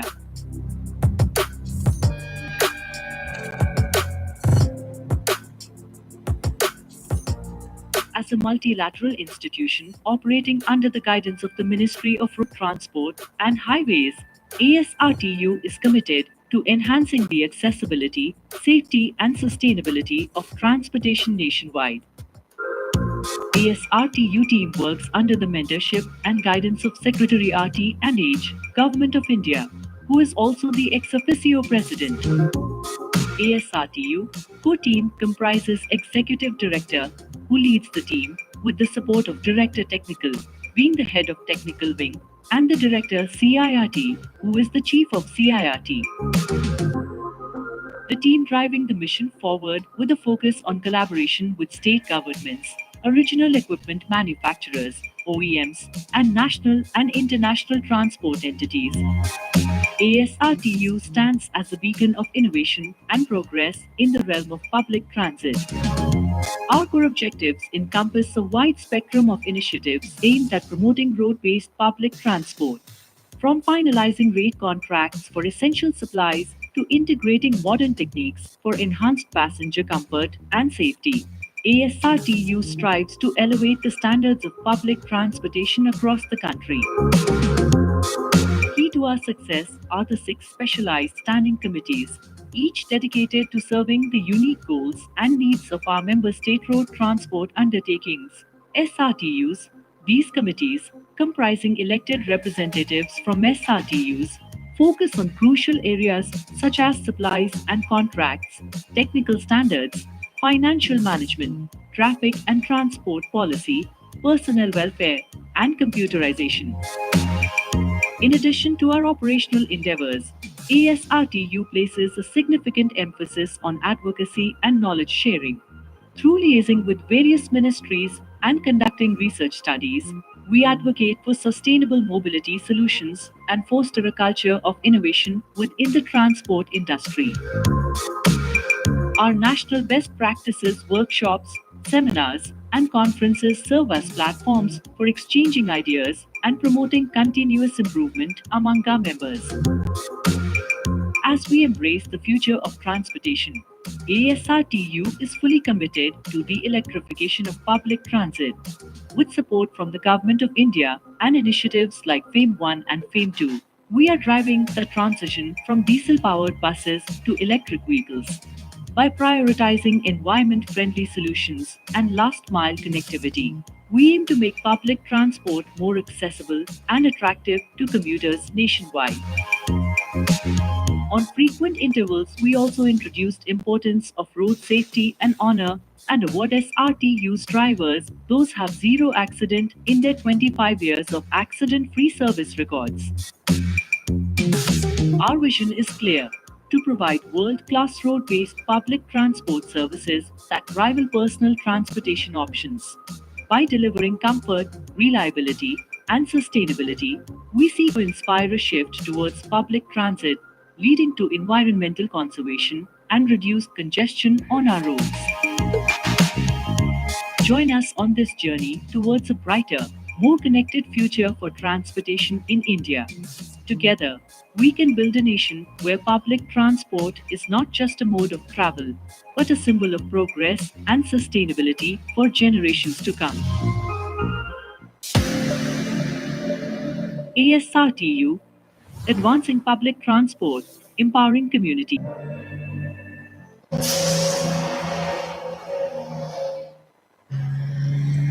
CIRT, the Association of State Road Transport Undertakings, ASRTU, established on 13th August 1965, acts as an apex coordinating body of all state road transport undertakings, SRTUs, working under the Ministry of Road Transport and Highways, Government of India.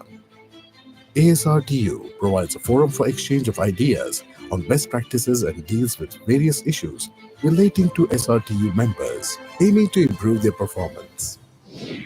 The Central Institute of Road Transport, CIRT, Pune, is the technical organ of ASRTU. Established in 1967 on the joint initiative of the Association of State Road Transport Undertakings, ASRTU, and the Ministry of Road Transport and Highways, CIRT has been at the forefront of the industry for over 50 years. Every journey on Indian roads deserves to be safe. At CIRT, safety is not just a priority, it's our mission. Offering comprehensive vehicle and component testing, academic training, research, and consultancy, CIRT ensures that the highest safety and performance standards are met. Recognized by the ministry under CMV rules, CIRT also serves as the Secretariat of Automotive Industry Standards Committee, AISC, for vehicles over 3.5 tons GVW. Our accreditation by Bureau of Indian Standards, BIS, National Accreditation Board for Testing and Calibration Laboratories, NABL, and Scientific and Industrial Research Organizations, CIRO, ensures the reliability and global caliber of our robust testing processes. From pioneering India's first retrofit electric bus to certifying imported electric vehicles to establishing the Bharat NCAP Center, CIRT is leading the charge towards sustainable transportation. Powered by cutting-edge engineering divisions and labs, CIRT dwells in every aspect of vehicle safety. Yet, it's our expert team that truly distinguishes CIRT.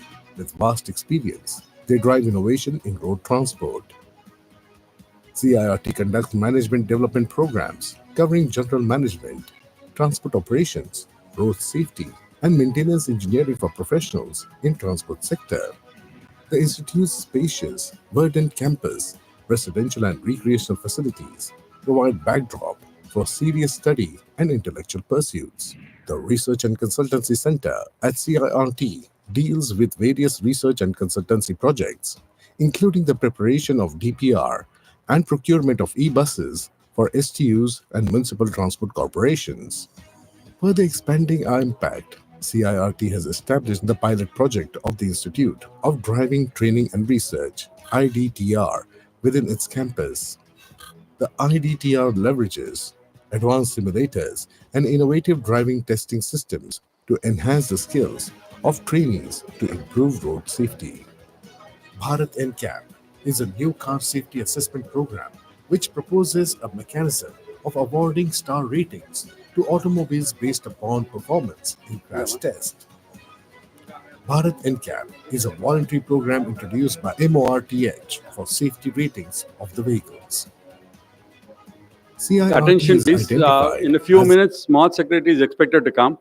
And I request you all to be alert in receiving your awards, please. You all know what awards you all got. And you all should be together because everyone has booked tickets, air tickets, late nights, a little early night flights. So we need to complete this entire exercise by 8 o'clock, 8:15 max we should complete. There are 64 awards. So we need and your cooperation need to come fast. Take the award, take a quick picture and then leave. I really request you all to do that. Thank you.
Sometimes there's no one else who loves me like you used to. Sometimes we're by ourselves, there's no one I can turn to. And I know all the feelings that we shared are in the past. And I know your relationships are never meant to last. And I'll take some time, but I'll be alright. Moving on, moving on. I know times are tough, but I've had enough. Moving on, moving on.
Very good evening. Namaskar and a very, very warm welcome, everyone.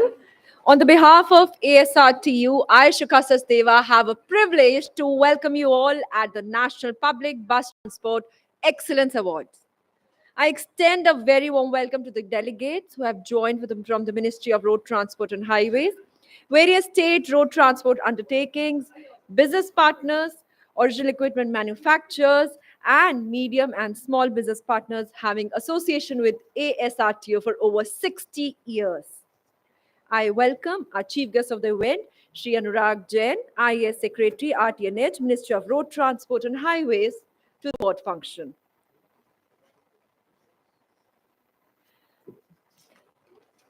I also welcome Shri Dwarka Tirumala Rao, the MD APSRTC and VP ASRTU at this event. A very warm welcome.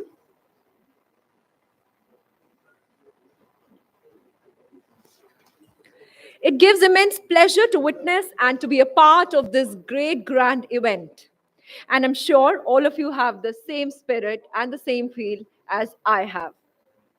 The trust to be the part of ASRTU fraternity, we begin with extended our gratitude and to all our members and their predecessors for their visionary thought for the creation of ASRTU. I request Shri Kashyapji, Director ASRTU, to give floral bouquet to our honorable chief guest.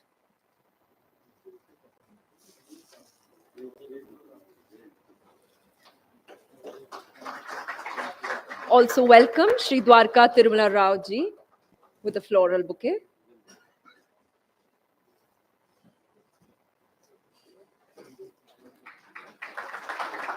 So the bus-based passenger transport is an important and major transport mode. There are approximately 150,000 buses operated by 80 state road transport corporations and city SPVs. The workforce in the state road transport undertakings, they work for 24/7 and 365 days a year.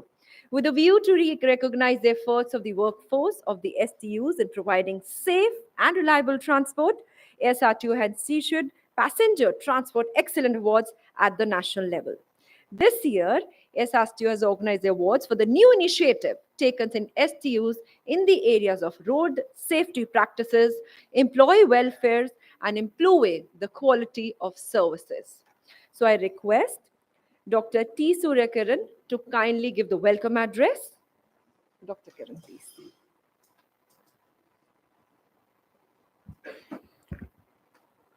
Respected Secretary Moth, Sri Anurag Jain, our new Vice President, Sri Dwarka Tirumala Rao, and the other MDs and other dignitaries and my colleagues. I warmly welcome our beloved Secretary Moth. It's been quite a difficult task to get Sir here because he's also holding charge of Ministry of Housing and Urban Affairs.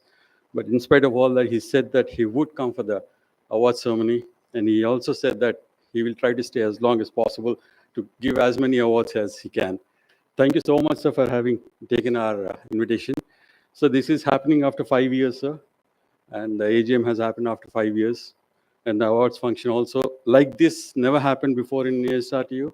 The first time that we have ventured into so many awards, especially in innovations and best practices. And the result is here. We have 28 MDs. Really thank you all for having come here, and along with their different officers of different other STUs also. Now I request our Vice President to speak a few words, sir. Yes, sir.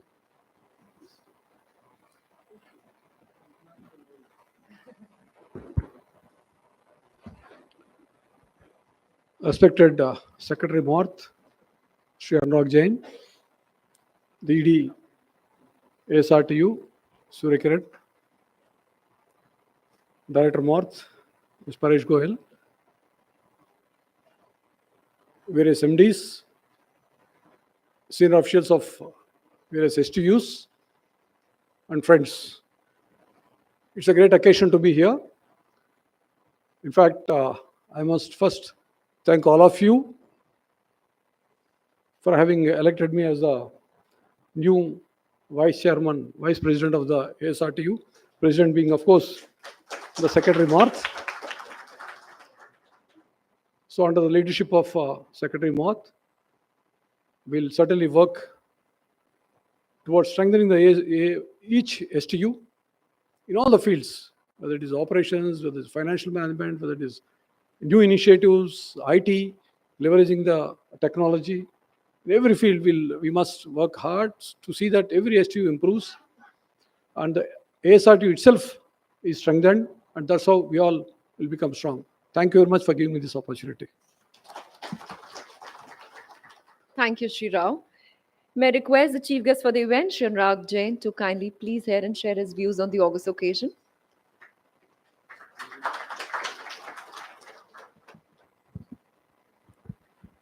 Dear friends, let me start with congratulating Mr. Rao for becoming the Vice President. Congratulations. And I am told that a very good convention goes on that elections are always unanimous. It's a very good practice. So I congratulate the whole House for continuing with this good practice. Mr. Surikaran, as he just mentioned, and you can appreciate that tomorrow is initially when he was wanting to have this date of 15th, I said wait for the model code to happen, because before model code happens it will be really difficult, and we were so hard pressed that in a week we were organizing almost 2 to 3 programs for the Honorable Prime Minister. Road transport, we all see that number of inauguration and the foundation stone laying ceremonies which we have. It was almost 2 to 3 days per week. And on top of that, I was given charge of housing urban about 10 days back. So actually in the last 4 days, I had to organize 3 programs. Some from this side, some from that side. I was hoping that today the model code would come, but it has. So we are still fighting against time, and people keep coming that this should be done. People have their requests, and anyway, whatever that's my worry. You don't have to bother about it. So again, I should compliment for reviving this very good thing. I was going through the notes given to me about that you have awards for really very good things, which will actually help STRUs to become a better organization. Use of technology, use of safe transport, like if you are having the least number of accidents, you get an award. You are talking about technology, you are talking about on-time services. So all these are parameters which should be utilized for measuring the efficiency of an organization. Going forward, I'm sure that this hiatus of 5 years will not happen again. We should build it as part of our system, and come what may, we will have our awards. We will have our annual function, because AGM, this was actually my first objection when Mr. Surkaran had briefed me about this organization. I said there are certain things like board meetings, AGMs, they should happen with absolute regularity, whatever has been prescribed in the law. Otherwise, it's a very poor reflection on the organizational culture. So all this should happen, all the procedures which need to be followed should happen. Otherwise, actually, this leads to a lot of malpractices. AGM, every year, theoretically, board will have some kind of constitution. They can ask the managing director and people what you are doing on this. But AGM is the real body which questions the organization, which ensures the organization stays on track. So my personal request to the organization will be, come what may, we should not miss out on the board meetings, regularity of the board meetings, and the annual general meeting. This should be the last time that we had a break. Going forward, as all of us know, that Honorable Prime Minister has talked about India being a developed country by 2047. And a vision is being created. A draft has been created, which will go through, and probably after the elections, it will become the vision of the nation. It will get approved by the appropriate authorities, etc. Where you have, so that process will start. So we have also made our vision. if the transport ministry of road and transport has made some vision, which was actually done with due consultations, we'll have one more round of consultations with all stakeholders. So that is something which I would share some parts of it, should become vision of the ASRTU. Finally, vision of the country is at a macro level, but that gets translated into reality when each and every organization starts working towards it. So when we talk about vision, we have got 4 key pillars. One of them is logistic efficiency, which is not directly the mandate or within the purview of the STRUs, because we are, as STRU or as state transport units, we are in the business of people's movement. So logistic is another vertical of the road. But the remaining 3 key pillars pertain to us. First and foremost of those 3 is safe transportation. All of us are aware how many accidents, how many deaths are caused in our country every year. We are pretty much low at the global level. Why?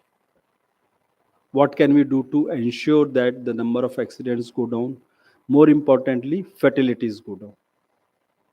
When we talk about road safety, there are 5 E's: engineering of roads, engineering of vehicles, education, enforcement, and emergency care. Lot of work has been done in the quality of roads and engineering of vehicles. They are pretty much at the global level now. There may be some roads where we still have blind spots, black spots, which we need to address, and a lot of work is being done.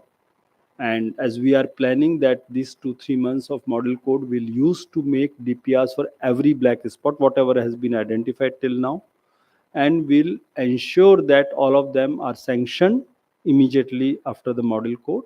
And within a year, or certain places, if a flyover has to be made, it may take 1.5 or 2 years. Say most of it would be addressed by March 25, and some of them should happen by March 26. We have started doing the analysis of EDAR, electronic detailed accident report system, and based on that, we have started a process where we are actually analyzing the data of the previous months. So we have become that correct.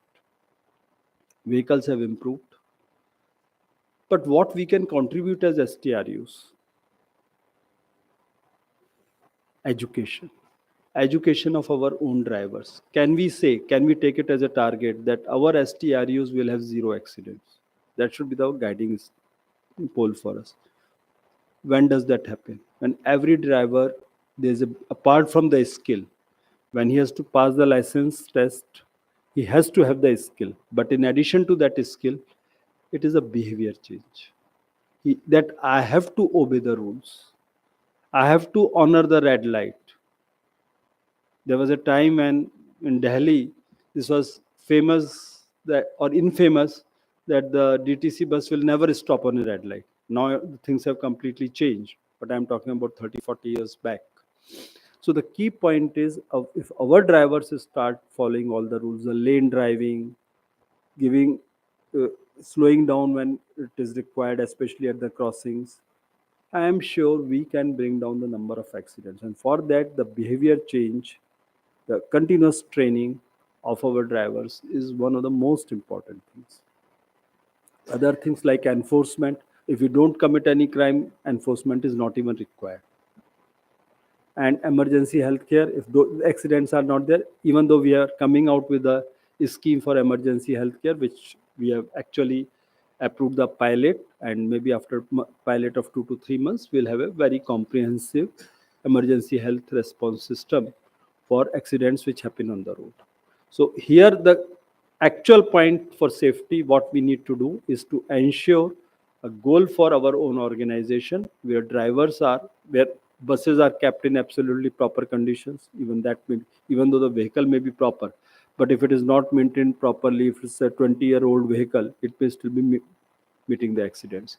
So maintenance of our systems, and that will all come through behavior checking. A driver in the morning should check up his vehicle properly, if it is brake is functional, everything is in order or not. Whether the tire, accidents happen for what? If the tire is weak, it may give way. So those things will happen. So proper training. Second part is sustainable transport. We all know that India has committed to net zero by 2070, but we are actually going far, far ahead of our promise. And most of the targets in most of the sectors are actually interim targets are for 2030.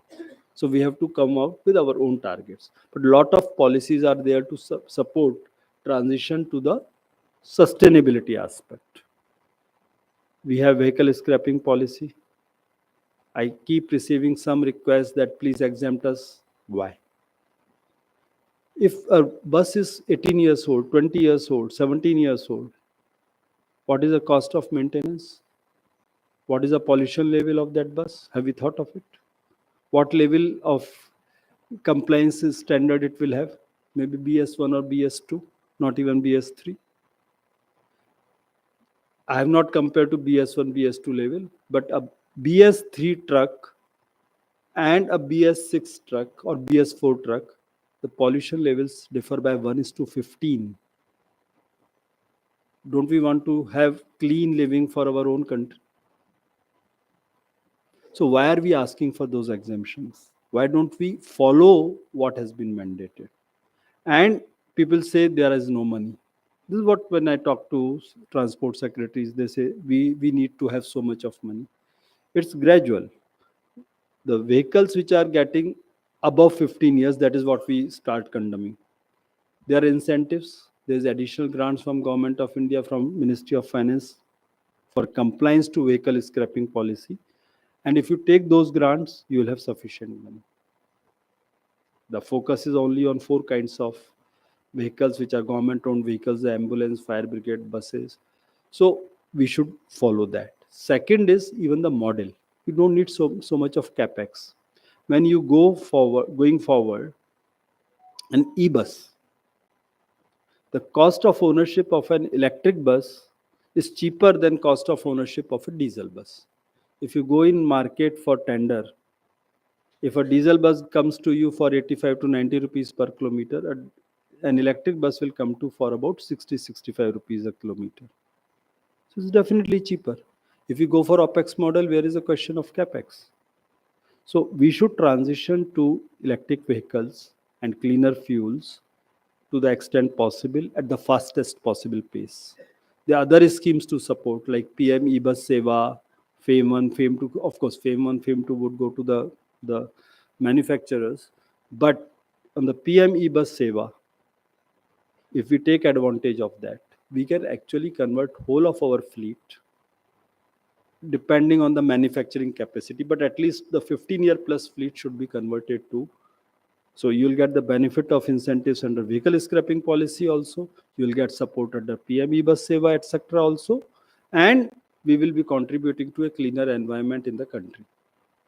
So again, this is a win-win situation. So as an STRU or as a state transport agency, we should look at this very closely. Third and last is passenger conveniences. So passenger conveniences, some of the things are or have been taken up by the ministry, that every 40 to 60 kilometers we have wayside amenities, etc. Those things are being worked out. They've already awarded some 400 odd, and over a period of time we intend to take it to. But the kind of infrastructure which is being created is phenomenal, and that is what is the vision from the road side. But from our side, when we talk about passenger convenience, I would bring out all these 3 things as an organization. We should concentrate on use of technology and training and communication. These are the key watchwords. So technology wise, if we start using technology, first and foremost, what will happen? Our leakages will go away. There are already lots of seminars, etc., which have happened. I remember Mahua used to organize seminars, and I was a person who had actually done some work on UPI initially, then ONDC. I was normally invited to all such conferences. It will actually transform you financially. I mean, you all know it. So getting to digital systems. Second, you can monitor the behavior and everything of your driver. you can actually reduce the manpower also. With proper digital systems, you may require only the driver and nothing else. So the manpower cost also goes. So all this adds up to making you financially more viable. But on the other hand, from the customer point of view, it makes his life very easy. The kind of rush, etc., he has to go through in a manual system and compare that to a digital system, it's totally different ball game. Then to make ourselves better, things like we started talking about NCMC. Now we are going one step further than NCMC, which is basically concept of NCMC totally electronically. You don't even need to have even one physical card. First NCMC concept was one card for everything. Now no card for everything. Even your mobile should be able to work that way. So those things we should move towards and adopt those things. And for ONDC, again, sometimes I feel myself fortunate. Some of these major initiatives I was part or one of the leaders of those. So ONDC has come in. I think Bangalore and Kerala have taken full advantage of that. And I'm sure that experience would have been shared. So every STRU should think in terms of moving on to ONDC. This will make life simpler for customers. Skill I have already talked about. Communication is equally important. What we do needs to be communicated to our citizens, our customers. You have to have a connect with the customers. You have to have a system of feedback from the customers. Then only we can improve. So with this kind of broad thing, I feel that I would have given some ideas as Mr. Surkaran had told, and I also shared in the beginning, that it was absolutely extemper what I was thinking of talking to you people. But I hope you have got an idea what we should be doing. My personal belief as president of the STRU is that we should nudge all of you, because it's a federal structure. All of you have to have your own approvals from the state governments. But as a person who is in charge of state transport units, we should push the state government to move and align ourselves to these important pillars of the vision, which I am sure you all will be, because this is for the improvement of the country as a whole. You contribute to improvement of your own state, this will add up to the improvement in the country. And once again, I think I wanted to congratulate. I thought you will actually we'll give the awards and then I'll speak. But anyway, I don't even know who are the winners. But in anticipation, all those people who have got the awards, my heartiest congratulations to all the winners. Thank you. Thank you so much, sir, for all the words of wisdom and actually showcasing the right path. It's indeed an honor to have you with us.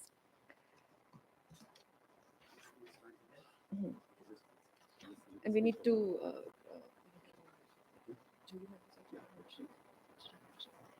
So before we go to the award distribution, it's my great pleasure. I would request everybody to give a big round of applause for thanking the jury members, consisting of indeed the most important part. Under the chairmanship of Sri Shekhar Chennai, IAS, ex-VCMD, MSRTC, and ex-Vice President, ASRTU. Dr. T. Suryakiran, Executive Director, ASRTU. Shri R.R.K. Kishore, Director, ASRTU. Shri C.K. Goyal, Vice President, Delhi Integrated Multimodal Transit System, DIMTS, and Shri V.K. Gupta, ex-CGM, Delhi Transport Corporation. So today we have, thank you so much, the jury members, because I know it would be very, very difficult to finally, narrow it down to the awards. We have in all 68 awards under 11 different categories as a part of motivation for the excellent services rendered and to keep the spirits alive. As we all know that road safety is a very, very important aspect, and we all are expected to be more cautious when we are there on road. ASRTU organized various national workshops to promote road safety. During April 2023, they've started an initiative to award the drivers who have long 25 years of accident-free service. ASRTU Road Safety Award has been divided into two categories, Mofussil and Urban. So we have 4 winners under Mofussil category and 3 runner-up for the Urban category. So let's start the new initiative award winners. I would like to invite on stage Shri M. Rachappa, Managing Director of Kalyan Karnataka State Road Transportation Corporation, to receive the Best Road Safety Practices Award.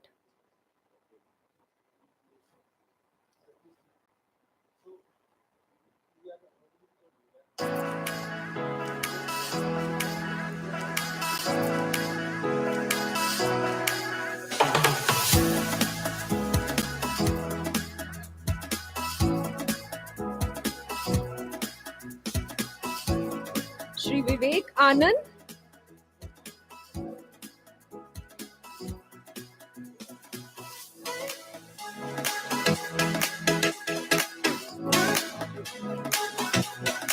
Shri Vivek Anand, Chief Traffic Manager of Northwest Karnataka Road Transport Corporation, to receive the Best Road Safety Practices Award, runner-up.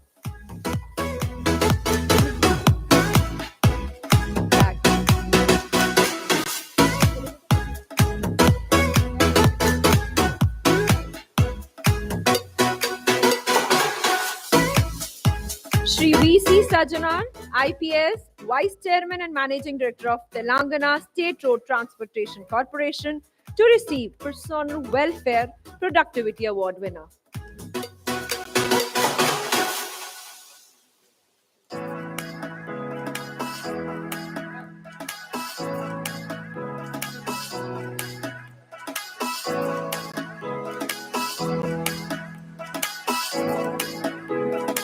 Shri Yashwant Kumar, Senior Work Manager, Karnataka State Road Transportation Corporation, to receive Personal Welfare Productivity Award runner-up.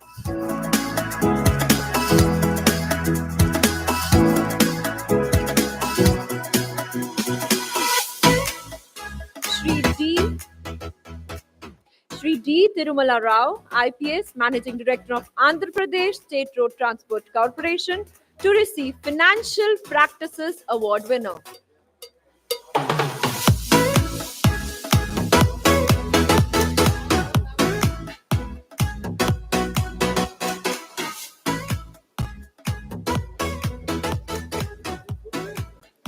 Shri A.M. Sharma, IAS, VCN MD of Gujarat State Road Transport Corporation, to receive Financial Practices Award runner-up.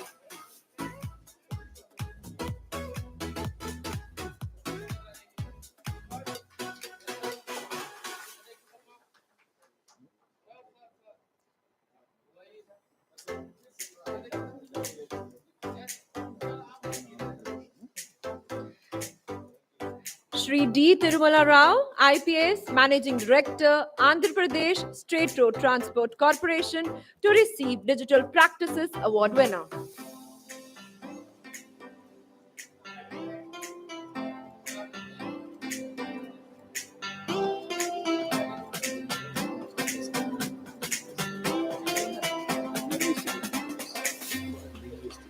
Shri Srinivasan Rao, Chief Engineer of BEST Digital Practices Award runner-up.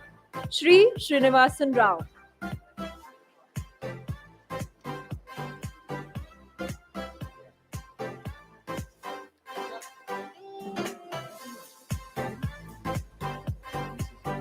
Shri V.C. Sajanar, IPS, Vice Chairman and Managing Director of Telangana State Road Transport Corporation.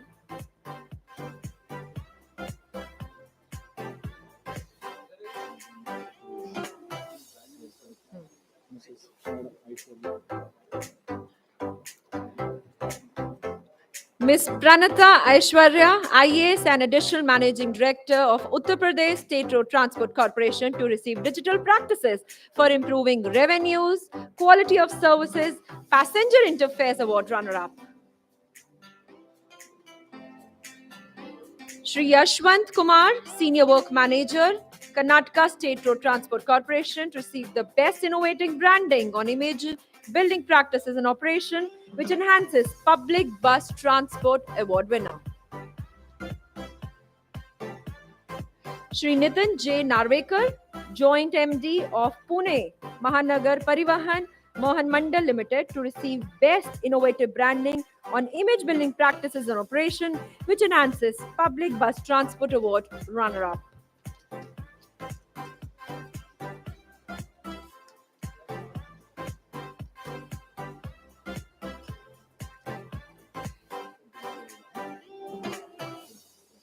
Shri Pramod Sankar, IOFS, Chairman and Managing Director of Kerala State Road Transport Corporation, to receive any innovative practices other than to above, such as tenders, innovative procurement idea, innovative cost reduction idea, etc. as award winner. Shri Rahul Das, ACS Managing Director, Assam, STC, to receive any innovative practices other than the above, such as tender, innovative procurement idea, innovative cost reduction idea, awards runner-up.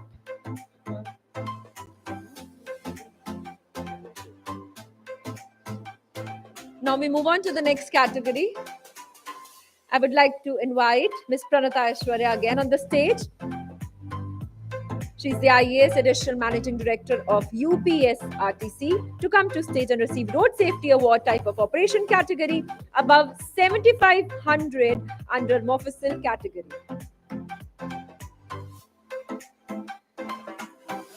Shri VC Sajanan, may I call him again on the stage, to receive Road Safety Award winner, focusing on Mofussil operations with fleet sizes ranging from 4,001 to 7,500.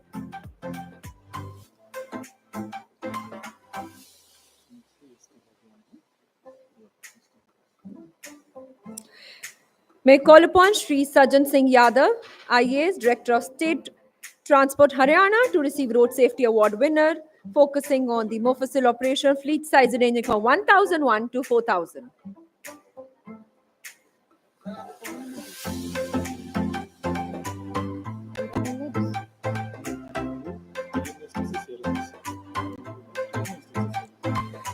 Shri R. Ponamudi, TNSTC Salem, to receive Road Safety Award runner-up with the fleet sizes from 1,001 to 4,000.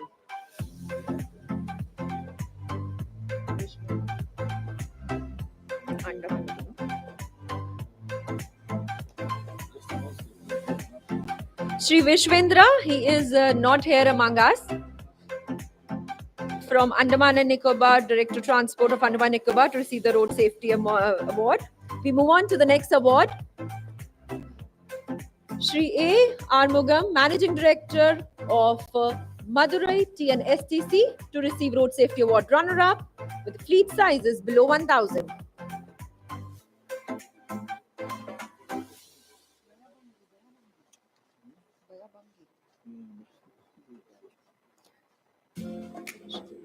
Next award goes to Shri Bebangi Paul, Assistant Engineer, Arunachal State Transport Service. He's also not here among with us. We extend our congratulations to him. Move on to the next award. Shri Srinivasa Rao, Brihan Mumbai Electric Supply and Transport Undertaking, to receive Safety Award winner, focusing on urban operations. Okay. From Arunachal Pradesh State Transport Transportation, congratulations to receive the award.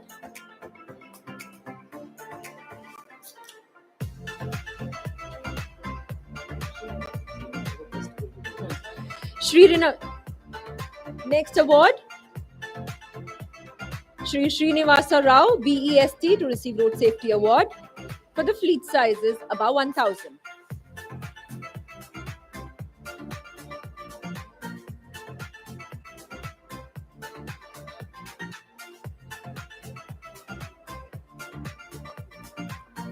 Next award to Shrimati Shilpa Shinde, IAS MD, Delhi Transport Corporation, to receive the award of the Road Safety runner-up, focusing on urban operation with fleet sizes above 1,000.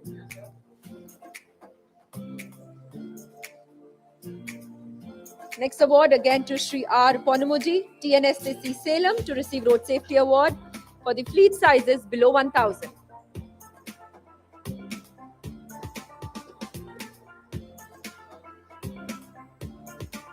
May I invite on stage the representative of Nashik Mahanagar Parivahan Mahamandal Limited to receive Road Safety Award runner-up, focusing on urban operation with the fleet sizes below 1,000.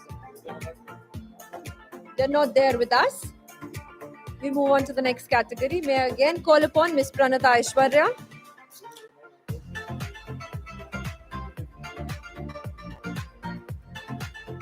From the UPSRTC, Ms. Pranata Aishwarya, to receive HSD KMPL Award winner, focusing on Mofussil operation with the fleet size is extended 7,500 vehicles.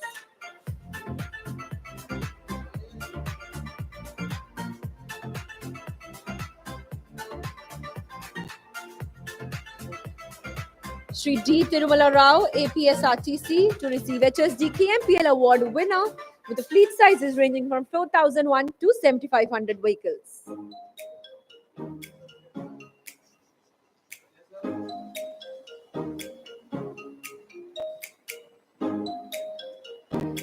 Shri VC Sajanar from TSRTC to receive HSD KMPL Award winner with the fleet sizes ranging from 1,000 to 4,000 vehicles.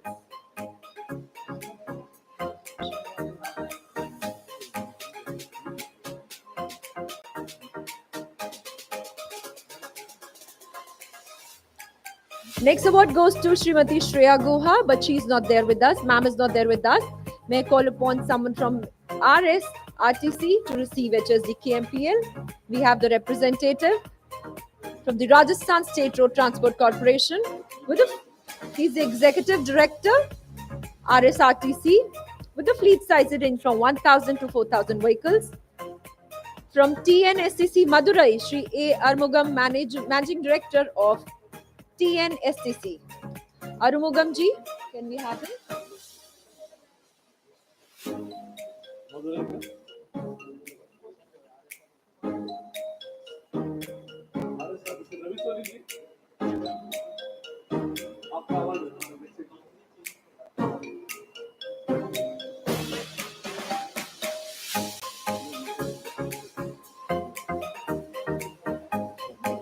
Shri Bayabangi Paul from Arunachal Pradesh State Road Transport Service, focus on Ghat and hilly areas.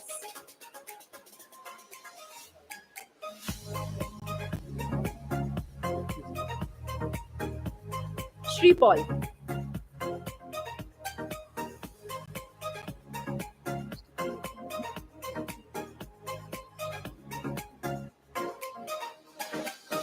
Shri K.S. Mahendra Kumar, Kumbakonam, TNSTC, to receive HSD KMPL. He's the Managing Director of Tamil Nadu State Transport Corporation for the urban operation with fleet sizes above 1,000.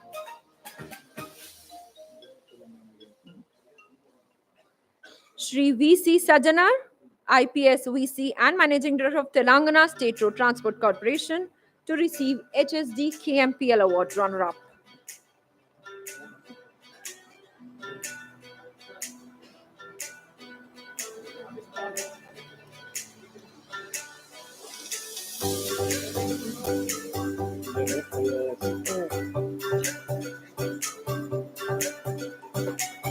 Next award goes to Shri Sunil Subana Jagtap of Navi Mumbai Municipal Transport to receive HSD KMPL Award winner, focusing on the urban operation with the fleet sizes below 1,000.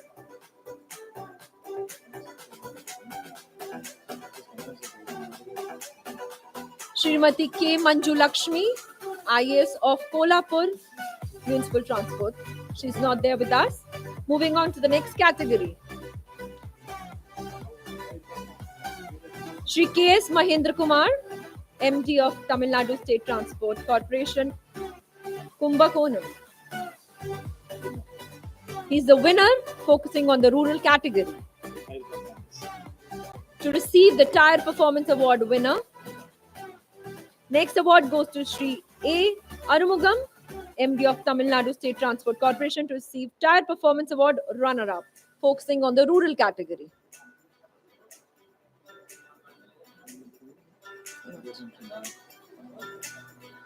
For the next award, may I call upon Shri Rohan Chand, IAS and MD of Himachal Pradesh Road Transport Corporation, to receive Tire Performance Award winner, focusing on the hilly category.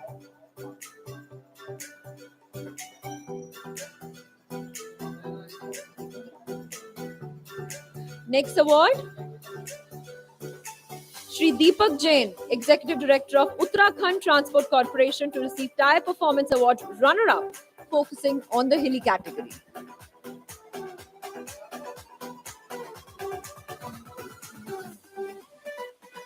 Next award to Sri K.S. Mahendra Kumar, Managing Director of Tamil Nadu State Transport Corporation, Kumbakonam, to receive the Tire Performance Award winner focusing on the urban category.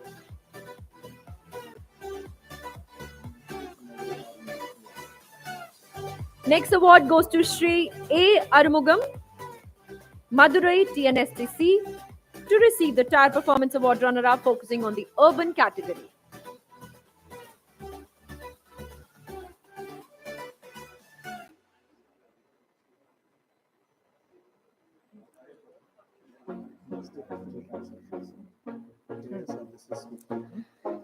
For the next award, may I call upon Sri Pramod Sankar IOFS, Chairman and MD of the Kerala State Road Transport Corporation, Swift Limited, to receive Digital Transaction Award winner, focusing on the rural category.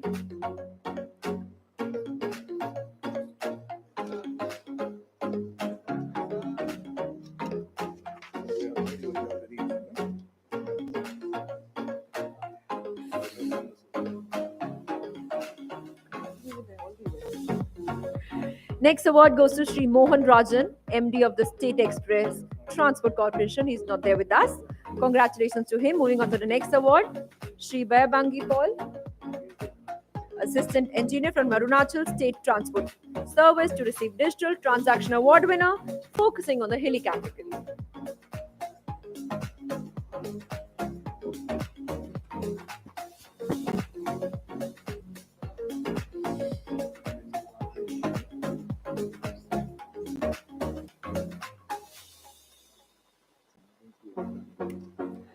Next award goes to Sri Rakesh Kumar Sarangal, Managing Director of Jammu Kashmir State Road Transport Corporation, to receive Digital Transaction Award runner-up, focusing on the hilly category.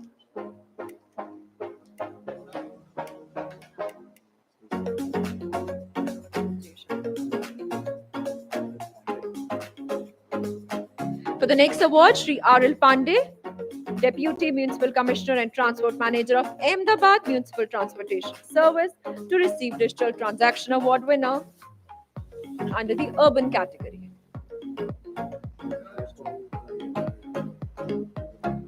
Next award, may I call upon Sri Manish Chaube, Manager Engineer, and Sri Rohit Yadav, Manager Administration of Bhopal City Link Limited, Bhopal Municipal Corporation, to receive Digital Transaction Award runners-up, focusing on the urban category.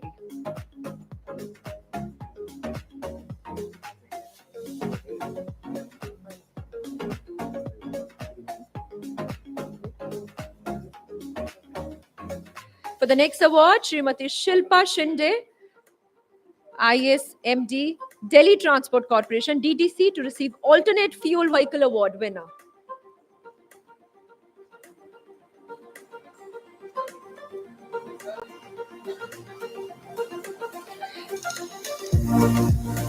Next award to Sri Srinivasan Rao, Chief Engineer of BEST, to receive Alternate Fuel Vehicle Awards runner-up.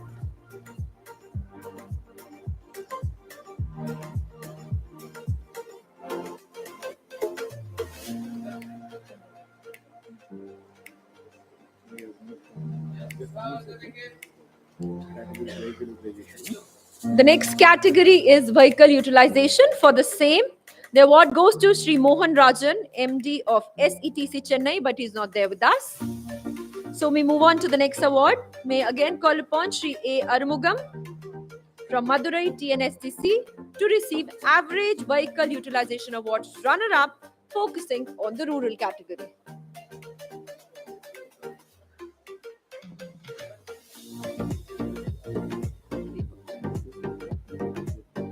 Next award goes to Deepak Jain, Executive Director of Uttarakhand Transport Corporation, to receive Average Vehicle Utilization Award winner, focusing hilly category.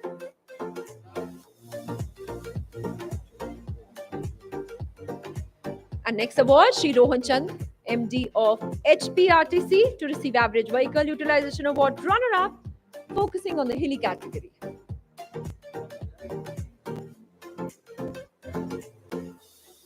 For the next award, Sri K.S. Mahendra Kumar, Kumbakonam TNSTC, to receive Average Vehicle Utilization Award winner, focusing on the urban category.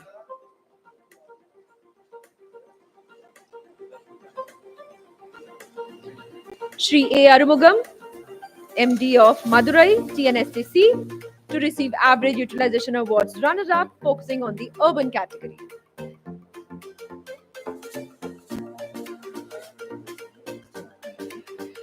Shri Mohan Rajan, MD of SETC Chennai, to receive Employee Productivity Award winner, focusing on the rural category. He's not there with us. The next one goes to Srimati Shreya Guha, IAS Chairperson and MD of Rajasthan SRTC. Ma'am is not there with us. Executive Director Ravi Soni is there to receive the award.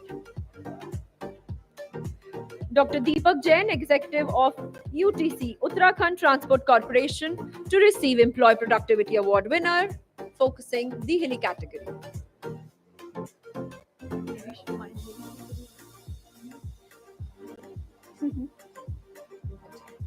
Shri Rohan Chandra, MD of Himachal Pradesh Road Transport Corporation, to receive Employee Productivity Award runner-up, focusing on the hilly category.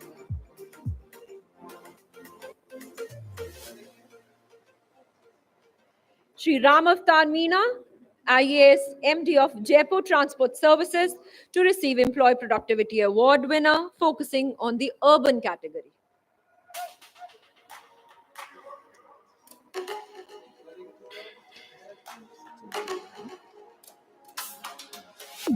Next award goes to Shri Praduman Singh, Director Transport of Chandigarh Transport Undertaking, to receive Employee Productivity Award runner-up, focusing on the urban category.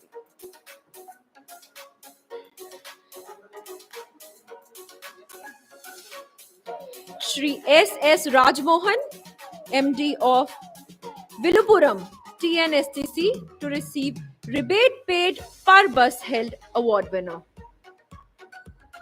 Shri S.S. Rajmohan.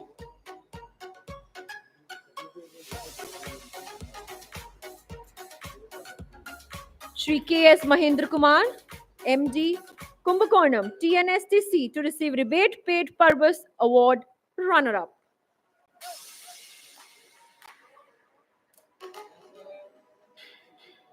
For the next award, I'd like to invite Shri Arjav J. Shah, Deputy Municipal Commissioner and Transport Manager of Ahmedabad Municipal Transport Service, to receive Percentage of Non-Traffic Revenues over Total Revenues Award winner.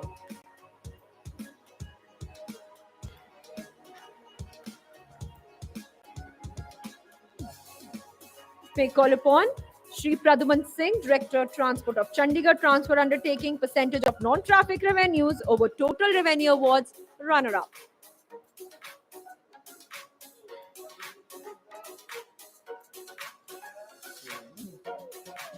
For the next award, Dr. Madhav Kusikar, IAS, VC and MD, Maharashtra State Road Transport Corporation, is not there with us. For the next award, Shri Ramachandran, BMTC, to receive the award of Excellent Electric Bus Branding. BMTC. Sunita ji will receive the award in place of Shri Ramachandran ji. BMTC, Bangalore Metropolitan Transport Corporation.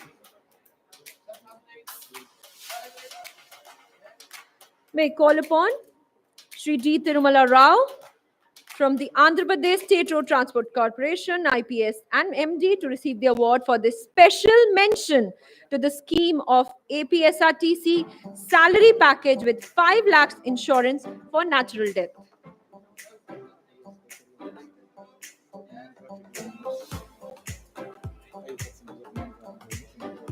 With this, we come to end of the awards, but we have 2 special awards for the high percentage of non-traffic revenues in rural category. So the first one is Kerala SRTC. Kerala SRTC for the high percentage of non-traffic revenues in rural category. This is a special category by the jury members.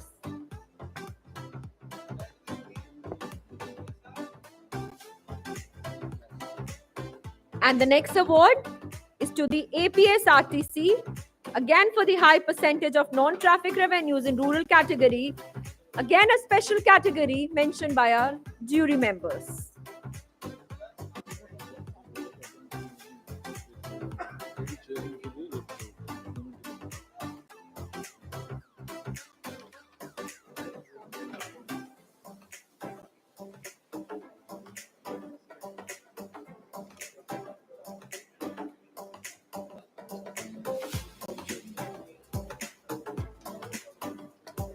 May I call upon Sri Shekhar Chennai, the jury chairman, IAS ex VCMDMS RTC and ex Vice President ASRTU, our special jury chairman. Indeed, under your vision, these awards were crafted and given to the winners.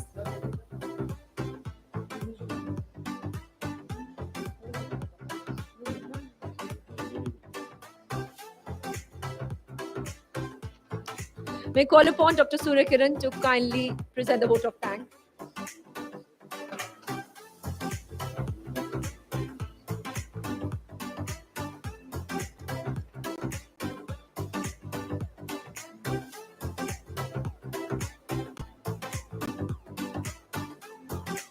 I request Dr. T. Surya Kiran to kindly present the memento to the chief guest of the event, Shri Anurag Jain.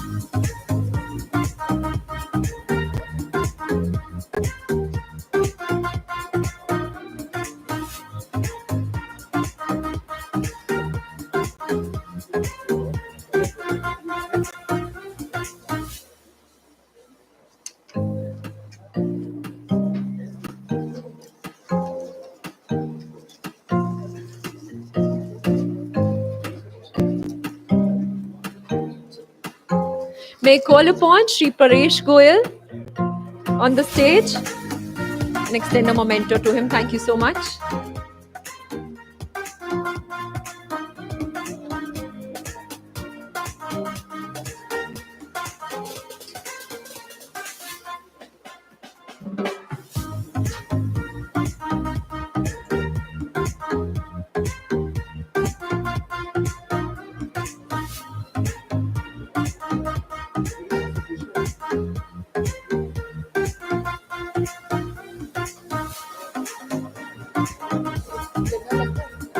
Thank you so much, everyone. With this, we come to end of this evening, a special evening rather, and a scrumptious dinner is waiting for you.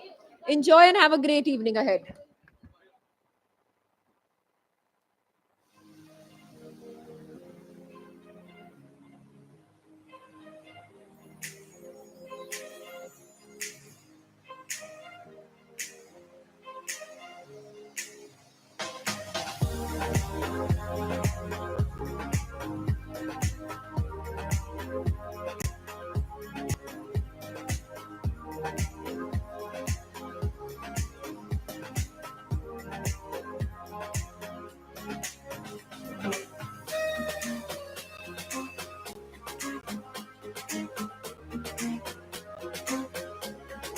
Thank you all for having come here today and received the awards. All of you, congratulations. And the dinner is downstairs.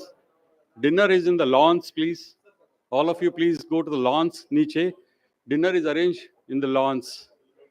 And it's also a cocktail dinner for all of you. Thank you.